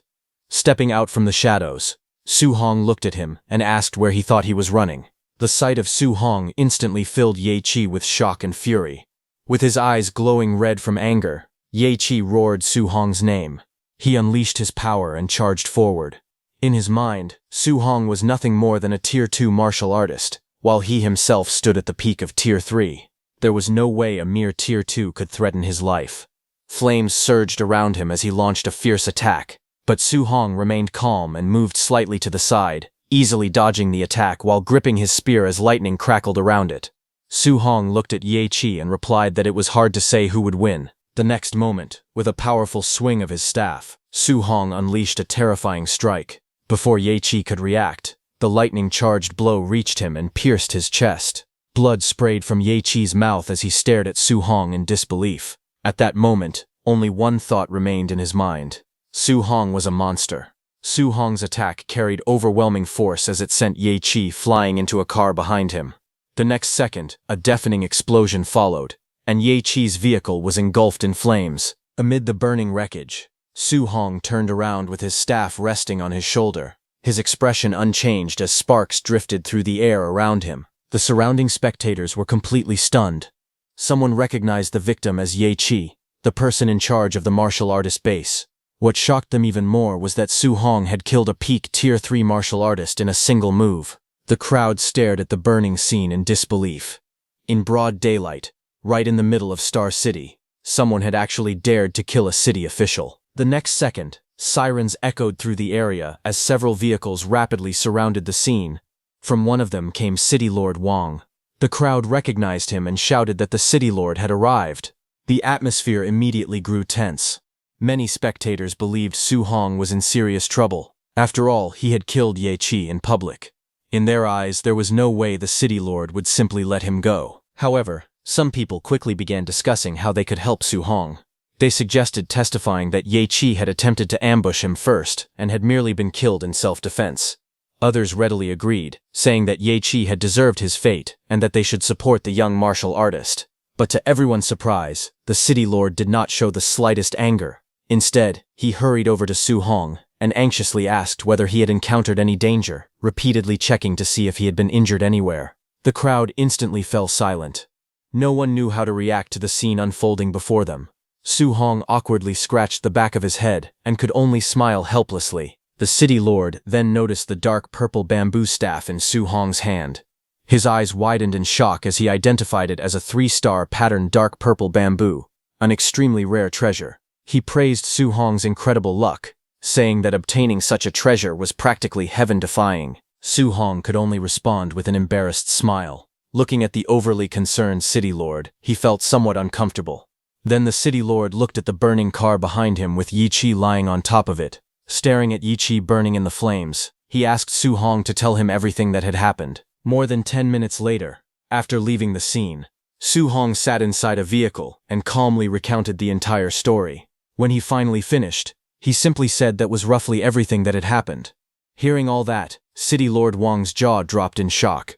Trying to organize the unbelievable information, he slowly summarized the situation. According to Su Hong's account, the demon cult had secretly colluded with Ye Qi. Together, they had sent 2 Tier 4 martial artists and more than 20 Tier 3 martial artists to hunt him down.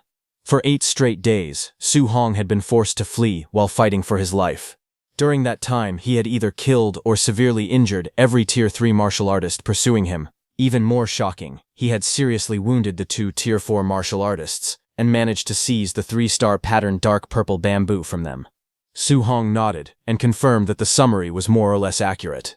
The city lord was completely stunned. Unable to contain his excitement, the city lord grabbed Su Hong by the shoulders and asked whether he would be interested in marrying all 40+ of his daughters.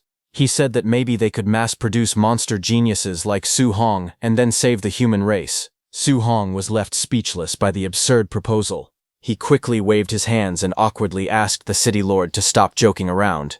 He pointed out that the mastermind behind the demon cult might still be hiding somewhere within Starpole City. The city lord immediately agreed. He said that although the enemy's previous attempt had failed, the next assassins sent after Su Hong could be far stronger, perhaps Tier 6 experts or even Tier 7 grandmasters. And given Starpole City's current strength, they simply did not have the ability to guarantee his safety against opponents of that level. Fortunately, the college entrance examination was only a month away. The city lord advised Su Hong to enter one of the nation's top universities, such as Magic City University or Imperial Capital University. Once he was accepted into one of those elite institutions, even a Tier 7 grandmaster would not dare attack him so easily. Su Hong nodded firmly, saying he would definitely get in. Before they parted ways, the city lord promised to send 2 teams of martial artists to patrol around Su Hong's residence, so he could cultivate without worry during the next month. Su Hong sincerely thanked him for the arrangement. When Su Hong finally returned home, his family was immediately alarmed by his appearance. Seeing him covered in blood and carrying his weapon, they rushed over in panic. They anxiously asked if he was injured and urged him to go to the hospital at once. Su Hong quickly reassured them, saying the blood covering his body belonged to ferocious beasts he had fought along the way. He himself was not seriously hurt, so there was no need to worry. After returning to his room, Su Hong sat on his bed and reviewed the results of his recent battle in the bamboo forest. The fight had rewarded him with roughly 3,100 additional points of martial value. Opening his status panel, he carefully examined his current attributes. His vitality had reached 707.5 points, while his spiritual power stood at 501. He also saw the progress of his overlord body physique, the 7 Gods Palace fragment, and the various cultivation techniques and martial arts he had mastered. As he studied the numbers, Su Hong fell into deep thought. If he invested all of his martial value into vitality, his vitality would immediately surpass the 1,000-point threshold, allowing him to advance into the realm of a Tier 3 martial artist. However, doing so would leave his spiritual power lagging behind. His spiritual power had only recently broken through to Tier 2, and neglecting it now could hinder his future growth. The situation left him conflicted. Because of the recent assassination attempts, he could not leave Starpole City for the time being. Without the opportunity to hunt powerful enemies or gather large amounts of martial value, improving his spiritual power might become extremely difficult for quite some time. Su Hong finally made a decision. He would simply strengthen both his vitality and spiritual power at the same time. With that thought in mind, he immediately began allocating his martial value. Both attributes started to rise. After distributing his martial value between vitality and spiritual power, Su Hong sat cross-legged on his bed and began cultivating. As his power surged, his spiritual energy affected the environment around him. Water rose from a nearby glass and floated through the air in shimmering streams, circling the room under the influence of his growing spiritual force. Then the next day, at Star City No. 1 High School, Chen Shan and Li Tu were telling the story of the battle at the training camp. They told the students that more than 100 enemies had surrounded Su Hong, yet he had merely swung his spear once and instantly wiped them all out. Many students praised him as an unparalleled genius. Some even joked that they could not compare to a single strand of his hair. Just then, a student from another class arrived looking for Chen Shan and Li Tu to give speeches about Su Hong's achievements at the training camp. He pointed out that it was supposed to be Class 7's turn to hear the stories, so why had they come to Class 8 instead? He said that their class had been waiting for them for a week. Chen Shan and Li Tu turned around and asked if they hadn't already spoken in Class 7 yesterday. But the student reminded them that they had spoken in Year 2 Class 7 the previous day, while they were Year 3 Class 7. At that moment, a student looked out the window and excitedly shouted that Su Hong had come to school. The announcement immediately attracted everyone's attention. Outside, as Su Hong walked through the school gates, he suddenly felt the ground tremble beneath him. The next second, countless students came rushing toward him from every direction like a tidal wave. They shouted his name excitedly, calling for him not to run away. Many of them cheered, saying they had finally waited for the day he returned to school. The sight left Su Hong completely stunned. Looking at the enormous crowd charging toward him, he broke out in a cold sweat. He could not understand why nearly every student in the school wanted to get to him. He started to wonder if he had somehow offended everyone without realizing it. Su Hong soon found himself surrounded by an overwhelming crowd of students, their excitement quickly turning into a storm of voices directed at him. Everyone urged him to hurry up and share the details of his recent deeds, eager to hear the story firsthand. The crowd buzzed with admiration. One student laughed loudly, calling him Old Su and praising him for being unbelievably amazing. He said that when Old Lee heard the news, his eyes had nearly popped out in shock. While he was saying this, Teacher Lee was standing right behind him. Su Hong coughed, trying to warn the student, but the student went on describing how the entire class had been left completely dumbfounded, laughing endlessly at the situation. Su Hong coughed awkwardly again.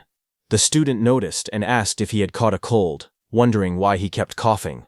Just then, Teacher Lee stepped forward and grabbed the student's head. The student was stunned and stammered as he respectfully addressed Teacher Lee, asking why he was there. However, Teacher Lee responded with a faint smile, teasingly pointing out that he had just been calling him Old Lee moments ago. Teacher Lee dragged the student away, but before leaving, he turned to Su Hong and informed him that the principal was waiting for him.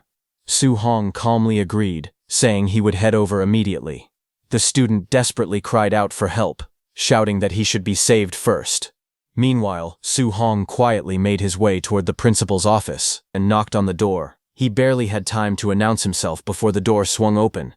The principal greeted him with an enthusiastic smile, calling him Star City's great treasure, and jokingly asking if he had finally found time to come to school. The principal quickly ushered him inside. After the two sat down in the office, Su Hong asked the principal why he needed him. The principal told Su Hong that he had prepared several Tier 2 initial stage and middle stage pills and wanted to give them to him privately. He insisted that Su Hong must not decline. However, Su Hong smiled awkwardly and told the principal that he probably wouldn't need those pills. After all, he was already at the Tier 2 high stage. He explained that a Tier 2 middle stage pill would not be of much use to him at his current level. He told the principal that it would be better to give them to someone who truly needed them. Hearing this, the principal was stunned. The last report he had received stated that Su Hong had only broken through to the Tier 2 initial stage during the training camp. He asked Su Hong how he was already at the high stage so quickly. Su Hong calmly explained that he had recently encountered several situations that had accelerated his growth. Inwardly, he recalled the battles and assassination attempts he had endured. If those people had not repeatedly tried to kill him, he would never have gained so much martial value in such a short period of time. The principal grew increasingly excited the more he heard. Rising from his seat, he declared that they should head to the gymnasium immediately.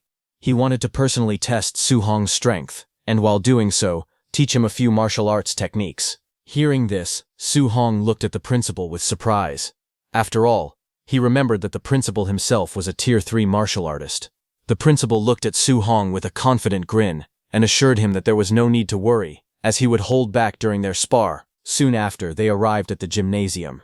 The spacious building stood bright and open, and as they stepped inside, several students walked up to greet the principal. Some immediately recognized Su Hong and whispered among themselves, saying that he had once fought 100 people on his own. Without wasting time, the principal announced his plan. He declared that he would spar with Su Hong and ordered the nearby students who were free to gather and observe carefully, instructing them to learn as much as they could from the match. The students responded enthusiastically, agreeing at once. Hearing this, Su Hong hesitated slightly and suggested changing the location, clearly concerned about the situation. However, the principal laughed it off and reassured him, telling him not to feel embarrassed. He confidently stated that he would not let Su Hong lose too badly. But Su Hong wasn't worried about losing. He was worried that if the principal lost, it might damage his dignity as the head of the school. The gymnasium quickly filled with noise as students gathered from all sides, forming a large circle around the arena.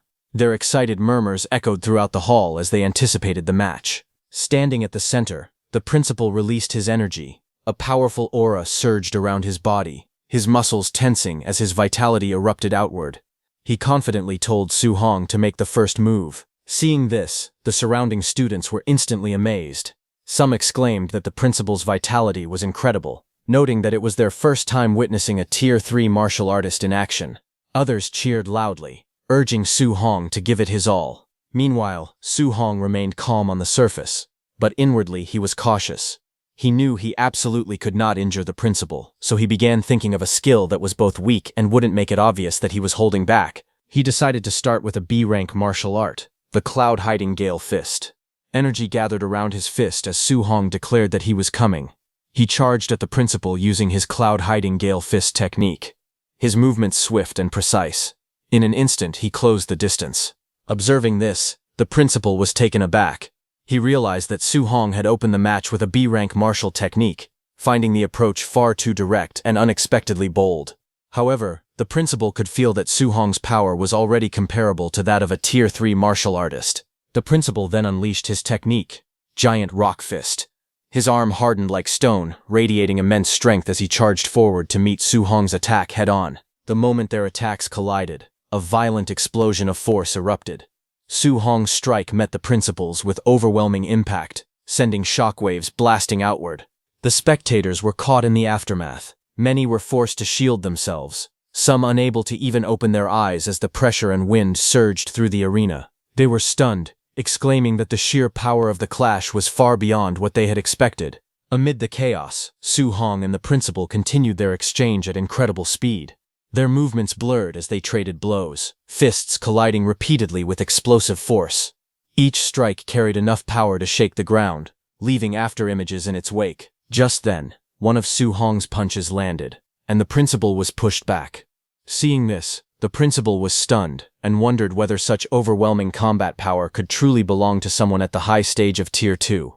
What shocked him even more was that Su Hong did not appear to be using his full strength yet. In his eyes, Su Hong's abilities were simply ridiculous. Amid the astonishment, some students exclaimed that Su Hong had actually gained the upper hand and had even forced the principal backward. Some students said that Su Hong's combat power was too exaggerated because the principal was a Tier 3 high-stage martial artist. Others argued that the principal must not have used his full strength because otherwise it would have been impossible for him to be pushed back. At that moment, the principal himself felt the pressure. Although he had not gone all out, he knew he had already used nearly 80% of his strength. He thought that if he really lost to Su Hong, he would be humiliated in front of so many students. He would be done for. But before the match could continue, Su Hong suddenly staggered and dropped to one knee, letting out a pained groan. He grabbed his stomach, faking pain, and quickly declared that the principal was truly amazing and admitted defeat. At the same time, he inwardly asked the principal to understand his intentions. The surrounding students immediately reacted, praising the principal and declaring that such an outcome was expected. Some even encouraged Su Hong, saying that there was honor even in defeat. Meanwhile, the principal stood there, momentarily confused. He could not understand the situation at all, questioning whether he had actually injured Su Hong. The principal then finally understood Su Hong's intentions, and a wave of emotion washed over him. Deeply moved, the principal thought that he would love Su Hong till death. Composing himself, the principal loudly praised Su Hong in front of everyone. He declared that Su Hong was undoubtedly the most outstanding genius student of their #1 high school, possessing combat power comparable to a Tier 3 high-stage martial artist despite only being at Tier 2. He admitted that even he had to go all out, otherwise if he was not careful for even a moment, he would be defeated. Hearing that, the crowd erupted in excitement. Many students exclaimed that Su Hong's strength was simply heaven-defying, amazed that someone from their star city might finally have a chance to be admitted into a prestigious magic martial university. The principal helped Su Hong up while smiling and admitted that he had nearly embarrassed himself. As Su Hong stood up, he said that the college entrance exam was in 1 month, and that he wanted to find someone to spar with to help him break through to Tier 3. Su Hong wondered aloud whether the principal might be able to help him. Hearing that, principal looked at him with a complicated expression, realizing that he had fallen into Su Hong's trap. From that day on, Su Hong began sparring and training with the principal during the day, using the opportunity to refine his skills and push himself closer to a breakthrough. At night, he devoted himself to cultivating guidance techniques at home, steadily refining his strength. As time passed, the principal went a step further and invited an old comrade to serve as Su Hong's sparring partner. Standing there while shaking in exhaustion, the principal asked Su Hong to let Coach Chen accompany him and let his old bones rest for a day. Coach Chen greeted him, calling him Genius Boy. Su Hong respectfully apologized to Coach Chen for the trouble. Not long after, the principal and Coach Chen helped Su Hong get in touch with President Wu of the Martial Dao Association. Exhausted, both of them stood there as the principal told President Wu that he was entrusting Su Hong's training to her. However, upon seeing the exhausted state of the two of them, President Wu could not help but question why they looked completely drained. Then, within one day, it quickly became clear why. President Wu, a Tier 5 martial artist, showed no restraint in her training. She relentlessly pushed Su Hong, refusing to let him rest and forcing him to continue no matter how exhausted he became. Under such intense training, time flew by, and a full month passed in the blink of an eye. As the college entrance exam approached with only 5 days remaining, Su Hong stood battered and bruised and told President Wu that he thought he was going to break through. President Wu grabbed Su Hong by the head and sternly questioned whether he was trying to slack off and avoid training. Despite his exhausted state, Su Hong firmly denied it. With determination in his eyes, he explained that he truly felt a premonition of an imminent breakthrough. His conviction made her pause, and she asked if he was serious. Su Hong calmly confirmed that he was. Hearing this, she was surprised and asked if his vitality had really increased from 900 to 1,000 in less than a month. Su Hong answered with confidence that it had. Without hesitation, she immediately made a call, urgently requesting 2 bottles of Tier 3 advancement pills to be delivered to the training room. After ending the call, she told Su Hong to break through right there and to give it his all. Su Hong expressed his gratitude before sitting down to begin. As he entered a meditative state, a powerful aura surged around him, crimson energy flaring intensely as his body began to transform. His wounds gradually healed under the rising energy, and his strength climbed higher. At that moment, Su Hong was very excited that he was finally going to become a Tier 3 martial artist. At the Martial Dao Association's first floor, the atmosphere was somewhat confusing as people moved about the hall, watching someone. It was President Wu, who walked forward gracefully, humming to herself with a bright and cheerful expression, completely unlike her usual cold demeanor. She reflected that Star City had never produced a Tier 3 early-stage examinee before. If Su Hong managed to break through to Tier 3, it would attract a huge influx of cultivation resources from the province into Star City. With those resources, the Star City Martial Dao Association would rise rapidly and reach new heights. As she continued walking with a radiant smile, the surrounding staff could not help but notice the unusual change. They whispered among themselves in disbelief, wondering how the usually expressionless President Wu could suddenly look so happy and even radiant. Some of them jokingly speculated that she might have fallen in love, while others assumed she had become completely lovesick over that boy. While those people were talking, someone suddenly called from behind, asking if they had seen President Wu. It was Su Hong's principal, along with Coach Chen. They too were in a very good mood. Su Hong's principal said that they had gone to President Wu's office, but her assistant had told them that she had come down to the first floor. Confused, those people told Su Hong's principal that President Wu had headed toward the back courtyard. As the two of them hurried toward the back courtyard, calling out for President Wu and saying they were here, the surrounding staff watched from a distance in stunned silence. Some of them whispered in disbelief, wondering if President Wu was actually meeting someone and whether her type was 2 old men. Meanwhile, in the courtyard, Su Hong sat cross-legged on the ground with 2 bottles of pills placed in front of him. A powerful red aura surged around his body as he focused intensely, attempting to break through. The energy around him flared violently, spreading outward in waves as his body trembled under the pressure. Sweat poured down his face, and his teeth clenched tightly as he endured the strain. Then, with full force, he tried to break through. The crimson energy roared around him violently like a storm. But despite his efforts, the attempt failed. Exhausted, he slumped slightly, breathing heavily, and realized with frustration that his first breakthrough attempt had not succeeded. But Su Hong gritted his teeth and refused to give up. Even after failing once, he steadied himself and resolved to try again. As he focused, his thoughts turned to the people who had supported him, the principal. Coach Chen, and President Yan. Remembering how much they had done for him, he felt a surge of resolve. He could not allow himself to fail them. Time passed, and half an hour later, the raging blood energy within his body was finally brought under control. Every last trace of that violent power was compressed and contained deep inside him. Sweat poured down his face as he endured the intense pressure. His body trembled, and his breathing grew heavier, but he pushed forward, urging himself to continue. He clenched his teeth, forcing his strength to rise as he commanded himself to break through. In the next moment, the energy exploded outward. A powerful surge burst from his body, tearing through his clothes as the aura around him expanded violently. The force spread in all directions, shaking the surroundings with its intensity. After the eruption, the energy slowly settled. Su Hong exhaled deeply, his body drenched in sweat, his breathing heavy but steady. He slowly stood up, feeling the changes within his body. As the remaining energy settled, he realized that this was what it felt like to reach Tier 3. Curious, he gathered his blood energy and tested it. With a single motion, he projected the energy outward, forming a visible force from his fist. Su Hong knew that warriors below Tier 3 could only launch ranged attacks through specific sub-techniques, but a Tier 3 warrior could release blood energy freely without restriction. The gap between Tier 2 and Tier 3 was massive.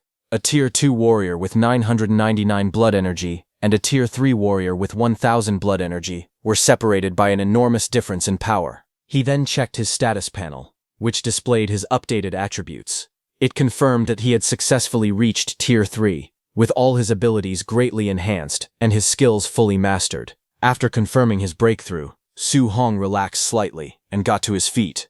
With a faint smile, he decided that he should go check in with President Wu. But suddenly, Su Hong sensed people watching and turned around. At the gate stood President Wu, Su Hong's principal, and Coach Chen. Seeing Su Hong like that, President Wu smiled and teasingly asked if he had planned to show up looking like that. She told him to have some self-respect, but Su Hong's principal and Coach Chen cheered for him, saying it was bold of him to say that. Hearing that, Su Hong quickly sat down and tried to hide his body, unable to show his face in embarrassment. Without paying much attention, President Wu made a call to City Lord Wang, telling him that Su Hong had already broken through to Tier 3 and asking him to come to the association.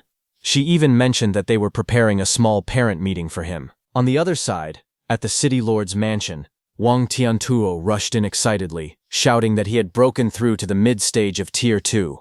Inside the room, City Lord Wang calmly adjusted his tie and told Wang Tiantuo to keep it up. His composed reaction surprised Wang Tiantuo.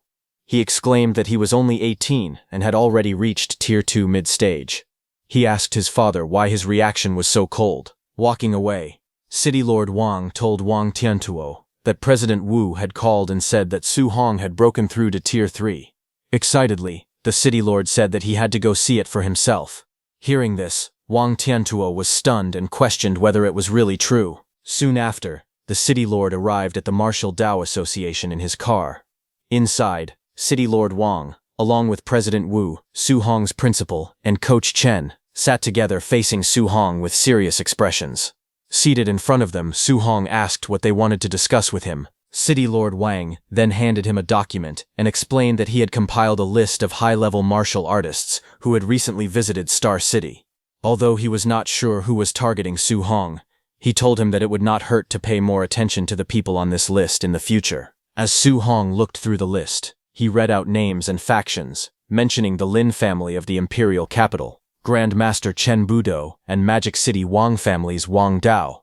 Looking through the list, Su Hong frowned and said that there were nearly 100 names on it, but he did not recognize a single one. City Lord Wang then explained seriously that Su Hong needed to understand something important. There were traitors even among the highest ranks of humanity, and they would not spare a human genius like Su Hong. They would definitely find a way to eliminate him. Hearing this, Su Hong closed the book and said that he had long been mentally prepared to be hunted by the 10,000 races, but he did not expect to face assassination attempts from human traitors in the future. Seeing his reaction, President Wu reassured him that he did not need to worry too much.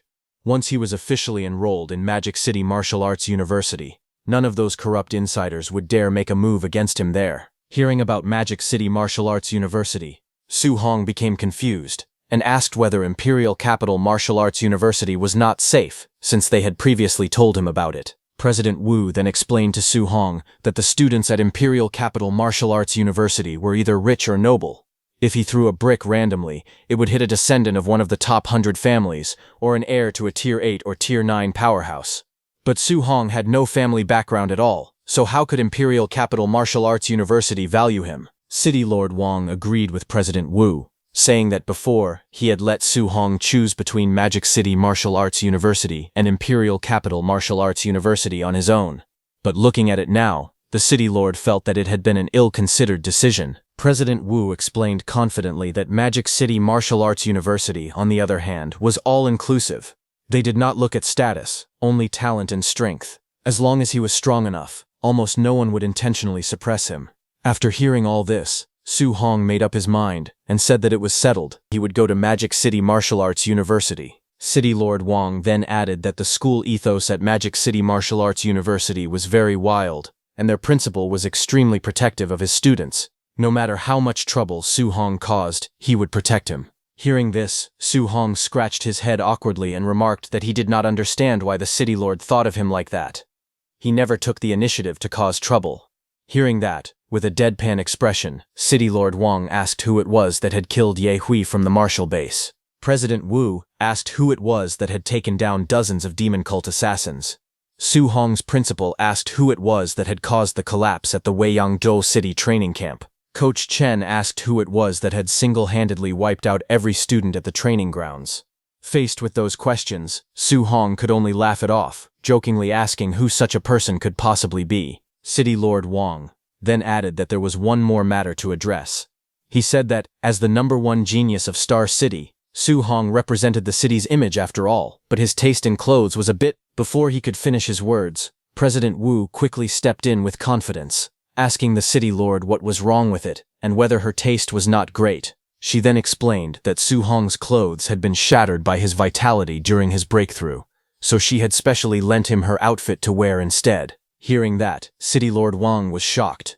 He quickly changed his words, nodded approvingly, and praised the choice, stating that her taste was absolutely wonderful and that it suited Su Hong perfectly. Embarrassed, Su Hong scratched his head and thanked the City Lord with an awkward laugh. A few days later, at Star City Airport, City Lord Wang arrived and was a little surprised to see a familiar face. He asked if he was the one coming to Star City this year to oversee the college entrance exam assessment. The City Lord recognized that man as Wang Lindao. Wang Lindao was standing beside a woman as they arrived to take charge of the proceedings.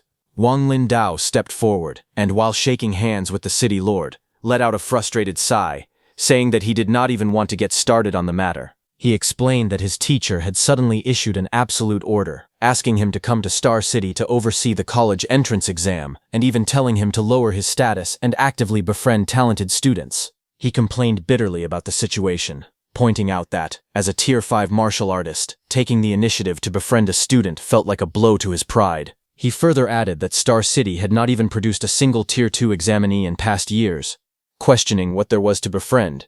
In response, the City Lord calmly mentioned an 18-year-old Tier 3 prodigy, and asked whether that was worth befriending. Hearing this, Wang Lindao was visibly shocked, his expression tightening in disbelief. Without hesitation, he immediately changed his attitude and demanded to know the student's location, insisting that the City Lord take him there at once. The scene shifted to the Star City martial arts exam venue, where preparations were in full swing. The staff reported that the vitality tester inspection for District 2 had been completed.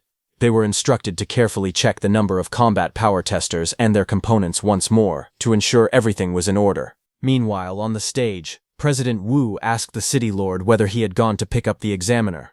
She asked where the examiner was. The City Lord pointed toward the distance, indicating where the examiner was.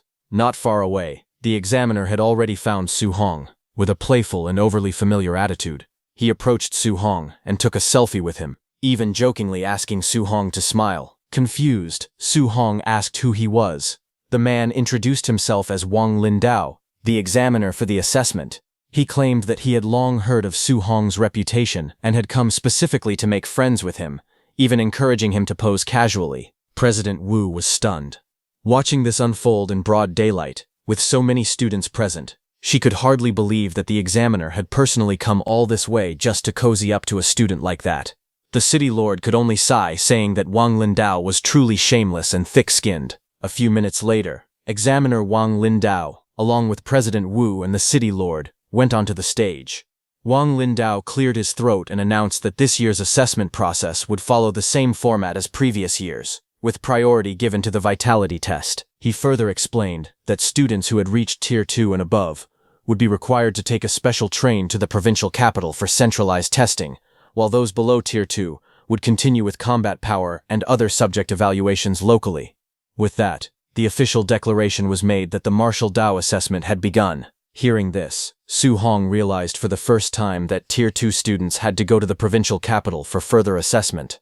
He found it surprising that no one had informed him earlier. He could imagine President Wu, the city lord, and his principal casually laughing it off, admitting that they had simply forgotten to mention it. Nearby, Wang Tiantuo, Lin Xinghe, and Xiao Wan arrived. Lin Xinghe congratulated Wang Tiantuo on advancing to the middle stage of Tier 2. Xiao Wan curiously wondered whether he had already surpassed Su Hong. However, Wang Tiantuo responded calmly, telling them they would find out soon. As the testing area grew crowded, a large number of people gathered around where Su Hong was being tested, creating a sea of people. Lin Xinghe was shocked to see so many people, and asked if they were all curious about Su Hong's tier. Among the crowd, discussions spread quickly. Some believed that Su Hong, being the strongest martial arts examinee of their batch, might have already reached the middle stage of Tier 2, while others speculated that, as a genius, he could even be at the high stage. At that moment, attention shifted towards Su Hong as he prepared to begin his test, drawing the focus of everyone present. As Su Hong sat inside the vitality testing chamber, a powerful blood aura erupted from his body. The crimson energy surged upward like flames, filling the entire testing area with overwhelming pressure. Lin Xinghe and Xiao Yan, who witnessed it, were left stunned, unable to believe what they were seeing. A moment later, the testing machine displayed a vitality value of 105.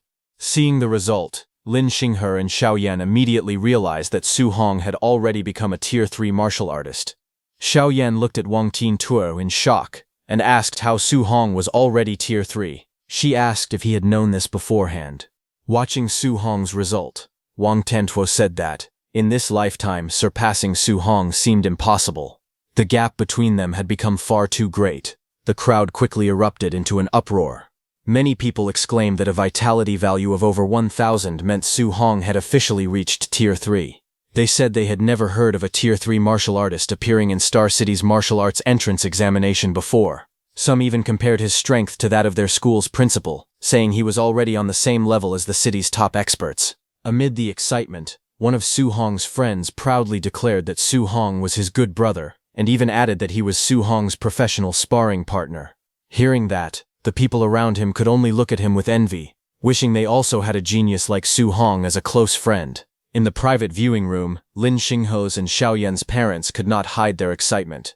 Lin Xinghe's father sighed, asking why Su Hong was not his son, and why Lin Xinghe was not a girl.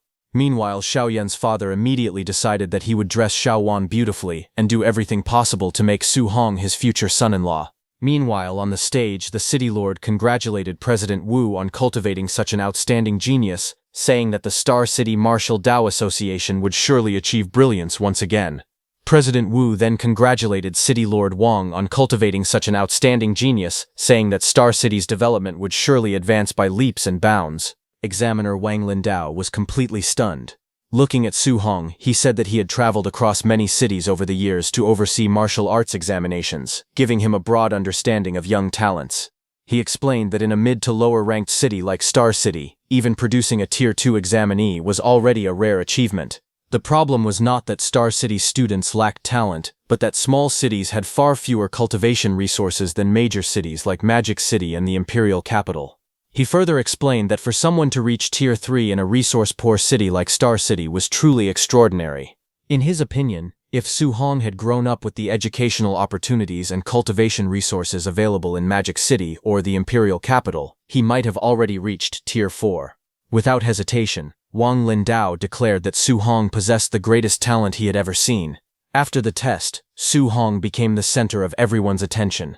Fans surrounded him, shouting his name and cheering wildly. Some even confessed their admiration, while others jokingly claimed they wanted to have his children. Faced with the overwhelming enthusiasm, Su Hong could only smile awkwardly.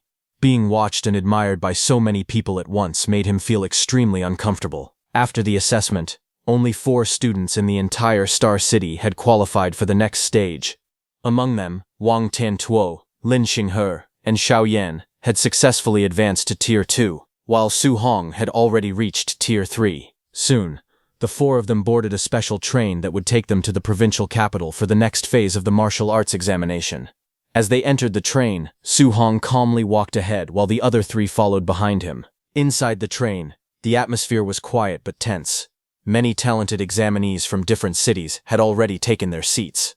The moment Su Hong's group entered, several students released their powerful auras. The powerful pressure spread through the train as nearly every examinee released their aura. The entire carriage was instantly filled with overwhelming martial energy as everyone tried to intimidate Su Hong's group. Seeing that, Lin Xinghe said it was childish of them to show their strength right off the bat. Wang Tiantuo and Xiao Yan stepped forward and got ready to release their auras. Xiao Yan declared that she would use her spiritual telekinesis to push back. Wang Tiantuo agreed, saying Star City could not afford to lose face. But at that moment, Su Hong finally made his move. Without saying a word, he unleashed his aura. A brilliant blue energy burst from his body, instantly sweeping through the entire train. The terrifying power took the shape of a gigantic azure dragon that roared above him. Su Hong's terrifying blue dragon aura swept through the train like a storm. The overwhelming pressure instantly crushed every other aura in the carriage. One after another, the examinees could no longer withstand the force and collapsed back into their seats, their faces filled with shock. They all stared at Su Hong in disbelief. They finally realized that he was a genuine Tier 3 martial artist. None of them could believe that a small and ordinary place like Star City had produced such a terrifying genius. A few seconds later, after showing them their place, Su Hong finally stopped and dispelled his energy. Seeing that, Wang Tiantuo was stunned. He could feel that the pressure coming from Su Hong was no weaker than that of a middle-stage Tier 3 martial artist. But only he noticed that.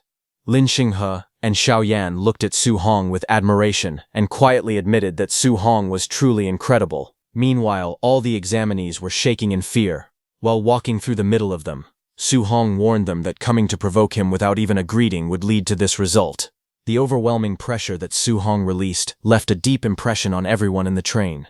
Many of the examinees silently made up their minds that if they ever encountered him during the assessment, they would run away immediately without the slightest hesitation. As the special train continued speeding toward the provincial capital, the atmosphere gradually returned to normal.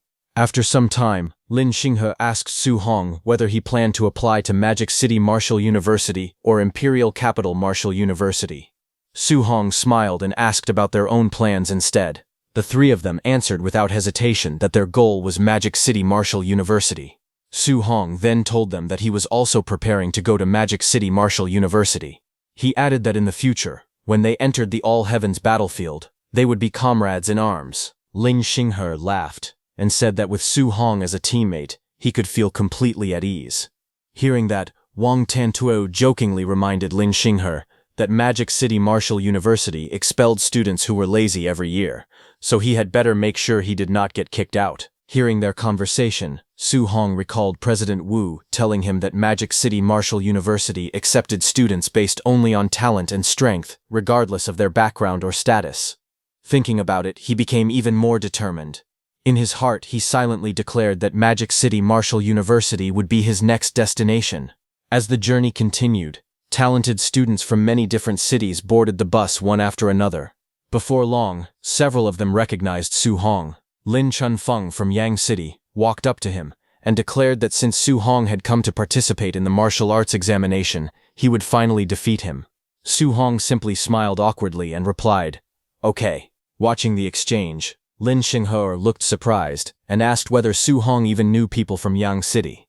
Su Hong explained that Grandmaster Qin had once taken him there for a sparring match. Soon after, another student stepped forward and confidently pointed at Su Hong, declaring that they had met again and that this time, victory would belong to him. Once again, Su Hong calmly answered with the same awkward response, "Okay." Not long after, another familiar face approached him, laughing loudly and claiming that the perfect chance for revenge had finally arrived. Su Hong could only give the same calm reply, As more and more students boarded the bus, voices calling Su Hong's name echoed from every direction. Nearly every talented student who recognized him wanted to challenge him or settle an old score. The other examinees were completely confused by the scene. They wondered who Su Hong really was, and questioned whether he had gone around defeating the strongest young geniuses from every major city. Others could not believe it, saying they had never heard of anyone from Star City becoming so famous before. Lin Xinghe looked at Su Hong with a curious expression and asked what Grandmaster Qin had actually taken him to do back then. After seeing so many people challenge Su Hong, Xiao Yan jokingly wondered if Su Hong had beaten every talented student in Jiangnan province.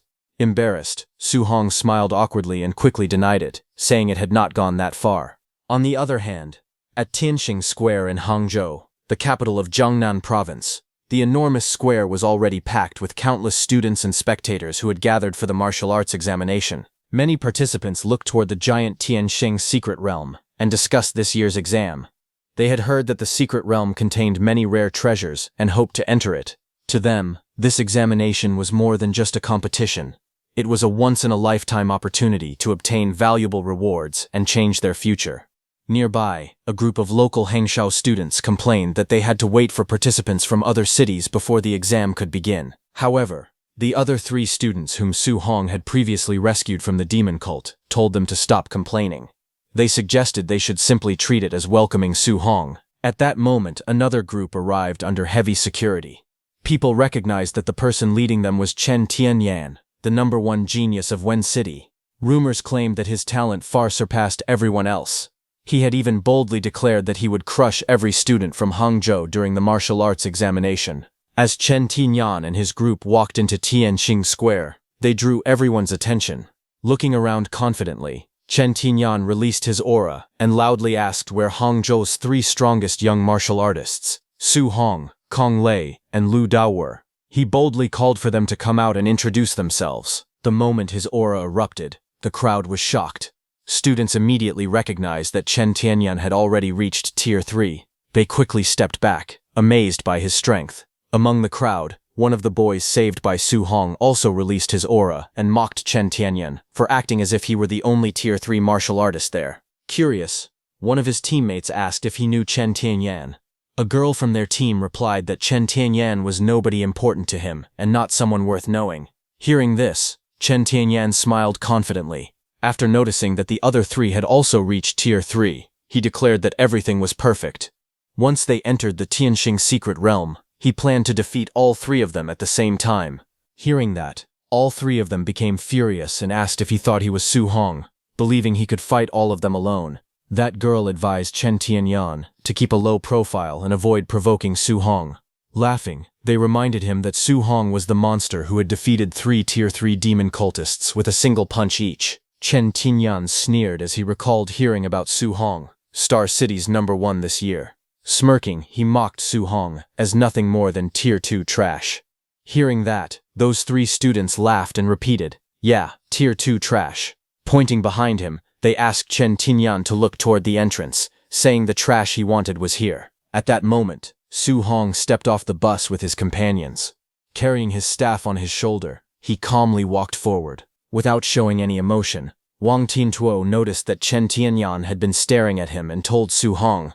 Su Hong simply turned his head and looked in Chen Tianyan's direction with a puzzled expression. As Su Hong looked ahead, he saw 2 lines of people standing on both sides of the path. At the end of the formation stood Chen Tian and his followers. Chen Tian let out a cold snort as he said that he would kill Su Hong. He looked down on Su Hong, clearly showing that he did not take him seriously. Seeing Chen Tianyan's reaction, Lin Xinghe wondered if he had also been beaten by Su Hong in the past. Wang Tianyan's wow laughed, saying he was still so arrogant after getting beaten up.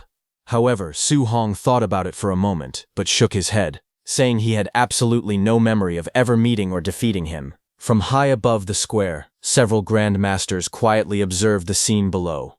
One of them asked Grandmaster Qin whether the young man below was the Su Hong he had been hearing so much about. That man was Lin Beixing, a Tier 7 Grandmaster. He glanced at Su Hong and commented that he looked quite ordinary. Hearing that, Grandmaster Qin mocked Lin Beixing, saying that as the chief coordinator of the Jiangnan province martial arts examination, his judgment of talent seemed poor. Lin Beixing said that it was only because Grandmaster Qin had hyped that kid up to the heavens, and he had expected Su Hong to have 3 heads and 6 arms. Grandmaster Qin smiled calmly and replied that Su Hong did not have 3 heads or 6 arms, but his true talent was far more impressive.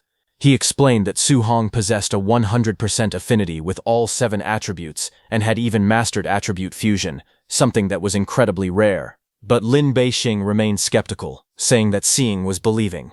He decided to judge Su Hong only after watching his performance in the upcoming martial arts examination. As everyone waited for the martial arts examination to begin, many students started complaining. Some wondered why the exam had not started yet, while others criticized Chen Tian for being far too arrogant. A few were more concerned about their empty stomachs than the competition, but suddenly, Lin Beixing's voice echoed across the square, ordering everyone to remain silent. At the same time, an overwhelming pressure spread through the entire area. The immense aura forced nearly every participant to bend over, making it difficult to breathe. Even Su Hong felt the terrifying pressure and silently admitted that no matter how many times he experienced a grandmaster's aura, it was always shocking. Standing before the crowd, Lin Beixing introduced himself as the chief examiner for the martial arts examination and began explaining the rules. First, he announced that the assessment would take place inside the Tianxing secret realm and would last for 7 days. Participants would earn points by hunting and killing fierce beasts. Second, he explained that map fragments were hidden inside those beasts. Once collected, the fragments would reveal the locations of certain special fierce beasts that rewarded a large number of points when defeated. Finally, he revealed that a Tier 4 early-stage savage dragon lived at the center of the secret realm. Anyone who managed to kill it would receive a reward of 10,000 points. Hearing this, Su Hong immediately became interested. Hearing that it was a Tier 4 early-stage savage dragon, Wang Tingtuo, standing beside him, told Su Hong that the savage dragon carried a true dragon bloodline, making it far stronger than an ordinary Tier 4 mid-stage fierce beast. Lin Beixing then revealed the 4th rule of the examination. He explained that participants could defeat other candidates and seize half of their accumulated points. Hearing this, Su Hong immediately realized that the competition would become extremely brutal. He understood that many participants would end up fighting one another instead of only hunting fierce beasts. As the overwhelming pressure gradually disappeared, every participant received a special points bracelet. Lin Beixing explained that the bracelet would allow them to check their own points, the rankings, and the scores of every other candidate throughout the examination. After finishing the explanation, Lin Beixing officially declared the Jiangnan Province martial arts examination open. He then activated a mysterious green orb, which released a brilliant beam of light into the sky. The energy opened the entrance to the Tianxing secret realm. Lin Beixing announced that the secret realm was now open and ordered all candidates to enter the examination area. Without wasting a second, Chen Tianyan confidently declared that he would be the first to enter. With a burst of speed, he shot toward the entrance ahead of everyone else. All the students rushed toward it in a frenzy, complaining that Chen Tianyan had already taken the lead and urging everyone to hurry. Others shouted for people to stop blocking the way as they charged toward the portal. Seeing the crowd rushing in, Lin Xinghe suggested that they enter as well. However, Su Hong calmly told them to go ahead without him, because he planned to wait for a while before entering. Xiao Yan, while taking both Lin Xinghe and Wang Tingtuo with her, realized that Su Hong wanted to enter later so he could defeat other candidates and take half of their points instead of competing for fierce beasts. Hearing that, Lin Xinghe complained that Su Hong was very ruthless. Su Hong watched them enter the secret realm and said goodbye. Su Hong smiled to himself, knowing that earning points by defeating other candidates would be much faster than hunting fierce beasts one by one. Just then, Grandmaster Qin called Su Hong over and invited him to have a cup of tea before the examination truly began. Su Hong politely thanked him and joined him. The two calmly enjoyed their tea together, while everyone else hurried into the Tianxing secret realm. Grandmaster Lin looked at the two of them and remarked that both of them were equally mischievous. Su Hong smiled and replied that he was only following the examination rules that Grandmaster Lin himself had announced. Since he had not broken any of them, he believed there was nothing wrong with his plan. Grandmaster Lin then reminded Su Hong that he was not the only Tier 3 candidate in the examination. Several other Tier 3 geniuses were also participating, and he questioned whether Su Hong was truly that confident. Su Hong simply smiled and answered that he only had a little confidence. Before Grandmaster Lin could say anything else, Grandmaster Qin laughed and declared that Su Hong was being far too modest. He proudly explained that not long ago, Su Hong had encountered an assassination by the demon cult in Star City. During 7 days of fighting, he had killed more than 20 Tier 3 demon cultists, and had even seriously injured 2 Tier 4 experts. Hearing that unbelievable story, Grandmaster Lin was completely stunned and shouted in disbelief. However, Su Hong awkwardly smiled and insisted that Grandmaster Qin had exaggerated the story. Grandmaster Lin shook his head and replied that he already knew Grandmaster Qin liked to boast, but even then the story sounded impossible. He pointed out that Tier 3 demon cultists were not as common as vegetables in a market, but Su Hong calmly explained that he had actually spent 8 days being hunted by those demon cultists, and had risked his life just to eliminate them. Hearing that, Grandmaster Lin looked at Su Hong in shock and said that Su Hong was really ridiculous. Several hours later, inside the Heavenly Star secret realm, Su Hong quietly observed the surroundings from a high cliff. Below him, a huge black bear and a white tiger were locked in a fierce battle. The 2 ferocious beasts roared at each other and fought with all their strength. Seeing the scene, Su Hong smiled and thought that he had just entered the secret realm and had already found 2 Tier 3 ferocious beasts. He considered himself quite lucky. The black bear suddenly let out a furious roar and charged at the white tiger with incredible speed. Swinging its massive paw, it slammed the tiger with tremendous force, sending it flying across the battlefield and into the cliff where Su Hong was sitting. The impact shook the ground, but Su Hong remained calmly seated on the cliff. The white tiger let out a weak cry as it struggled to get back on its feet after being heavily injured. Seeing that its opponent could no longer fight back, the black bear roared triumphantly and charged forward, determined to finish the battle with one final attack. At that very moment, Su Hong finally made his move. A faint smile appeared on his face as golden lightning flashed around his body. In an instant, he disappeared from the cliff and rushed toward the battlefield at incredible speed. Before the black bear could react, Su Hong appeared behind it with his spear in hand. Moving like a bolt of lightning, he unleashed a single devastating strike. The spear pierced straight through the black bear's body, creating a massive wound. The huge beast froze in place as blood burst from the injury. Its enormous body trembled for a moment before collapsing to the ground with a loud crash. With just one attack, Su Hong had killed the Tier 3 black bear that had been dominating the fight moments earlier. After killing the black bear with a single strike, Su Hong stood on top of its massive body and looked toward the white tiger, calmly pointing his spear at it. He said that he had already taken care of one beast, and now it was the tiger's turn. Seeing that, the white tiger became too scared. Realizing how dangerous Su Hong was, it immediately gave up on fighting and turned around to climb the cliff, fleeing as fast as it could. Su Hong smiled as he watched the beast run away. He asked if it was really trying to escape before casually floating into the air and following it up the cliff. The white tiger froze in fear when it found Su Hong standing directly behind it. Without giving the beast another chance, Su Hong raised his spear and unleashed the 3rd stance of the 9 heaven-breaking spears, gathering powerful lightning around the weapon as he prepared to deliver the finishing blow. But as Su Hong gathered his power for the final attack, the white tiger suddenly dropped to the ground. It pressed its front paws together, wagged its tail, and began letting out soft meows like a frightened kitten, clearly begging for mercy instead of fighting. Su Hong froze in surprise. He had never expected a fierce Tier 3 beast to suddenly act so harmless. For a moment he could only stare at it in confusion. Even though the tiger looked pitiful, the energy from Su Hong's attack had already been released. The blazing spear attack shot forward, carving a huge trench through the ground. However, it narrowly missed the tiger, leaving the beast completely unharmed. The white tiger realized it had survived and immediately rolled onto its back, exposing its belly. It continued meowing, waving its paws in the air, and acting even cuter to show that it had no intention of fighting. Seeing the enormous ferocious beast behave like a spoiled house cat, Su Hong was left speechless. He could hardly believe that a powerful Tier 3 beast actually knew how to beg for mercy by pretending to be cute. Su Hong looked at the white tiger and made it a simple offer. He told the beast that if it led him to other humans and stronger ferocious beasts, he would spare its life. The white tiger immediately let out a soft meow.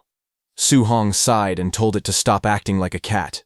Hearing that, the tiger quickly barked like a dog instead, leaving Su Hong completely speechless. Without wasting any time, the white tiger sprang to its feet and began running at full speed. Su Hong jumped onto its back, and ordered it to find a powerful opponent with a high cultivation level. The tiger barked in agreement and rushed deeper into the secret realm. Before long, they spotted a massive giant ape carrying a huge wooden club. The ape's enormous body towered over the surrounding trees as it walked through the valley. The white tiger immediately slowed down and hid behind the rocks, trembling in fear while letting out weak meows. Standing on its back, Su Hong carefully observed the monster. He thought that it was most likely a Tier 3 high-stage giant ape. Judging by its appearance, the giant ape was over 30 meters tall, making it more than twice the size of the giant apes found outside the secret realm. As the giant ape sensed danger, it suddenly turned its head. Su Hong's eyes widened, and he immediately realized that the monster had noticed them. At that moment, the giant ape roared and threw its enormous wooden club at them with full power. But Su Hong remained calm as the giant ape's enormous wooden club came toward him. The next second, the massive weapon slammed into the ground, creating a violent explosion and sending rocks and dust flying everywhere. However, right before it hit, Su Hong used his spiritual energy to fly into the air with the white tiger and dodged the giant ape's attack. Su Hong quickly sent the white tiger away and ordered it to run as far away as possible and wait for him in a safe place. He then warned the tiger that if it tried to run away for good, he would hunt it down and kill it once he found it. Hearing the threat, the frightened white tiger barked loudly in agreement before jumping off the cliff and fleeing at full speed. Su Hong then jumped onto the enormous club and charged at the giant ape. Even though the beast was more than twice the size of the giant apes outside the secret realm, Su Hong knew it was still only a Tier 3 ferocious beast. The enraged giant ape let out a deafening roar and swung its massive wooden club to throw Su Hong away. But instead of retreating, Su Hong dashed straight toward the giant ape's roaring mouth. As he rushed straight toward the giant ape's mouth, he frowned in disgust and complained that the beast smelled terrible. Lightning burst around Su Hong's body as he gripped his spear tightly, warning the ape not to breathe on him because its breath stank. With a loud shout, he unleashed his martial technique, heaven breaking. In the next instant, the spear shot forward like a bolt of lightning and struck the giant ape directly in the mouth. The tremendous force exploded on impact, causing the beast to stagger backward as pieces of its teeth flew in every direction. Su Hong's attack was so powerful that some of the giant ape's teeth broke and fell to the ground. Su Hong's heaven-breaking attack pierced straight through the giant ape's open mouth. The giant ape let out a painful roar as blood poured from its mouth, and it collapsed to the ground. Its enormous club fell from its hand and landed on the ground. Su Hong landed beside the enormous log. Looking at the massive log, Su Hong estimated that it was over 40 meters long and weighed around 70 tons. However, after reaching Tier 3 himself, he knew handling something of that size was no longer impossible for him. Without hesitation, Su Hong pressed both hands against the giant log and used all his strength. The enormous trunk slowly began to rise, and its incredible weight was no longer a problem for him. Next, Su Hong covered the giant log with his spiritual power. A faint blue aura wrapped around the entire log, making it much easier for him to control. With a powerful push, he lifted the enormous trunk high into the air. At that moment, the giant ape also woke up while scratching the back of its head in pain. Seeing that, Su Hong grinned and mocked the beast, calling it a stinky monkey. Then, with all his strength, Su Hong hurled the massive log straight toward the giant ape, shouting for it to eat his old Su's cudgel. The giant beast froze in confusion for a moment as the gigantic trunk came flying toward it at an incredible speed. The massive log slammed into the giant ape's face with tremendous force. Blood burst from its mouth as its nose and remaining teeth were crushed. Su Hong's attack was so powerful that it sent the enormous beast flying through the air. Everyone watching the battle from outside was left speechless. They could not believe what they had just witnessed. Many spectators stared at the giant screen in disbelief, wondering if the scene was even real. They could not help but ask what kind of monster a young man like Su Hong really was. Elsewhere, Grandmaster Qin and Grandmaster Lin were also watching the battle. Grandmaster Qin laughed loudly and pointed at the screen, saying that Su Hong was beating the elite monster as easily as if he were disciplining a dog. Grandmaster Lin was stunned seeing that. He stroked his beard and calmly remarked that there no longer seemed to be any suspense in this year's assessment. After defeating the giant ape, Su Hong stood on top of the enormous log and looked at the ape's defeated body in the distance. As he checked his wrist device, several glowing map fragments appeared. He wondered if these were the map fragments the Grandmaster had mentioned, and was surprised that defeating a single giant ape had rewarded him with so many of them. Su Hong then opened the leaderboard and was shocked to see that he already had 2,100 points, placing him firmly in first place. The second-ranked participant, Chen Tianxiao, only had 800 points, while Chen Xiao was in third place with 750 points. He realized that the black bear he had defeated earlier had only been worth 100 points, but the giant ape alone had earned him 2,000 points. After looking at the rankings, Su Hong decided that there was no reason to challenge the second-place competitor. Even if he defeated him, he would only gain 400 points, which was far less than hunting powerful beasts. He decided it would be more worthwhile to let the tiger continue leading him to other ferocious beasts so he could earn even more points. Meanwhile, other participants noticed the updated leaderboard. They were shocked to see Su Hong so far ahead and began asking each other who he was and how he had managed to collect such an unbelievable number of points. The sudden jump in Su Hong's score shocked all the other participants. Those 3 students whom Su Hong had saved earlier noticed that he had gone from only 100 points to 2,100 points in an instant. Everyone concluded that he must have defeated a high-value special ferocious beast by himself. They were amazed, believing that someone capable of such a feat had to be incredibly powerful. However, Chen Tianxiao dismissed the achievement. He thought that if Su Hong, who was only at Tier 2, could defeat a special ferocious beast alone, then those so-called special beasts could not be that strong. Confident in his own abilities, he decided that he would hunt one himself. Following the red mark on his map, he headed straight toward the target. When he finally arrived, a gigantic purple glowing serpent emerged from the rocks. Chen Tianxiao was stunned after sensing its aura and realized it was actually a Tier 3 high-stage ferocious beast. He then thought that Su Hong was only at Tier 2, so if even he could kill a special ferocious beast, its level should not be too high. However, after seeing its size, he began to doubt himself. He wondered whether he had simply been unlucky to encounter such a powerful monster, or whether every special ferocious beast in this realm was this terrifying. If the latter was true, then Su Hong's true strength had to be far greater than he had imagined. After seeing the giant python's terrifying strength, Chen Tianxiao refused to back down. He convinced himself that if Su Hong could kill the beast, then he could do the same. With burning determination, he unleashed all of his power and declared that he would never lose to anyone. Wrapped in a blazing red aura, Chen Tianxiao charged straight at the giant python and threw a powerful punch. However, the enormous beast barely reacted. A few minutes later, it struck back with overwhelming force, sending Chen Tianxiao flying through the air. He crashed heavily into a massive tree, leaving him badly injured. Coughing up blood, Chen Tianxiao finally realized something was wrong. He could clearly feel that the giant python's combat strength was almost comparable to that of some Tier 4 ferocious beasts. He could not understand how a beast this powerful had supposedly been defeated by Su Hong alone. After suffering several heavy blows, Chen Tianxiao realized he could not continue fighting. He knew that if he stayed any longer, the giant python would kill him. Swallowing his pride, he decided to retreat. Although he hated the idea of running away, he admitted that staying alive was more important. As he escaped through the forest, Chen Tianxiao quickly came up with another plan. Since he could not defeat special ferocious beasts, he decided to steal points from other candidates instead. Before long, he spotted a group of examinees walking together.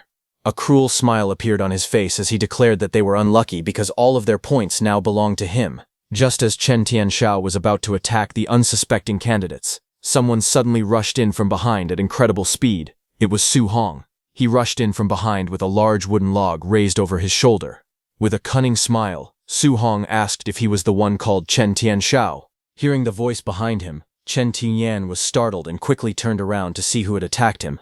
Before he could react, Su Hong swung the huge wooden log with tremendous force. The heavy strike crashed into Chen Tianyan, knocking him backward. Su Hong did not give him a chance to recover and launched another powerful attack on Chen Tianyan's face, sending him flying with a powerful impact toward the students ahead. A student noticed Chen Tianyan and shouted for everyone to dodge quickly. They all dodged as Chen Tianyan came flying from the powerful blow and crashed into the ground, leaving a deep trench behind him. The nearby candidates stared at him in shock. They could not believe that someone had knocked out a Tier 3 expert like Chen Tian with a single surprise attack. Everyone wondered who could possess such terrifying strength. Meanwhile, Su Hong looked at his wrist device and smiled. He had originally been searching for a special ferocious beast, but instead, he had unexpectedly earned 400 points by defeating Chen Tianyan. He considered it a very profitable outcome. Su Hong then turned his attention to the 5 nearby candidates. Standing calmly with the giant tiger behind him, he asked them how many points they had. The 5 students immediately panicked. They begged Su Hong to spare them and explained that the 5 of them together had not even earned 100 points. They insisted that such a small amount was not worth attacking them over and pleaded for mercy. After hearing their answer, Su Hong looked at them in disbelief and commented that earning fewer than 100 points between all 5 of them was truly pathetic. Su Hong smiled and suggested that the 5 candidates beat up the unconscious Chen Tinyan as well. He jokingly said that they might even receive half of Chen Tinyan's points if they did. The 5 students looked at one another in confusion. Curious, they decided to give it a try. 2 minutes later, Chen Tianyan's face was covered in bruises after being beaten repeatedly, and the wooden log Su Hong gave them was completely broken. However, no matter how many times they hit him, they did not receive a single point. They finally realized that only the person who defeated him first could claim the reward. Seeing that nothing else could be gained, Su Hong smiled and told them to keep trying before saying goodbye. He then climbed onto his giant white tiger and rode away. The 5 students watched him leave in admiration. They were amazed that he had tamed a Tier 3 ferocious beast as his mount. They began to wonder if that incredible young man was the current #1 ranked participant, Su Hong. Meanwhile, outside, Grandmaster Lin watched the scene and complained that beating an already unconscious person again was hardly something a decent person would do. But Grandmaster Qin laughed and replied that Su Hong wanted to enroll in Magic Martial University and said that the university loved mischievous students like him. Su Hong then arrived where the giant python was. It hissed at Su Hong as a dark red aura surrounded its body. Instead of backing away, Su Hong grinned and jumped at the giant python, challenging it to fight him. The giant python let out a furious roar and lunged straight toward him with its mouth wide open. Su Hong faced the attack without showing any fear. He gathered his strength and unleashed his powerful martial skill, 9 heaven-breaking spears. His spear blazed with energy as he thrust it forward at incredible speed. The powerful strike pierced through the giant python's attack and slammed directly into its head, killing it instantly. Then, 1 hour later, when Chen Tianyan woke up and went to hunt the giant python, he saw its massive body collapsed on the ground. After seeing the giant python lying there, Chen Tianyan could not believe what he was looking at. He quickly checked the rankings and was shocked to discover that Su Hong had earned 4,500 points. The leaderboard showed Su Hong firmly in first place, far ahead of Chen Sha, who had only 1,450 points, while Lu Xuan remained in third place with 1,300 points. Chen Tianyan immediately realized that the Tier 3 high-stage giant python had also been killed by Su Hong. The discovery left Chen Tianyan completely stunned. He could not understand how Su Hong, who was supposed to be only a Tier 2 martial artist, could possess such terrifying strength. He began to suspect that Su Hong had been hiding his true cultivation all along and was actually a Tier 4 martial artist. Otherwise, he could not explain how Su Hong had defeated a giant python that even Chen Tianyan himself had no confidence in defeating. On the other hand, the 3 students who had been saved by Su Hong had also defeated a special ferocious beast. They looked at the enormous corpse of the special ferocious beast in disbelief. They admitted that the 3 of them had almost been wiped out by that monster. Yet Su Hong had managed to kill it all by himself. In their eyes, Su Hong was the real monster, and they could not imagine how a single person had accomplished such an impossible feat. Then, one of them checked the updated leaderboard. She was shocked to learn that Su Hong had killed yet another elite monster. His score had already reached 4,500 points, leaving everyone speechless. They admitted that Su Hong was no longer someone they could compare themselves to. In their eyes, he was a monster among monsters. Instead of trying to catch up with him, they decided it would be enough if they could simply surpass Chen Tian. Meanwhile, the 2 grandmasters continued watching the examination. Grandmaster Qin praised Su Hong's extraordinary talent, saying that he could control both the powers of thunder and fire with incredible ease. Hearing that, Grandmaster Lin said that since he also possessed dual attributes, he wanted to meet Su Hong personally and asked Grandmaster Qin to introduce him. Hearing that, Grandmaster Qin laughed and teased him, saying that it was embarrassing for someone of his status to seek advice from a young junior. However, Grandmaster Lin did not mind at all. He replied that if he could master such a powerful technique, there was no reason to worry about losing face. Grandmaster Lin then pointed out that Zhang Hu, a Tier 3 initial stage martial artist, had been unable to block even a single punch from Su Hong. In his opinion, the martial arts examination had completely turned into Su Hong's personal show, as none of the other participants could compete with him. Grandmaster Lin stood up to leave, saying there was no need to keep watching the examination. However, Grandmaster Qin suddenly noticed something and immediately stopped Grandmaster Lin, saying that Su Hong was heading alone toward the barbarian dragon. Grandmaster Lin was shocked and wondered if Su Hong had gone mad. He explained that he had personally captured the barbarian dragon and knew exactly how powerful it was. The beast was already close to breaking through to the middle stage of Tier 4. With its dragon bloodline, its combat strength was almost equal to that of a high-stage Tier 4 ferocious beast. He confidently declared that even if Su Hong could control the powers of thunder and fire, there was no way he could seriously injure the barbarian dragon. He believed Su Hong would soon be beaten badly and finally understand how vast the gap in strength really was. Grandmaster Qin, however, hoped for a different outcome. He wished that Su Hong would realize the danger and retreat before it was too late. On the other hand, the white tiger was very frightened. Su Hong sat on the frightened white tiger's back and called it a coward.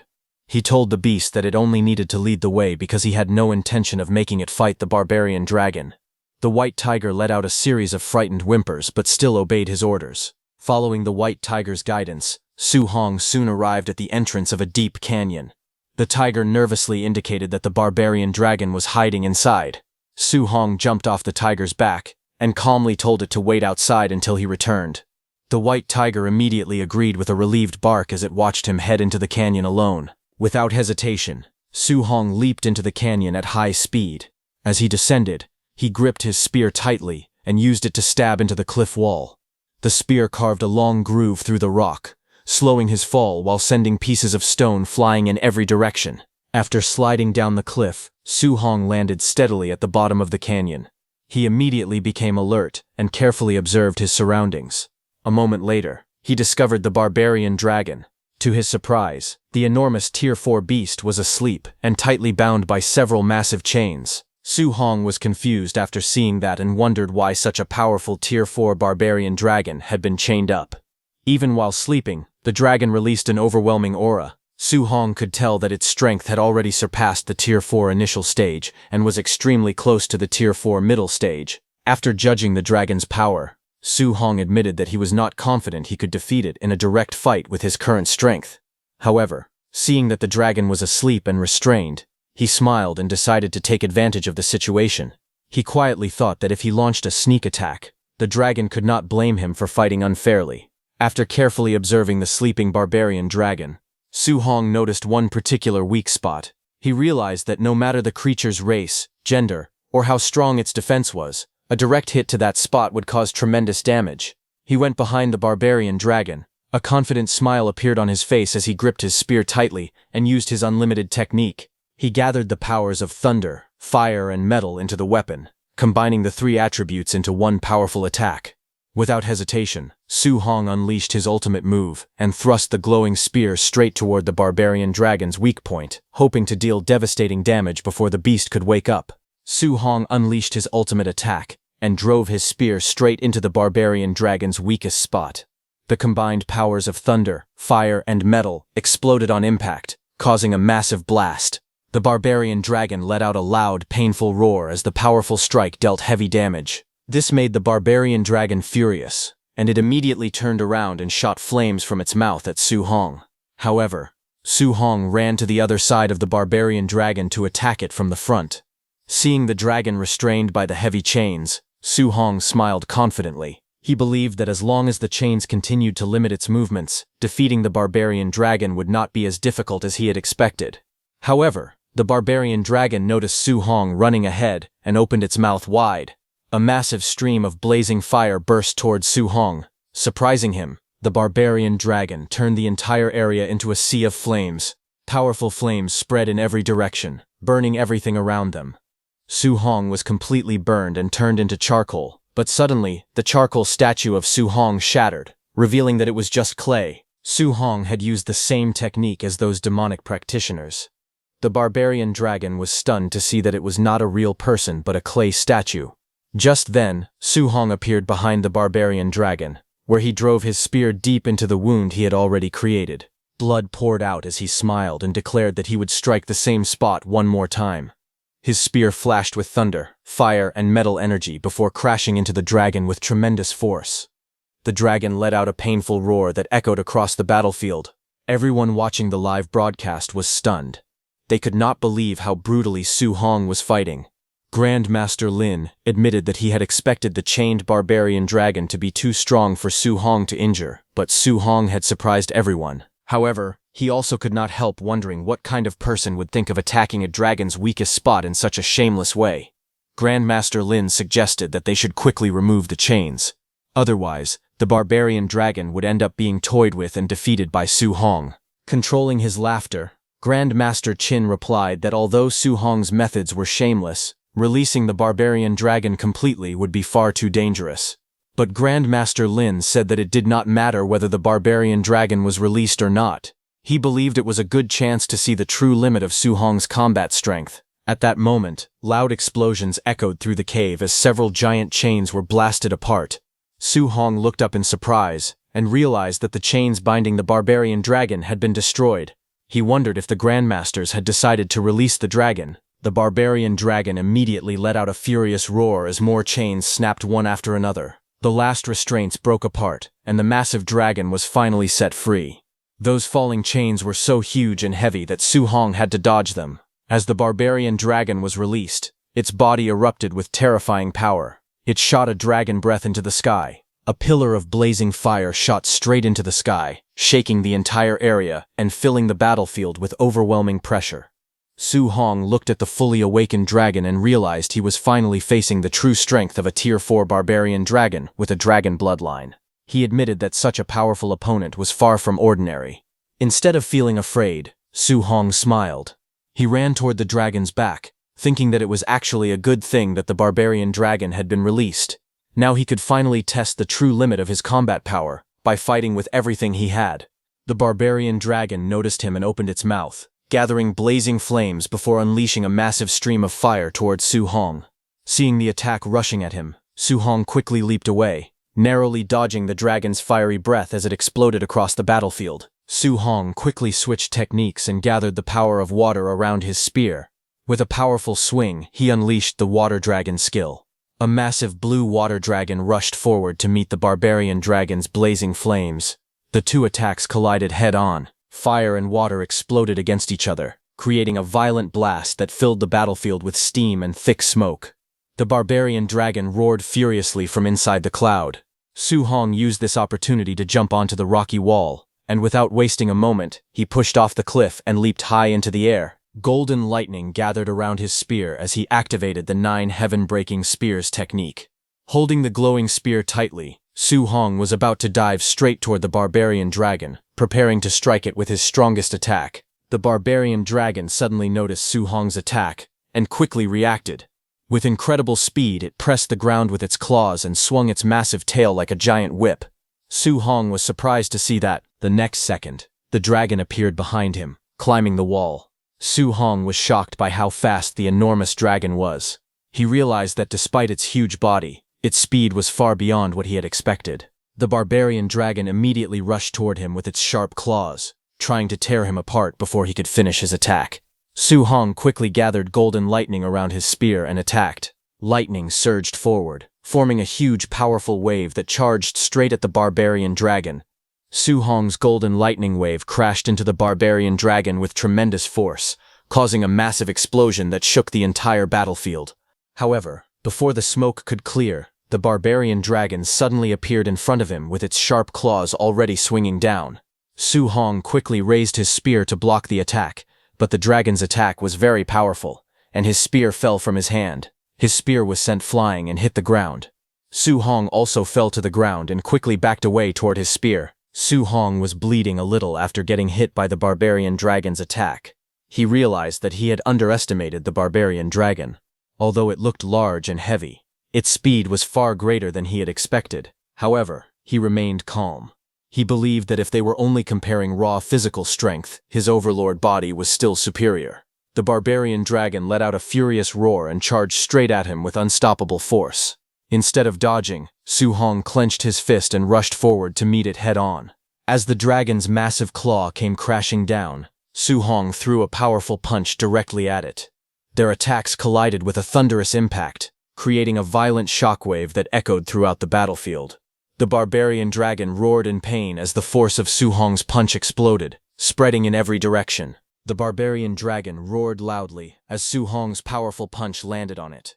The force of his punch was so great that the whole ground started shaking, and energy filled the battlefield. The barbarian dragon general was pushed back and hit the wall behind it with a solid impact. However, Su Hong didn't stop there.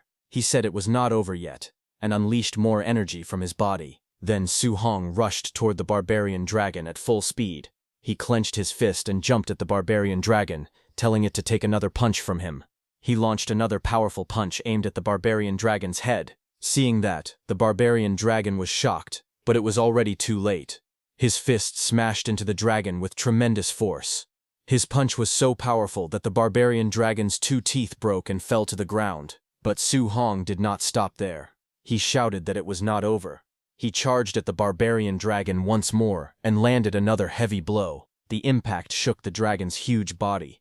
The barbarian dragon roared and tried to endure the attacks, but Su Hong's punches kept coming one after another. His speed and strength shocked everyone watching the battle. The people outside watched the fight on the screen in disbelief. They could not understand what was happening. A Tier 3 human was actually suppressing and beating a Tier 4 barbarian dragon. Some of them wondered who the real barbarian dragon was in this fight. Others thought it was too ridiculous, and suspected that Su Hong might also have the bloodline of a dragon race. Grandmaster Lin was shocked after seeing Su Hong's strength. He said that the power from fusing 3 attributes was truly extraordinary, but Su Hong's physical strength was also far too great. He asked Grandmaster Qin if he hadn't said earlier that Su Hong had some kind of overlord body, but he didn't say it was this strong. Grandmaster Qin himself was stunned. He admitted that he already knew the overlord body was very strong, but he had only thought it could reach the top 30 in the physique rankings. Now it seemed that Su Hong's overlord body was comparable to the war god body, which ranked first in strength. Grandmaster Lin became even more shocked as he thought about Su Hong's abilities. Su Hong had the overlord body, was also a spirit master, could fuse 3 attributes, and had perfect compatibility with 7 attributes. To him, Su Hong was simply too much of a monster. He believed that in this year's martial arts exam, Su Hong's results would surely break historical records. Meanwhile, Su Hong continued attacking the barbarian dragon with terrifying speed and power, making it throw up blood. Then, finally, he attacked with full power and smashed the barbarian dragon's head, sending it flying and crashing onto the ground with a solid impact. Its fall filled the whole battlefield with smoke and dust. That huge barbarian dragon finally died, and the system announced that Su Hong had killed the barbarian dragon and gained 10,000 martial value. Su Hong sat on the ground, exhausted. He admitted that the barbarian dragon could really take a beating, and his spiritual chi was almost depleted.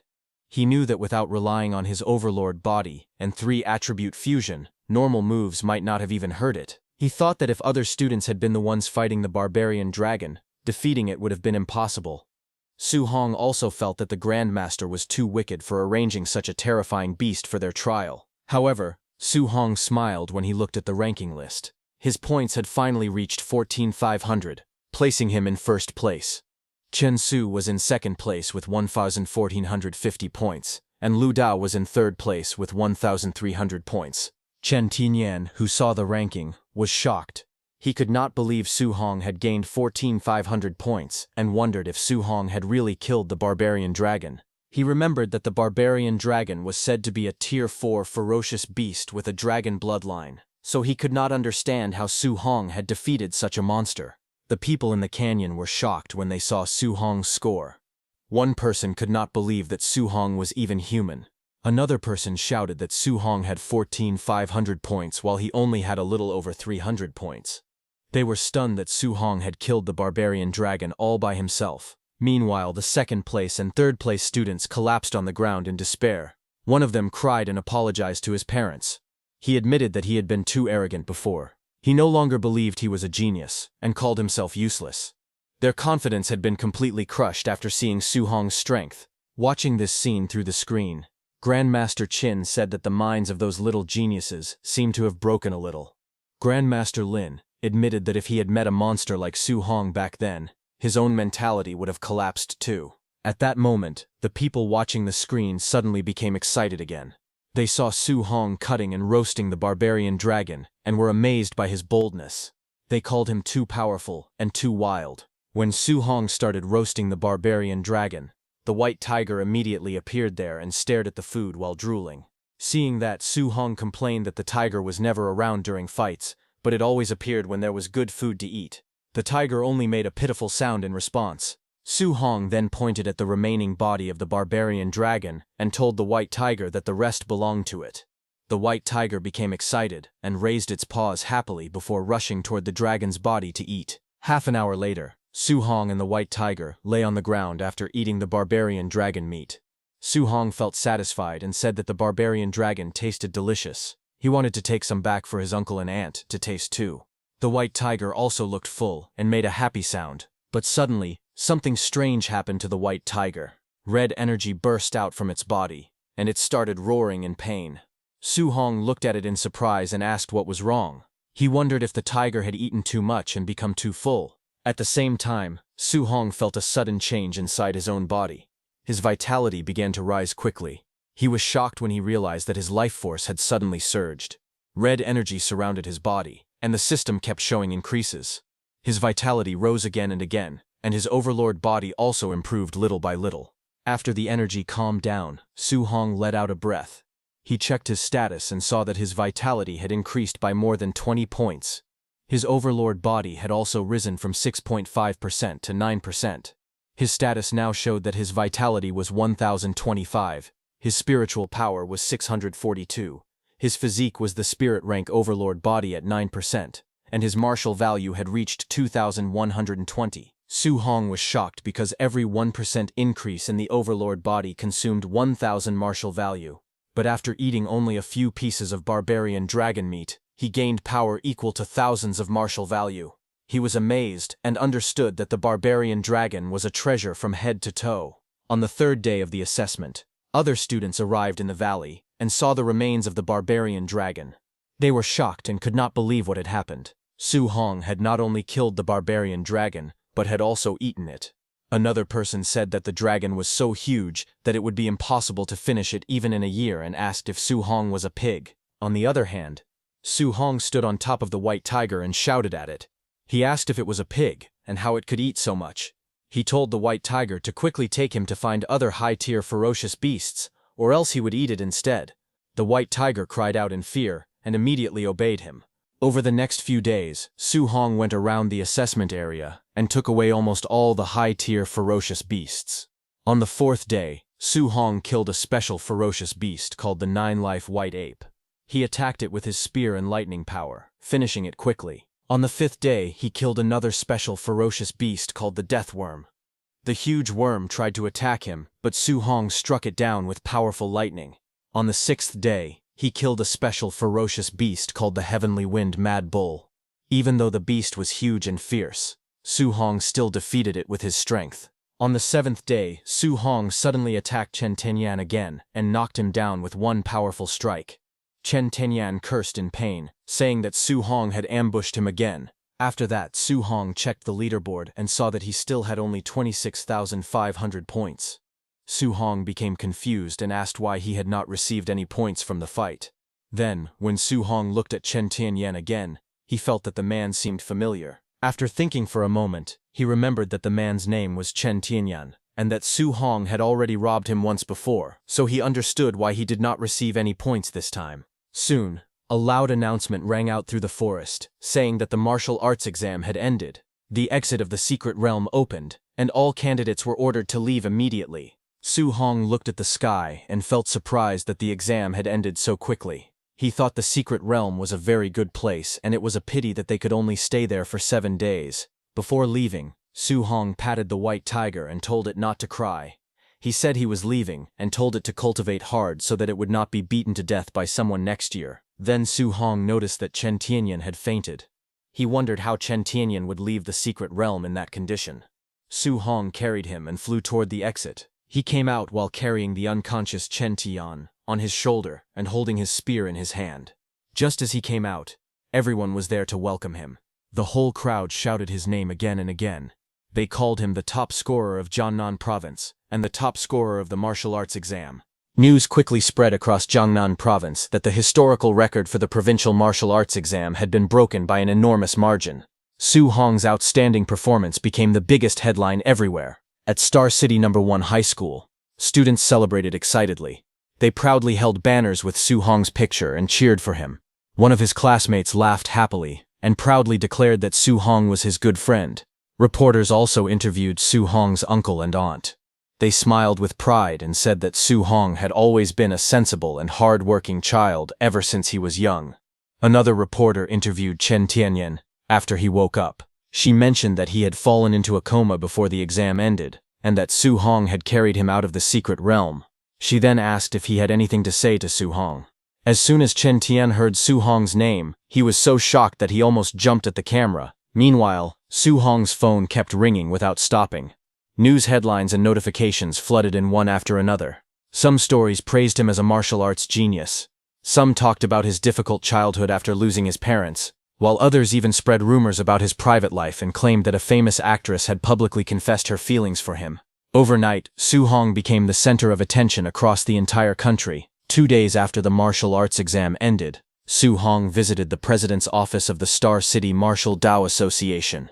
While looking at his phone, he asked Grandmaster Lin and Grandmaster Qin if they could control the news media because all the attention had become very annoying. Grandmaster Lin agreed immediately.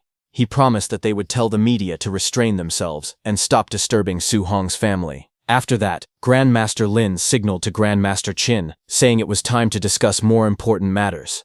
Grandmaster Qin then hesitantly asked Su Hong for advice about the attribute fusion technique. He wanted Su Hong to share some of his experience and give him a few pointers. Su Hong was completely stunned by the request.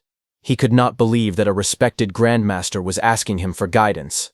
In his mind, he wondered if the whole world had been turned upside down. Su Hong then remembered that Grandmaster Qin had always treated him very well.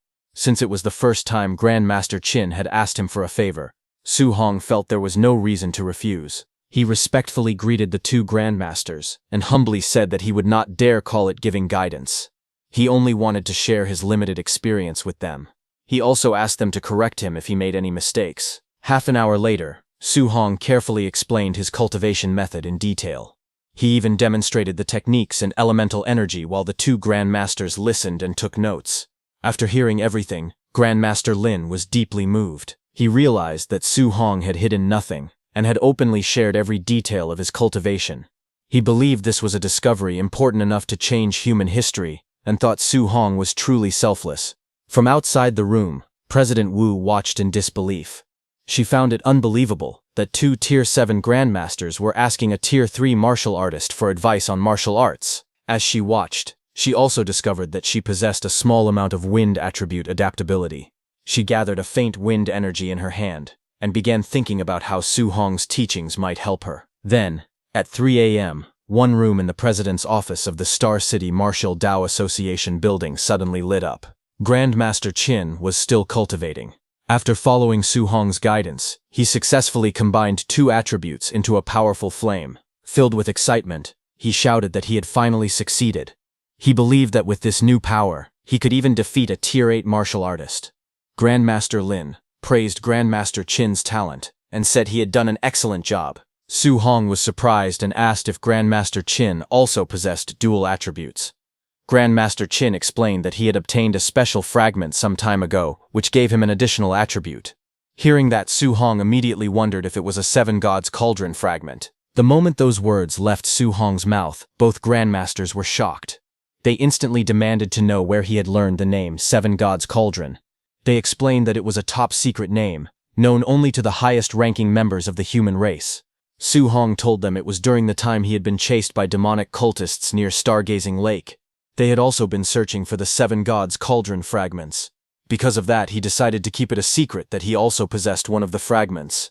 He did not want the human higher-ups to ask him to hand it over. Grandmaster Qin told Su Hong that, with his talent, he would learn these secrets sooner or later, so there was no harm in telling him now. He explained that the Seven Gods Cauldron was originally a divine artifact. For an unknown reason, it exploded, and its fragments were scattered across the world. Grandmaster Qin continued by saying that the 10,000 races had sent many people to search for the Seven Gods Cauldron fragments. As far as they knew, Several fragments had already fallen into their hands. He warned Su Hong to be very careful. Su Hong was confused and asked what this had to do with him. He already knew that the 10,000 races liked to assassinate talented humans, but he did not understand what that had to do with the Seven Gods Cauldron. Grandmaster Lin then explained that the Seven Gods Cauldron fragments could give a person multiple attributes. Since Su Hong possessed 7 different attributes, everyone would assume he had obtained more than one Seven Gods Cauldron fragment. The 10,000 races would certainly try to seize them from him. Su Hong replied that his 7 attributes had nothing to do with the Seven Gods Cauldron. However, the Grand Masters explained that the people of the 10,000 races would never believe in such an unbelievable talent. They would naturally assume his abilities came from the Seven Gods Cauldron fragments and would target him because of it. The 2 Grand Masters decided to create the same explanation as Su Hong to prevent others from suspecting that he still possessed the Seven Gods Cauldron fragments.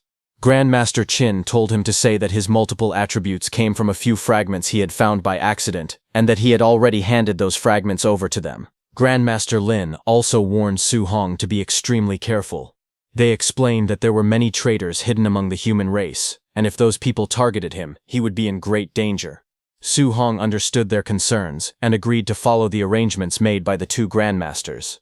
Grandmaster Lin then reassured him that once he entered Magic City Martial University, he would be safe for the time being. He said Su Hong would not have to worry about assassins from the 10,000 races, because anyone who dared to hunt him down would face Principal Li's wrath. Su Hong became curious and asked if Principal Li was really that powerful. He wondered whether Principal Li was a Tier 9 powerhouse. Grandmaster Lin smiled and explained that even the principal of the Imperial Capital Martial School, who was a Tier 9 powerhouse, had once had his leg broken by Principal Li of Magic Martial University. Hearing that, Su Hong was stunned.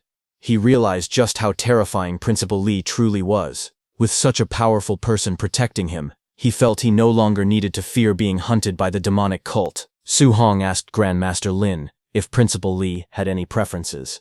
He wanted to leave a good impression on Principal Li, so that the principal might take care of him in the future. Grandmaster Lin immediately asked if Su Hong was planning to give Principal Li a gift. He warned him that Principal Li hated people who tried to gain favor through flattery, and said that such behavior might even earn him a beating. Grandmaster Qin then joked that there was another way to get Principal Li's attention. He said Su Hong could beat up the son of the Magic City Lord, but only if the other side deserved it, and Su Hong did not cause trouble for no reason. Hearing that, Su Hong looked confused and asked if Grandmaster Qin really thought he was the kind of person who caused trouble everywhere. Grandmaster Qin laughed and jokingly agreed that Su Hong was the most well-behaved person. Grandmaster Lin smiled and said there was an even better target. He explained that if Su Hong met a relative of the principal of Imperial Capital Martial School during the National Martial Dao Tournament and defeated them soundly, Principal Li would definitely notice him. With a smile, both of the Grandmasters told Su Hong that the great-grandson of the principal of the Imperial Capital Martial School would be enrolling that year. If Su Hong gave him a severe but fair beating, Principal Li might value him as much as his own great-grandson. The 2 Grandmasters even joked that after winning, Su Hong should loudly declare that Imperial Martial was inferior to Magic Martial. Hearing all that, Su Hong thought to himself that the 2 Grandmasters looked dignified on the outside, but they were actually quite cunning. He decided that he absolutely must not learn those habits from them. Smiling, Su Hong then asked the 2 Grandmasters if they had a picture of the great-grandson of the principal of the Imperial Capital Martial School, because he wanted to get to know him. He quickly added that they should not misunderstand him. He insisted that he only wanted to meet the young man, and definitely was not planning to beat him up. The 2 Grandmasters smiled warmly and said they understood. They praised Su Hong for being such a kind-hearted and considerate young man. Meanwhile, at the admissions office of Magic City Martial Arts University, the staff were busy reviewing the entrance exam results. Admissions Office Director Wang Yang sighed and remarked that this year's examinations were unbelievable. Talented geniuses had appeared from almost every province. As he prepared to review Jiangnan Province's results, he recalled that the province usually produced several outstanding students every year. However, the moment he saw the latest score, he was completely stunned. Su Hong had earned 35,500 points, leaving Wang Yang staring at the screen in shock. He ordered the staff to quickly search for the combat footage of Su Hong, the student from Jiangnan Province. Several minutes later, they finished reviewing the recordings and were completely shocked. They saw that Su Hong had fought a Tier 4 barbarian dragon by himself. They could hardly believe that a young martial artist possessed such terrifying strength. When Director Wong witnessed him perform a 3-attribute fusion, they were even more stunned and wondered if he was even human. One staff member checked Su Hong's file and discovered that after coming into contact with a fragment of the 7 Gods' Cauldron, Su Hong had awakened 7-attribute spiritual qi. His compatibility with all 7 attributes had reached a perfect 100%. Hearing this, Director Wong was left speechless.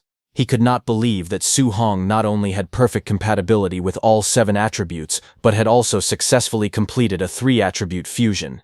They felt he was no ordinary genius, but a true monster. Unable to stay calm any longer, Director Wong rushed out and urgently asked the principal to lend him the university's private jet because he wanted to fly to Jiangnan province immediately. However, another powerful figure, the principal of Magic City Martial Arts University, Cheng Daoli, calmly stopped him. He said there was no need to rush because he also wanted to meet Su Hong in person. Principal Cheng Daoli smiled and said that a truly remarkable young genius had appeared in Jiangnan province this year.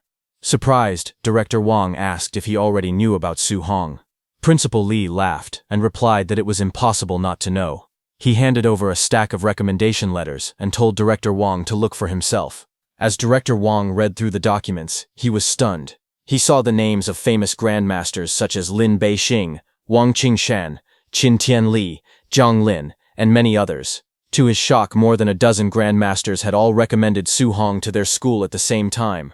Principal Li then suddenly said that before going to Star City, he wanted Director Wong to accompany him to kill some people.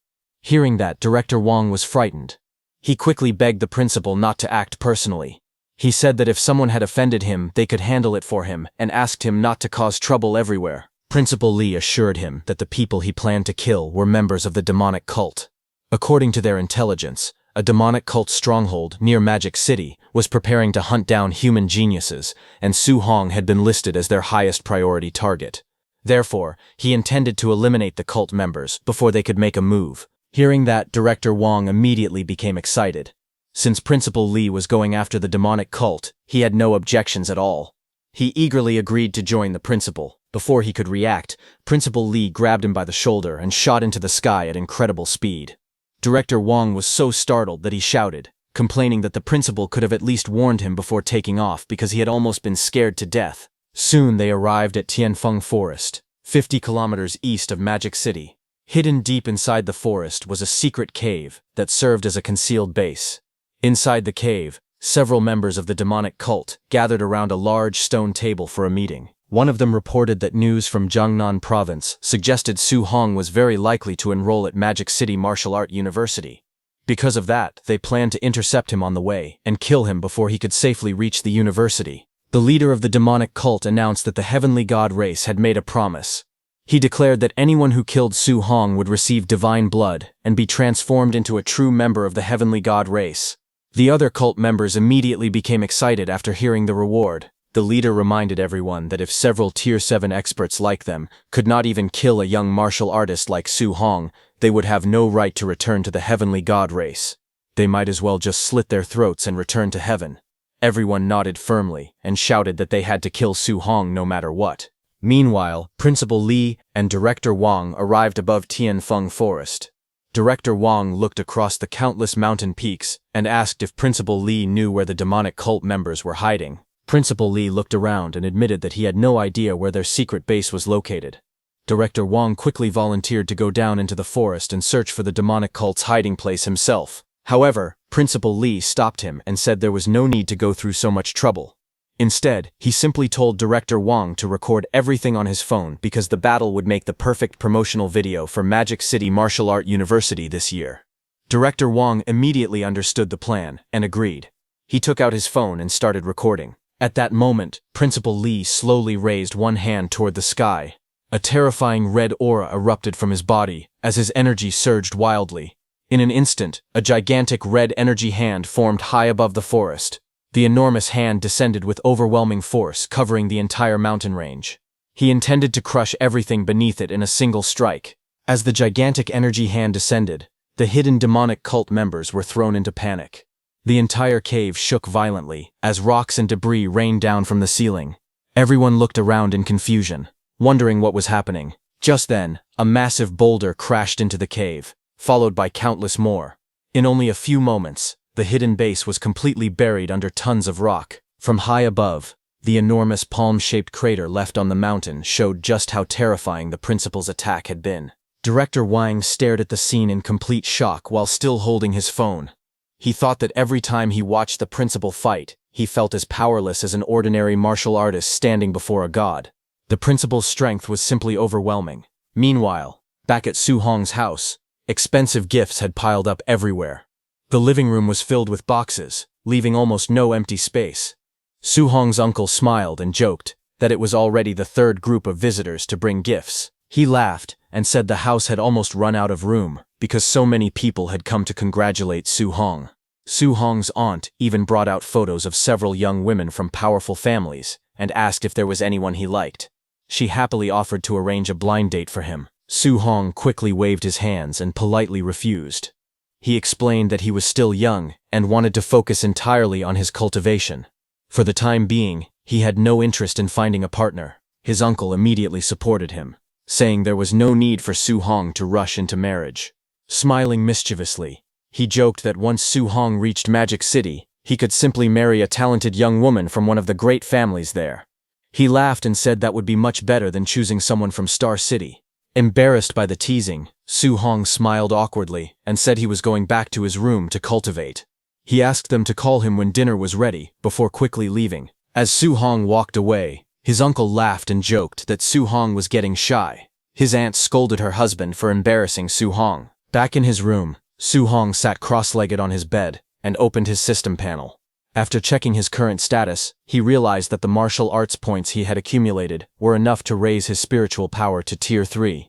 Su Hong selected the option to increase his spiritual power. As soon as he tapped the plus button, his spiritual power began rising 1 point at a time. The system repeatedly displayed notifications showing spiritual power +1 as a powerful aura surrounded his body. As his spiritual power continued to grow, Su Hong's eyes suddenly shone with a bright white light. He could clearly feel the tremendous increase in his mental strength. After reaching the required level, Su Hong calmly activated a technique called Weapon Condensation Art. A large glowing shield appeared in front of him, radiating powerful energy. Without hesitation, Su Hong threw a powerful punch at the glowing shield. The impact shook the room, as the shield trembled under the force of his attack. Su Hong's powerful punch broke through the glowing weapon shield. Cracks spread across its surface before it completely shattered into countless glowing fragments that scattered through the air. Looking at the result, Su Hong smiled with satisfaction. He realized that the shield had been strong enough to block nearly 30% of his punch's power. He estimated that the same punch could now easily kill a mid-stage Tier 3 ferocious beast. Su Hong then imagined fighting several Tier 3 martial artists at the same time. With his newly condensed weapon and increased strength, he felt confident that he could handle such opponents without much difficulty. Satisfied with his progress, Su Hong looked at his remaining martial value. He decided to spend all of it on improving his overlord body instead of saving it. As soon as he selected the upgrade, the system repeatedly displayed Overlord Body +0.1 notifications. A blazing red aura burst out from his body as immense power flowed through him. Su Hong roared while enduring the strengthening process, feeling every part of his body become tougher and far more powerful than before. After the upgrade was complete, Su Hong's Overlord body reached 36%. The violent energy inside him gradually settled down, and his body quickly returned to normal. Feeling the changes, Su Hong smiled in satisfaction. He realized that the Overlord body was far more powerful than he had expected. Based on physical strength alone, he believed that a full-powered punch from him could now easily kill a Tier 4 martial artist. Just then, his aunt called him to dinner from outside. Su Hong happily replied that he was coming and joined his family for the meal. The next morning, Su Hong was still sleeping when his phone suddenly started ringing. Half asleep, he wondered who would call him so early in the morning. He answered the phone with a sleepy greeting. The moment the call connected, his principal's panicked voice shouted his name. He desperately begged Su Hong to come to the school immediately and save him. He sounded terrified, as if he were in great danger. As soon as Su Hong arrived at his principal's office, he saw that the whole office was completely destroyed. His frightened principal quickly introduced the people who had fought there. He pointed to the elegant but injured woman and explained that her name was Chen Lin, the director of admissions for Imperial Capital Martial Arts University. He then introduced the stern-looking injured man as Wang Yang, the director of admissions for Magic City Martial Dao Arts University. After that, he proudly introduced Su Hong to them, saying that Su Hong was the outstanding student from their school. Looking at the two admissions directors, Su Hong smiled awkwardly. He had heard many times that the rivalry between Magic City Martial Dao Arts University and Imperial Capital Martial Arts University was extremely fierce, but he never expected that even their admissions directors would end up fighting each other over a student. Without wasting any time, Director Chen immediately began trying to recruit Su Hong. She promised that if he chose Imperial Capital Martial Arts University, he would receive unlimited cultivation resources below A grade for free. She also offered him a 50% discount on all A-grade resources and above. She promised to arrange for a grandmaster to personally guide Su Hong in one-on-one cultivation. In addition, the university would give him 3 A-grade martial arts techniques every year free of charge and provide an extra 30 million in cash. Hearing that, Su Hong's principal was stunned. He could hardly believe that Imperial Capital Martial Arts University was willing to provide unlimited free resources, valuable A-grade martial arts techniques worth tens of millions, and even personal guidance from a grandmaster just to recruit Su Hong. He realized that even without converting the benefits into cash, the university would still spend at least 1 billion on Su Hong every year. Director Chen smiled confidently after finishing her offer and turned to Director Wang. She said she had already made her proposal and asked him to explain what kind of treatment Magic City Martial Dao Arts University could offer Su Hong. Director Wang remained calm and explained that Magic City Martial Dao Arts University treated every student equally. Every freshman received exactly the same resources. Each student was given cultivation resources worth 10 million every year, and if they wanted more, they had to earn them through their own hard work and abilities. Hearing this, Director Chen crossed her arms and smiled proudly. She mocked Magic City Martial Dao Arts University for being as stingy as ever, and claimed that its offer could not compare to Imperial Capital's. She then looked at Su Hong and confidently told him there was no reason to hesitate any longer. She urged him to make his decision. Su Hong remained calm. After listening carefully to both universities' offers, he finally opened his mouth and said that he had made his choice. Su Hong announced that he chose Magic City Martial Dao Arts University. Confident in her offer, at first Director Chen didn't understand Su Hong's words and said it was a wise choice, adding that only Imperial Capital Martial Arts University was worthy of a genius like him. But when she realized what he had actually said, she was shocked. She quickly asked him to repeat his answer. Su Hong looked at her calmly and confirmed once again that he had chosen Magic City Martial Dao Arts University.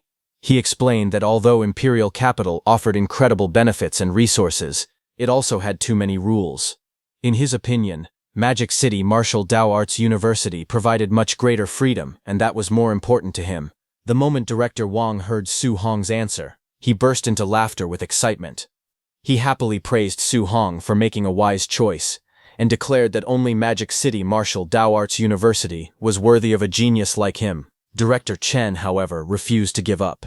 She asked Su Hong if he was absolutely sure and reminded him that the difference in treatment and cultivation resources between the two universities was enormous. Su Hong smiled and replied that a smooth sea never made a skilled sailor.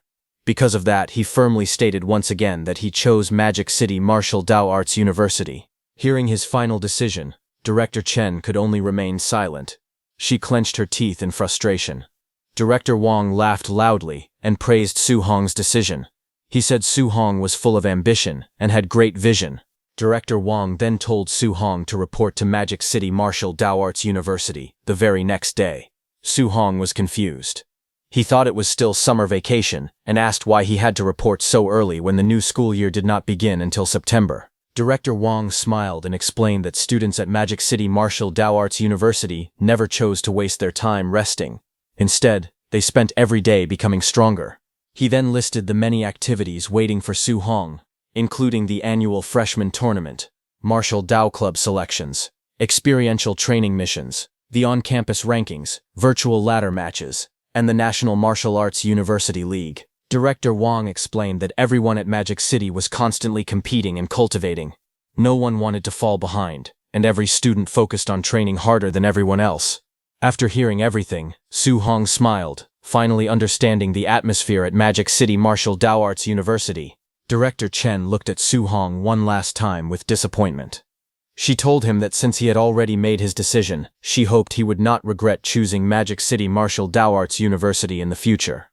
After saying that, she left the room with an unhappy expression. As she walked through the hallway, Director Chen took out her phone and thought carefully. She remembered that Star City still had 3 other talented students.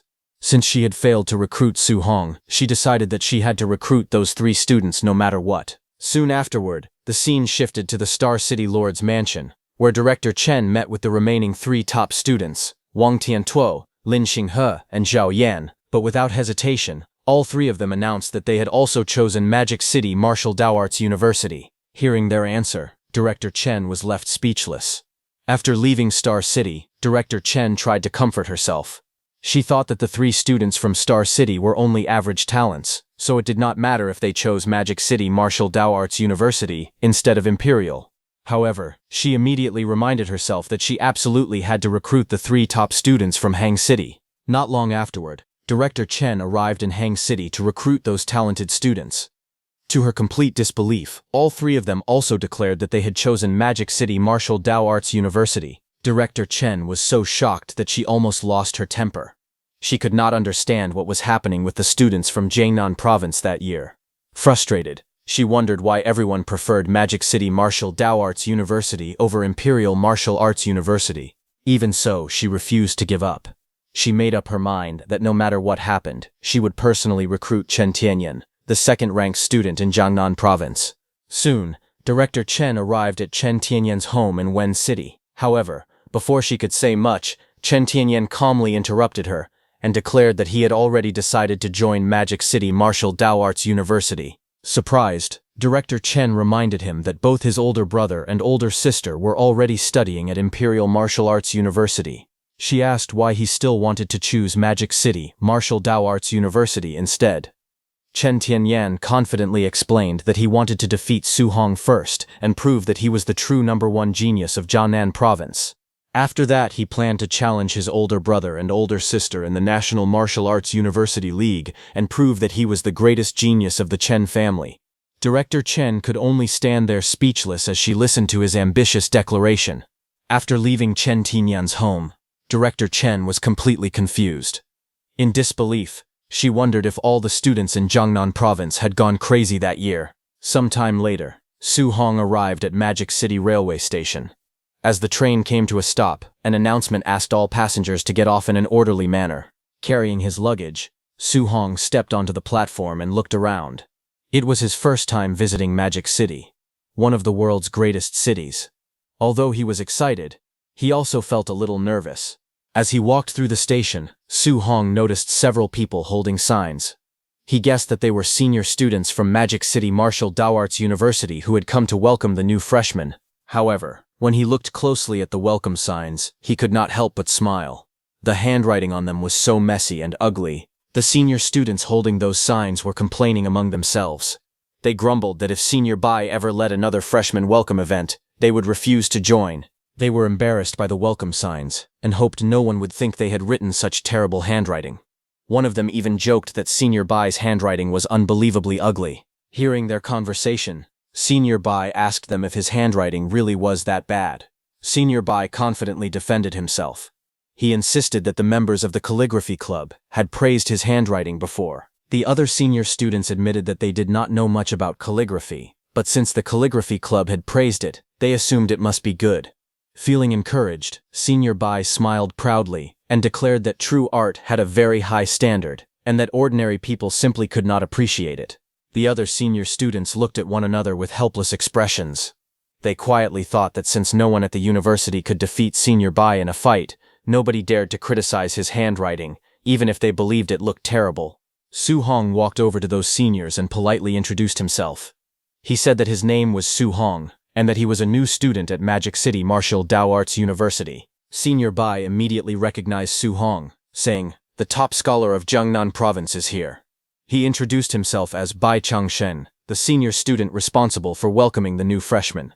The two shook hands, and Su Hong respectfully greeted him as Senior Bai. As they talked, the other senior students quietly looked at Su Hong. They recognized him as the genius who had single-handedly killed a Tier 4 savage dragon during the provincial exam. They were amazed that he had earned 35,000 points by clearing the entire exam realm on his own. However, they were also surprised because he looked like a completely ordinary young man. With a cheerful smile, Senior Bai told Su Hong to follow him. He said he would take him to the university, help him complete the enrollment procedures, and show him around the campus. Su Hong thanked Senior Bai, and the two soon arrived at the main gate of Magic City Martial Dao Arts University. As Su Hong stood before the entrance, he looked at the enormous gate of Magic City Martial Dao Arts University with admiration. He thought that, as expected of one of the world's top martial arts universities, even its front gate looked grand and magnificent. Seeing Su Hong staring at the Golden School plaque, Senior Bai jokingly warned him not to get any ideas about stealing it just because it was made from A-grade alloy. Su Hong was stunned to learn that even the plaque was made of such an expensive material and thought the university was unbelievably extravagant. Senior Bai laughed and explained that every year some students actually tried to steal the plaque. However, they were caught every single time and had their legs broken by the security guard grandpa. Hearing this, Su Hong did not know whether to admire the student's courage or be more shocked by the terrifying strength of the security guard grandpa. The two then walked to the freshman registration area. After completing the registration, a staff member handed Su Hong a freshman handbook along with a scoring bracelet and reminded him to keep them safe. Su Hong politely thanked the staff member. Just then, several students noticed Senior Bai and excitedly called out his name. Many admired his handsome appearance and enthusiastically thanked him for all the hard work he had done. Su Hong then put on the scoring bracelet and listened carefully as Senior Bai explained how it worked. He told Su Hong to keep the bracelet safe, because inside Magic City Martial Dao Arts University, everything required points. Whether it was exchanging for cultivation resources, learning martial arts, eating meals, or even taking a shower, every expense had to be paid with points. Senior Bai then explained that every freshman received 100 starting points when they enrolled. After using those, students had to earn more points on their own. He also said that the bracelet could connect to the university's virtual network, where students could participate in ladder matches. Winning those matches rewarded them with additional points. Su Hong checked the bracelet and saw that it displayed his name, his current 100 points, and several functions, including ladder matches, course search, school announcements, trial missions, and point exchange. Senior Bai added that the ladder matches took place in a virtual world, so he did not have to worry about getting injured. The battles only consumed spirit power, allowing him to fight as much as he wanted. Hearing this, Su Hong wondered if defeating opponents in the virtual ladder matches would also allow him to earn martial Dao value. Because if that were possible, he would no longer need to search for places to increase his martial Dao value. As they continued walking, Senior Bai explained that dormitories were assigned randomly to freshmen after enrollment. But he told Su Hong that he had great luck because he had been assigned the best detached villa in Dormitory Area 1. However, Senior Bai quickly added that dorm assignments could be challenged. Whether a student could continue living there depended entirely on their own strength. Hearing that, Su Hong was shocked, saying that the university was shamelessly rigging the system. Meanwhile, several nearby freshmen overheard that Su Hong had received the detached villa. They became jealous and mocked his incredible luck. Soon they began discussing the idea of teaming up to defeat him and take the villa for themselves. All those freshmen ganged up and attacked Su Hong, but Su Hong quickly defeated all of them with ease. The defeated students lay on the ground in shock, unable to understand how someone who had just enrolled could already be so powerful. Soon afterward, Su Hong arrived at his assigned dormitory. As soon as he stepped inside the detached villa, he was amazed by its luxurious interior. Looking around the spacious living room, he felt that it was far too extravagant to be a student dormitory. He continued exploring the villa and discovered a fully equipped training room, filled with high-quality exercise equipment.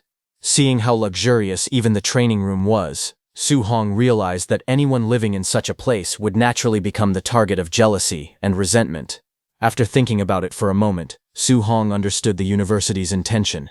He concluded that the school was deliberately creating conflict among the students to encourage fierce competition and push everyone to become stronger. While inspecting the villa, Su Hong suddenly noticed a strange machine inside one of the rooms.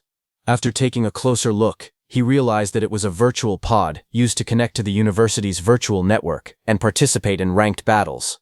Su Hong carefully examined the virtual pod and wondered if he only needed to lie down inside it for his consciousness to connect automatically to the virtual world. After observing it for a moment, he decided there was no point in hesitating. He thought that the best way to find out was to try it himself. Su Hong then lay down inside the virtual pod. As soon as he settled in, the transparent cover slowly closed over him. He calmly closed his eyes while the pod began its startup process. A mechanical voice announced that the pod was closing. Moments later, it reported that the connection process had begun as Su Hong's consciousness started linking to the virtual network. As soon as the connection was complete, Su Hong found himself inside a strange virtual space. Looking around in confusion, he wondered where he was. A system voice welcomed him as a newcomer to the ranked battles and began explaining the rules. The first rule stated that every martial practitioner of the same tier would have their physical strength and spiritual energy adjusted to the same standard.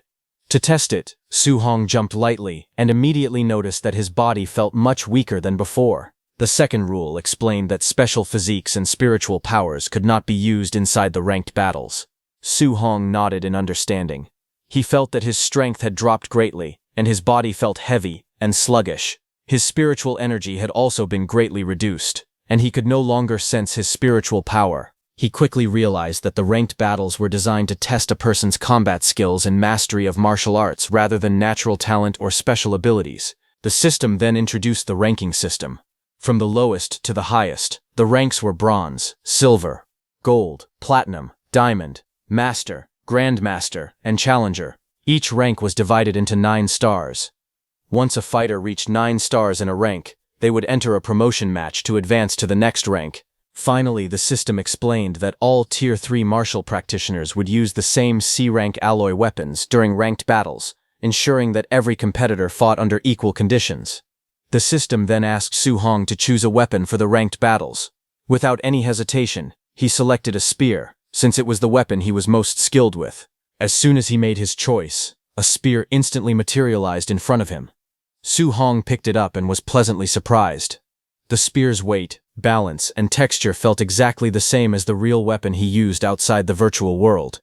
Impressed by the technology, Su Hong smiled and praised how advanced the virtual system was. A new prompt then appeared, asking him to create a username. At the same time, the system reminded him not to use his real name, because protecting personal privacy was everyone's responsibility. The interface also showed that his current rank was Bronze Awud, while his combat skill rating was still listed as none, since he had not fought any ranked battles yet. Su Hong thought for a moment about what username to use. He tried entering several different names, but every one of them was already taken. The system repeatedly displayed messages, telling him that the username already existed, and asking him to choose another one. Surprised, Su Hong complained that even such strange usernames had already been claimed by other people. After failing so many times, he gave up trying to think of a proper name. He decided to simply press random keys on the keyboard and use whatever came out. This time, the system informed him that the username was available and asked if he wanted to confirm it. Without paying much attention, Su Hong immediately selected yes. A moment later, the system announced that his username had been successfully set as I love long legs in black tights. When Su Hong finally saw the name he had accidentally chosen, he froze in shock. Staring at the ridiculous username, Su Hong could not believe what he had done. He immediately tried to change his embarrassing username, hoping to fix his mistake. However, the system informed him that once a username had been confirmed, it could never be changed. Hearing that, Su Hong sighed helplessly and thought that he was doomed because the name was far too embarrassing. The system then instructed him to customize his appearance. It explained that his avatar could not look more than 50% similar to his real face in order to protect his privacy. Feeling slightly annoyed, Su Hong complained that he even had to customize his face. Even so, he quickly adjusted his appearance without paying much attention to the details. A few moments later, the setup was completed, and the system began searching for an opponent. When Su Hong looked at his new avatar, he was shocked to discover that he had accidentally made himself look like a middle-aged uncle. Soon, the system found him a match. It announced that the player I love long legs in black tights had been paired against an opponent named Likes Busty Girls. When Su Hong saw both usernames displayed together, he was completely speechless. He wondered what kind of ridiculous names those were. Before he could think any further, the system announced that the ranked battle was about to begin. As soon as the battle arena loaded, Su Hong looked at his opponent and immediately fell silent. Su Hong could not help thinking that he had believed disguising himself as a middle-aged uncle was already strange, but his opponent had gone even further. His opponent, the red man, grinned confidently and asked why Su Hong was not saying anything. He jokingly asked if Su Hong had been stunned by his handsomeness. Just then, the system interrupted them and announced that both players should prepare for battle. A countdown immediately appeared. As the numbers counted down from 5 to 1, both players tightened their grips on their weapons and carefully watched each other's movements, waiting for the perfect moment to attack. The instant the countdown reached 0, the system announced that the battle had officially begun. At the same moment, the red man smiled fiercely and charged towards Su Hong with his massive blade. As soon as the battle began, the red man burst into laughter and shouted for Su Hong to take his attack. He leaped high into the air and swung his massive blade downward with tremendous force. The powerful strike crashed towards Su Hong like a falling mountain. However, Su Hong remained calm and met his attack head-on.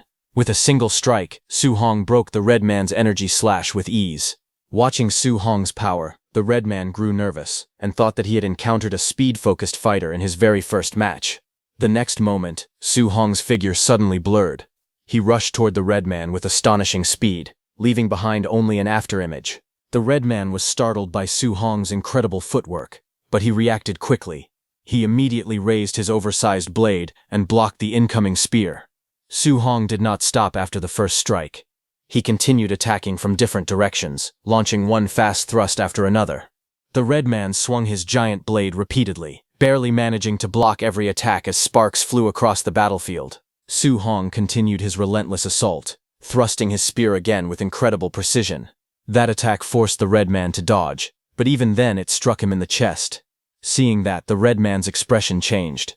He could not understand how this was possible. Even though the arena had equalized their physical abilities, Su Hong was completely overwhelming him. Sweat rolled down the red man's face as he stared at Su Hong. Suddenly, Su Hong's figure flashed forward once again. Before the red man could fully react, Su Hong struck him with a powerful spear attack. The red man cursed under his breath as the blow landed, creating a hole in his chest. As the red man started disappearing from the arena, a system notification appeared, announcing that Su Hong had defeated a bronze 1-star opponent and earned 1 point for his victory. It also encouraged him to keep up the good work. After winning the first match, Su Hong smiled to himself. He thought that even though he had lost all of his usual advantages inside the virtual arena, his spearmanship alone was still strong enough to let him win without much difficulty. He then checked his battle progress. After only one match, his rank progress had increased by 15%. He realized that winning 6 more matches would allow him to advance to bronze 2-star.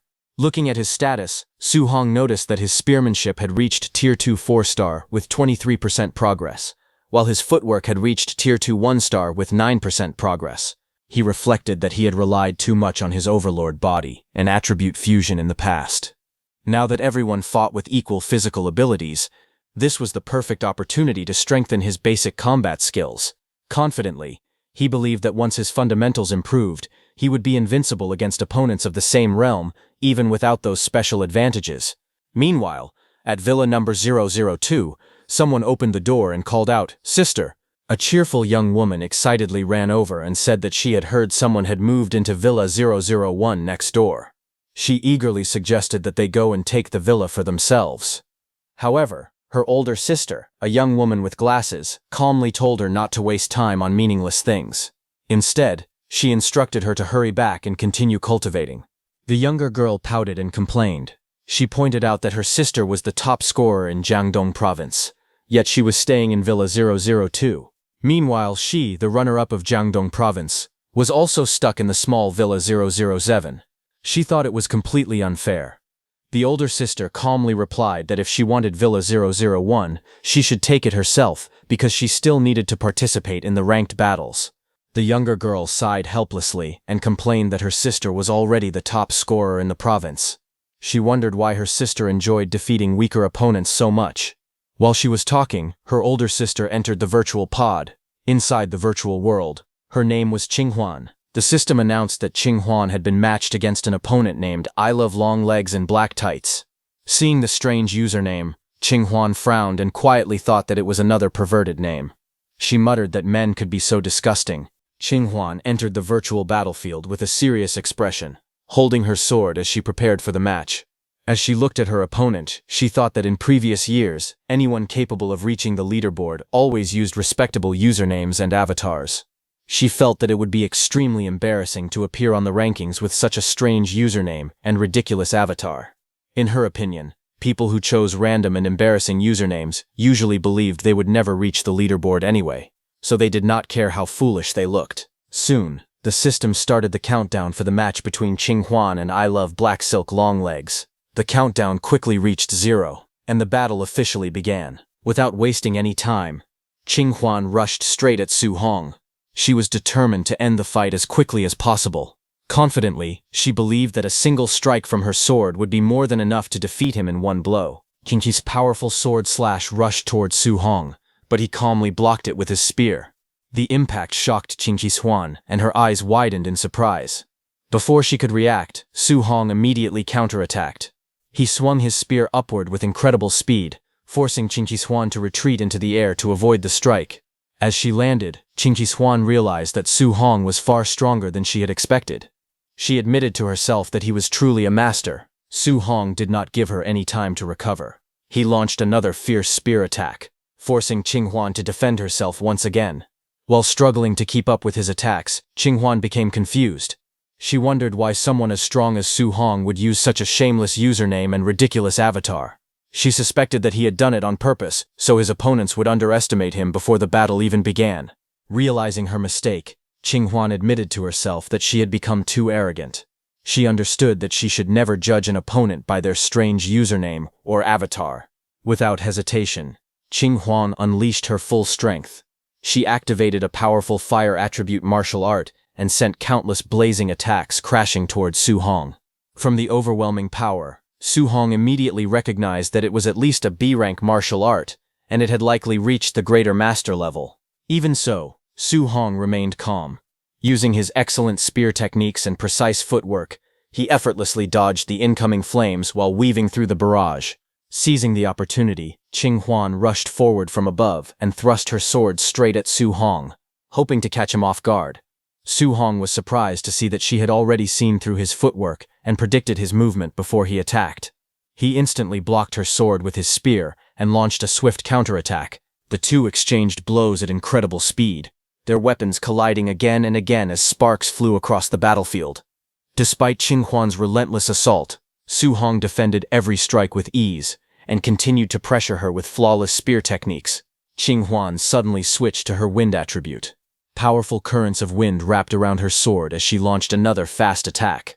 Seeing the change, Su Hong immediately realized that she possessed both fire and wind attributes.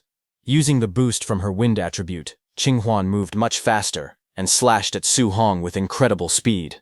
However, Su Hong dodged the attack at the last moment. Even then, the wind from her sword scratched Su Hong's cheek. Seeing that, he smiled and thought, as expected of Magic City. He had not expected to encounter a dual attribute genius so early. Qinghwan was also surprised to see that Su Hong had avoided her attack so easily. As they continued fighting, she realized that Su Hong's spear techniques were extraordinarily powerful. She felt that his mastery of the spear might even surpass her own swordsmanship. At the same time, she became convinced that Su Hong was a true top-tier genius. Refusing to back down, Qinghwan leaped into the air once more and unleashed another massive wave of blazing flames towards Su Hong.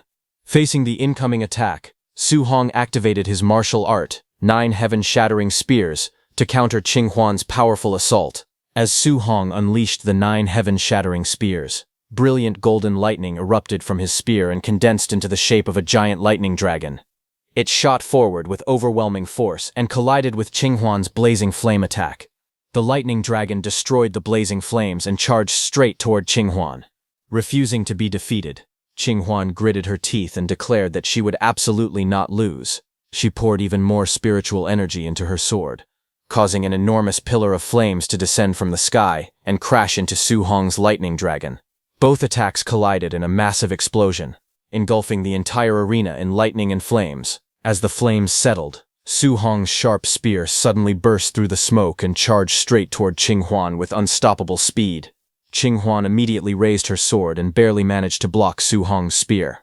However, she instantly realized something was wrong. Before she could react, Su Hong appeared in front of her in a flash. His fist was covered in crackling lightning as he thrust his palm forward with incredible speed. The lightning-covered palm struck Qinghwan directly in the chest, sending a powerful electric shock through her body. Unable to resist the force, she was blasted high into the air. After being thrown back, Qinghwan got safely teleported out of the battlefield. After being teleported out of the arena, Qinghwan crossed her arms and angrily muttered that she had lost. Remembering Su Hong's strange username made her face turn red with embarrassment. She angrily complained that it was such a ridiculous name. Determined to get her revenge, Qinghwan swore that one day she would defeat Su Hong and force him to change that embarrassing username to something normal. Meanwhile, Su Hong stepped out of the virtual combat pod with a satisfied smile. He admitted that the fight had been extremely exciting and that he had enjoyed every moment of it. Just then, a notification appeared on his smartwatch. It showed that Qinghwan had sent him a friend request. Su Hong looked at the notification in confusion. He quietly wondered who Qinghwan was. After accepting Qinghwan's friend request, Su Hong politely asked who she was. He admitted that he did not think they knew each other. Qinghwan was stunned and asked if he really did not remember her. She reminded him that they had met only a few moments earlier, and that she was the beautiful girl he had just fought. However, Su Hong immediately became suspicious. He wondered if it was one of those common online scams where someone pretended to be a beautiful girl to trick people. He confidently replied that such tricks would not work on him because he was completely broke. Reading his reply, Qinghwan became furious. She shouted that she was not a scammer, and that she was definitely not trying to seduce him. Before she could explain anything else, another notification appeared, saying that Su Hong had blocked her. Seeing that, Qinghwan trembled with anger and repeatedly cursed Su Hong, calling him a complete jerk. Meanwhile, Su Hong smiled to himself. He felt proud that he had avoided what he believed was an online scam. He thought that even scammers had appeared on Magic City University's virtual network. But fortunately, he was smart enough not to be fooled by a pretty face. Feeling hungry after the battle, Su Hong decided to head to the university cafeteria. He wondered if the food in a major city like Magic City would be any good. But as soon as he walked outside Villa 001, a large group of students was already waiting for him. One of them shouted that the resident of Villa 001 had finally come out. Another challenged Su Hong, saying that someone like him did not deserve such a luxurious villa and demanded a fight. Others eagerly volunteered to defeat him first. Su Hong let out a helpless sigh as his stomach growled with hunger. Since he was in a hurry to eat, he looked at the crowd and told them to stop wasting time. He confidently challenged all of them to attack him at once. When Su Hong confidently told the crowd that they could all attack him at the same time because he was in a hurry, his bold words made everyone hesitate. Some wondered if he was actually a hidden expert. Others asked if anyone recognized him, but no one had ever seen him before. They concluded that he was not from their province. After hearing that, one of the students laughed. He admitted that Su Hong's confidence had almost fooled him. Since nobody knew who he was, he decided Su Hong was just pretending to be someone important. Without waiting any longer, that student, named Wang Teng, stepped forward. Red spiritual energy surrounded his body, as he declared that he would personally defeat Su Hong. Wang Teng immediately rushed forward with all his strength and threw a powerful punch at Su Hong.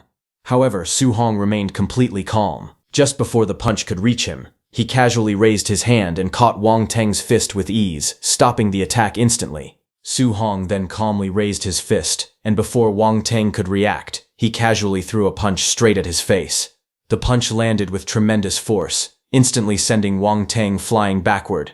He crashed headfirst into a large tree and collapsed to the ground, completely knocked out. Everyone watching was stunned. They could not believe that Wang Teng, a Tier 3 martial artist, had been defeated with a single punch. Ignoring their shocked expressions, Su Hong looked at the remaining challengers and asked who wanted to fight next. After seeing Wang Teng defeated with a single punch, the remaining challengers fell silent. Fear quickly spread through the group, and someone suddenly shouted for everyone to run. Without hesitation, they all turned around and tried to escape. Su Hong looked at them with his blue glowing eyes and asked if they really thought they could get away. The next moment, he activated weapon condensation art. Bright spiritual energy gathered around him and formed glowing chains that shot toward the fleeing challengers. In an instant, the chains wrapped around their bodies, completely restraining them. The trapped students were horrified. They immediately recognized the technique and realized that Su Hong was actually a spirit master capable of using spiritual telekinesis. Before one of them could beg for mercy, Su Hong appeared in front of him in a flash. The trapped student desperately shouted that he surrendered, hoping Su Hong would stop. However, Su Hong did not show any mercy and sent him flying. He then moved like a blur, striking one opponent after another with overwhelming speed. Every punch sent another challenger flying through the air. Screams echoed across the battlefield, as no one could withstand his attacks. The spectators were completely stunned. They realized that the people Su Hong had just defeated were all Tier 3 geniuses from different provinces. Someone suddenly remembered who he was and exclaimed that he was the top scorer from Jiangnan province, the same person who had single-handedly killed the Tier 4 barbarian dragon. Meanwhile, Su Hong's system continuously rewarded him with martial value for defeating his opponents. But looking at the small amount of points he received, he sighed to himself. Ever since becoming a Tier 3 martial artist, defeating other Tier 3 martial artists gave him fewer than 100 martial value points each. He quietly thought that martial value was becoming harder and harder to obtain. After defeating all the Tier 3 martial artists, Su Hong looked around and noticed that there were still many people standing nearby. The remaining crowd consisted of Tier 2 martial artists.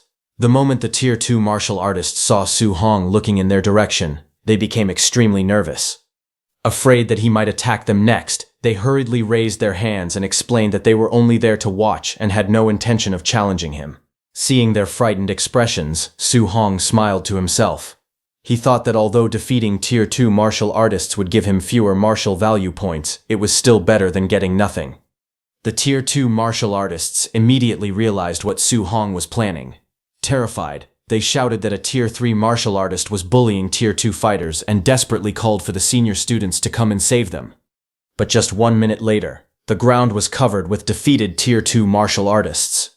The unconscious students complained that Su Hong had been far too brutal and accused him of bullying the weak. Some even said they were going to report him to the teachers. After dealing with everyone, Su Hong calmly headed to the cafeteria as if nothing had happened. There, Su Hong picked up his meal and realized that each meal in the cafeteria cost 5 points. He thought the price was surprisingly expensive. Since the school only gave every new student 100 points at the start, those points were only enough to buy 20 meals. As he looked around the cafeteria, Su Hong suddenly noticed Wang Tintuo, Xiao Yan, and Lin Xinghe sitting together. Surprised, he walked over and greeted them, asking if they had also arrived at the academy. Lin Xinghe smiled and explained that they had heard Su Hong had left for school, so they hurried over as well. Seeing how cheerful he looked, Wang Tintuo jokingly guessed that Su Hong must have been assigned a private dorm room. Confused, Su Hong asked why they were talking about dorms the moment they met. He wondered if their dorm conditions were really that bad. Wang Tintuo sighed in frustration and complained that he had been assigned to an 8-person dormitory. He felt that the school looked down on him because of it. Su Hong was surprised and asked if Lin Xinghe and Xiao Yan had also been placed in 8-person rooms.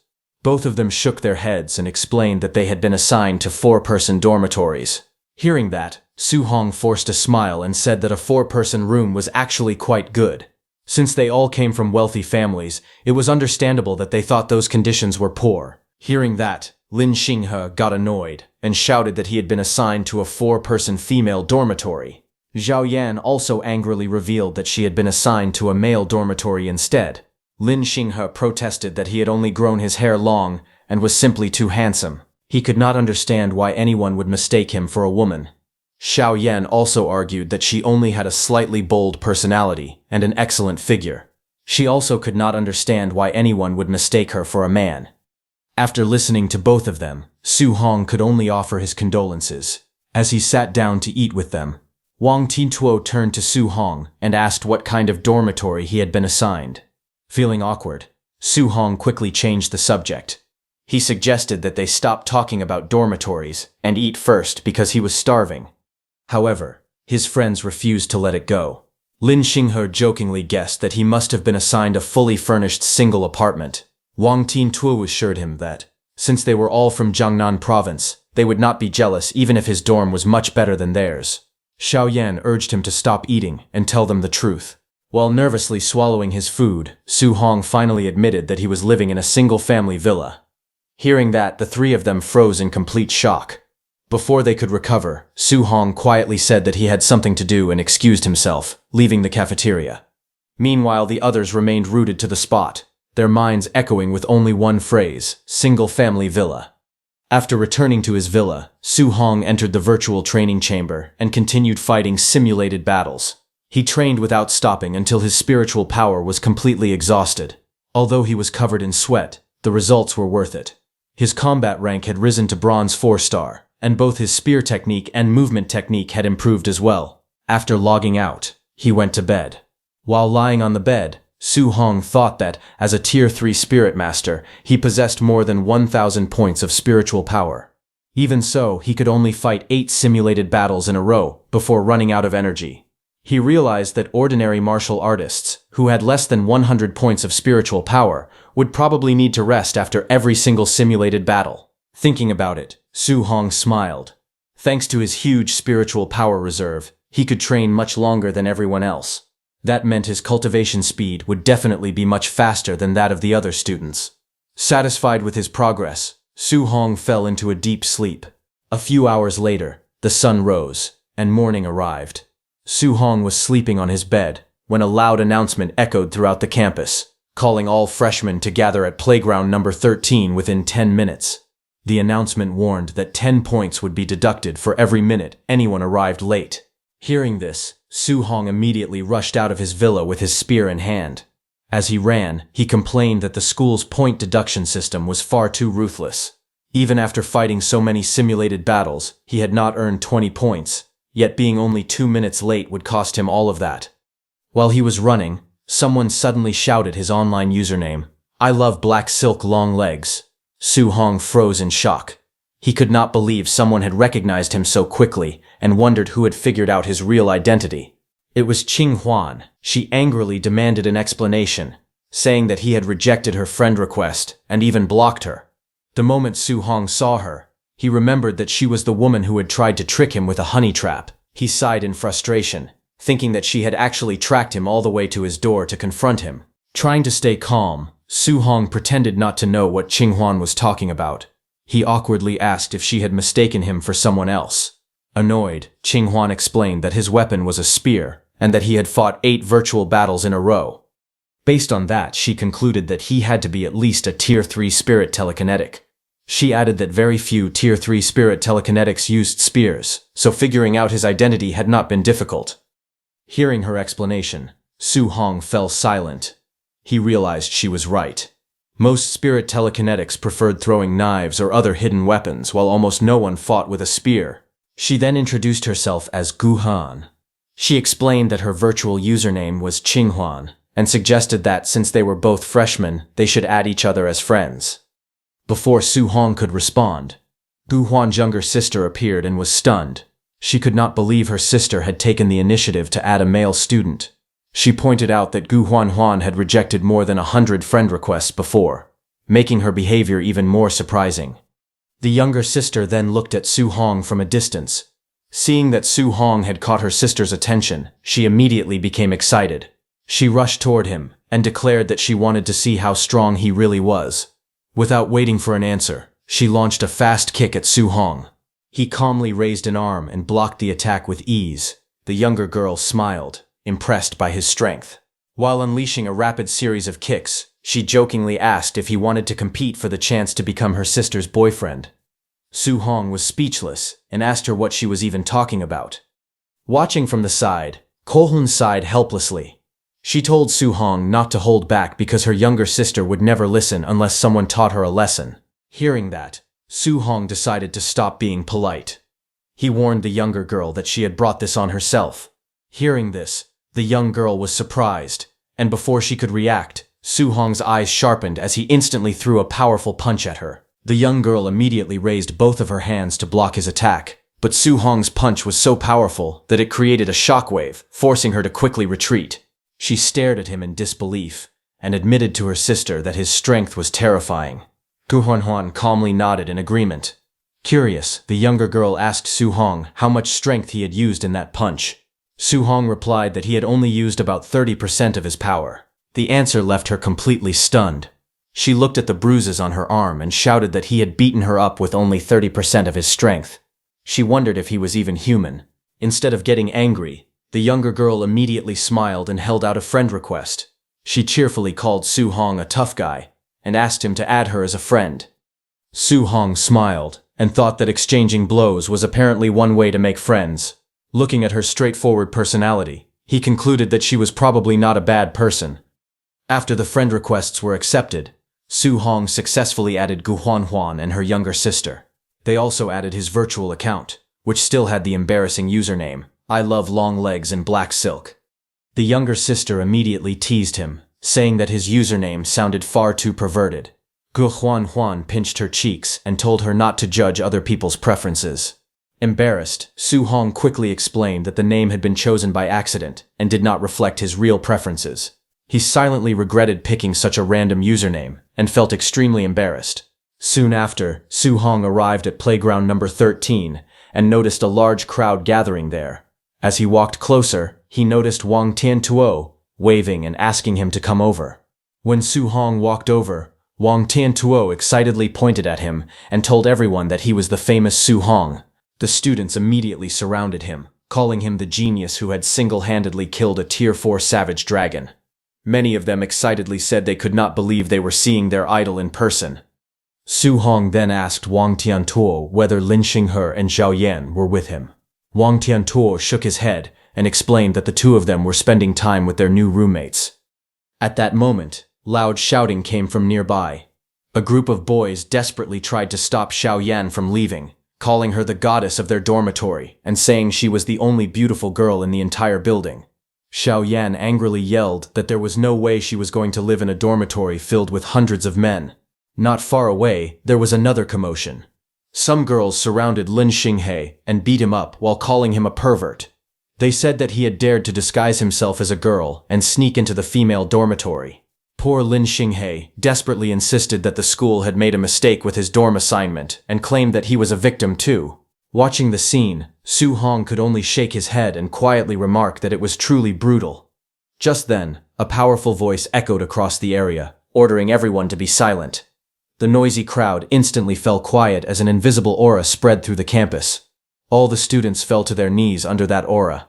Su Hong also sensed the pressure. Although the aura was not overwhelmingly powerful, it instinctively filled everyone with fear. He wondered who could possess such an intimidating presence. Even Wang Tiantuo was forced to bend slightly under the pressure as they both looked toward the source of the voice. Standing on the stage, the powerful man introduced himself as Principal Li Chengdao and welcomed all the freshmen to the academy. He explained that he had gathered everyone so they could get to know one another. The principal then said that, since they were martial artists, the best way to introduce themselves was through their strength. He instructed everyone to release their blood qi. Anyone who could not endure the pressure had to step back, and the last person still standing would receive 50 points as a reward.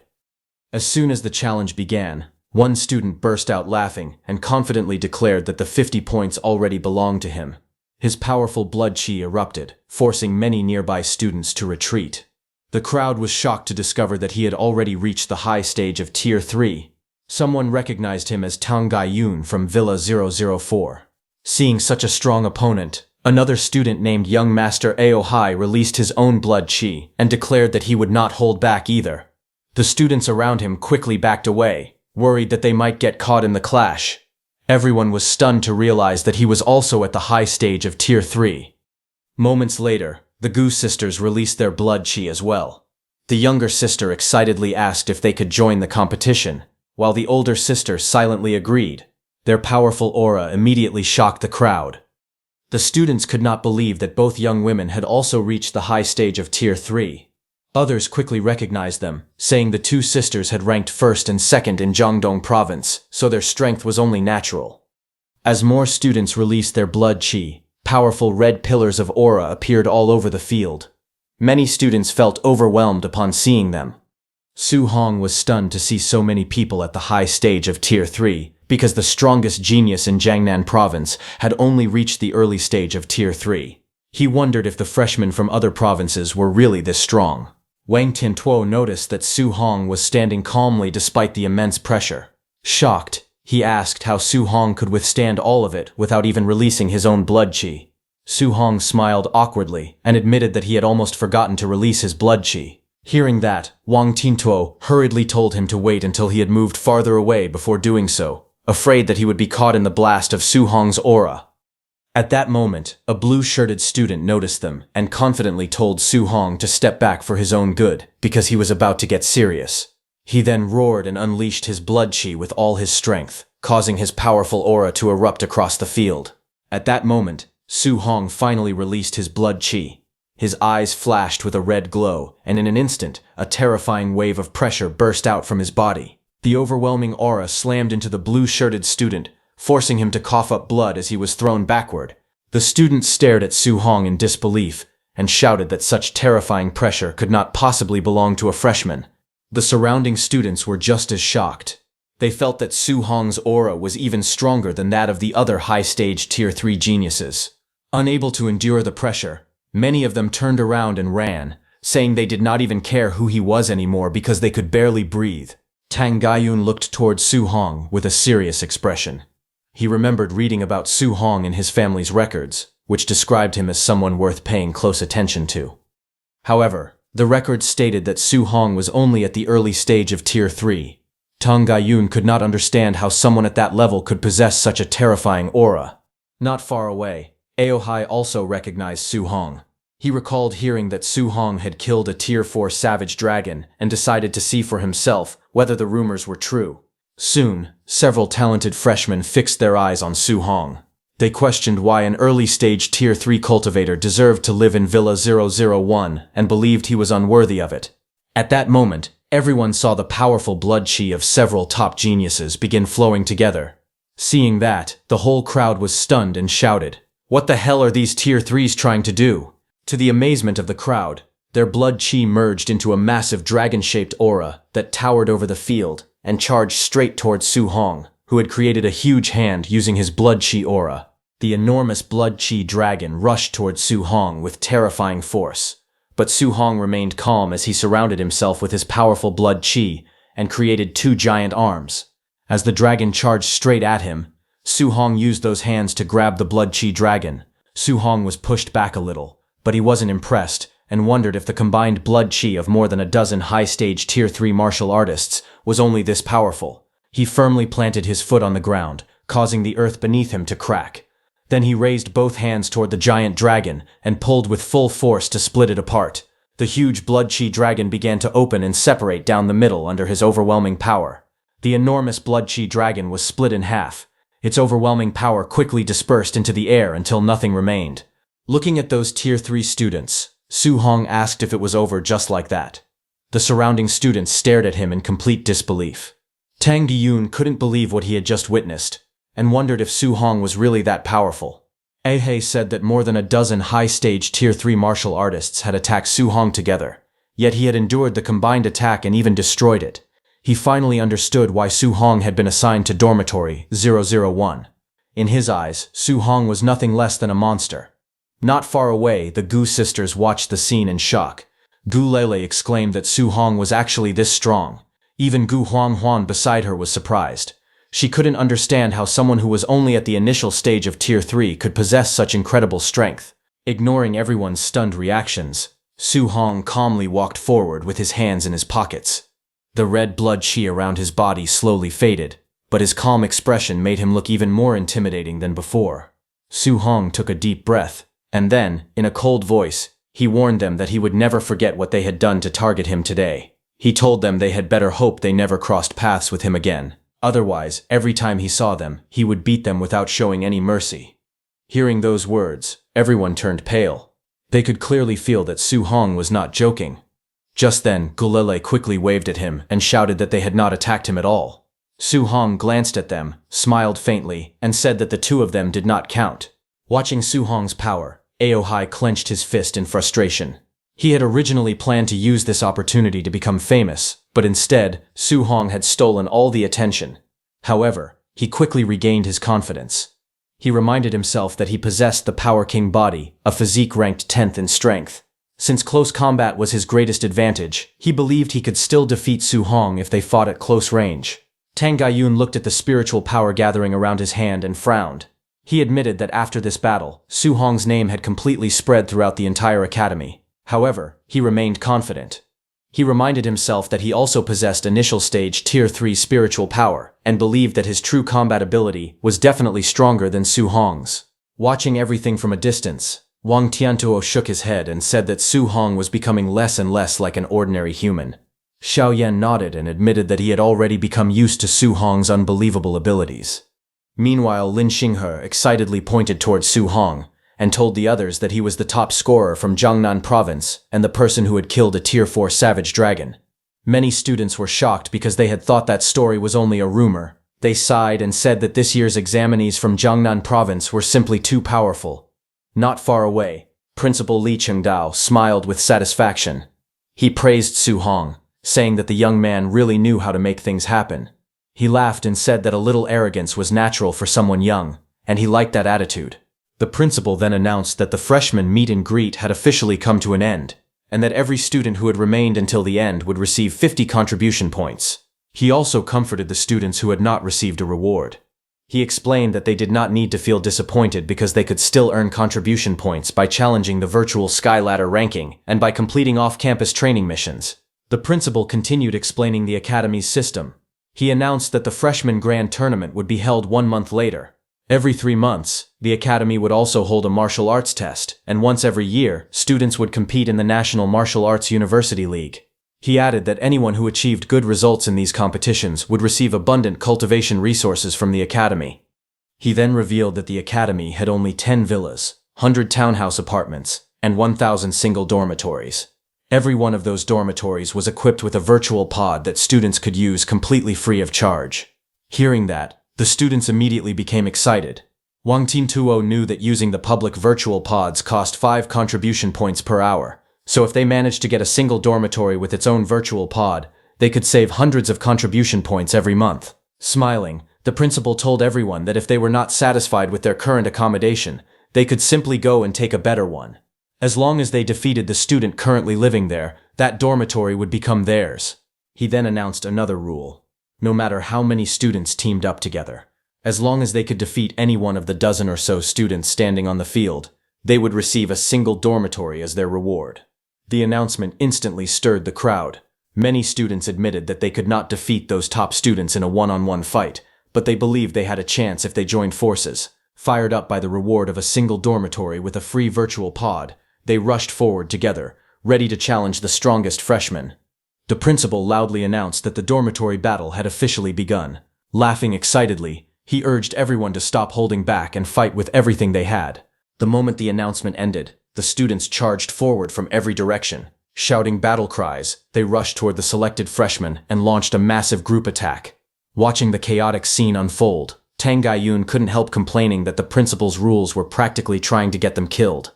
Seeing the situation, Aohai suggested that everyone should join forces. He pointed out that there were only 10 villas, which was far too few for all of them, so working together was the best choice for now. The others quickly agreed with his idea. Guolele immediately volunteered to join, and Gu Huanhuan also joined. After forming their temporary alliance, Gu Huanhuan turned toward Su Hong and asked if he wanted to team up with them too. Su Hong calmly refused the others' invitation. He told them that he had no intention of joining any team. As soon as he finished speaking, he burst forward at incredible speed. While charging across the battlefield, he smiled to himself and thought that this was the perfect chance to earn a huge amount of martial Da points. He had no intention of letting such a valuable opportunity slip away. With red blood chi covering his fist, Su Hong excitedly challenged everyone around him to fight. Lin Xinghe, leading the other students, shouted for everyone to stay away, warning that Su Hong was a monster and that fighting him would only end badly. All the students dodged Su Hong and moved ahead. Seeing that, Su Hong froze for a moment in confusion. He couldn't understand why everyone was running away from him instead of attacking. Not wanting to give up, he loudly called out to another group of fleeing students, asking them to stop running and come fight him. However, the crowd only ran even faster. They warned each other not to go anywhere near the freak and continued avoiding him. Su Hong kept calling for someone to fight him. Wang Tiantuo only shouted back, begging him not to come any closer, and then they all ran away as fast as they could.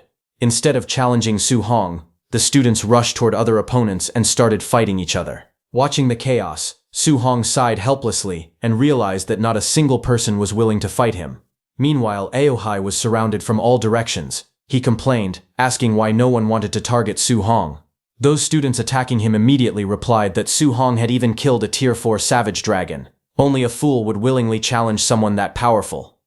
Elsewhere on the battlefield, the Go sisters were also surrounded.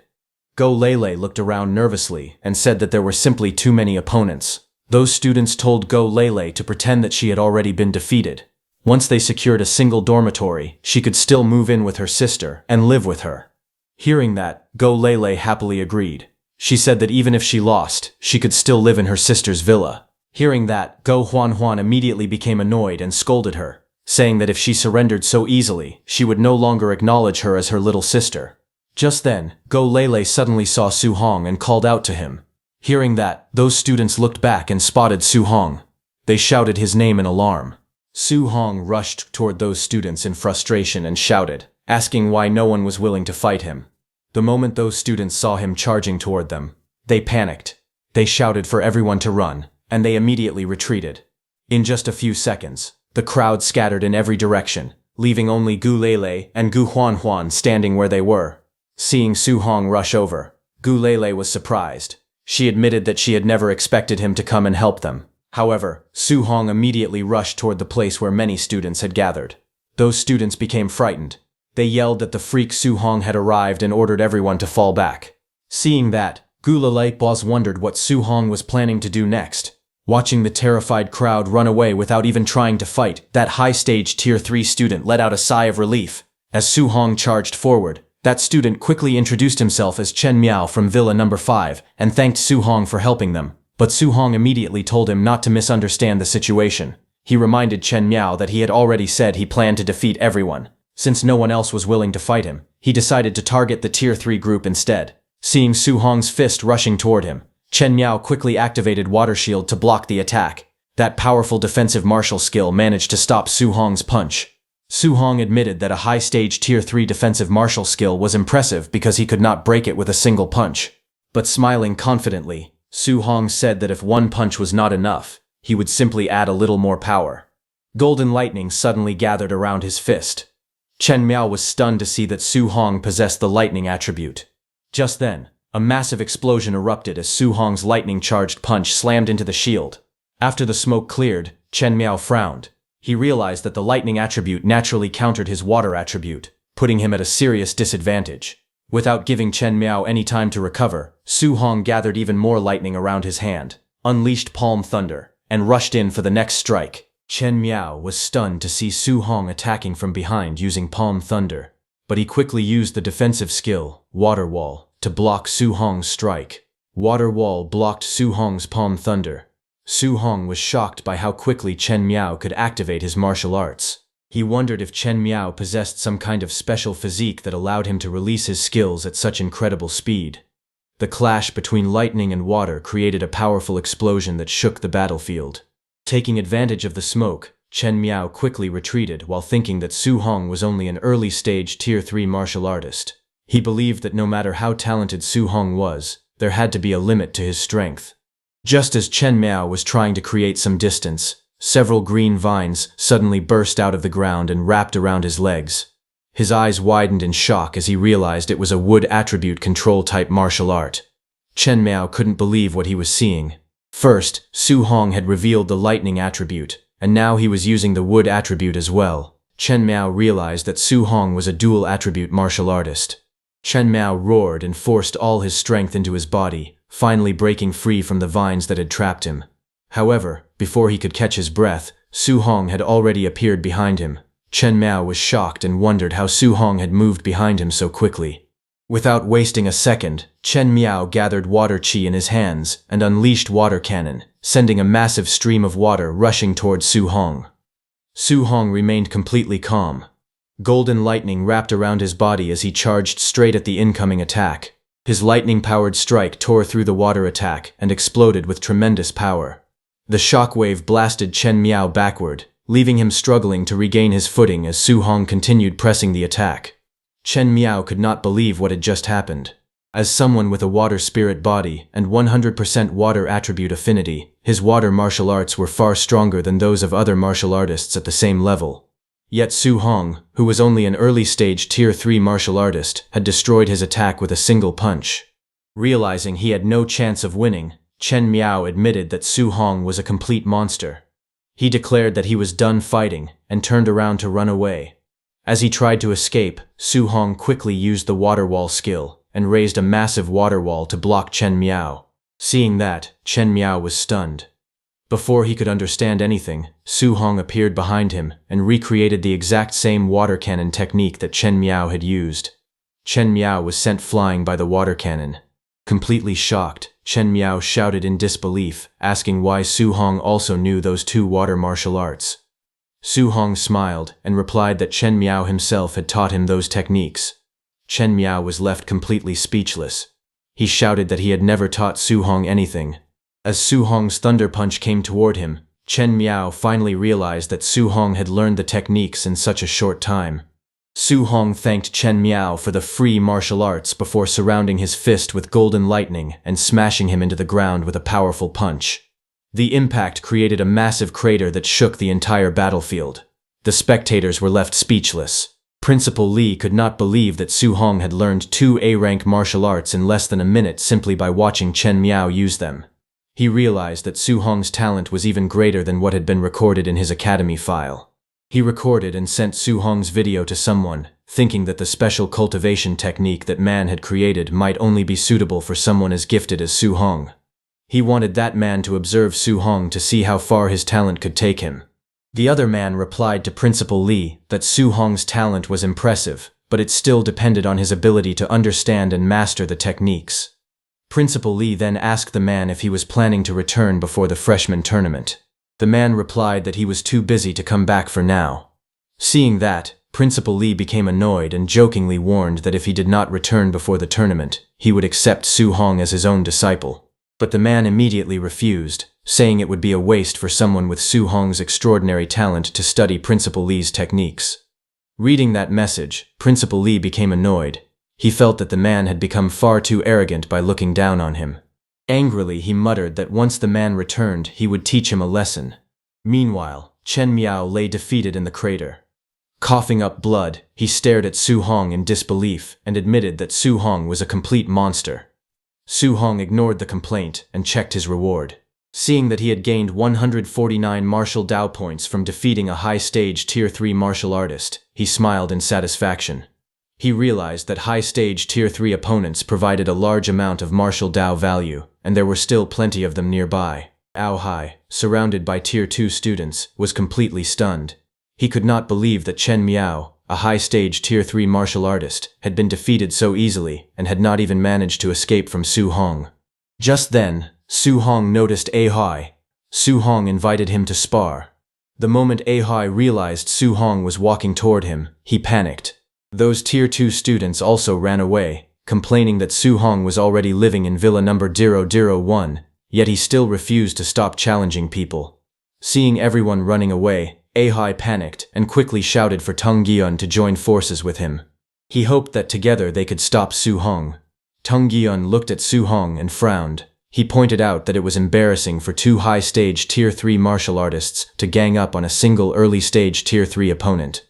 But just then, Su Hong called Tang Giun shorty and told him not to run away like everyone else. Hearing that, Tang Giun got furious. He grinned like a devil and agreed to team up with Ao Hai. Ao Hai was surprised, but quickly accepted the plan.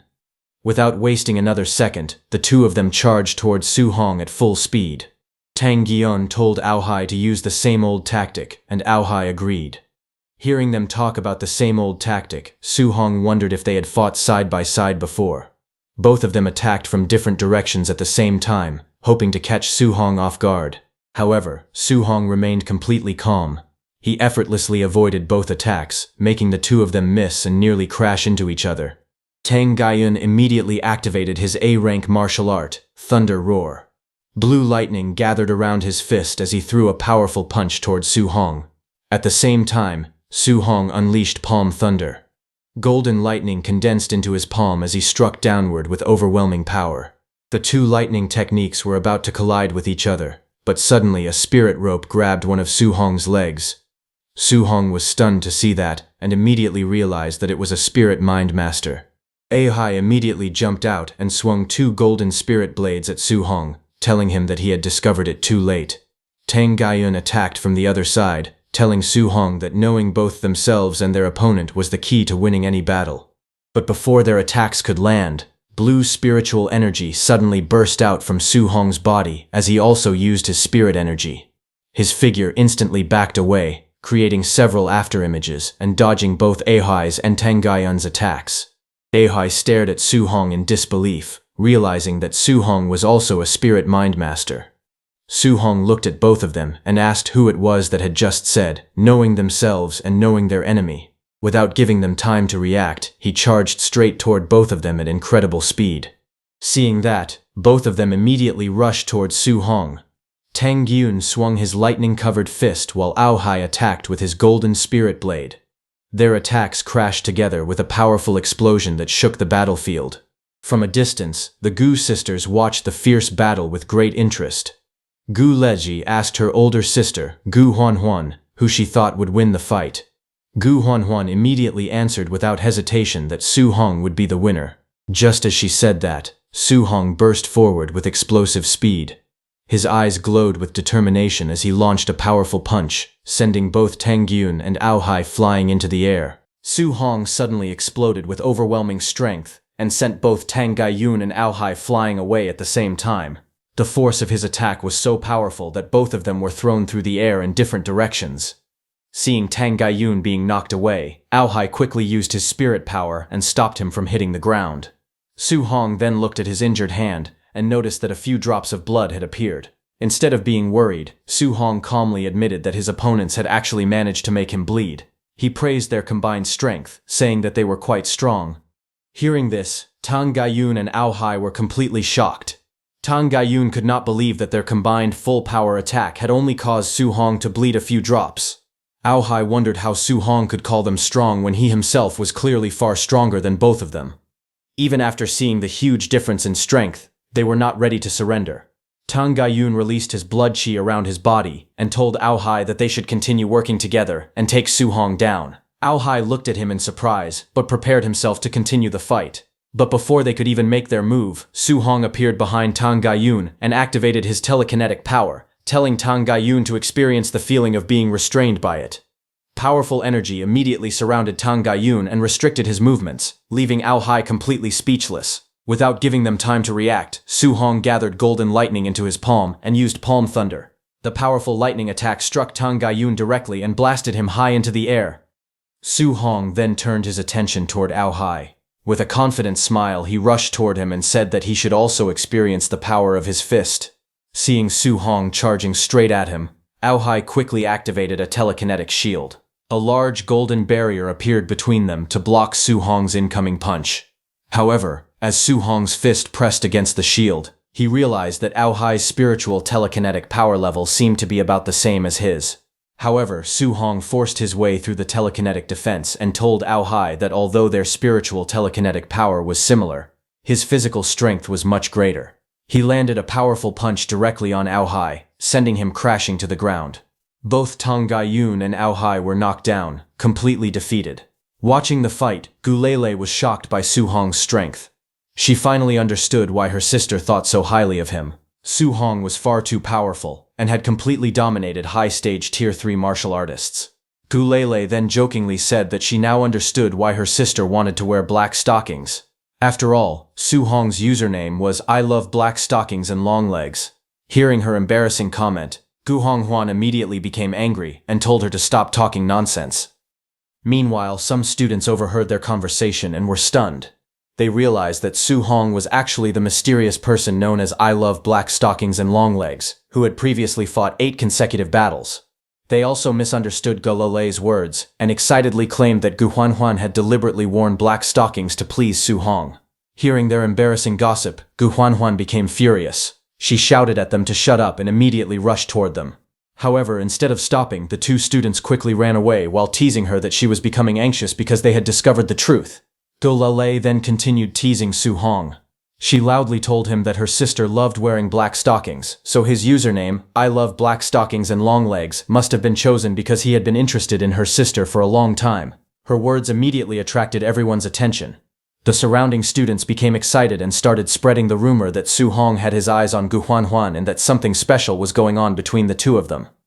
Hearing the ridiculous rumors, both Su Hong and Gu Huan became furious.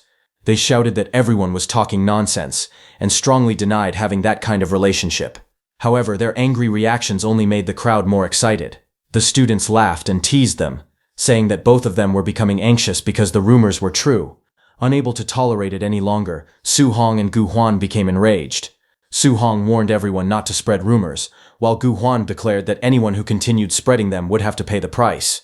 The two of them then charged toward the crowd together with terrifying anger. Seeing them approaching, the students quickly began running away while laughing. Some even jokingly called Su Hong and Gu Huan a young couple with terrible tempers, and shouted for others to come watch the couple team up to beat people up. After being chased and beaten, the students quickly apologized to Su Hong, admitting that they had been wrong. One of them even begged Gu Huanhuan to spare him, while jokingly calling her his sister-in-law. Hearing that, Gu Huanhuan angrily told him to shut up. Watching the chaos she had caused, Gu Lele awkwardly realized that she might have made a mistake by starting the misunderstanding. However, Su Hong and Gu Huanhuan were still furious. Gu Huanhuan shouted at Gu Lele to stop right there, while Su Hong complained that everything had happened because she had been talking nonsense. The two immediately chased after her. While running away, Gu Lele admitted that she had said the wrong thing, but she still insisted that Su Hong and her sister looked like a good match. Hearing her continue teasing them, Gu Huanhuan angrily shouted that she was still talking nonsense, while Su Hong also yelled at her to shut up. Eventually, she was captured by Su Hong. He gathered all the students in one place. Su Hong stood beside Gu Lele, while Gu Huanhuan watched nearby. Realizing that she needed to clear up the misunderstanding, Gu Lele finally told everyone that she had only been talking nonsense earlier. She explained that her sister and Su Hong had absolutely nothing to do with each other, and that everyone had simply misunderstood the situation. But even after Gu Lele tried to explain everything, the surrounding students still did not believe her. They thought that explaining was just another way of covering up the truth. Some of them even said there was no need to explain, because they already understood what was going on. Seeing their expressions, Su Hong became frustrated, and asked Gu Lele what exactly she had explained. It was obvious that not a single person believed her. Gu Lele could only laugh awkwardly after realizing that her explanation had made the misunderstanding even worse. At that point, Su Hong and Gu Huanhuan exchanged serious looks. They realized that words were no longer enough to solve the problem. Since things had already reached this point, they decided there was only one method left. The two suddenly released frightening auras and stood beside Gu Lele. They decided to beat everyone until no one dared to spread rumors about them anymore. Seeing their terrifying expressions, the students immediately became nervous and confused. Realizing that Su Hong and Gu Huang were serious, the students quickly promised that they would stop talking and would not spread any more rumors. As chaos broke out again, some of them desperately called for the principal to come and save them. Meanwhile, Principal Li was somewhere else, calmly doing a handstand, completely unaware of the trouble happening outside. Director Wang Yang came there and reported to Principal Li that because of Su Hong and Gu Huang's rampage, they had taken control of the accommodation rights for the first 10 villas. Not only that, but the two had also seized more than 80 townhouse apartments and over 300 single rooms. After hearing the report, Principal Li was surprisingly pleased. He decided that all the students who no longer had a place to stay should go to the small woods in the east and set up tents. He felt that these pampered students needed to suffer a little. However, Director Wang awkwardly informed him that there was another problem. Su Hong had already rented out all the dormitories he had seized at very high prices. Hearing this, Principal Li was stunned and asked him to repeat what he had just said. Director Wang explained that Su Hong had apparently earned more than 10 million that night. Instead of becoming angry, Principal Li smiled and thought that Su Hong actually had a talent for doing business. He found himself liking the young man more and more. Director Wang could only wonder if that was really the important point. Principal Li then asked about the two girls from the guide family. Director Wang explained that Gao Lies had been tied up and hung at the entrance of the villa by Gao Huanhuan as punishment. Meanwhile, Gao Huanhuan was currently standing outside the villa and challenging Su Hong to a fight. Hearing that, Principal Li admitted that the Gao family's eldest daughter was actually very strong. The real problem was that Su Hong was simply too much of a monster. Curious about the difference between them, he asked Director Wang how many moves Gao Huanhuan could withstand if both of them fought with their full strength. Director Wang explained that Su Hong and Gao Huanhuan had fought once before. During that battle, they had been evenly matched for the first 10 moves, but after more than 10 moves, Su Hong eventually defeated her. However, Principal Lee immediately questioned whether Su Hong had really used his full strength during that fight. Director Wang was stunned by the question. He could hardly believe that Su Hong might have been holding back all this time. The principal then revealed that he had secretly asked the Gu family's eldest daughter to challenge Su Hong to a real-world fight. His true purpose was to see exactly how powerful Su Hong was when he fought with his full strength. Meanwhile, outside the villa, Su Hong and Gu Huan stood facing each other, while a huge crowd gathered around them.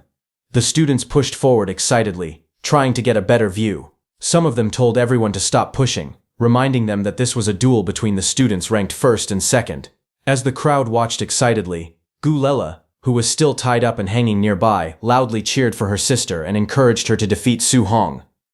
Go Huang stood in front of Su Hong with her weapon ready. She admitted that she already knew Su Hong was stronger than her, but she wanted to know exactly how large the gap between them was. She declared that she would fight with her full strength, and demanded that Su Hong do the same. Go Huang's expression immediately became serious as powerful energy gathered around her. Without holding back, she raised her weapon and released her strength, causing a huge burst of blue energy to explode around her. Seeing that Go Huang was serious about the fight, Su Hong calmly raised his spear. He agreed to satisfy her request and show her his strength. Powerful golden energy then erupted around Su Hong as he prepared to attack, telling Go Huang that there were plenty of people willing to rent her villa number 2 at a high price.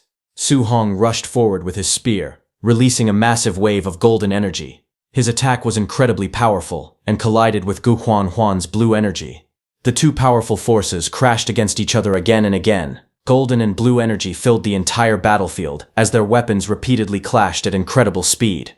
Gu Huan continued attacking with all her strength, but she soon realized something shocking. Su Hong's strength was much greater than what he had shown during their virtual battle. During the virtual battle, everyone's physical strength and spiritual energy had been limited to the initial stage of Tier 3. However, in the real world, Gu Huan had already reached the high stage of Tier 3, while Su Hong was only at the initial stage of Tier 3. Because of this, Gu Huan could not understand how Su Hong was still overpowering her. Suddenly, Su Hong appeared below Gu Huan to attack. Gu Huan was shocked by Su Hong's incredible speed. She realized that his movement technique was at least A rank. Before she could properly react, Su Hong attacked with his spear. Gu Huan quickly raised her weapon to block the attack. However, the moment their weapons collided, she felt an overwhelming force coming from Su Hong. She could not understand how his physical strength could be so powerful. The force of Su Hong's attack pushed Gu Huan backward, forcing her to create some distance between them. As she steadied herself, she finally understood why even Tang Gai-yun, who possessed the powerful king body, was unable to match Su Hong. Gu Huan remembered the information her family had collected about Su Hong. According to that information, Su Hong possessed a newly discovered special physique known as the Overlord Body. Thinking about it carefully, Gu Huan realized that the Overlord Body could probably rank among the top 3 special physiques in terms of pure physical strength. Knowing she could not underestimate him anymore, Gu Huan tightened her grip on her weapon and prepared to fight seriously. At that moment, Su Hong unleashed another powerful attack. Golden energy erupted around him like a massive wave as he charged toward Gu Huan. Su Hong's attack crashed down with terrifying force, causing a massive explosion of golden lightning. Gu Huan barely managed to defend herself as the powerful energy tore through the ground around them. Seeing the attack, Gu Huan was shocked once again. She recognized the technique Su Hong was using. It was the Zhang family's ultimate martial skill, sky-piercing 9 spears. What surprised her even more was the power behind it. The lightning energy Su Hong released was already far beyond what someone at the high stage of Tier 3 should possess. Gu Huan then watched as Su Hong prepared another attack almost immediately. She could hardly believe what she was seeing. Sky-piercing 9 spears was a top-tier A-rank martial skill, yet Su Hong was able to use it repeatedly without showing any signs of running out of spiritual energy. She wondered just how much lightning spiritual energy he had inside his body. Without giving her any time to recover, Su Hong raised his spear once again and unleashed another sky-piercing attack. Golden lightning violently gathered around his spear before rushing straight toward Gu Hong. Facing the terrifying attack at such close range, Gu Hong became completely shocked. She had originally wanted to discover how large the gap between them was, but now she finally understood that the difference was much greater than she had imagined. The golden spear rapidly approached Gu Huang's face. However, just before the spear could hit her, Su Hong suddenly stopped it. The spearhead barely missed Gu Hongvan's head, with golden lightning still crackling around it. Su Hong's powerful attack swept past Gu Hong and rushed ahead. Seeing that, Su Hong immediately realized that it was not good. The attack was heading directly toward Gu Lele, who was still tied up and hanging nearby. Seeing the terrifying golden energy coming toward her, Gu Lele panicked and desperately shouted for it to stop. Before she could do anything, the powerful force struck near her and caused a massive explosion. The impact sent Gu Lele flying through the air as she cried out, wondering why she was always so unlucky.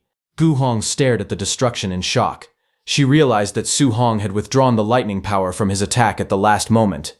Even without the lightning, however, the pure speed and force of his spear had still created a terrifying cyclone. The students watching from nearby were equally stunned by the destruction. They could hardly believe that a Tier 3 martial artist could possess such overwhelming strength. They finally understood how Su Hong had managed to kill a Tier 4 savage dragon all by himself. Gu Huan remained silent as she looked at Su Hong with one question in her mind. Was this really Su Hong's full strength? Seeing the destruction around the villa, Su Hong suddenly became nervous. He worried that the school might force him to pay for all the damage he had caused. Gu Huan remained silent beside him, not knowing what to say. At that moment, Principal Li Chengdao arrived with Director Wang. Laughing, the principal told Su Hong that since he had damaged school property, he naturally had to accept the punishment. Director Wang calculated the cost of constructing the villa, renovating it, and replacing the equipment inside. Altogether, the damage came to around 12 million. Hearing that enormous amount, Su Hong immediately felt helpless. He realized that all the money he had earned by renting out hundreds of dormitory rooms would now be used to pay for the damage. Principal Li Chengdao then turned toward the other students and reminded them that the dormitory battle would continue until midnight. He questioned why they were all standing around instead of continuing to compete for the villas. However, the students had completely lost their motivation to fight. They complained that all 10 villas had already been monopolized by Su Hong and Gu Huan, so there was no way they could compete against those two. Some openly admitted that they simply could not defeat them, while another student said that he had already rented a dormitory room from Su Hong, so there was no reason for him to continue fighting. Hearing this, Principal Li Chengdao suddenly revealed a mischievous smile. He announced that anyone who rented a dormitory room from Su Hong would have 50 contribution points deducted. The students were immediately shocked by the principal's new rule. They protested, saying that he had never told them they were not allowed to rent dormitory rooms from Su Hong. Some even complained that the principal was being far too unreasonable. Seeing everyone protesting, Principal Li Chengdao calmly raised one finger and announced another new rule. He declared that the students were allowed to team up against Su Hong, and anyone who helped defeat him would receive 100 contribution points each. Su Hong was stunned when he heard this. He immediately protested, asking the principal how he could suddenly make such an unfair rule. However, the other students' attitudes completely changed after hearing about the 100-point reward. Their eyes filled with excitement as they turned toward Su Hong. Without hesitation, a huge group of students rushed toward him together, shouting that they would take him down and claim the points. Seeing the massive crowd charging straight at him, Su Hong cursed under his breath. Meanwhile, Principal Li Chengdao stood safely to the side with Director Wang, watching the chaos unfold. Instead of stopping the students, he smiled happily and laughed, enjoying the energetic scene as he remarked that being young was truly great. Su Hong immediately attacked the large group of students rushing toward him. With a powerful move, he swept through the crowd and sent several students flying away at once. However, the students refused to give up. Tang Daiyun shouted that there were more than 1,000 of them. He believed that even if they could not defeat Su Hong directly, they could keep attacking him continuously and slowly exhaust his strength. The others agreed with the plan. They decided to keep pressing forward without stopping, believing that Su Hong would eventually become tired if they overwhelmed him with sheer numbers. Meanwhile, Su Hong stood in front of the massive crowd with his spear in hand. Instead of becoming worried, he became excited. Looking at more than 1,000 students coming toward him, he realized that defeating all of them could earn him a huge amount of martial dull points. He happily thought that he was about to make a fortune. Before the students could overwhelm him, powerful spiritual energy suddenly erupted from Su Hong's body. In an instant, many students were lifted into the air. They struggled desperately, but their bodies were completely frozen, and they could not move at all. The students were shocked by what was happening. Only then did they remember that Su Hong was not only physically powerful, but was also a Tier 3 spiritualist. He possessed an unusually powerful physique along with strong spiritual power, allowing him to fight using both abilities. Against someone who could do almost everything, their advantage in numbers no longer seemed nearly as useful. Su Hong raised his spear and warned everyone to grit their teeth and prepare themselves for what was coming. In the next moment, Su Hong swung his spear with terrifying speed. Powerful waves of energy tore through the crowd, sending students flying in every direction. Some of them screamed in fear as they were knocked away. Seeing Su Hong easily destroy their formation, the students could hardly believe he was human. However, Ao Hai quickly told everyone not to panic. Since fighting Su Hong at close range was clearly a terrible idea, he ordered everyone to bombard him with long-range martial skills instead. The students immediately followed his command. Countless attacks of different elements and colors were launched towards Su Hong from every direction, creating a massive wave of energy that completely surrounded him. Seeing the overwhelming number of attacks coming toward him, Su Hong still showed no fear. He immediately activated his thick earth battle armor. Powerful energy gathered around his body and formed a huge protective armor that covered him from head to toe. Protected by the thick earth battle armor, Su Hong charged directly into the incoming attacks. Explosions erupted around him one after another, but he continued moving through them while swinging his spear and destroying the attacks coming his way. However, soon Su Hong found himself trapped under a continuous rain of attacks. Countless martial skills came crashing down toward him from every direction, exploding around his body one after another. Even his thick earth battle armor was destroyed under the overwhelming number of attacks. Su Hong realized that there were simply too many opponents. There was no way for him to dodge every attack while fighting so many people at the same time. Seeing that Su Hong was struggling against their combined assault, Tang Gaiyun became excited. He laughed and shouted that Su Hong could not hold on much longer. He encouraged everyone to keep attacking without giving him any chance to recover. However, Su Hong had no intention of staying there and fighting endlessly.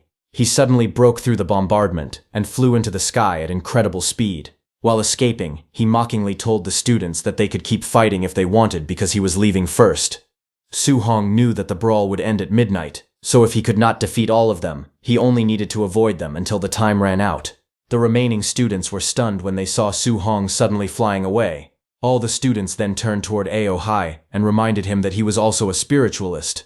Since he had abilities suitable for chasing Su Hong, everyone decided to leave the pursuit to him. Hearing this, Ao Hai immediately became frustrated. He could not believe they expected him to chase Su Hong alone. He knew that chasing after him by himself was basically asking to get killed.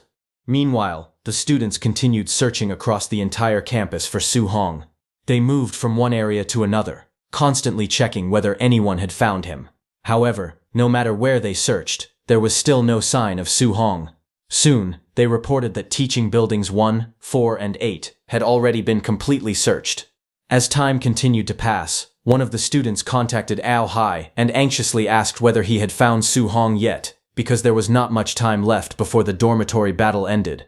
Ao Hai immediately became annoyed and replied that he had no idea where Su Hong was either.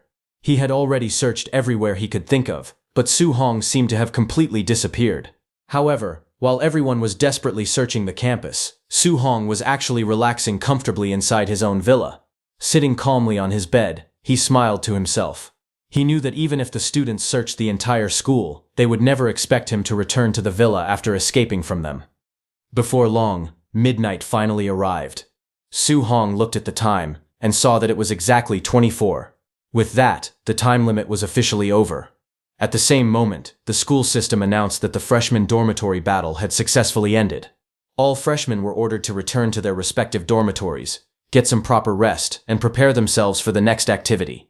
Hearing the announcement, Su Hong finally relaxed. After the dormitory battle ended, many freshmen became frustrated because they had failed to secure a dormitory. Tang Gaiyun angrily complained that they had nowhere to stay and demanded to know where the school expected them to sleep. Soon, the school issued another announcement. Because some weaker freshmen had failed to obtain dormitories, 2 forest areas would temporarily be opened as camping grounds. Anyone who needed a place to sleep could go downstairs to the cafeteria building and collect tents and sleeping bags. Hearing this, Tang Gaiyun became even more upset. He couldn't believe that just because they were weaker, they were now expected to sleep in tents in the woods. He angrily shouted that he was the #1 student in his entire province, yet he had still ended up without a dormitory. Meanwhile, Su Hong was comfortably resting inside his villa. After checking his status, he happily discovered that the huge battle had earned him more than 10,000 martial Dao points, bringing his total to 10,430 points. His qi and blood had also reached around 1,036, while his spiritual power had reached around 1,003. However, Su Hong knew that he still couldn't become careless. There were many high-stage Tier 3 students throughout the school, while he had only recently reached the initial stage of Tier 3. Compared to those students, he was still somewhat outmatched. Because of that, Su Hong immediately increased his qi and blood and began cultivating again. He sat cross-legged and focused on strengthening himself. As he cultivated, notifications repeatedly appeared before him, showing his qi and blood increasing by 1 point again and again. After cultivating for some time, Su Hong checked his progress and saw that his qi and blood had reached 1,400 points. This meant his qi and blood had already reached the standard of a middle-stage Tier 3 martial artist. Satisfied with the improvement, Su Hong decided that it was enough for now. However, he still had plenty of martial Dao points remaining. Since he wanted to become even stronger, Su Hong decided to use those points to improve his overlord body. At that moment, his overlord body was only at 36%. Without hesitation, Su Hong began pouring his martial Dao points into the overlord body. Every time he spent points, his overlord body increased by 0.1%. Immediately, powerful red energy erupted around Su Hong's body. His muscles tightened as tremendous power surged through him.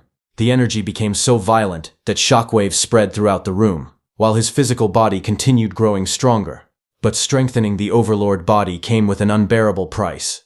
Every increase caused intense pain to spread throughout Su Hong's entire body. Sweat poured down his face as he gritted his teeth and desperately endured the pain. Even though the process was extremely painful, Su Hong refused to stop. He continued increasing his overlord body again and again, enduring the pain as its strength steadily rose. As more powerful energy erupted from his body, the entire villa began shaking from the force. Violent shockwaves burst outward from the building, while Su Hong continued pushing his overlord body to an even higher level. After continuously strengthening his overlord body, Su Hong finally stopped when it reached 63.2%. He realized that this was the highest level his body could currently handle, so there was no point in pushing it any further for now. Even after spending so many martial Dao points, Su Hong still had more than 3,000 points remaining. Instead of wasting them, he decided to use all of the remaining points to increase his spiritual power. As Su Hong began upgrading it, another powerful wave of energy erupted from the villa. His spiritual power rapidly increased until it finally reached 1,365 points. After finishing all his upgrades, Su Hong was completely exhausted. The dormitory battle and his intense cultivation had taken a heavy toll on his body. Looking at his condition, he decided that he should take a bath and go to sleep as soon as possible. Su Hong entered the bathroom and relaxed his tired body in the warm water. As he leaned back in the bathtub, he immediately felt much better and enjoyed the comfortable feeling. After finishing his bath, Su Hong wrapped a towel around his head and walked out of the bathroom, feeling refreshed. He thought that taking a bath before going to bed really was the best way to relax after such an exhausting day. As Su Hong walked through the villa after finishing his bath, something suddenly caught his attention. He noticed another room nearby and became curious about it. When he looked closer, Su Hong was surprised to discover that the villa actually had its own gravity training room. Interested, he immediately opened the door and went inside to take a look. The moment he entered, Su Hong carefully examined the room. Although it was slightly smaller, he realized that it was almost identical to the gravity training room he had previously used at the Star City training camp. The room was filled with training equipment and various weapons, making it perfect for cultivation and combat practice. However, Su Hong soon noticed something else standing inside the room. A human-shaped machine was quietly waiting near the wall. Seeing it, Su Hong looked at it curiously and wondered why there was a robot inside the gravity room. At that moment, the machine suddenly activated. Its eyes lit up as it turned towards Su Hong and greeted him respectfully as its master. The robot then introduced itself, explaining that it was a mechanical sparring puppet specifically provided for Su Hong's combat training. Hearing that it was a mechanical sparring puppet, Su Hong became even more surprised. Until now, he had only seen such advanced machines in magazines. He remembered hearing that a single mechanical puppet could cost more than 100 million yuan. Seeing one provided inside his villa made him realize just how wealthy Magic City Martial Arts University really was. The mechanical puppet then explained its abilities. It could skillfully use many different kinds of weapons, and could even coordinate with Su Hong's abilities. Depending on his strength and performance, the puppet could automatically adjust the difficulty of the training. After explaining everything, it respectfully asked Su Hong for his instructions. Su Hong thought for a moment before telling the puppet that he wanted to practice his spear techniques. The mechanical puppet immediately accepted his command. It quickly moved toward the weapon rack and picked up 2 spears. With a swift movement, it tossed one of them towards Su Hong, while keeping the other for itself. Su Hong caught the spear, slightly surprised by how quickly the puppet had prepared everything. The mechanical puppet then reminded its master to use the spear. Holding the weapon firmly, Su Hong prepared himself for battle. He told the puppet that he was ready to make his move. The mechanical puppet also entered a fighting stance and told Su Hong not to hold anything back. Hearing the mechanical puppet tell him to go all out, Su Hong smiled confidently.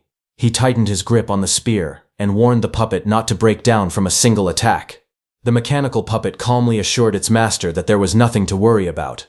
Without wasting another moment, both of them rushed forward with their spears. Their weapons collided in mid-air with tremendous force, creating a powerful impact. The moment their spears clashed, Su Hong was surprised. The puppet's spear technique was extremely precise, leaving almost no openings for him to exploit. Su Hong immediately increased his speed and launched a series of rapid attacks from different directions. However, the mechanical puppet reacted perfectly to every strike. No matter how quickly Su Hong attacked, the puppet was able to keep up with his movements and block his spear. This made Su Hong even more impressed. He realized that the puppet could actually match his speed. As the battle continued, Su Hong gradually increased the amount of strength he used. But instead of being overwhelmed, the mechanical puppet also increased its power accordingly. It continuously adjusted its strength to match Su Hong's combat power, allowing it to remain an equal opponent no matter how much strength he displayed. As the intense sparring continued, Su Hong became more and more excited. With a satisfied smile, he admitted that fighting against the mechanical puppet felt extremely satisfying. The two continued exchanging attacks at incredible speed. Their spears repeatedly collided, sending powerful shockwaves throughout the training room. But Su Hong swung his spear with tremendous force, smashing through the puppet's spear. As the puppet bent down to grab its broken spear, Su Hong attacked it with his spear at full speed, but he stopped right before hitting the puppet. After seeing the puppet's performance, Su Hong became even more impressed. He realized that the mechanical puppet was actually a little stronger than Tang Gaiyun, although it was still slightly weaker than Gu Huan. This meant he finally had a reliable opponent to spar with whenever he wanted. However, just as Su Hong was feeling pleased, the mechanical puppet suddenly issued a warning. It informed him that his strength had already exceeded the puppet's maximum limit.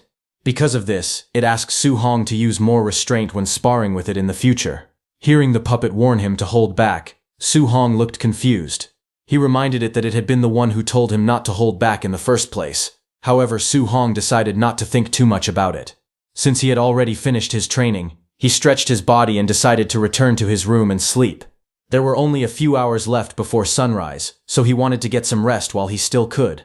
The mechanical puppet politely wished its master good night, as Su Hong left the training room. Meanwhile, the night outside was far from peaceful. Many students were sleeping in tents, and complaints could be heard everywhere.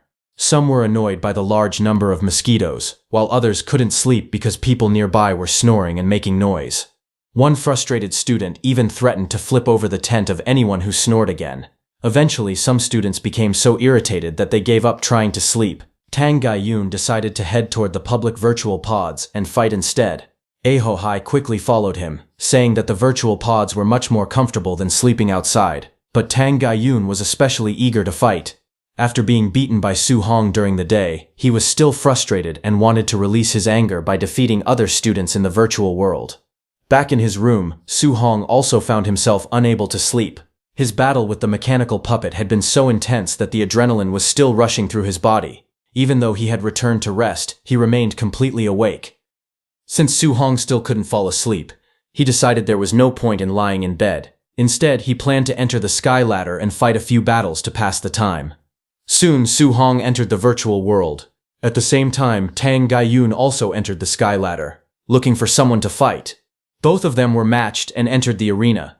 Tang Gaiyun didn't recognize Su Hong in his old man's avatar. He was already in a terrible mood after everything that had happened during the day. He clenched his fist and angrily thought that whoever became his opponent tonight would simply be unlucky because he planned to take all his frustration out on them. Meanwhile, Su Hong also recognized Tang Gaiyun standing across from him. Seeing the familiar face, Su Hong was slightly surprised that the two of them had been matched together again. He almost felt bad about having to beat the same person another time.